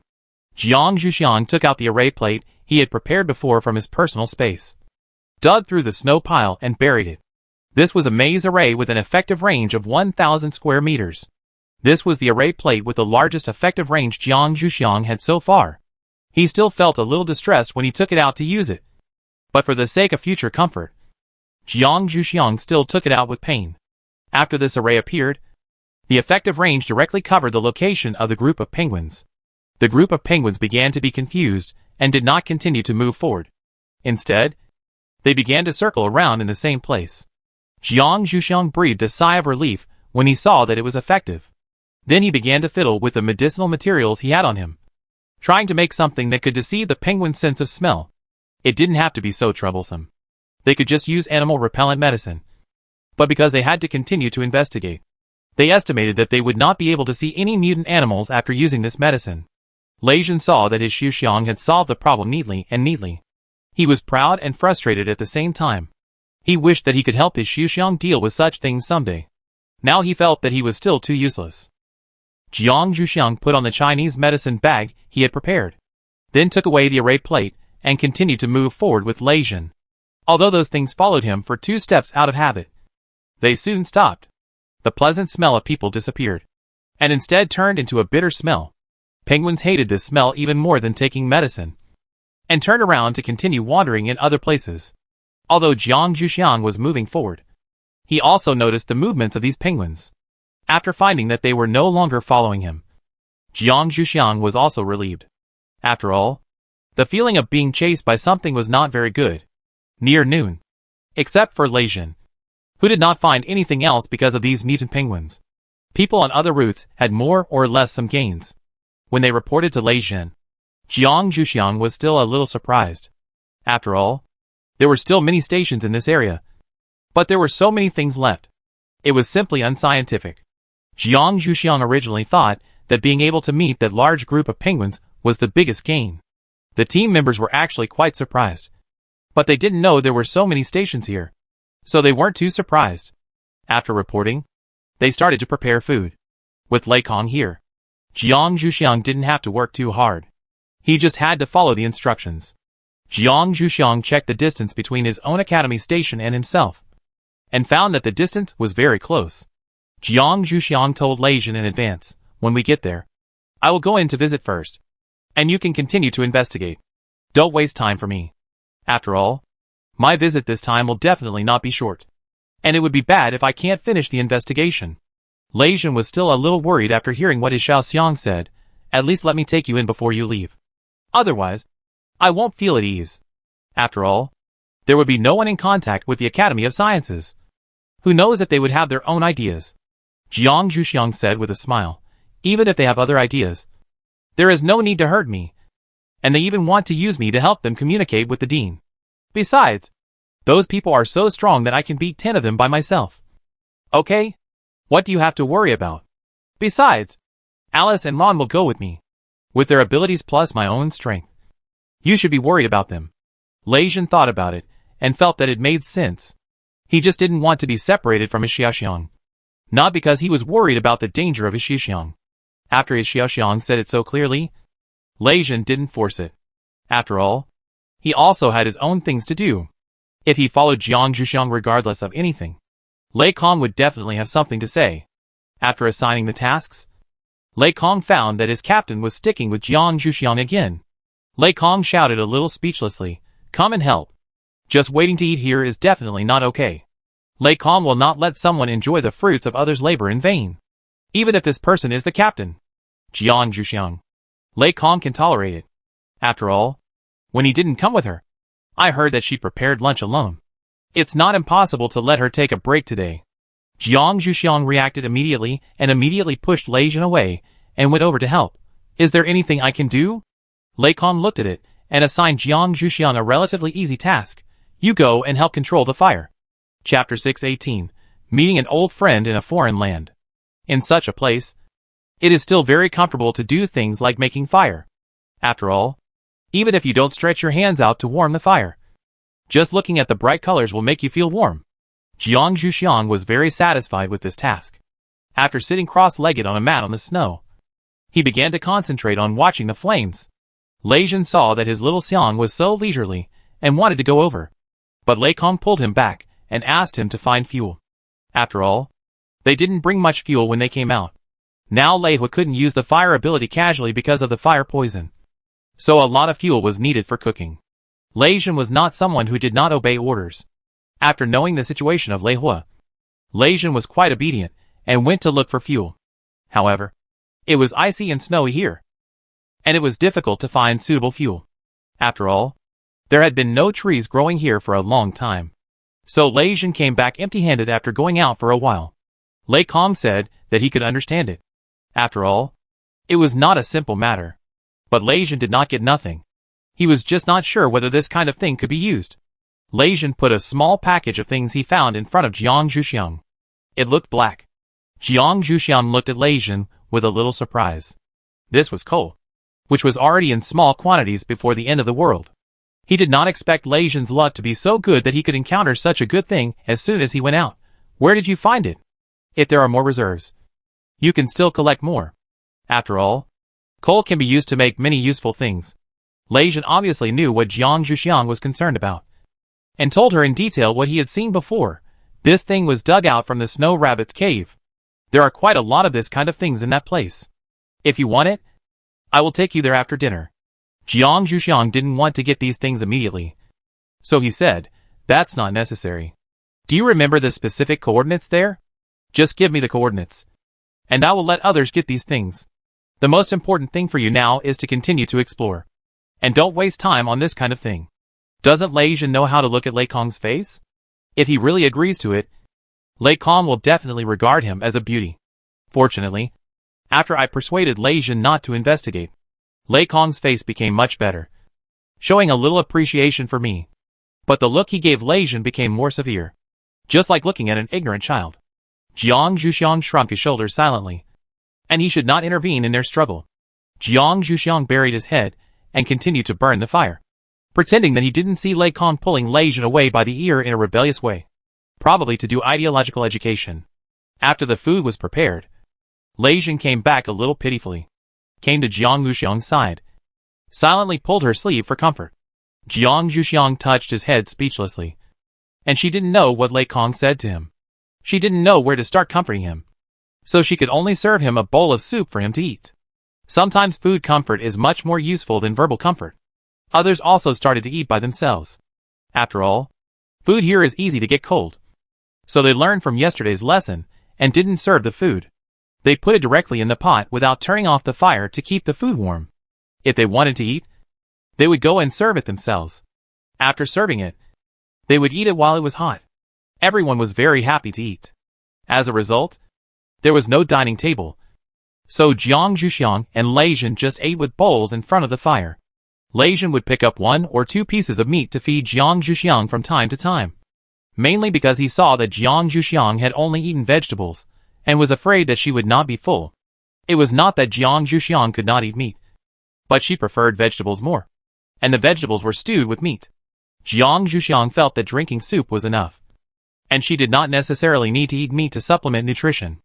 Jiang Zhuxiang did not necessarily refuse the meat that Lei Jin fed him. After all, if he refused, Lei Jin would definitely think that he was unwilling to give him a chance, and it would not be good to make a scene at that time. But Jiang Zhuxiang still did not like this forced way of showing affection. He quickly finished his lunch, and then checked the direction of the station. Jiang Zhuxiang discussed with Alice and others, and decided to set off now. If they seized the time, they could still meet up with Lei Jin and others when they finished their investigation. After Jiang Zhuxiang went to work, Lei Jin quickly finished his lunch. There were 3 less people in the afternoon, and the exploration area needed to be adjusted again. Fortunately, Taotai expressed their willingness to take charge of more areas, so that the others only needed to add a little more. After arranging these things, Lei Jin went to find Ron and whispered to him for a long time. And then the two separated. Lei Jin mainly asked Ron to inform him of the situation, so that he would not be unable to react to any problems. After all, he did not have any power to take over here, and everything depended on himself. So there would inevitably be some places that he could not see. And the place where his own Xiaoxiang was going this time was a place he could not see. Jiang Zhuxiang would not know about Lei Jin's situation. After all, Jiang Zhuxiang often does not over-speculate other people's malice. Jiang Zhuxiang explained to Lei Jin, said goodbye to Lei Kong and others, and then began to move forward along the route he had found before. Fortunately, the journey was not very far, and Jiang Zhuxiang could soon see the building of the station. It was no different from an ordinary snow house. But there was an ice sculpture of the Academy of Sciences logo outside the snow house. Jiang Zhuxiang was relieved to see this thing. After all, if they still knew how to make such a surface thing, at least they didn't intend to tear their faces apart. After Jiang Zhuxiang knocked on the door and reported his identity, the attitude of the people inside made Jiang Zhuxiang more relieved. These people all looked like they saw guests from afar, and their eyes were filled with tears. Jiang Zhuxiang had to comfort these people who were obviously older than him. After the chaos during the meeting, they took Jiang Zhuxiang to the living room and sat down. Jiang Zhuxiang began to take things out from his personal space, almost filling up half of the living room. Half of the space was filled with machinery and equipment, and half was filled with food. Everything was packaged and labeled on the outside. After Jiang Zhuxiang finished taking things out, he motioned for them to check if those things were suitable. Chapter 6:19 Communicate with the Dean.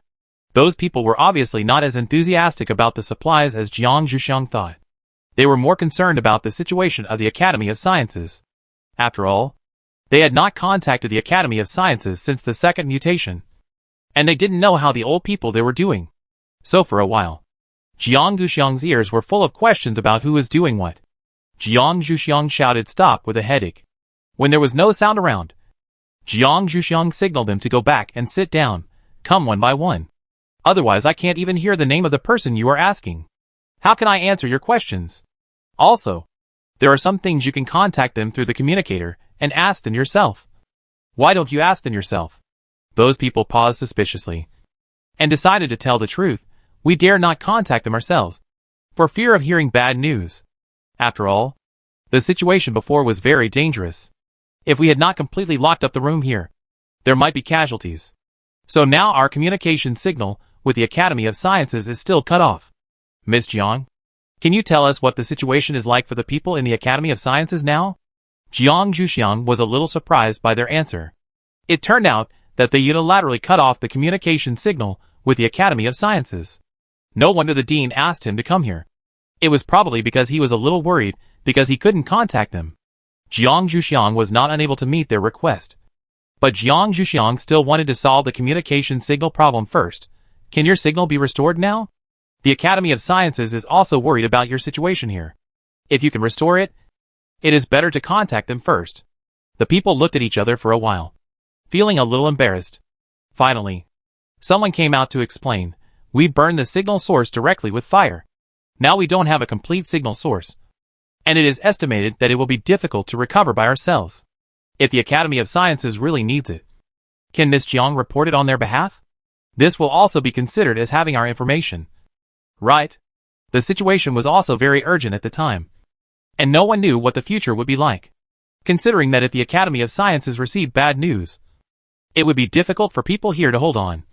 So they simply cut off the news. They all believed that no news was the best news. So they were able to hold on until now. So the means they used were also more resolute. Jiang Zhuxiang reluctantly turned on his communicator and contacted the dean.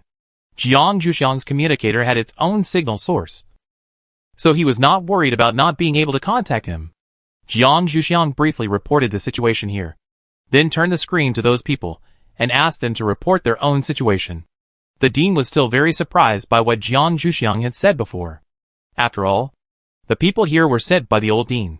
He originally thought that they didn't want to contact him, the new dean, so there was no news for so long. He didn't expect that they were actually trying to hold their ground.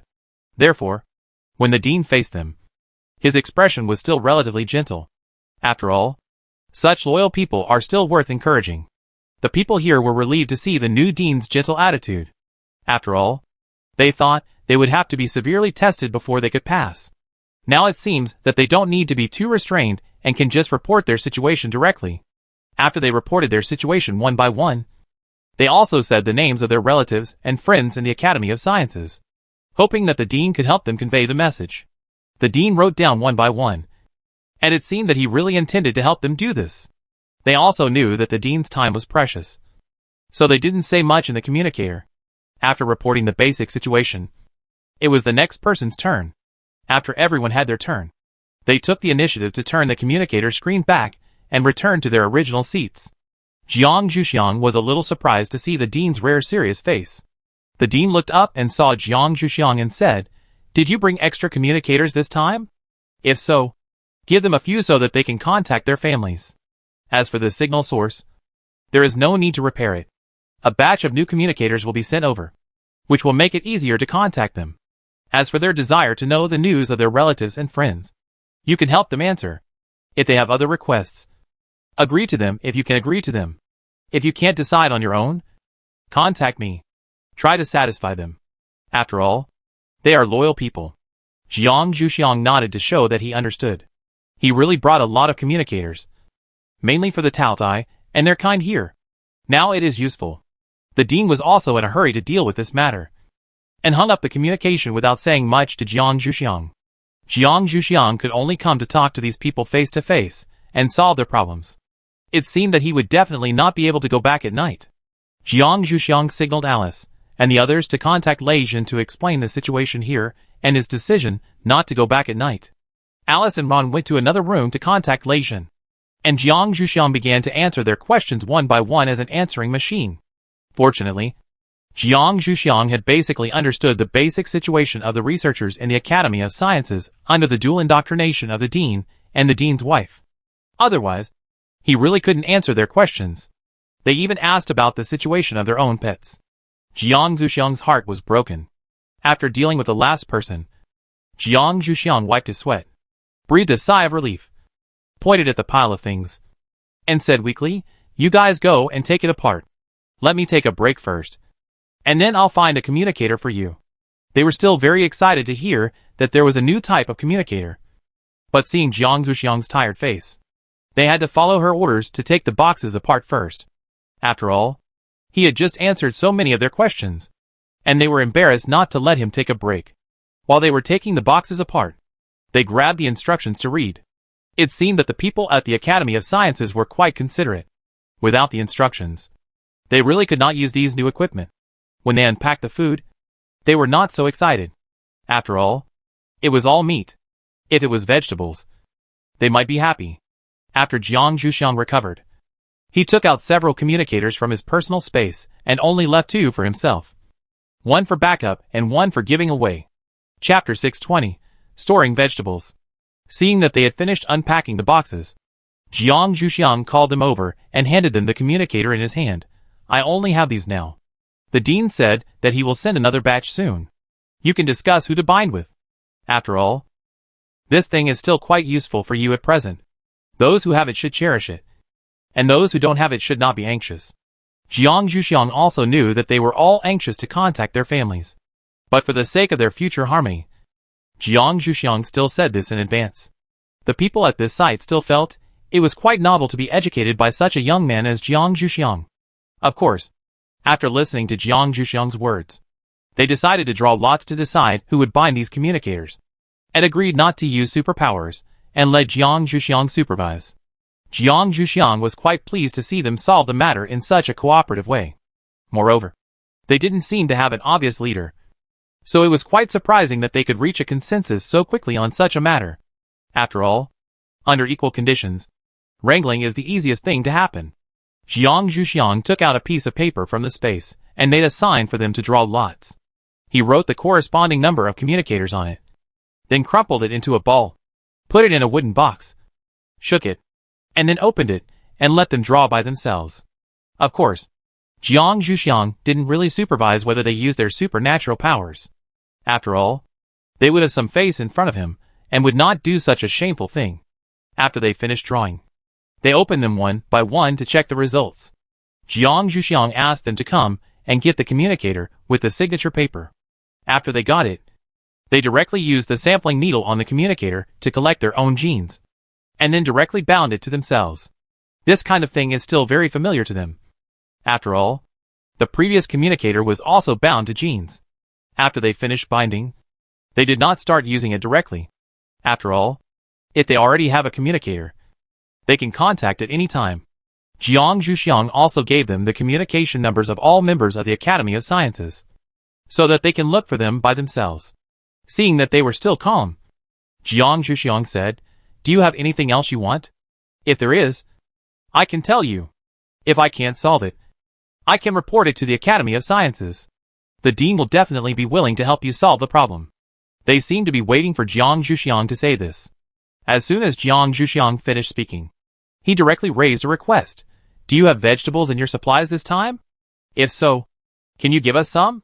They haven't tasted vegetables for a long time. And other things are not urgent."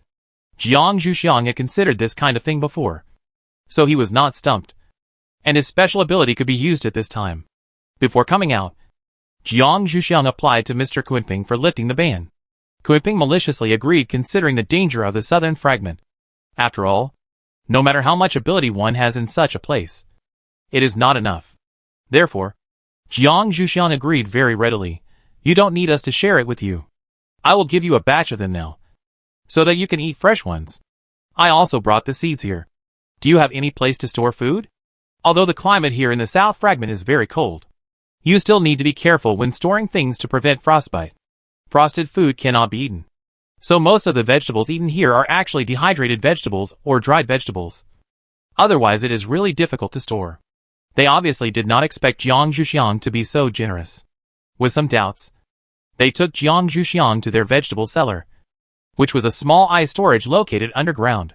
They used to store meat before. The temperature was a little higher than the surface of the South Fragment.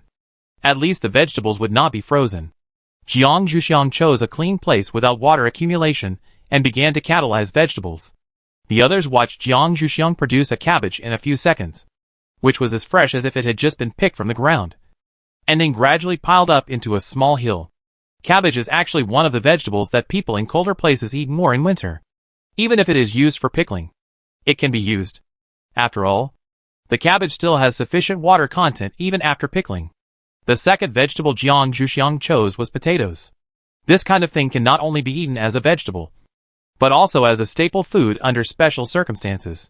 Potatoes are also a relatively easy to store food, as long as the temperature is kept and it does not sprout. It is basically safe to eat. Jiang Zhuxiang filled all 3 large baskets. Next, Jiang Zhuxiang catalyzed some corn. Since the corn that had just been catalyzed was relatively tender, Jiang Zhuxiang did not catalyze much. After all, although this kind of thing is also a kind of food, it is still a bit troublesome to eat. It must be ground into powder before it can be eaten. If you just gnaw on the corn cob, the feeling of fullness is not particularly strong. After Jiang Zhuxiang finished these basic things, he began to look for some relatively rare vegetables and prepared a basket of each, which was enough for them to eat for a while. When he officially left the southern fragment, he would definitely come again to replenish them. After all, if he left, it would definitely take a long time for people to come here. Those people stared at Jiang Zhuxiang's endless movements in amazement. Their surprised expressions gradually turned into worries. Wouldn't this really overdraw their powers? Later, they even began to whisper enough. Enough. Jiang Zhuxiang insisted on filling the last basket before stopping.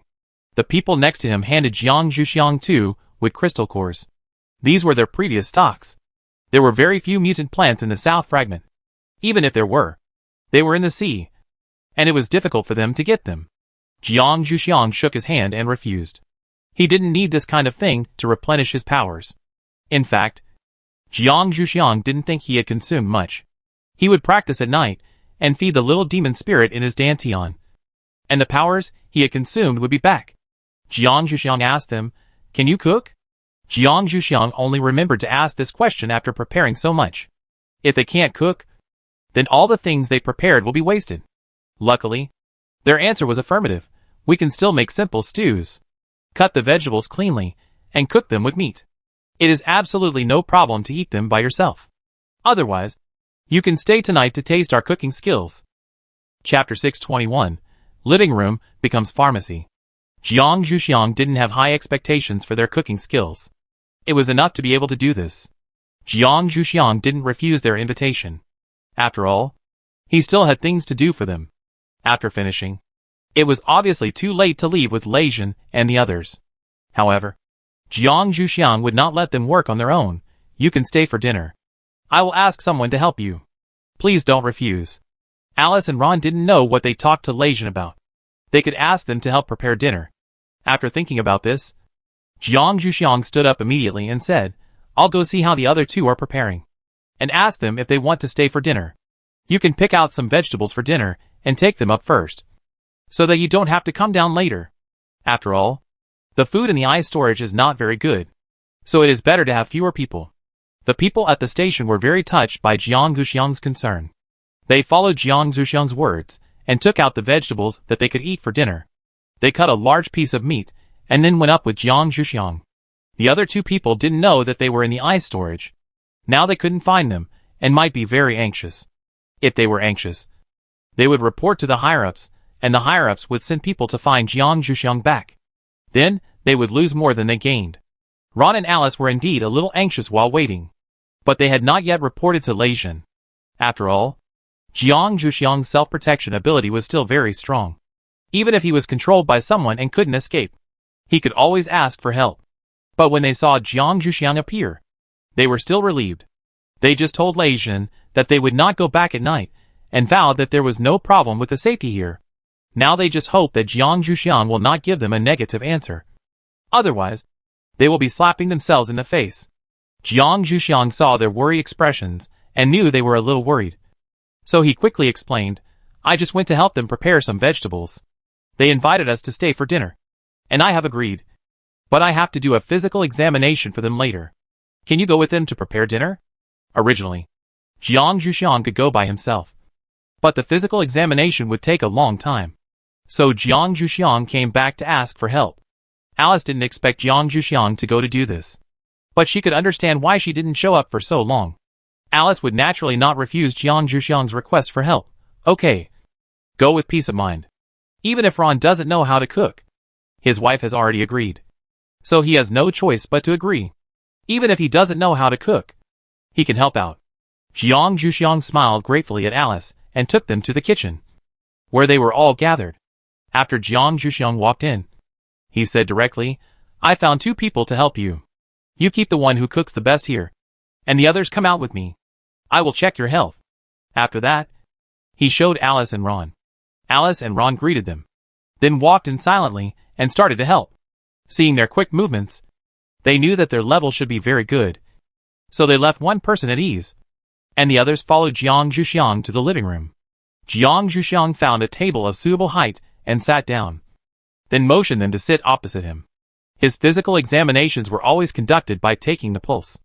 After all, medical equipment was too easily affected by magnetic fields, and it was probably useless to bring it with him. So the dean did not prepare such things for Jiang Zhuxiang when preparing supplies. Fortunately, Jiang Zhuxiang's ancient medical skills were very good. Otherwise this examination would not be able to proceed. Jiang Zhuxiang took the pulses one by one, and found that their bodies were unexpectedly good. Except for some old injuries, there were almost no other problems. It seems that there is a reason for them to survive in such a difficult environment. At least good health is a necessary condition. However, Jiang Zhuxiang will not let them go just like that. Those old injuries will be terrible if they break out. Jiang Zhuxiang wrote down the methods and prescriptions for recuperation according to the degree of injury of each person, and told them that they must not relax. Otherwise these old injuries will make them very painful when they are old. After all, their physical fitness will not be as good as it is now when they are old. They will definitely not be able to withstand the backlash of these old injuries, and it will be too late to treat them then. Jiang Zhuxiang took out the corresponding medicinal materials and marked the delicious methods for them. Jiang Zhuxiang also selected a person's prescription and planned to demonstrate the method of boiling medicine to them in the living room, so that they would not make mistakes when they did not know how to do it. The researchers at the site also knew their own bodies, and they were very happy that Jiang Zhuxiang was willing to help them solve this problem. Now they just need to learn to boil medicine. What they are best at doing research is learning new things. Naturally, they will watch Jiang Zhuxiang's demonstration very well. Some researchers who have figured out the shooting function even turned on the communicator to shoot Jiang Zhuxiang. Of course, the protagonist is the small medicine stove in Jiang Zhuxiang's hand, and every change in it is recorded. Jiang Zhuxiang was quite satisfied with their eagerness to learn, and made his movements more obvious. When one bowl of medicine was boiled, they had almost mastered the method of boiling the herbs.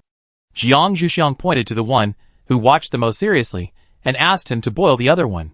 He also completed the task smoothly. Jiang Zhuxiang let the corresponding people drink the 2 bowls of medicine first, and then asked them to take turns to boil the medicine, and make sure they all drank a bowl before dinner. Jiang Zhuxiang took out his own small medicine stove. While watching them boil the medicine, Jiang Zhuxiang also asked Alice and the others about the progress of their dinner preparations through the communicator. Knowing that they were almost ready, Jiang Zhuxiang asked the last person to come out, and he just finished checking everyone. That person also knew Jiang Zhuxiang's idea before, so he didn't find this request strange. After handing over the kitchen affairs to Alice and the others, he walked out directly. The only thing to watch for when stewing is the heat, which is actually not a technical requirement. After Jiang Zhuxiang took the pulse of the last person, he also boiled the last dose of medicine. Chapter 622 Whale Meat. After Jiang Zhuxiang poured a bowl of medicine into everyone's mouth and taught everyone how to cook their own prescriptions, Jiang Zhuxiang put away the things in the living room. In the future, if they want to boil medicine, they can use the things in the kitchen. As long as they have a clay pot, they can cook it. After all, the prescriptions Jiang Zhuxiang prescribed did not have any special requirements, and the clay pot could fully meet their needs. Jiang Zhuxiang asked them, "Do you have a clay pot in your kitchen? If not, he could contribute too." He didn't bring many clay pots, so giving up 2 was Jiang Zhuxiang's limit. Fortunately, they were well prepared when they came here. Someone remembered that the clay pot was on their list of items, but they had never used it since they came here. So the person who remembered it said uncertainly, "We should have brought it before, but we are not sure if it is still there, because we have not used it, and we are not sure whether it can still be used." Jiang Zhuxiang could reassure them about this. As long as you don't break the clay pot, it can still be used no matter how long it is stored. You go find it first and show it to me, and then I will give you the answer. Jiang Zhuxiang could not be sure without seeing the real thing, so he still had to let them find it. However, it only takes one person to find such things. Jiang Zhuxiang went to the warehouse here with the person who remembered him. In the corner of the warehouse, they found a set of unopened clay pots. They should have been packed directly when they bought new ones. Jiang Zhuxiang filled each one with water to make sure there were no leaks. No water marks were seen on the outer wall. Jiang Zhuxiang said, "No problem. These can all be used." The person who came to the warehouse with Jiang Zhuxiang also breathed a sigh of relief. Sure enough, his memory was correct. Jiang Zhuxiang and him moved these clay pots to the kitchen. After explaining clearly, he began to move the stewed dishes out with them. Just after putting the food on the table, Jiang Zhuxiang's communicator rang. It was from Lei Zhen. After finishing the investigation, Lei Zhen still did not give up the idea of going back with Jiang Zhuxiang and wanted to confirm it again. Jiang Zhuxiang said helplessly, "I haven't finished the things the dean asked me to do. You can go back first. If you are really worried, you can come over tomorrow morning. But don't bring too many people. It's not suitable for too many people to come and disturb here." Jiang Zhuxiang understood Lei Zhen's thoughts quite well. If he didn't make it clear to him today, he would deliberately bump into him with a large force tomorrow. Lei Zhen didn't feel embarrassed when Jiang Zhuxiang said what he was thinking. He just smiled and said, "Okay. Then I will come to see you tomorrow. Is there anything you need me to bring?" Lei Zhen still remembered that Jiang Zhuxiang had said that he would send them supplies, but he didn't know if what Jiang Zhuxiang brought was enough. Jiang Zhuxiang thought about it and said, "No need. But you can come with Uncle Tingsha. I want Uncle Tingsha to help them take another look." Although Jiang Zhuxiang was very confident in his diagnosis, he would be more relieved if someone could verify it with him, especially a doctor as high level as Uncle Tingsha. Lei Zhen nodded to show that he knew. and said a few words to the people around him, asking him to convey it to Tingsha, and then continued to chat with Jiang Zhuxiang. Jiang Zhuxiang said a little helplessly, I'm going to eat here. You should go back early too. If you don't want to cook by yourself, just go to that noodle shop. I prepared vegetables for you this morning, and you can just take them over when the time comes. Lei Zhen hung up the phone reluctantly. Jiang Zhuxiang sat at the table, and the staff at the site were exchanging glances with each other. Someone was checking on them. They didn't expect that such a young girl would have a boyfriend. These single uncles were really a little sad. Jiang Zhuxiang stared at their envious and jealous eyes helplessly while eating dinner. Alice and Ron were already used to it. They just exchanged the taste of the food with each other, and occasionally recommended something they thought was good to Jiang Zhuxiang, especially the meat brought out by the site staff. It tasted more delicious than beef. Alice was still a little curious about what kind of animal the meat was from. Alice is not someone who doesn't ask questions. When the people at the station heard Alice's question, they picked up a piece of meat and chewed it for a few times. The only meat that is so chewy is whale meat. They stored it a long time ago. It was a surprise that they could get this whale meat that time. The whale didn't know what happened and crashed into the ice. At that time, the blood almost dyed the sea red. In order to avoid attracting more carnivores, all the forces here gathered together to cut the whale away. At that time, this kind of meat was difficult to cook, so it was preserved until now. If someone still wants this kind of meat now, it is almost impossible. After all, the force value of the whale is also the tyrant in the sea. Humans have no advantage in the sea. Even water-based mutants are the same. After hearing this answer, Alice did not force it. After all, this kind of thing is hard to come by. After eating a dinner that satisfied both of them, the site staff arranged a suitable room for them. Of course, Jiang Zhuxiang's room was relatively small, but the location was still good. Jiang Zhuxiang could see the light above his head. If he wanted to rest, he could use the shading equipment to block the light, and the room would be completely dark. Jiang Zhuxiang did not go to bed so early. He had not contacted the dean's wife for so long. Jiang Zhuxiang decided to take advantage of the fact that he did not need to rush around tomorrow and spend some time chatting with the dean's wife in the evening. After all, this opportunity was rare. When Jiang Zhuxiang sent the communication, the dean's wife had not rested yet. She was still surprised to see Jiang Zhuxiang sending a communication. After all, her daughter had not sent a communication for a month. The dean's wife didn't believe her eyes, and asked the dean next to her to help her see if she had seen it wrong. The dean was speechless and helped her connect the communication directly. Jiang Zhuxiang's face was revealed. The dean's wife believed this fact and looked at Jiang Zhuxiang with a little surprise. Xiaoxiang, how did you remember to send a communication with your mother so quickly this time? Is the South Fragment fun? Jiang Zhuxiang saw the surprise on the dean's wife's face that could not be hidden, and felt that it was worth it for him to send this communication. As for the dean's wife's questions, Jiang Zhuxiang directly ignored the first question, and Jiang Zhuxiang could only answer the second question in a general way. Not bad. Chapter 623, The Giant Beast of the Southern Fragment. After all, the Southern Fragment is not an amusement park. Jiang Zhuxiang really didn't know why the dean's wife would ask such a question. Fortunately, she didn't have a certain answer in mind. It was just an opening statement. After answering the previous question, Jiang Zhuxiang began to ask the dean's wife about her recent life. How are you feeling recently? The dean's wife said helplessly, I am still like that. I am busy with the bakery. Even if I want to go out, I can't spare the time. To be honest, Xiaoxiang, when are you willing to come to help your mother and let me have time to go out and play? Jiang Zhuxiang said helplessly, you don't need to stay in your bakery all the time. If you want to go out and play, it's not impossible. You also know that I don't have time to come back for the time being. Please don't make trouble. Okay? The dean's wife didn't really want Jiang Zhuxiang to come back. She smiled foolishly and brushed off her daughter's accusation. Okay. I'm just asking. Don't take it seriously. So when do you plan to end your trip to the South Fragment? Have you encountered any dangerous things? If Jiang Zhuxiang said that she had encountered dangerous things, the dean's wife would definitely ask her to end the trip and go back immediately. Jiang Zhuxiang also knew the character of the dean's wife, and quickly said, it will take some time. I haven't encountered any dangerous things. I am currently at the Academy's site in the Southern Fragment, working to restore communications, so the danger level is not very high. Don't worry. Is the dean with you? I will report to him about the work, and you can rest. It's getting late. When Jiang Zhuxiang mentioned the business, the dean's wife still knew her limits and replied, yes. Then she turned the screen to the dean. The dean had just been listening to the conversation between the mother and daughter. Although he couldn't understand the content of their conversation, he still reacted quickly at this time, and looked at Jiang Zhuxiang with a serious face.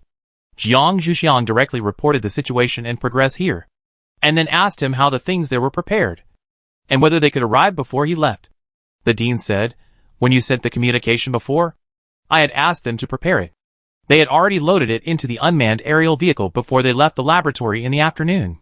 You also know the speed of the 5-person aircraft. You will be able to receive the things by tomorrow morning at the latest. After that, you can ask them to send back a copy of the recent observation records of their site. We need to register their work process here.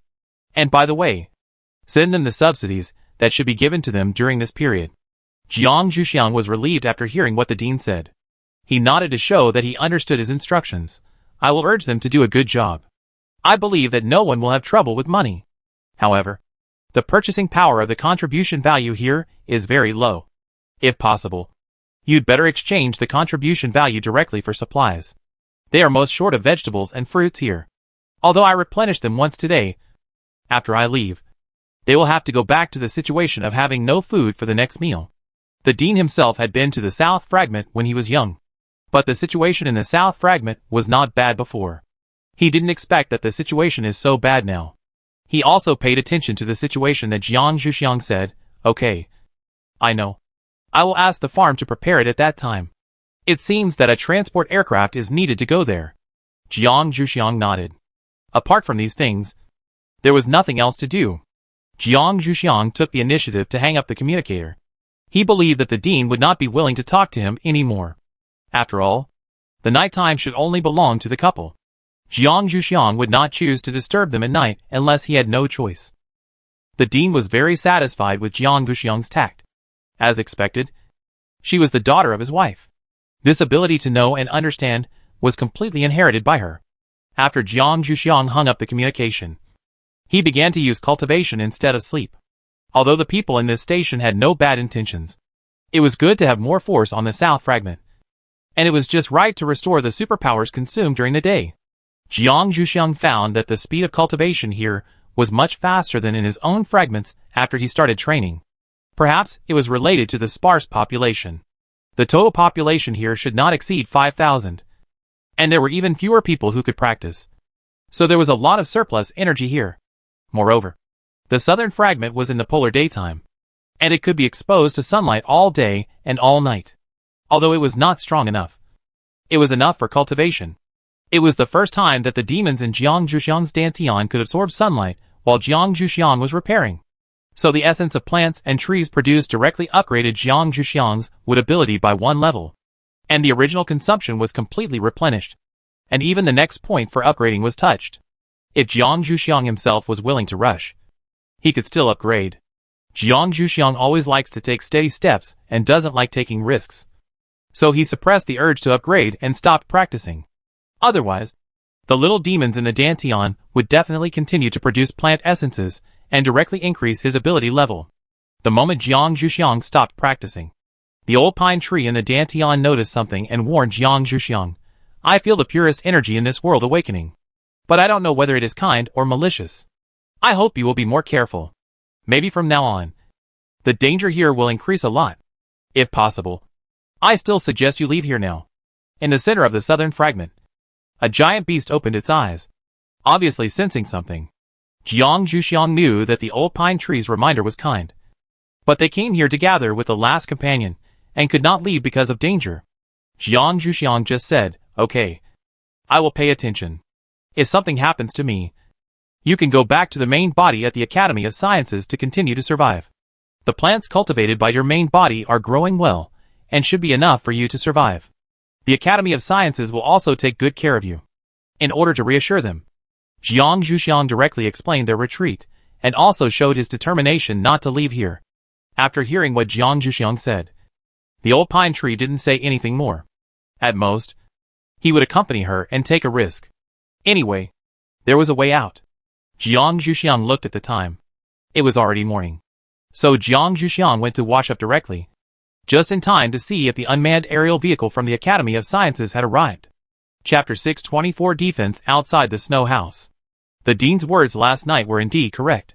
Jiang Zhuxiang opened the door of the snow house, and saw the 5-person aircraft parked on the snow outside. Jiang Zhuxiang walked over carefully, and showed his ID card in the sensing area. The unmanned aircraft then withdrew its defense, and let Jiang Zhuxiang approach. Jiang Zhuxiang walked to the door of the unmanned aircraft, and did not rush to open the door. Instead, he clicked a few buttons on the operating panel outside it, letting it continue to fly at a low altitude and directly enter the house. After all, although he could move so many things by himself, it would still take many trips. It would be better to let the unmanned aircraft park directly in the warehouse, and then take the things down and put them away directly. When Jiang Zhuxiang left, the people at the station also got up one after another, seeing Jiang Zhuxiang commanding the unmanned aerial vehicle to fly in the corridor. They were a little curious. They knew about the research of unmanned aerial vehicles when they were still in the Academy of Sciences, but they didn't know that the progress would be so fast. Generally, things that have been researched need to be tested for 1 or 2 months before they can be officially put into production. Now it seems that Jiang Zhuxiang can use it so skillfully. It seems that this thing has been successfully researched for at least more than 2 months. They didn't block Jiang Zhuxiang and his friends on the way. After Jiang Zhuxiang and the unmanned aerial vehicle entered the warehouse, they followed them in, and planned to see what was inside. Jiang Zhuxiang saw that they all followed in, and didn't say anything. Anyway, he was going to call people. So now it was a good time to give them the things directly. Jiang Zhuxiang still used his ID card to open the door of the unmanned aircraft, and asked them to go up, and take the things down, and put them away. He was going to wake up Alice and the others and prepare breakfast. The staff at the site were not so stupid. Those who had already received the communicator took the initiative to follow Jiang Zhuxiang and leave, and asked those who had not received the communicator to stay here to help. Jiang Zhuxiang had already said that the dean would send the communicator over, so those people were so anxious. Jiang Zhuxiang could understand them, and did not ask the people who followed him to help. After all, the morning time was also very precious. Jiang Zhuxiang asked them to do their own things first, and he would call them when breakfast was ready. The researchers insisted several times, but were still driven out of the kitchen, and could only do their own things. Alice got up directly after Jiang Zhuxiang's communication was sent. Ron wanted to drag her to sleep a little longer, but it was a pity that Jiang Zhuxiang was much more attractive than Ron in the morning. After they were busy in the kitchen for 10 minutes, Ron had no choice but to come in to help. But he didn't stay for long before Ron received Lei Zhen's communication. Ron asked Jiang Zhuxiang to take a look and indicated that he was going out. Jiang Zhuxiang nodded to show that he knew. He had known about this matter since last night, so he was not surprised. He just didn't know that they would come so early. He didn't know if Lei Kong was mad. Ron continued to communicate while walking out. "Where are you?" Ron asked directly. Lei Zhen said, "We are already at the door. The defense here is really strict. We can't find a place to go in. It seems that this is the work of his own Xuxiang. This is why Lei Zhen dare not move. If he destroys his own Xuxiang's arrangement, Lei Zhen can imagine how his own Xiaoxiang will be furious. Although Lei Zhen has never seen it before, he doesn't want to see it." Ron said, "Don't move. Wait for me to come out to pick you up. I don't know how to walk here. If you wander around and get stuck somewhere, I can't save you." Ron didn't understand what Jiang Zhuxiang was doing, so he warned Lei Zhen strictly, fearing that they would step into the restricted area by mistake. Lei Zhen naturally waited obediently, and was in the mood to ask Tingsha, "What do you think of Xixiang's current level?" This question was naturally about Jiang Zhuxiang's previous level of formation. Lei Zhen couldn't evaluate his own Xixiang's level. He could only admire it. So he wanted to hear the evaluation of professionals. Although Tingsha could only be regarded as an amateur. Even though Tingsha is an amateur, he is much better than Lei Zhen. He can see that this is a maze array with an attack array. If ordinary people don't know the way, they will be in danger at every step. It seems that Xiaoxiang is very attentive to this station. Tingsha looked at Lei Zhen's confused face, and explained to him the power of the array here in detail. The waiting time of the two did not seem boring. When Ron stood safely in front of Lei Zhen and Tingsha, he wiped the sweat from his forehead. Yesterday, he saw with his own eyes that the robot scrapped by Jiang Zhuxiang walked around in this array, and completely disintegrated after walking 5 steps. Therefore, Ron was terrified every time he entered and exited. Ron carefully told the two, "You must watch my steps. Otherwise, I will definitely not be able to find you if you go the wrong way." After seeing them nod, Ron carefully returned the same way. In fact, Jiang Zhuxiang had already let the formation remember Ron's breath. So no matter where he went, he could leave safely. But in order to prevent him from doing anything wrong, he still didn't tell him the news. Jiang Zhuxiang saw them walking carefully at the terminal in the kitchen and still felt a little funny, but decided not to tell them the news. After all, this kind of situation is rarely seen, even if it is for his own bad taste. Lei Jin and Tang Shi were more relaxed than Ron.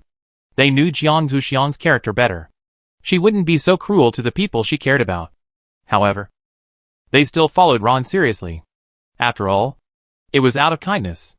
After seeing the inner door of the igloo, Ron was relieved. "Okay. You can relax a little." After all, Jiang Zhuxiang didn't need to do such a tense defense inside the igloo. Lei Jin and Tang Shi nodded and walked forward side by side with Ron. Jiang Zhuxiang and Alice brought breakfast to the table. Just when they saw them coming in, Jiang Zhuxiang greeted them. "You came so early. Have you had breakfast? If not, let's have some together. Anyway, we are well prepared." Jiang Zhuxiang was also added temporarily when Ron received Lei Jin's communication. Fortunately, it was Tingsha who came. Otherwise Jiang Zhuxiang would not have had time to prepare more. Lei Jin and Tingsha agreed without hesitation and prepared to sit down. Jiang Zhuxiang left Alice to entertain them, and he went to call the station staff, who were still busy to have breakfast. Chapter 625 Tongue Snake's Warning. Lei Jin saw that Jiang Zhuxiang still had work to do, and it was not good to just sit and wait for food. So he stood up and planned to go with Jiang Zhuxiang. Jiang Zhuxiang looked at Lei Jin with a smile. "Just sit down. Follow me, and I will introduce you to them later. Don't waste time." Jiang Zhuxiang was a little speechless about Lei Jin's habit of following him wherever he went. But he couldn't say anything, so he could only try to use legitimate reasons to refuse his constant following. Lei Jin didn't care about Jiang Zhuxiang's refusal.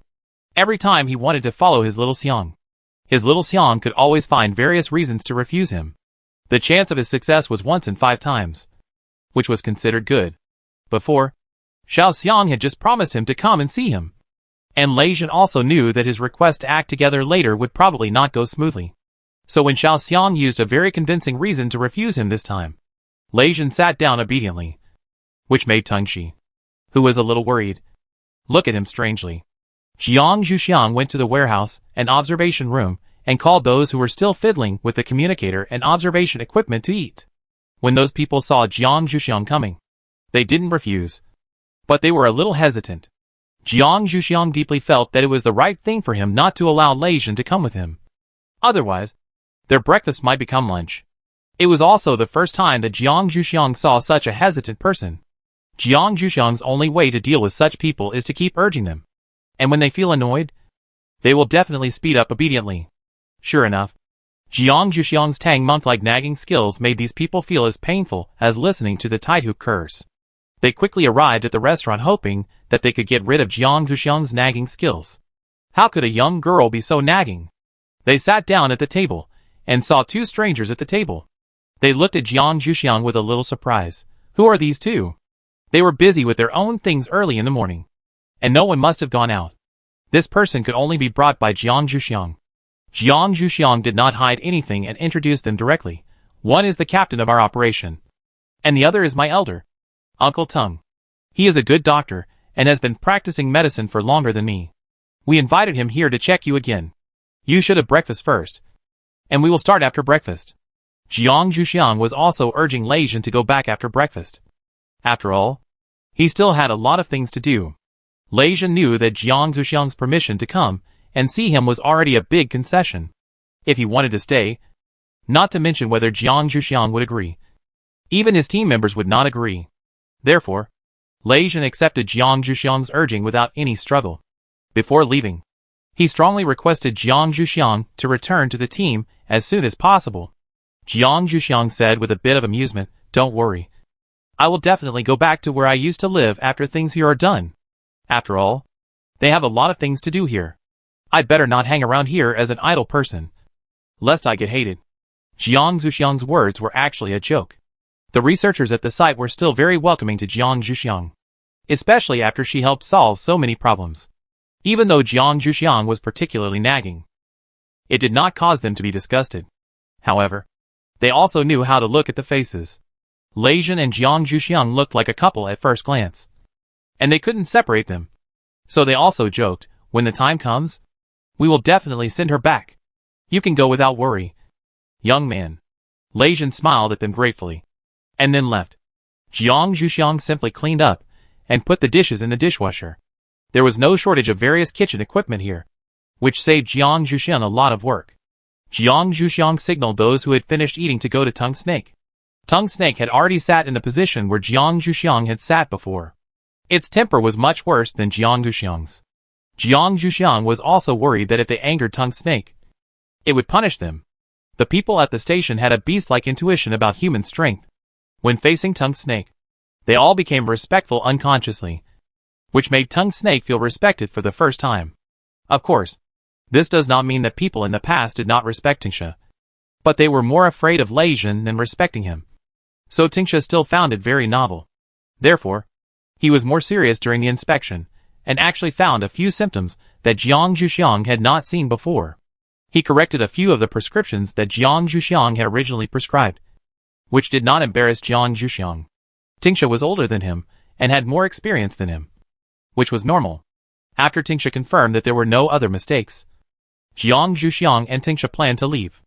After all, Lei Jin was not very willing to leave them.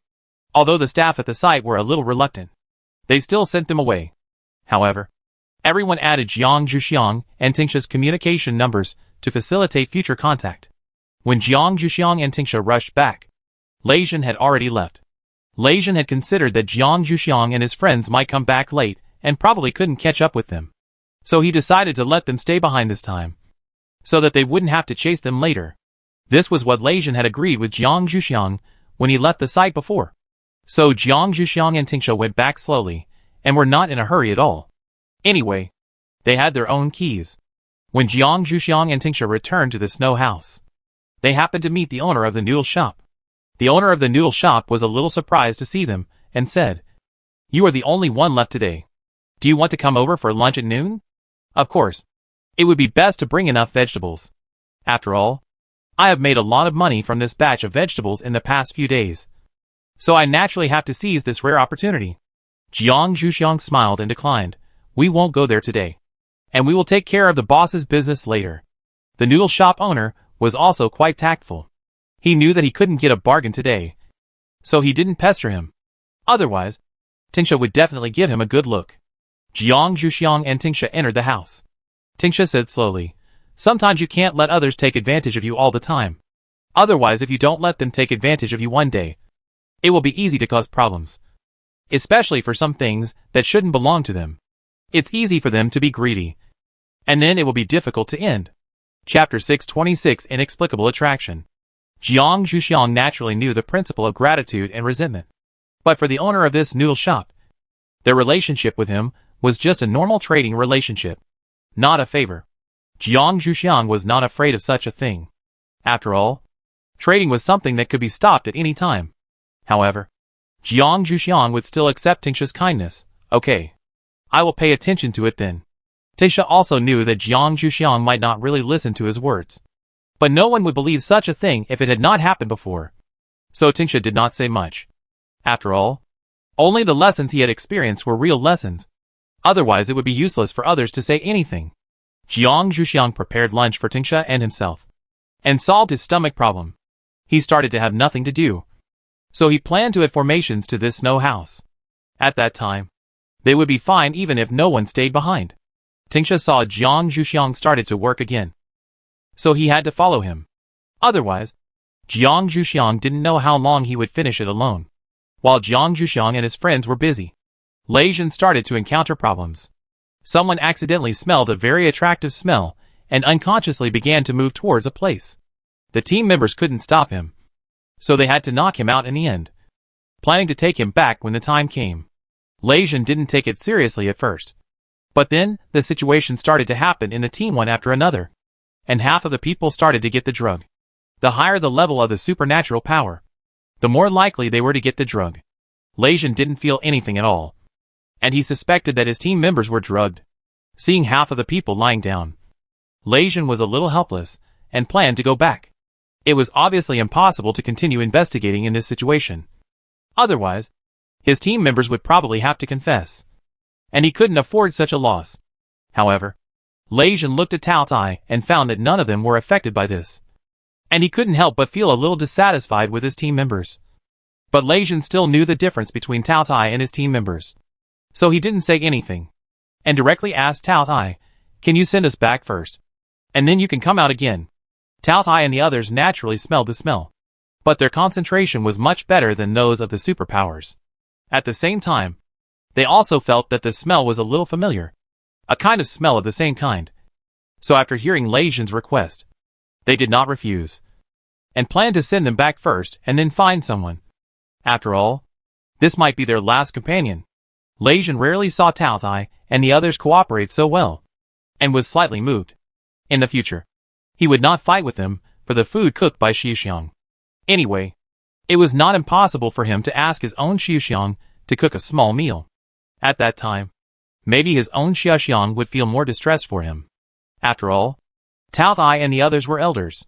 It was normal for a junior bullied by the elders to feel wronged. I believe that no woman would treat a wronged person cruelly. Although Lei Jin felt that he was becoming more and more scheming. Sometimes men and women just needed such a little scheming to maintain their relationship. So Lei Jin didn't think it was a big deal. Cao Tai didn't know what Lei Jin was thinking. If he knew, he would definitely punch him. Cao Tai couldn't stand it if he was plotting against them. Jiang Zhuxiang was a little surprised to see the people who came back so early. His formation hadn't been completed yet. He didn't expect them to come back with so many people who were carried in. Jiang Zhuxiang looked carefully and didn't see any blood. Jiang Zhuxiang didn't rush to see them. He decided to finish his own work first and let Tingsha go to see what happened to them. When Lei Jin came back, he saw Jiang Zhuxiang busy, but he didn't rush to ask Jiang Zhuxiang to check them. When he saw Tingsha coming, Lei Jin even declined, "If you have something to do, go and finish it first. They were just knocked unconscious by us. There shouldn't be anything else. It's just that we don't understand it. When you are free, just explain it to us." Tingsha squinted at Lei Jin. "If you are sick, go see a doctor. Why delay? Xiuxiang wouldn't let me come here by myself if it wasn't for the safety of this place. You'd better behave yourself. Otherwise Xiaoxiang will be angry. I wonder what you will do." Tingsha is not as responsible as Jiang Zhuxiang to patients. Tingsha usually won't stop someone from committing suicide. But Jiang Zhuxiang will never let go of patients who commit suicide. Lei Jin's attitude is likely to anger Jiang Zhuxiang and implicate himself. After all, Jiang Zhuxiang trusted him and let him come here. Tingsha doesn't want to be implicated by them, so he rarely says such words. After hearing what Teng Sei said, Lei Jin didn't dare to say anything more. He lined up the people who were knocked unconscious on the floor of the living room for Teng Shi to observe. Teng Shi felt the pulses of each person, and really didn't see anything wrong. He only felt that their hands were very satisfied. Teng Shi raised his eyebrows inexplicably and looked at Cao Tai and the others. "Did you notice what was going on with them?" Cao Tai and the others were supposed to be much more sensitive than these few. If it was a drug that they couldn't detect, Cao Tai and the others would definitely be affected. Jiang Zhuxiang buried the last crystal stone in the last position. When he walked in, he heard Teng Shi asking Cao Tai questions, and said curiously, "Are they taking Chinese medicine? What kind of medicine can only work on people with strong superpowers? Could it be that someone who shouldn't be in Lei Jin's team appeared? If so, Lei Jin's position as captain might not be safe. After all, these people are also somewhat important in the Lei family, and they grew up with Lei Jin. When the time comes, the Lei clan leader will definitely punish them." Cao Tai motioned Tingsha and Jiang Zhuxiang to follow him. Some words are really not suitable for too many people to hear, even if Lei Jin is already half of his own. Tingsha didn't like Taoya's mysterious look. When he reached the corner, he didn't want to continue walking and said directly, "You talk here." Then he stood still. Cao Tai looked at Tingsha with a little distress, then turned to look at Jiang Zhuxiang. "Do you have a way to isolate the sound?" Cao Tai was still a little afraid of Tingsha, so he could only ask Jiang Zhuxiang to help him. Chapter 627, The Power of Bewitching. Jiang Zhuxiang somewhat helplessly activated a soundproofing note, which only covered the three of them. Jiang Zhuxiang nodded to indicate that he had finished, and signaled Tao Tai to start talking. No one else can hear you. You can start talking. Jiang Zhuxiang was still very curious about what Tao Tai was going to say. After all, Tao Tai had never been so mysterious. Tao Tai then spoke with confidence. They are not actually sick. Nor have they been drugged. But they have been bewitched by some kind of mysterious power. This power is the innate ability of an old guy here. And it was not released so much in the past. I don't know what stimulated it this time. But it was released to this extent. Maybe something happened to it. Jiang Zhuxiang frowned. Really? If so, why did he bewitch these people? Does this bewitchment really have no effect on people's spirits? Looking at the way this ability works, Jiang Zhuxiang feels that it is easy to hurt others by mistake.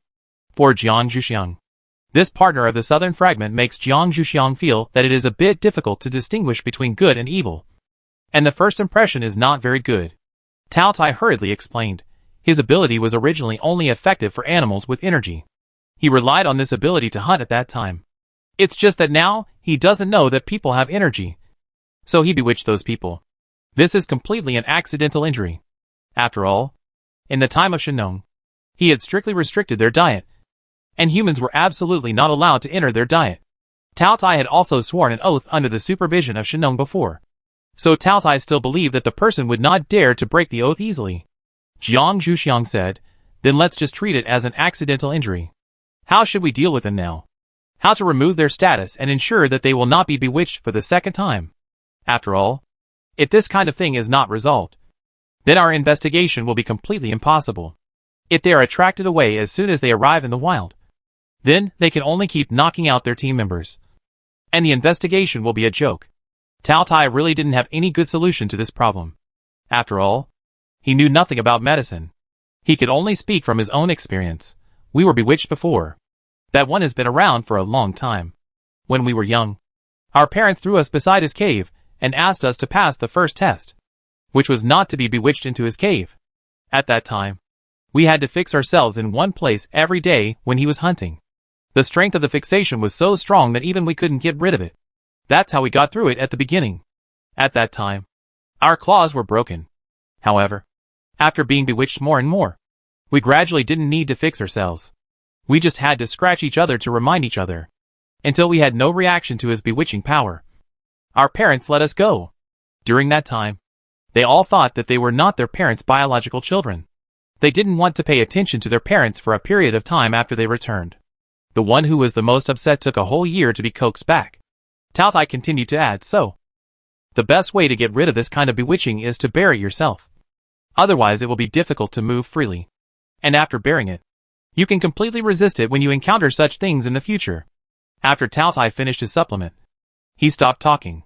After all, this answer was probably a little difficult for Jiang Zhuxiang to accept. So Tao Tai was very obedient and shut up. Jiang Zhuxiang was indeed a little speechless, and a little unconvinced about this answer. Jiang Zhuxiang looked at Tingsha. This person should be about the same age as Tao Tai. I wonder if it can help me verify it. Tingsha naturally received this signal. He had indeed encountered this kind of thing. Parents in that era had very high requirements for their children, unlike people nowadays who dote on their children. After Jiang Zhuxiang got Tingsha's affirmation, he frowned. What should we do now? I'd better go and tell them about this situation and see how they decide. You should not mind me telling them about this situation. After all, they also have the right to know. Otherwise, it is easy to get into trouble if they don't even know what happened to them. Lei Jin and the others should be familiar with the existence of Tao Tai. Jiang Zhuxiang is only worried about Alice and Ron. They have never been exposed to this world before. Before telling them about these things, they will have to owe them a confidentiality agreement. After all, if this kind of thing is known by some people with bad intentions, it will be difficult for Jiang Zhuxiang to be at peace. Tingsha and Tao Tai didn't mind exposing their identities, so they nodded and agreed. As for Kunping and the others, they shouldn't be afraid of their identities being leaked. After all, Jiang Zhuxiang would definitely keep things that should be kept secret very well, so there would definitely be no threat to them. If their identities were really leaked, Jiang Zhuxiang herself would be in danger. So Tingsha said, just be careful about your own safety. Don't worry about us. Jiang Zhuxiang said, I know. I'll go over then. After Jiang Zhuxiang said that, he removed the sound insulation and returned to Lei Jin and his team members. Lei Jin said a little worriedly, Is there any problem? You've been gone for so long. Originally, Lei Jin didn't take the coma of his team members seriously. But now that Jiang Zhuxiang has to discuss with Tingsha for so long, Lei Jin is a little panicked. After all, Tingsha is more experienced in this kind of thing. And Lei Jin is a little worried that his team members will have big problems. Jiang Zhuxiang said with a serious expression, their current problem is not very big. They were just knocked unconscious. Don't wake them up for the time being. I have other things to tell you. You go to the small study and wait for me. I will go to talk to Alice and Ron first. After all, this matter is related to them. They can't be completely ignorant. But because they are not in the same power as us, I still have to let them sign a confidentiality agreement before I can tell them.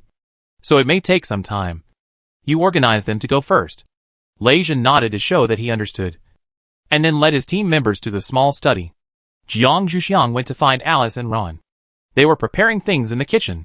After all, seeing how busy Jiang Zhuxiang and the others were, they probably wouldn't be able to take care of dinner. Seeing how busy they were, Jiang Zhuxiang simply closed the kitchen door and planned to talk about this matter in the kitchen. Chapter 628 The Secret Between Fragments. Alice heard the sound of Jiang Zhuxiang closing the door, turned around and saw Jiang Zhuxiang, and said in a strange way, "What's wrong? Why do you want to close the door?" Ron continued to stare at the things in the pot, and asked Alice to talk to Jiang Zhuxiang. After all, Jiang Zhuxiang would definitely feel more comfortable facing Alice. Jiang Zhuxiang always got straight to the point about this kind of thing. Jiang Zhuxiang directly said, "Now there is a reason that involves whether you can continue to follow us to investigate. I need to tell you. But this reason needs to be kept secret. If you want to continue to follow us, you and Ron need to sign a confidentiality agreement. This is also a guarantee for both parties. Of course, if you don't want to, you cannot sign it. In this case, you can't participate in the next action. This is the decision of the entire team. They asked me to explain it to you clearly. You can think about it and tell me your decision." Jiang Zhuxiang walked out of the kitchen after he finished speaking, and still closed the door for them. "I'll wait for your answers outside the door. You can open the door and tell me the answers after you have discussed inside." Jiang Zhuxiang closed the door tightly for them to ensure that their voices would not be heard. Alice and Ron didn't figure out what was going on at first, but after they came to their senses, they knew that Jiang Zhuxiang was going to introduce them to their world. Of course, the premise is that they are trustworthy enough to Jiang Zhuxiang. Otherwise, their relationship with Jiang Zhuxiang is still ordinary friends. Ron always let Alice decide on such matters. After all, Jiang Zhuxiang and Alice have a closer relationship. Alice thought about it and said, "I want to go a step further. This is the opportunity Xiaoxiang gave me to move forward with her. I decided to sign a confidentiality agreement with her. You can consider it yourself."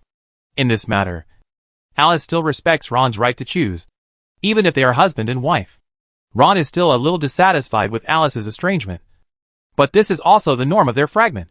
Ron still prefers the husband and wife relationship of Lei Jin and others, and they are close to each other.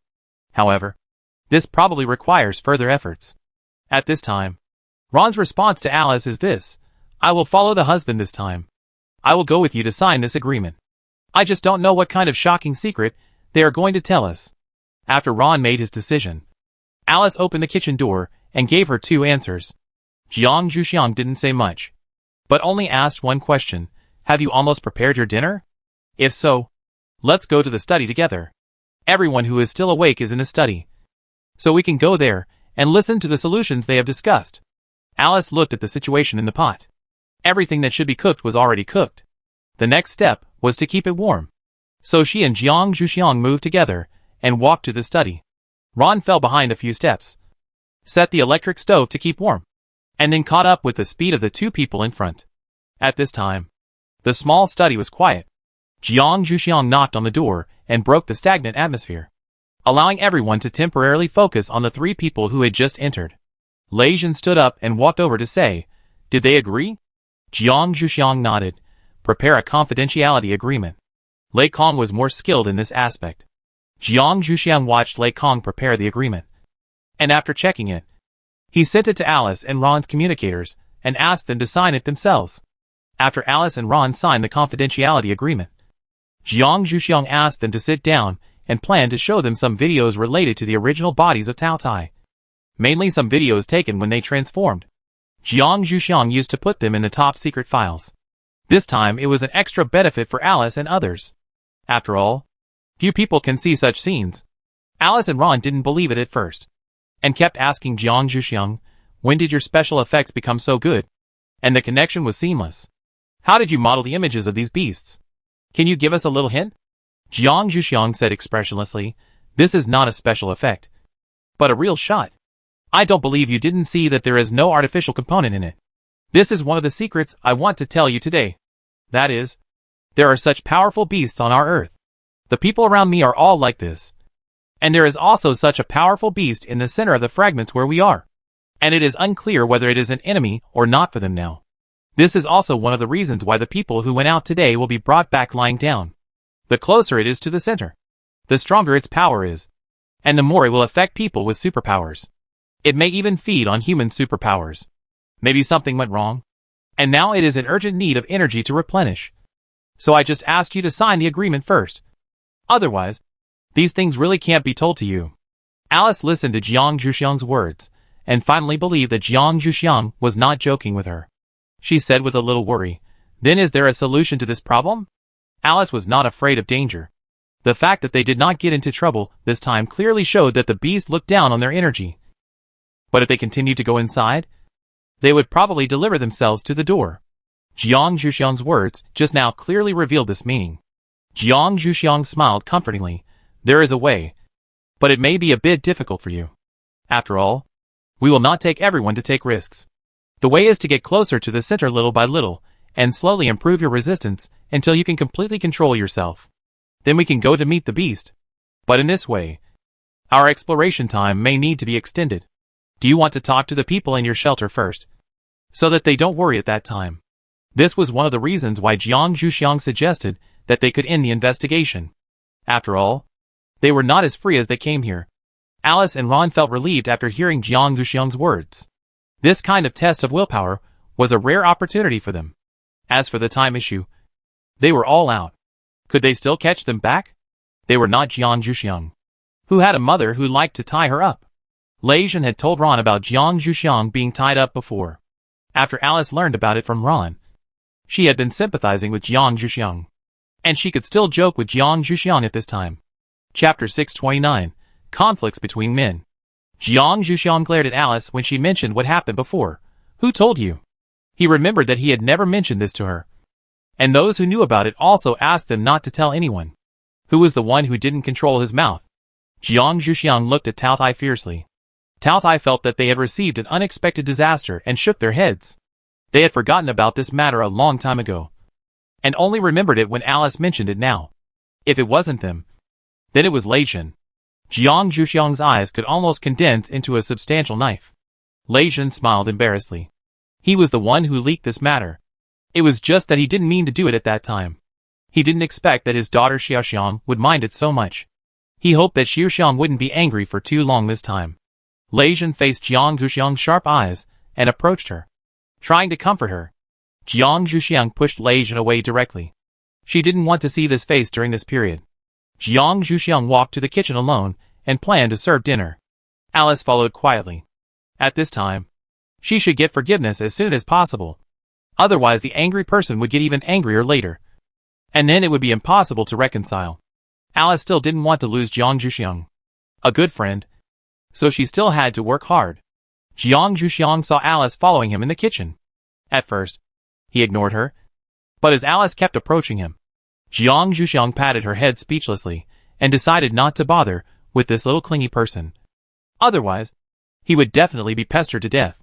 After letting Alice go, Jiang Zhuxiang didn't plan to bother with Lei Zhen, the accomplice. After all, being angry all day was not good for his health.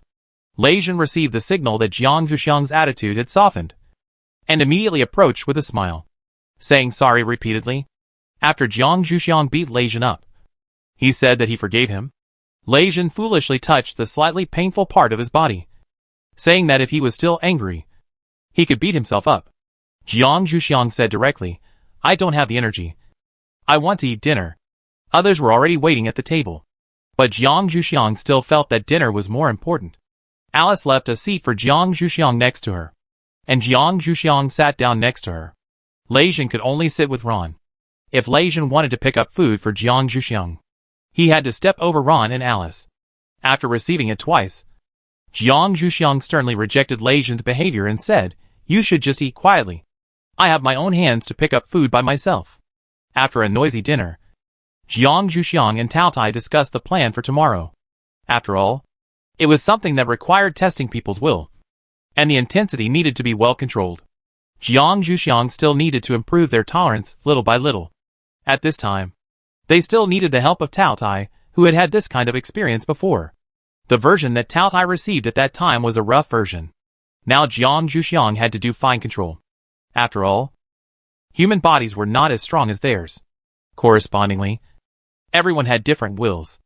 After Jiang Zhuxiang explained his plan to them carefully, he would have to leave the execution of things to them completely.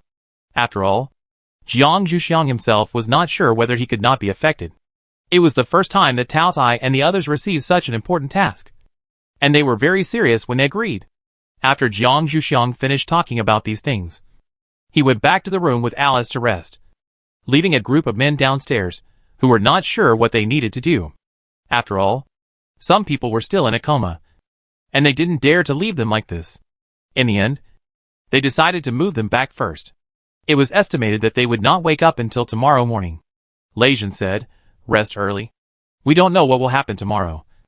I hope you all have enough energy to deal with it." The team members also saw the strange situation of these people today, and they really had no confidence in what would happen tomorrow, and returned to their respective rooms a little worriedly. Lei Jin talked to Tao Tai again, hoping that they could take care of the people who had problems today tomorrow. Tao Tai nodded in agreement. Lei Jin then went back to his room with Ron, and tossed and turned on the bed for a long time before falling asleep. The next morning, when Jiang Zhuxiang and Alice came out of the room in high spirits, they saw Lei Jin and Ron with big dark circles under their eyes. Alice laughed unkindly. "What did you do last night?" Jiang Zhuxiang's face also showed a little smile that was unrecognizable. Ron couldn't help but complain to Jiang Zhuxiang, "I don't know what this guy in your family did last night. He didn't sleep all the time, tossed and turned on the bed, and made me unable to sleep. Can you say something to him? If he is still like this tonight, I will definitely let him sleep on the floor." Jiang Zhuxiang said speechlessly, "I'm not his mother. You can just tell him directly. If he doesn't listen, you can just let him sleep on the floor. I have no objection." Ron didn't expect Jiang Zhuxiang to have such an attitude. After a moment of hesitation, he said, "Then I won't be polite. If he comes to you to complain in the future, you can't come to deal with me." Ron knew that some of Jiang Zhuxiang's methods were still very powerful, and even Lei Jin might not be able to withstand them. He didn't think that he was just Alice's boyfriend and could receive any preferential treatment from her. If things went wrong, his girlfriend might also join in teaching him a lesson. So Ron took precautions in advance when picking herbs. Otherwise, he would really be worried. Lei Jin was not surprised after hearing what Jiang Zhuxiang said, but he was a little dissatisfied with Ron's behavior of complaining to Jiang Zhuxiang. After all, the matter between two grown men did not need women like them to intervene. Lei Jin decided to find time to have a good fight with Ron. After all, the right to speak between men still depends on the strength of force. It is impossible to let him sleep on the floor. Jiang Zhuxiang ignored the undercurrent between them and went downstairs to find Tao Tai and see how they were prepared. After all, such things still need to be well prepared. If something unexpected happens, it will be bad. Alice followed Jiang Zhuxiang to check one by one.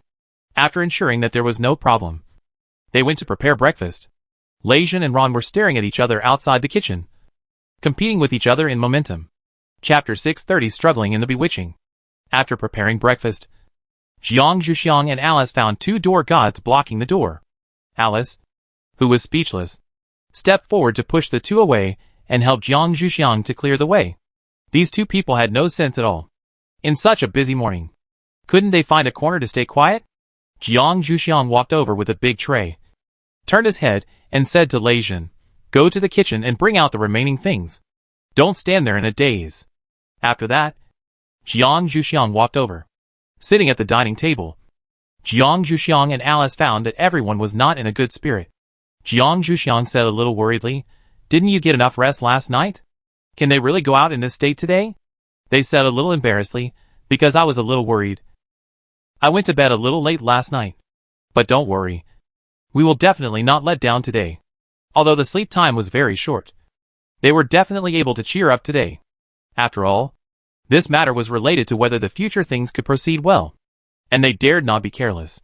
Jiang Zhuxiang was still a little worried, and pulled Tao Tai aside to ask, "Do you want to give them something to refresh them?" Tao Tai said, "No. This confused situation is actually a big good for the first day of training. The power of bewitching is more attractive to sober people. People who are already confused will regard everything they feel as hallucinations, and they will be better able to deal with it." When they were young, they also started that kind of training in a daze. Jiang Zhuxiang was relieved. When they returned to the table, everyone had finished eating. After a simple cleanup, everyone started to set off. No one stayed behind this time. After all, everyone had to accept this kind of training. They kept moving forward to the places where they felt the bewitching before. This time everyone gathered together. Tao Tai tied a strong rope around everyone's waist. Once there was a sign of being bewitched, they would immediately tie the person up and control their speed. Today's goal is that everyone can initially feel the power of bewitching, and can successfully wake up for the first time under this bewitching. The stronger the ability, the sooner the person feels this power. The few people who had reacted before lost consciousness first, and Leijin was no exception this time. Tao Tai and the others immediately tied the people up and put them in this place. Tingsha stayed to watch them to see when they would wake up, and the rest of the people continued to move forward. On the way forward, people gradually reacted. Jiang Zhuxiang also reacted 50 meters after leaving Tao Tai and the others. He saw the snow lotus that he had wanted before. Isn't this kind of flower only found in Tianshan Mountain? I didn't expect it to grow here. Jiang Zhuxiang was a little excited and quickened his pace. This kind of thing is also hard to come by. Jiang Zhuxiang didn't want to let it go and hoped to collect it. It was Tao Tai who was pulling Jiang Zhuxiang. After feeling that Jiang Zhuxiang's pace had inexplicably accelerated, he immediately knew that she had also reacted, and he pulled her back directly, wanting to tie her up. Unfortunately, Jiang Zhuxiang did not give in so quickly. For the sake of the snow lotus and the illusion, Jiang Zhuxiang regarded Tao Tai as the guardian beast next to the snow lotus, and used all his means to attack it. While Tao Tai tried to dodge, he hurriedly called for help from others. "Help me control her. Otherwise I can't tie her up, and then it will be bad." Others did not expect Jiang Zhuxiang's reaction to be so intense, and they did not react before because they were stunned. Now hearing Tao Tai's words, they hurriedly took action together to control Jiang Zhuxiang. Tao Tai took the opportunity to tie Jiang Zhuxiang tightly. Although Jiang Zhuxiang could not move much, her fingers were still struggling, and it was obvious that she had not given up. Tao Tai looked at the angry and excited expression on Jiang Zhuxiang's face, and said to the others in a speechless voice, "What did she see?" This was the one with the strongest reaction among all the cases they had dealt with so far. The first batch of people had not resisted so fiercely before. Others said, "You can wait for her to wake up and ask her.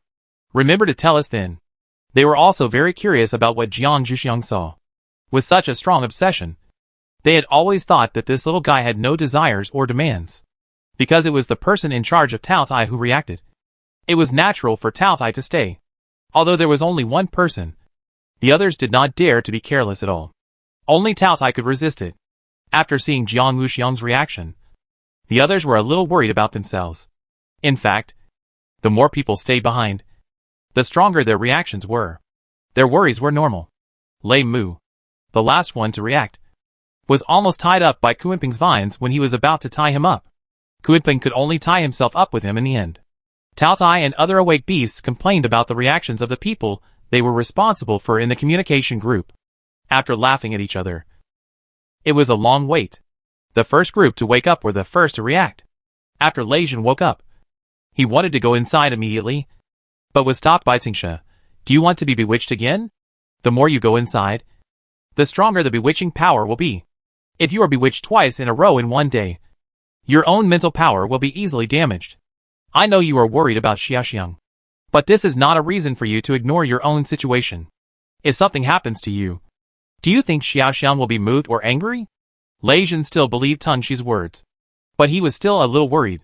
After all, he didn't know where his Xiaoxiang was now. Leijin couldn't rest assured if he couldn't see her. Leijin asked Tungshi for the rare opportunity.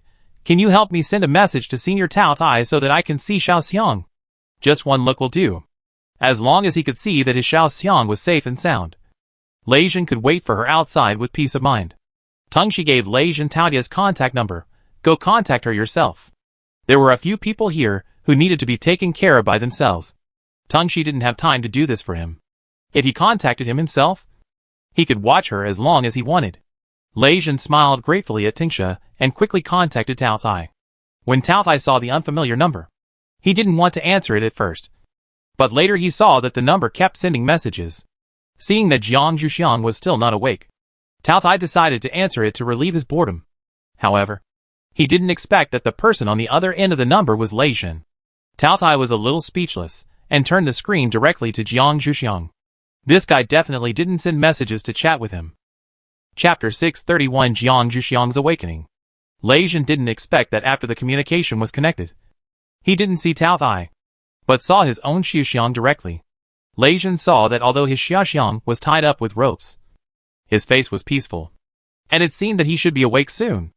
After all, if a person is still obsessed, his face will inevitably be distorted, and he will not give up struggling even if his body is tied up. After Lei Jin was relieved about his Xiaoxiang, he planned to chat with Tao Tai. Lei Jin still wanted to know what his Xiaoxiang's obsession was. If he knew, he could use it as a breakthrough point for sending gifts in the future. Tao Tai turned the screen around in accordance with his wishes. After all, it was enough to let this kid take a little advantage of his junior. They were not willing to be watched by this kid all the time. Tao Tai was a little speechless when he heard Lei Jin's question. Do you think I can read her mind? This kind of question can only be asked after she wakes up. And as her partner, you don't even know about obsession. You are too unqualified as a partner. I think I need to talk to Xiaoxiang about this matter.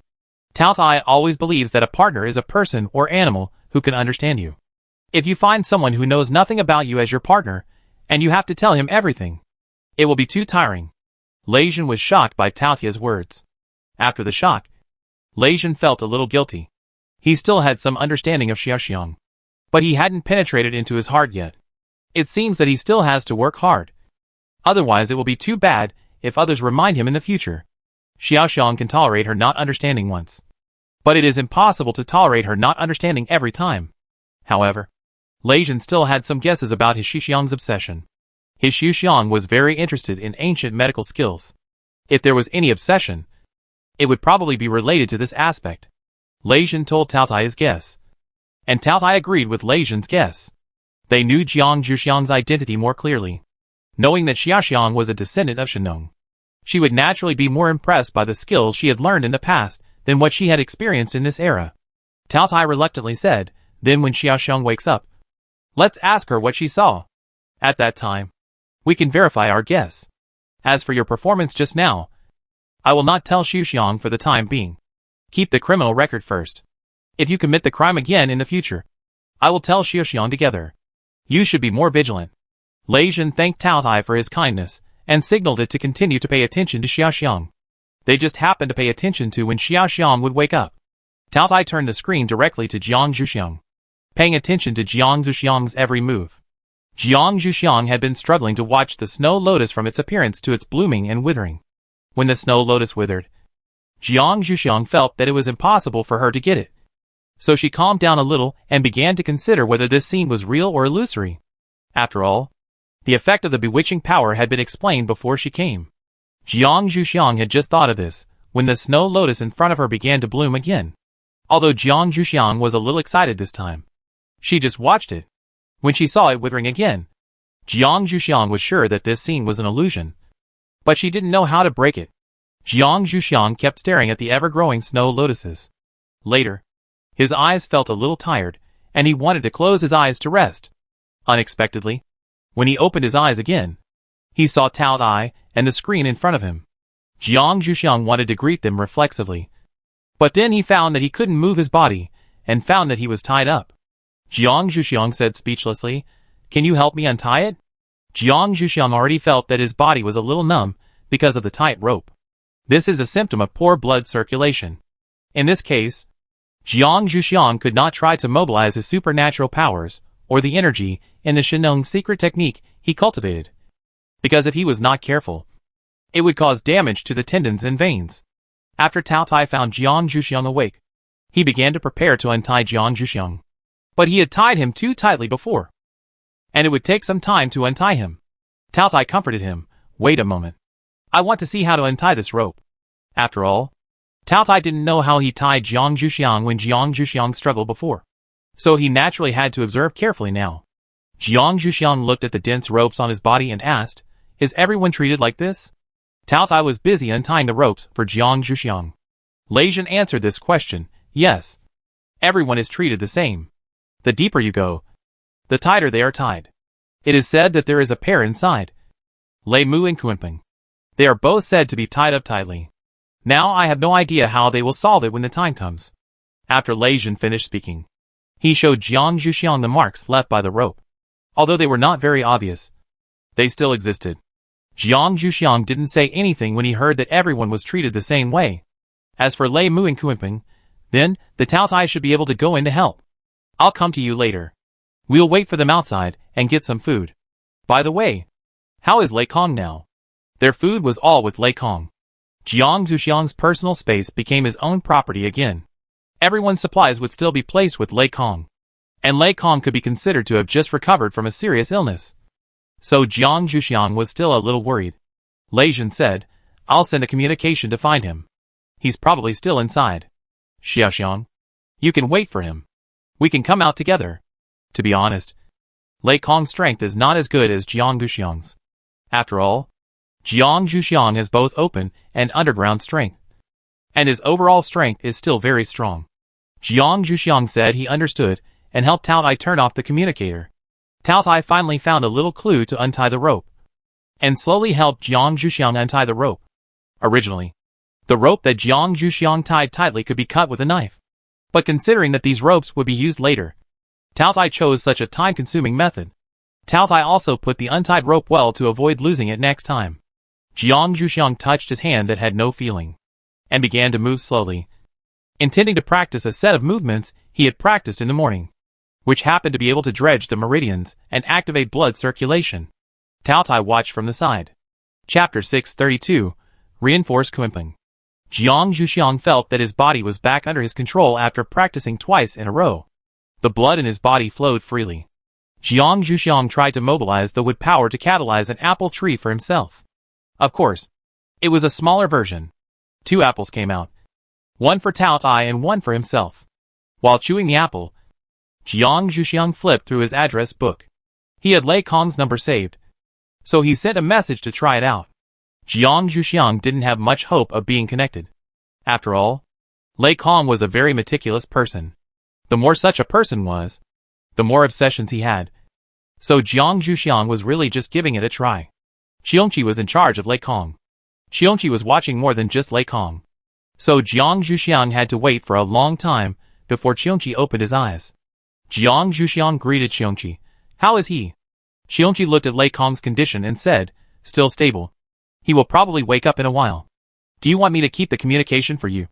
Or I will notify you when he wakes up. Also, there is the little girl you have been working with before. Do you want to see her situation? If so, I will open my communicator for you." The Academy's communicator now has multi-person communication. So if Jiang Zhuxiang wants to know Alice's situation, he doesn't need to hang up the communication with Lei Kong. Jiang Zhuxiang didn't expect that Alice's strength was similar to Lei Kong's. This strength was pretty good, at least not at the same level as Lei Mu. Jiang Zhuxiang felt that after returning today, Lei Jin needed to talk to Lei Mu about how to improve his strength. Seeing that Jiang Zhuxiang agreed to his proposal, Qiongqi sent a message to Jiang Zhuxiang's communicator, and his people walked to Alice's side. After Jiang Zhuxiang answered the call, he found that Alice was tied up more than he saw. After all, although Alice was not strong, she was definitely better than him in struggling. Jiang Zhuxiang silently looked at Alice's Zongzi shape and felt relieved. It seemed that he didn't have to worry about her being bullied in the future. Jiang Zhuxiang and Qiongqi chatted casually, waiting for Lei Kong to wake up first. And then Alice woke up. Qiongqi began to help them untie the ropes, and Jiang Zhuxiang was responsible for chatting with them to soothe their emotions, especially Alice. When she woke up, she found that she was tied up from head to toe, and there was a burly uncle next to her. She was still very excited. Jiang Zhuxiang repeatedly emphasized to her that Qiongqi was harmless, and they should have seen it before. After all, Xiongqi was also present when they went to find Alice's fragments. After being reminded by Jiang Zhuxiang, Alice remembered that this person seemed to have been the patron saint of their fragments. Then she calmed down a little and said helplessly, "Why has he changed so much? Xiaoxiang, what did you give him to eat?" Although the Qiongqi that Alice had seen before was also very strong, it was still not as burly as before. After all, although Qiongqi had a large hunting ground, at that time, Qiongqi still had to consider the survival of the humans and the fragments under its jurisdiction. So it had never eaten to its heart's content. Now, after being fed by Jiang Zhuxiang for a period of time, coupled with the occasional battles with Tao Tai, it was still very fast in training. Jiang Zhuxiang was very happy that he had made them transform. After all, the stronger his strength was, the easier it would be to solve problems in the future. Jiang Zhuxiang said calmly, "It's just meat and vegetables. Nothing special. The key is the quantity. Okay, let's not talk about this for now. How do you feel now? Do you still feel anything? If you don't feel anything, I have a set of movements here. When you are untied, I will send you a video of my own practice. You can practice it twice by yourself. When you can move, you can come out together. When you get to me, you just need to move in a straight line. I won't send you the location." Jiang Zhuxiang decided to send this video to Lei Kong at that time. It was up to him whether he would accept it or not. After all, Lei Kong had healing abilities, and he might not be able to use them at that time. Lei Kong was freed first, and Jiang Zhuxiang sent the short video to him, explained its use, and then said, "Your captain asked you to come to me, and then go to him with me. You should make yourself walk normally as soon as possible. It's up to you to decide whether to use my method or not." Jiang Zhuxiang never forced others' will, but just brought the message to him. After all, Lei Kong was not much less proud than Lei Jin, and it was just hidden under his gentle appearance. Jiang Zhuxiang always had feelings.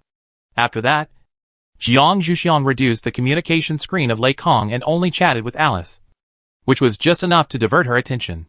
After all, it was still a bit difficult to untie the rope. Jiang Zhuxiang had had this experience before, so he naturally wanted to help her as much as possible. Jiang Zhuxiang sent his video to her and opened it for her, letting her watch and explaining to her. This set of movements is a combination of hardness and softness, which should be quite to Alice's taste. Alice really listened very attentively, and Lei Kong also listened to the explanation. His originally indifferent expression also restrained a little. After practicing once according to Jiang Zhuxiang's explanation, he felt that he was much more relaxed. So he practiced again.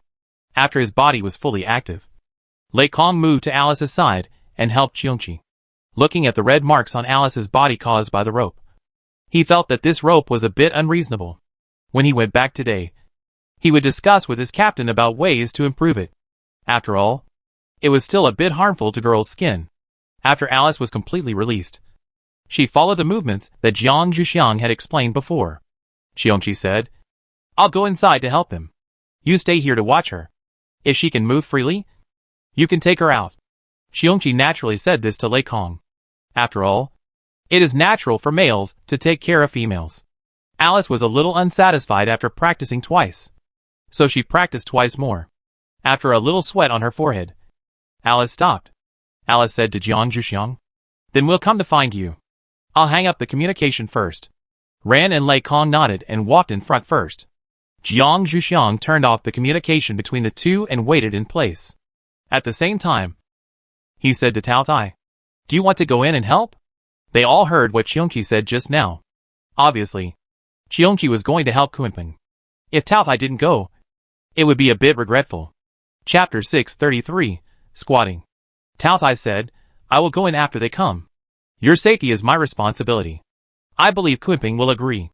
If Jiang Zhuxiang was put in danger because of helping Kunpeng, other beasts would definitely destroy him. Tao Tai was a little scared when he thought about it, so he was very determined when he spoke. Jiang Zhuxiang saw Tao Tai's determination and didn't know what to say. He had to wait for Alice and the others to come. They moved quickly.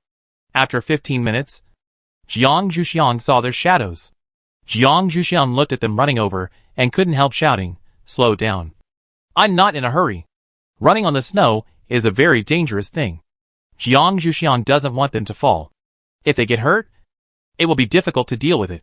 The two people heard Jiang Zhuxiang's voice. and they were stunned for a moment. Their speed unconsciously slowed down.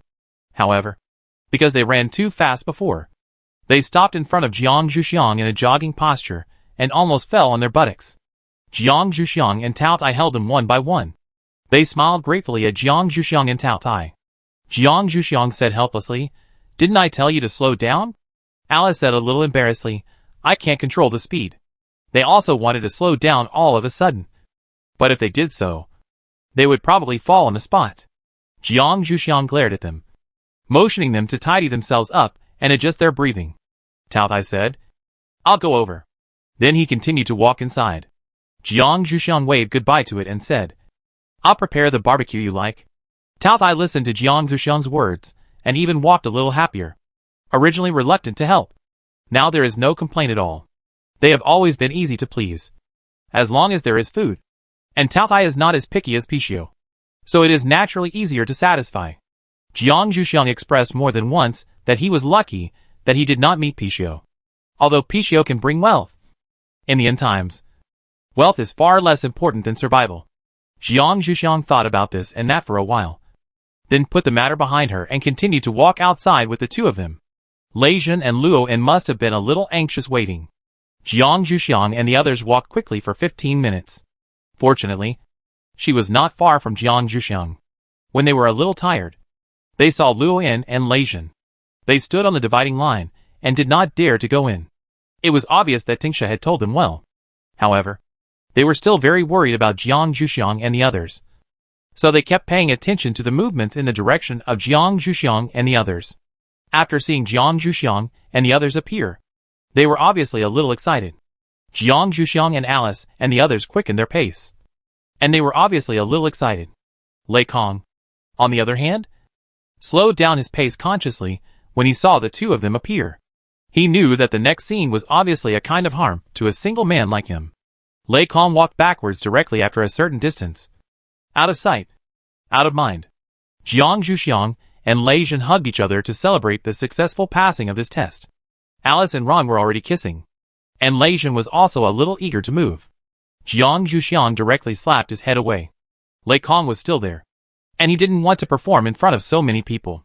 After Jiang Zhuxiang slapped Lei Jun away, he called Lei Kong over. "We are going to start preparing lunch. You should have brought your things." "Right?" Jiang Zhuxiang didn't know what Lei Jun said to Lei Kong. Jiang Zhuxiang still habitually asked first. If he didn't bring it, there were still some in his personal space. But the number was not large, and it was still okay to last through a meal. The title of Butler Kong was obviously not for nothing. Even if Lei Jun didn't say anything, Lei Kong would prepare such things. Lei Kong directly took out the food and the necessary tools, and put them on the snow, and started to light a fire. Jiang Zhuxiang and Alice started to prepare the food. The others hadn't come out yet, so Jiang Zhuxiang didn't need to be too anxious. He still had time to chat with Alice. When Jiang Zhuxiang and the others started to prepare the food, Tao Tai and Qiongqi had already arrived at the location where Kunping and the others were. From a distance, they could only see a green cocoon, and they couldn't even see the appearance of a person. Tao Tai and Qiongqi were still a little surprised, although they didn't dare to underestimate the wood ability. They didn't expect that he would be so powerful when he started to struggle with all his strength.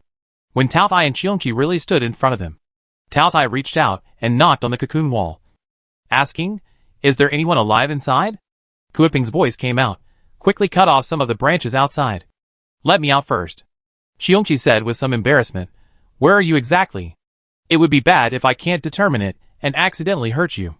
Kunping thought about it, and took out the emergency light that Jiang Zhuxiang had prepared for them before and turned it on.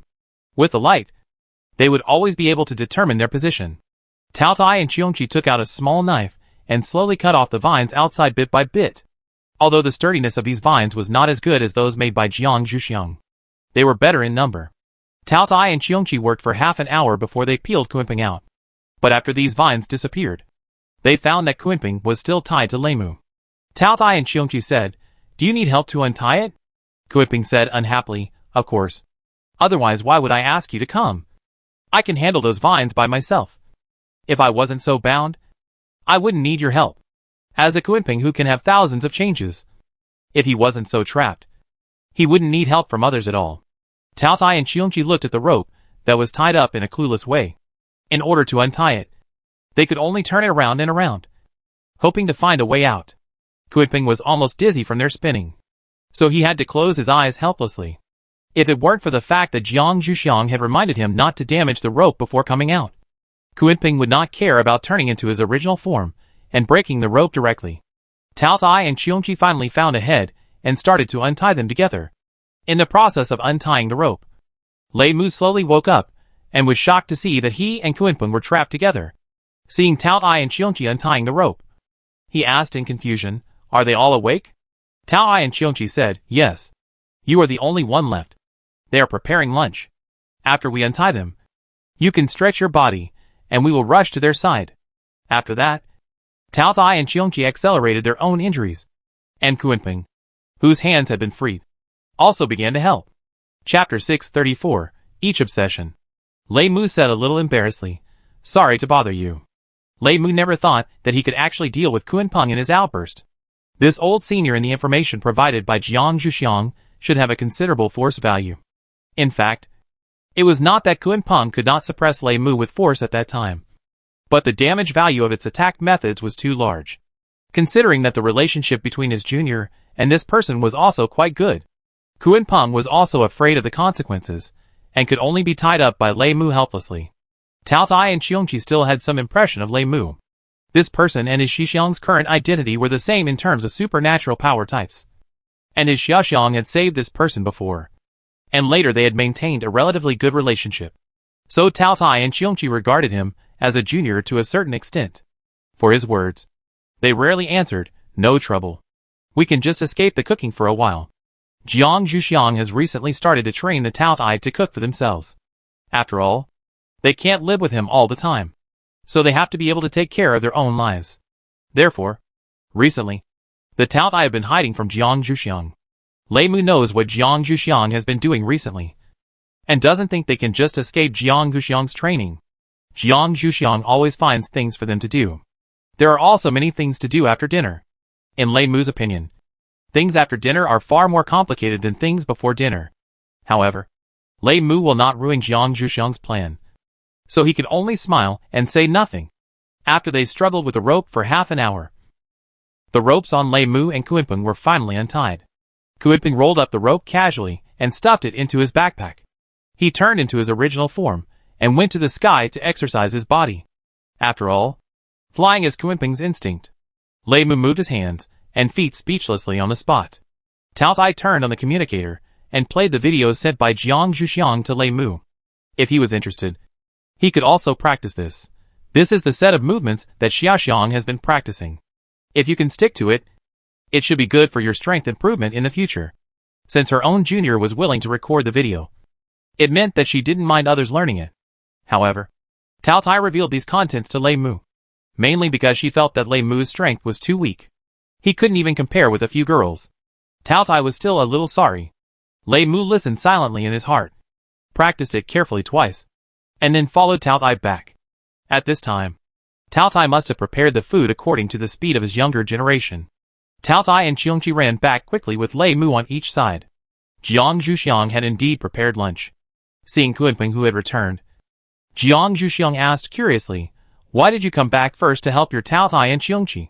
It doesn't make sense that the person who was helped came back first, and the person who went to help fell behind." Kunpeng was a little embarrassed. As if he had left Tao Tai behind, they were waiting for Lei Mu to recover. "So I went to the sky to exercise my body first and came back first. I thought they had come a long time ago, but I didn't expect them to have not come back yet. They must want to be lazy." Kunpeng finally complained about Tao Tai and Qiongqi. When Qiongqi just came back, Jiang Zhuxiang caught him and did some finishing work. Now he was extremely unbalanced. Jiang Zhuxiang looked at Kunpeng speechlessly. He was so old and still complained. Jiang Zhuxiang still didn't believe that Tao Tai and others could do such a thing. It must be said that Jiang Zhuxiang's understanding of the new songs of her elders was not deep enough. Jiang Zhuxiang looked at the time and called others, "You guys eat first. Just leave some for them. After all, some food will not taste good if you wait too long." As for the three who came late, they could only say that they were unlucky. However, they were not too late. They appeared when everyone just started eating. Jiang Zhuxiang did not stand up after seeing them, but just said to them, "There is food in the pot. You can serve it yourself." Jiang Zhuxiang no longer took care of them in every aspect as before. Only by letting go can they learn by themselves. Jiang Zhuxiang also specifically reminded Lei Mu, "Don't help them. Just serve yourself." Lei Mu really planned to prepare it for them. After all, they just helped him. But since Jiang Zhuxiang said so, Lei Mu had to put down the things in his hands and smiled apologetically. Tao Dai and Qiongqi didn't care much about these. After all, their own Xixiang's original intention was also for their own good. Let Lei Mu eat by himself. And they can still do things like serving things by themselves. After lunch, Jiang Zhuxiang called the ones who had escaped before to help wash the dishes or pack up the remaining food. Tao Dai and Qiongqi still did not run away. While they were busy, Jiang Zhuxiang and the members who participated in this test began to discuss their obsessions, so as to better break free from obsessions and speed up adaptation in the future, mainly to shorten the standing line. After all, they were still a little far away from each other this time, and no one else noticed them this time, so there was no danger if someone noticed it in the future. And Lei Mu and Kunpeng were tied up like this, it would be easy to get into danger. Lei Jin and his team members' obsessions are basically related to crystal cores or superpowers. They either encounter places that can upgrade superpowers or encounter high-level mutant beasts that are integrated with their own attributes. As long as they defeat them, they can obtain valuable crystal cores. However, Lei Jin still concealed a little of his obsession. Before saying that his obsession is the other party in public, Lei Jin still has to consider whether his Xiaoxiang will be angry. And he is also a little shy. Jiang Zhuxiang still felt a little strange when he saw Lei Jin's slightly red ear tip. But since he didn't want to say it, he naturally wouldn't force it.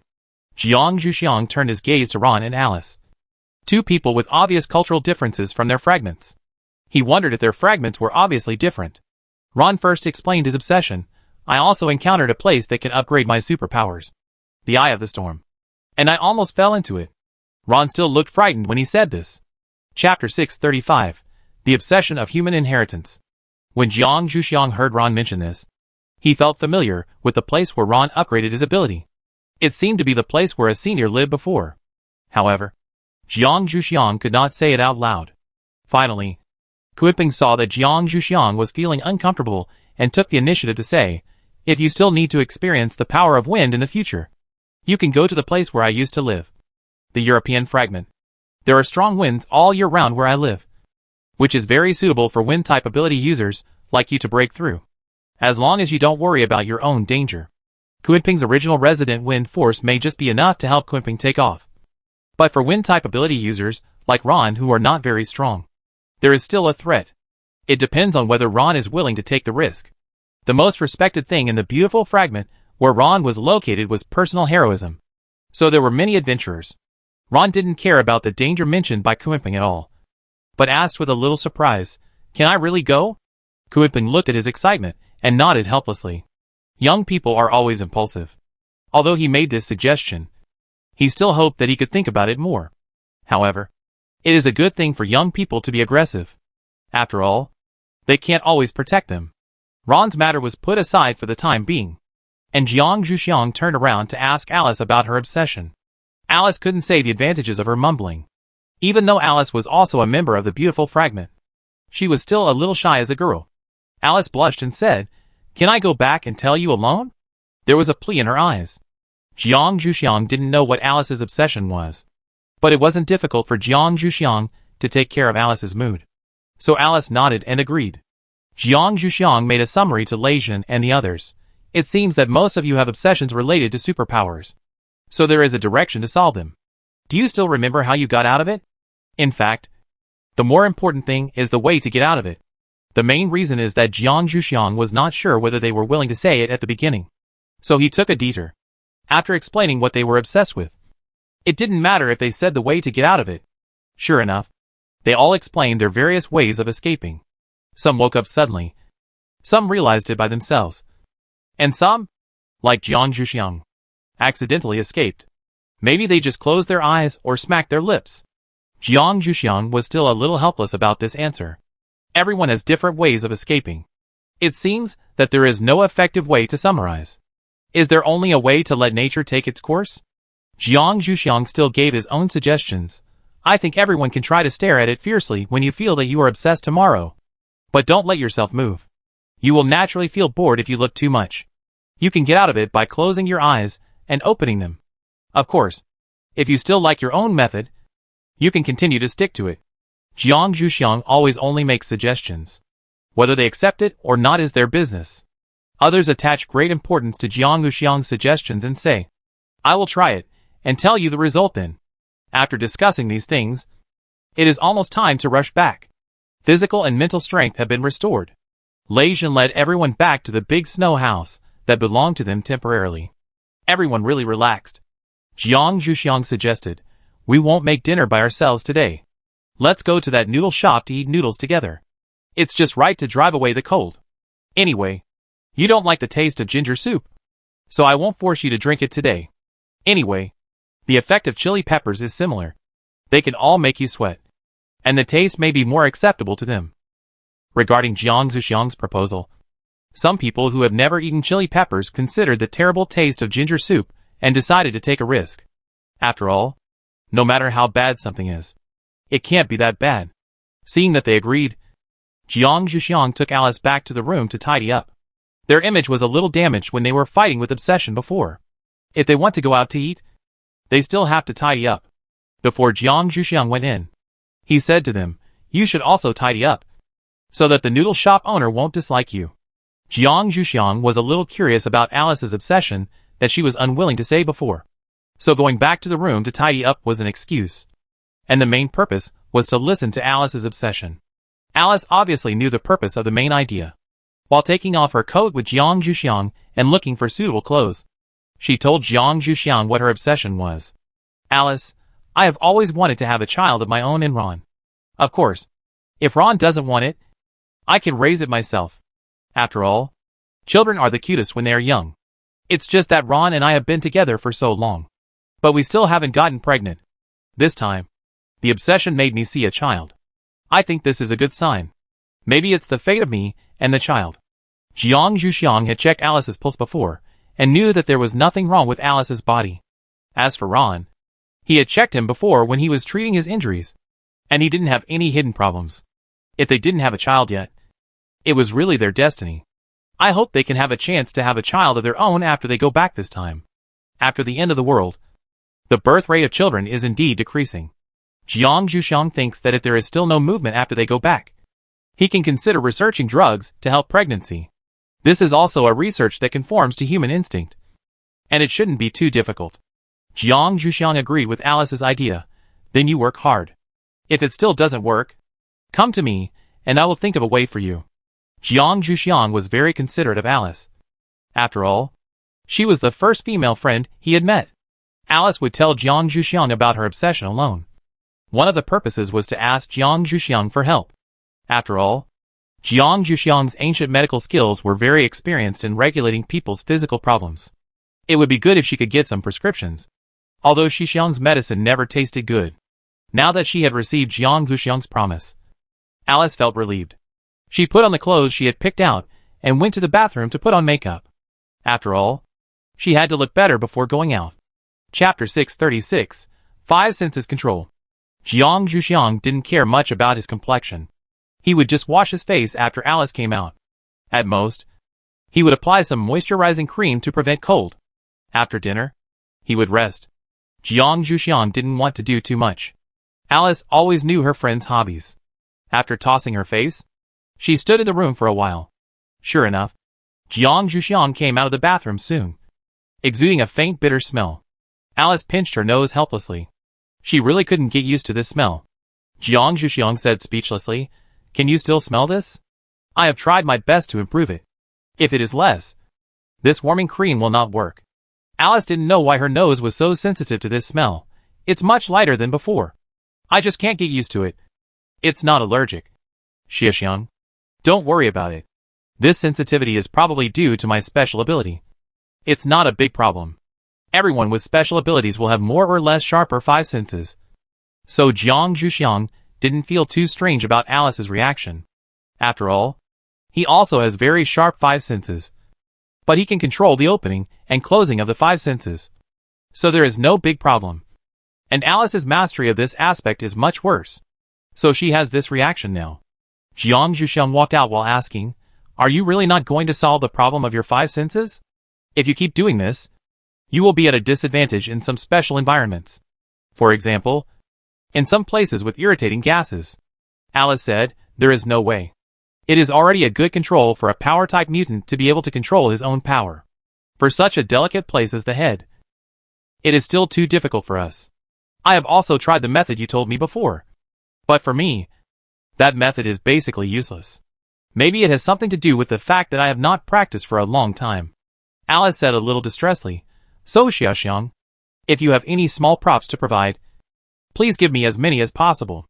I will rely on these external objects to solve this problem." The small props Alice mentioned were things that could filter odors without affecting breathing. Jiang Zhuxiang had made a temporary one for Jiang Zhuxiang before. So Alice was thinking about it. She didn't know if Jiang Zhuxiang had a permanent one. If so, it would be a blessing for her. Jiang Zhuxiang looked at Alice speechlessly. "Do you think I would bring such a thing?" At first, she didn't expect Alice to follow her. Even if she had asked someone else to make that thing, she wouldn't remember to bring it. Okay. Alice also knew that she was a bit too demanding. So she smiled embarrassedly. When Jiang Zhuxiang and the others arrived downstairs, Lei Jin and the others hadn't come down yet. Although Lei Jin and the others had less to do, they considered that Jiang Zhuxiang and the others might take a long time to go down. So they each rested in their own rooms and planned to wait until they went downstairs.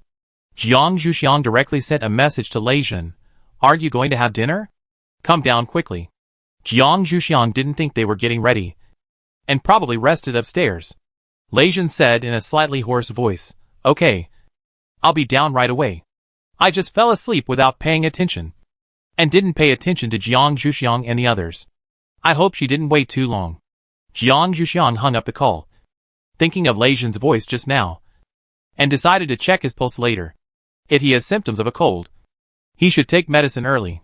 Lei Jin and Ron walked out of the room quickly, knocked on all the closed doors along the way, and a group of people came down in a mighty manner. Jiang Zhuxiang and Alice were packing the vegetables that Jiang Zhuxiang had prepared in the kitchen. When they heard footsteps, Jiang Zhuxiang shouted in the kitchen, "Come and help move things. With so many people eating at the noodle shop, they must bring a lot of vegetables. Otherwise, it would be a terrible nightmare for the noodle shop owner to eat their appetite." Lei Jin and Luo unconsciously walked to the kitchen, and Lei Kong followed them. If there was anything that needed to be brought, it would be more convenient for them to do it themselves. When the group went out, it was a little dark, but they were not very hungry. After all, they had lunch very late before, so they walked to the noodle shop very slowly. When they arrived at the noodle shop, the busiest period of the noodle shop had passed. The boss was still very surprised to see Jiang Zhuxiang and his group coming in. The boss stopped the waiter, who was about to come forward, and went over to greet him personally. "Why are you here so late for dinner today? Is everyone out today? No one came to eat at noon. What do you want for dinner?" The boss was short of the vegetables that Jiang Zhuxiang and his friends had provided before at noon, and the guests who came to eat were very depressed. They rushed over just for the extremely expensive vegetables. Seeing the boss's attentive attitude, Jiang Zhuxiang knew that he probably wanted the vegetables they had before. Jiang Zhuxiang signaled Lei Kong to take out the vegetables he had packed before. This time, the portion was larger.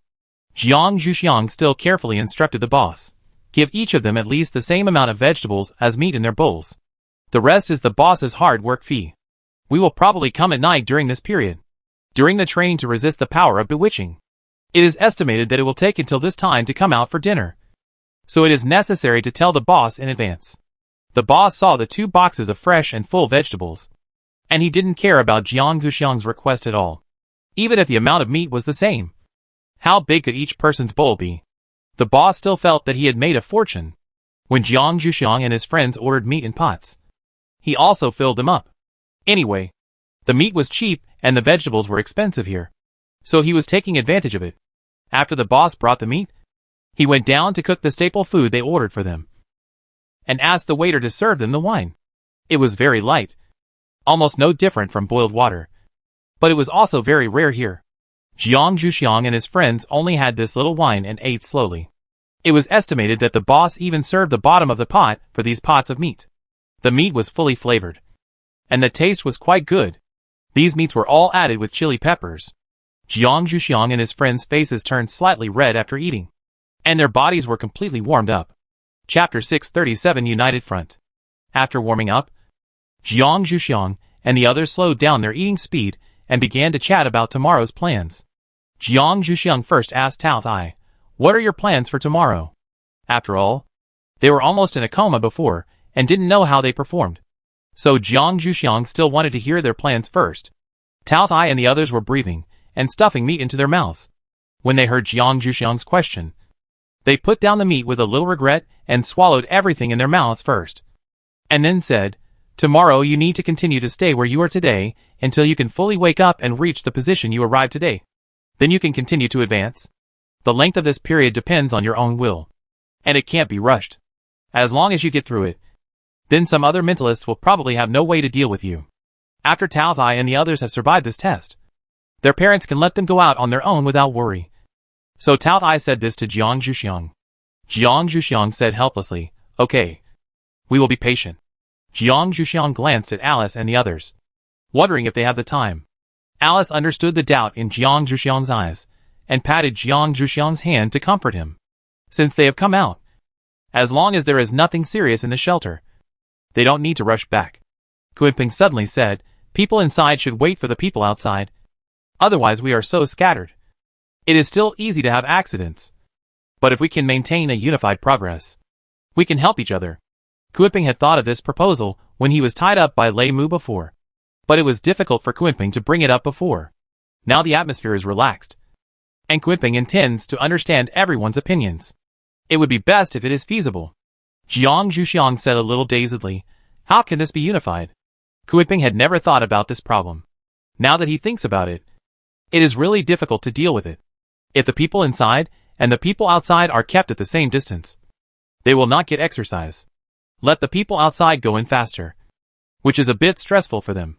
Tingsha looked at Kunping, who was a little troubled, and said, "I have pills made of bewitching power that I collected before. If the people inside withdraw, they can also get exercise by taking my pills. However, the people outside also have to work hard. Otherwise, the patience of the one in the middle is not very good. If we don't go in for a long time, it is very likely to pull us in directly, and then we will be very passive." Because Tingsha wanted to collect the power of bewitching, he ran to it when he just became an adult, and he still had a deep grudge against that person. After listening to Tingsha's words, the others said, "We will supervise them well. If they can't wake up by then, they don't mind using some tricks. They don't even consider excluding Jiang Zhuxiang. After all, everyone is tied to the same boat now. Anyone who relaxes a little will affect the overall progress."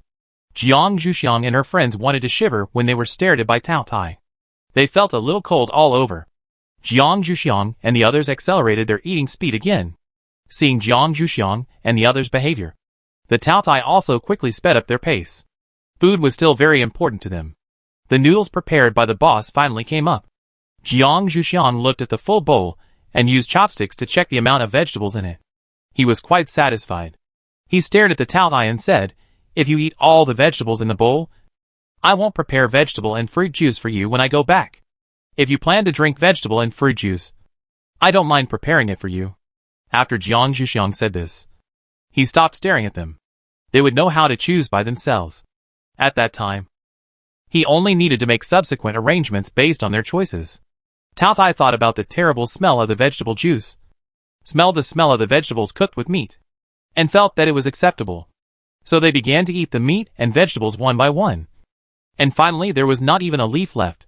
After eating, they deliberately let Jiang Zhuxiang see, indicating that they were obedient. Jiang Zhuxiang nodded with satisfaction, indicating that they could eat meat to their heart's content. Tao Tai and his friends devoured several pots of meat on the table. And this dinner was finally over. After saying goodbye to the boss, who was closing the shop, Jiang Zhuxiang and his friends walked out of the noodle shop. It was very quiet on the way back to the snow house. After returning to the snow house, Jiang Zhuxiang and his friends thought that they would continue today's work tomorrow. So they did not stay in the living room for long. They turned off the lights and other things, then said good night to each other, and went directly back to their respective rooms. After Jiang Zhuxiang and Alice returned to their room, she said with some concern, "Alice, Is it really okay if you don't go back? Alice said while changing into pajamas. You really don't need to worry. The valley you helped find before has no problem feeding the people in the shelter. Jackson has succeeded in taming mutant rabbits. As long as they don't cause public outrage.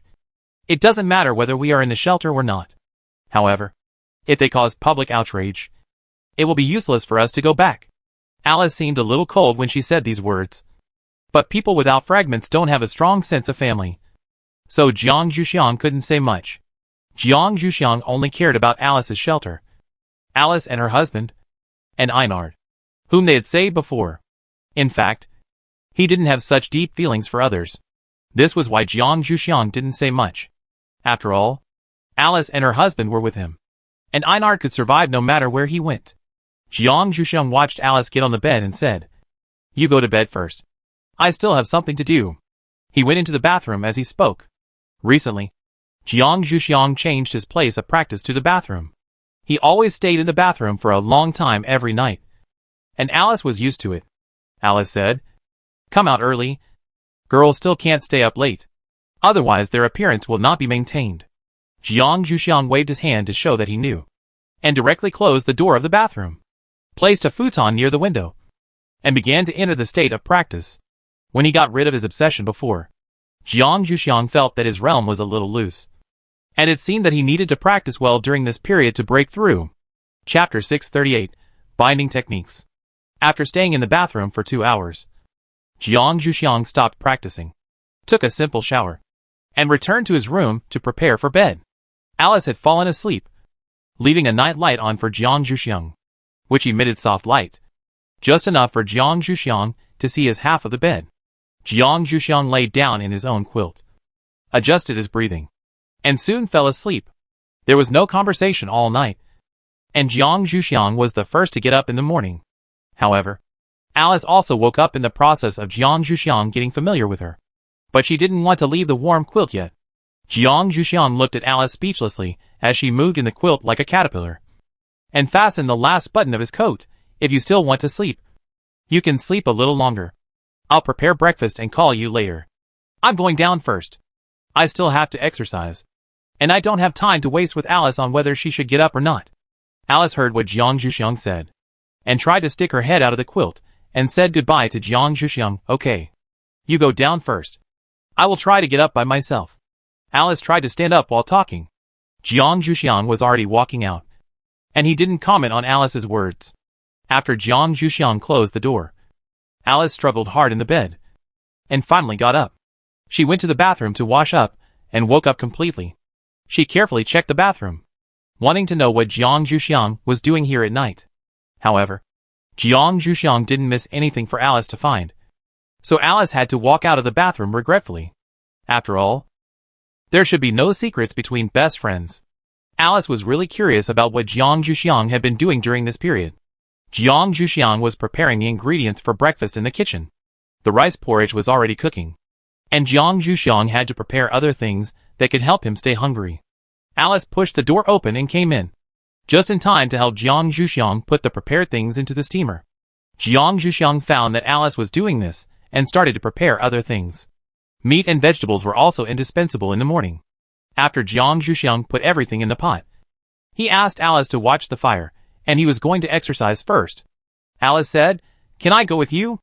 Alice had practiced the set of movements that Jiang Zhuxiang taught her twice before, and felt that it was quite useful for her ability. So Alice wanted to stick to it, but it was still a bit difficult if she was alone. So Alice proposed to go with Jiang Zhuxiang. Jiang Zhuxiang glanced at Alice. "Do you really want to go?" After getting a positive answer, Jiang Zhuxiang directly set the heating time. Fortunately, the stoves here are all intelligent. Otherwise, they really can't leave. Jiang Zhuxiang took Alice to the outside of the snow house, and just saw Lei Kong coming down the stairs. He greeted him and asked him to look after the kitchen. "If the time I set is up, you should serve breakfast first and eat it first. Alice and I will go outside to exercise." Lei Kong nodded to show that he knew. It was not difficult for Lei Kong to just serve things. Jiang Zhuxiang and Alice stood on the snow outside the door. Alice had just gotten up and still felt a little cold.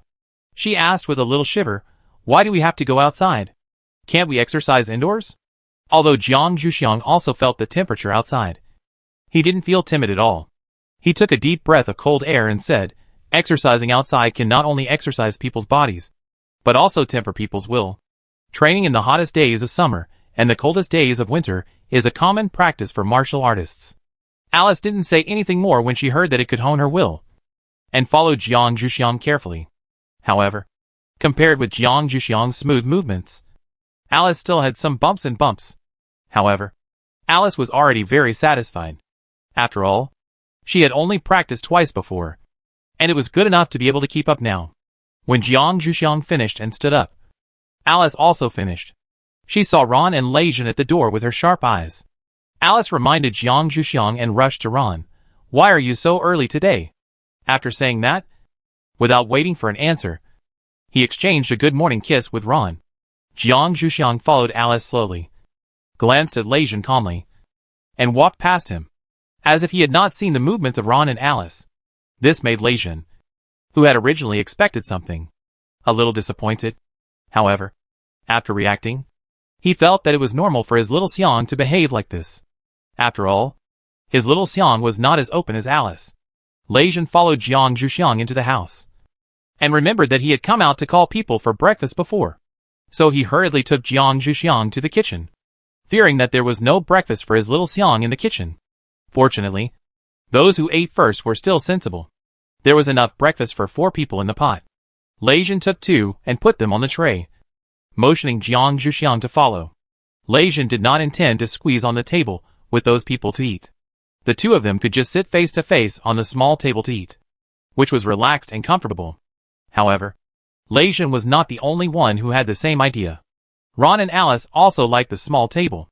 In the end, they found another small table, and the 4 of them sat together to have breakfast. After breakfast, they went out as they did yesterday, and came to the place where Lei Jin and his friends were bewitched yesterday. Tao Tai and his friends carefully observed Lei Jin's reaction, and would take immediate measures if he reacted. Lei Jin resisted for a while longer than yesterday. When Lei Jin began to enter the bewitched state, Tao Tai immediately took out a rope to tie Lei Jin up, and then stared at the remaining people who had not yet reacted. Do we help you tie him up? Or do you tie him up yourself? Xiongqi and the others took out the ropes they had collected yesterday, indicating that they could choose for themselves. Jiang Zhuxiang silently exchanged glances with Alice. Let's do it ourselves. After all, Tao Tai and the others tied them up too tightly. When I took a shower last night, I found bruises on the places where they were tied up. Jiang Zhuxiang and Alice went over to get the ropes. Alice helped Jiang Zhuxiang tie them up first, and then asked Ron to help tie them up. Tao Tai and Xiongqi checked the firmness of the ropes that tied them up, and made sure that they would not struggle, and then let them solve it themselves. After helping each other to fix it, there was still one person left, who was destined to be done by Tao Tai and the others. The last one left was Lei Hua, who didn't mind whether the ropes were tied tightly or not. Chapter 639, Outsider's Intervention. Tao Tai helped Ron tie him up, while the others checked the tightness of the ropes they had tied. If there were any that were not up to standard, they would still take them down and tie them up again. After all, sometimes people can still struggle very hard, and it would be much more troublesome to tie them up again if they broke free. In fact, the rope Alice tied Jiang Zhuxiang with was too loose, and Tingsha, who came to check, retwisted it without hesitation. Jiang Zhuxiang struggled a little uncomfortably, and for Jiang Zhuxiang, this degree would already make her feel uncomfortable. Tingsha did not let Jiang Zhuxiang off because she was its junior, but instead warned her, if you move again, I will help you tighten it a little more. Tingsha also wanted to prevent Jiang Zhuxiang from having any accidents. After all, no one knew what would happen. The pills he made before were only tried by the little ones in his family, and he didn't know whether humans would have different reactions. Jiang Zhuxiang had to give up his original request to ask for a looser fit and stayed still. The ropes used by others to tie him up were barely acceptable. Jiang Zhuxiang didn't see them do it again. Jiang Zhuxiang was sure that he and Lei Hua were definitely the 2 who were tied the tightest. After the inspection, Tingsha signaled everyone to open their mouths. Jiang Zhuxiang watched him flick pills into everyone's mouths, and he also had one in his mouth. It was not small, so Jiang Zhuxiang couldn't swallow it directly. After chewing it twice, he felt something strange in his mouth. The taste of the pill seemed to have changed from bitter at the beginning to the taste of snow lotus. Jiang Zhuxiang didn't know whether the pill was starting to take effect or the taste of the pill was originally like this.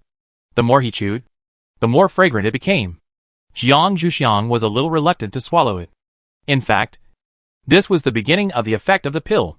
The pill was originally melted in the mouth, which means that the moment it entered the mouth, it would turn into liquid and be swallowed instinctively. Therefore, Jiang Zhuxiang's chewing now was just chewing in vain. Or it could be said to be his illusion. As he chewed, Jiang Zhuxiang also felt that something was wrong. No matter how big the pill was, it would eventually be chewed clean. How could it stay in his mouth forever? Jiang Zhuxiang subconsciously clenched his teeth. It seemed that the method of this bewitching power was different every time it took effect. The method he had summarized before had a sense of complacency.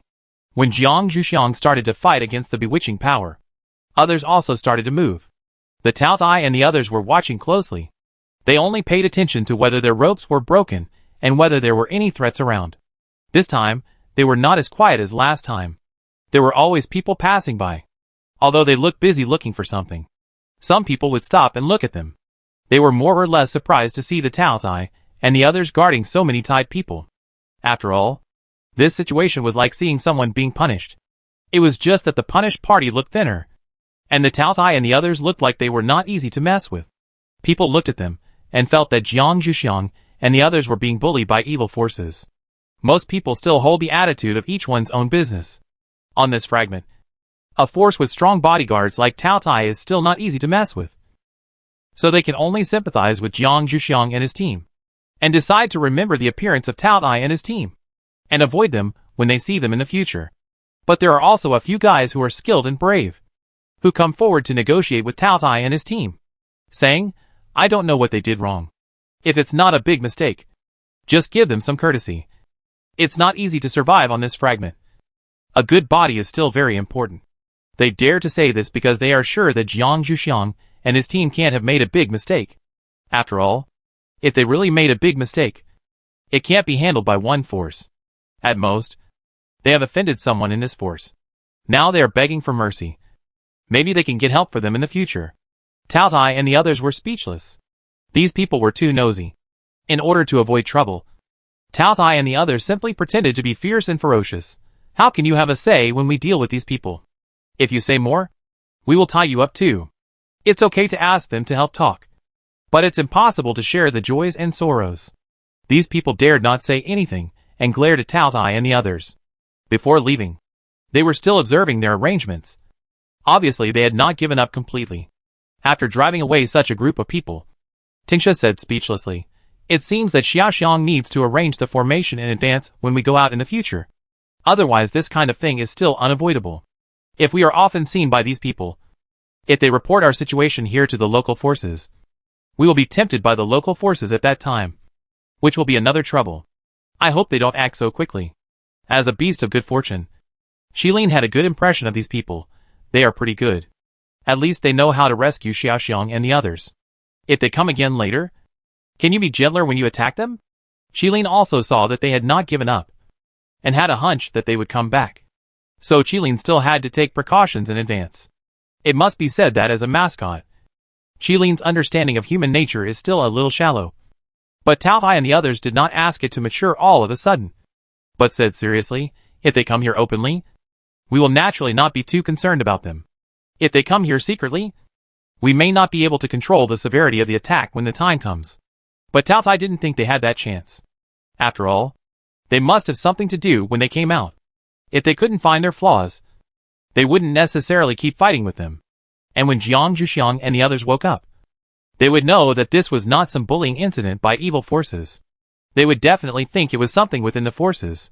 At that time, according to the established rules here, they couldn't interfere in the conflicts within other forces. Unless someone hired them, they would naturally leave. Qilin didn't quite understand the deep meaning of their words, but secretly breathed a sigh of relief. If they still fought, at most, he would contribute some auspicious power to make them friendly. Anyway, he didn't want to see bloodshed. Qilin quietly curled the corners of his mouth. Chapter 640. Speed of adapting to the power of bewitching. When the conversation between Taotai and Qilin came to an end, Lei Jin was the first to wake up. Taotai went over to check and asked, how do you feel now? Taotai had never done this before. But because today was the second time to do this kind of training, Tao Tai wanted to understand Lei Zhen's feelings. Lei Zhen ignored his discomfort and compared it carefully. It's a little easier than last time. I wonder if the time has been shortened. I can't feel the passage of time. So Lei Zhen can only ask Tao Tai. Tao Tai really didn't pay attention to this. After all, he was talking to Qilin before. Tao Tai turned back to look at Tingsha, wondering if this person had recorded the time of yesterday and today. Tingsha actually recorded his awake time, and casually spat out two numbers, 30 minutes and 25 minutes. One was yesterday, and the other was today. Lei Zhen nodded with satisfaction. It seemed that his feeling was right, and he was indeed making progress. Lei Zhen wanted to move his body, but found that the rope on his body was still tied. Lei Zhen struggled, trying to attract Tao Tai's attention and let it help him untie the rope. Tao Tai naturally noticed Lei Zhen's reaction and was quite satisfied with Lei Zhen's entry. After helping him untie it, he also praised him twice. You performed well. The time will get shorter and shorter in the future. You will be on the same level as the cubs in our tribe. Lei Zhen nodded absent-mindedly, anxious to find the location of his Xiuxiang, obviously waiting to run over as soon as he could move freely. Jiang Zhuxiang and Alice were arranged together, and their faces were still normal at this time. It was estimated that they would wake up soon. After all, Jiang Zhuxiang's willpower was not bad, and he didn't have too many obsessions. Although he reacted more violently the first time, his awakening time was still quite normal. After Lei Zhen moved his body, he started to walk over there, wanting to be the first to see his Xiaoxiang awake and open his eyes. Lei Zhen just walked to Jiang Zhuxiang's side and saw his Xiaoxiang open his eyes. Lei Zhen smiled at Jiang Zhuxiang. Xiaoxiang, are you awake? The tone was full of surprise. Tingsha obviously noticed the movement here. It did not report Jiang Zhuxiang's number, but just filled in a number in the record table on the communicator. When the time comes, a chart can be made to reflect their awakening speed. Jiang Zhuxiang gave Lei Zhen a confused smile. Obviously not fully awake yet. Lei Zhen hurriedly recorded his little Xiang's rare confused look. After Jiang Zhuxiang completely woke up, he directly said to Lei Zhen, help me untie the rope first. Then you can go and see the situation of your team members. There is no problem here. Jiang Zhuxiang felt that he was better than last time, so he didn't really want Lei Zhen to be around him. Lei Zhen stayed with Jiang Zhuxiang for a while before going to see his team members. After all, they were all men and didn't need their captain's attention all the time. But if Xiuxiang wanted to do it himself, he would do it. Jiang Zhuxiang moved his hands and feet while looking at Alice. Ron also woke up in the process. After Jiang Zhuxiang asked Lei Zhen to come and help untie the rope, he handed Alice to Ron and went to find Tao Tai. Jiang Zhuxiang saw traces of other human activities near them. I wonder how Tao Tai dealt with it. Tao Tai didn't expect that Xiaoxiang would notice this situation, and was still a little surprised, but still answered Jiang Zhuxiang's question honestly. Someone regards us as evil forces and wants to rescue you. I guess they are still waiting for an opportunity around us. If they appear again, we will not be polite again. Tao Tai still has no good feelings towards those humans who don't know their own limits, so there is no hiding in his angry words. Jiang Zhuxiang nodded in understanding, and just said, if they come over, you should first ask them which faction they belong to. After all, although the people at the Academy of Sciences rarely come out for activities, you still have to avoid this situation. It would be bad if the flood washed away the Dragon King Temple. Tao Tai nodded to indicate that he understood, and he would definitely give them a chance to introduce themselves. And then, he would do whatever he wanted. Jiang Zhuxiang knew their personalities, so he didn't say much. At most, he would clean up the mess for them. The others gradually woke up, and those who followed them did not come out in the end. It seemed that they were unwilling to interfere in the internal affairs of the forces as Tao Tai and the others had speculated before. Since they were sensible, Tao Tai and the others generously said, then we will not trouble them. Jiang Zhuxiang was a little amused, and could only let everyone eat something first. After eating, Jiang Zhuxiang planned to ask Tao Tai and the others as usual, how did we perform this time? After all, this time he felt the power of bewitching through Tingsha's pills. Jiang Zhuxiang obviously felt different content. The things discussed before were obviously useless now, so Jiang Zhuxiang did not intend to insist.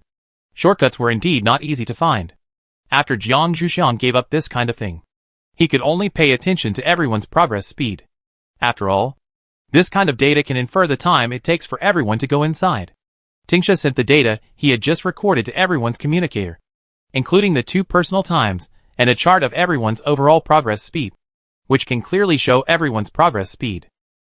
Jiang Zhuxiang found that although people with lower ability levels took longer to wake up, their progress speed was faster than Leijin and others, which may also be due to the larger base number. After seeing this situation, people with lower ability levels also breathed a sigh of relief. It seems that they will not be a drag. As long as they continue to improve like this, they may be able to enter the next step with Leijin and others. Tingsha also affirmed everyone's progress. According to your speed, it is estimated that you will be able to enter the next stage within 10 days. By then, you will have adapted to the power of bewitching, and your progress will definitely be faster and faster. I didn't expect that humans still have this kind of will. Jiang Zhuxiang and Leijin showed a satisfied expression, hoping that they could really make rapid progress as Tingsha said. After the summary, Jiang Zhuxiang and his friends returned to the snow house. After having dinner at the noodle shop as usual, Jiang Zhuxiang was detained by Tao Tai. Seeing their expressions that they had something to discuss, Jiang Zhuxiang directly asked Alice to go back to the room and wait for him. After all, if they had something to do, it was basically a big deal.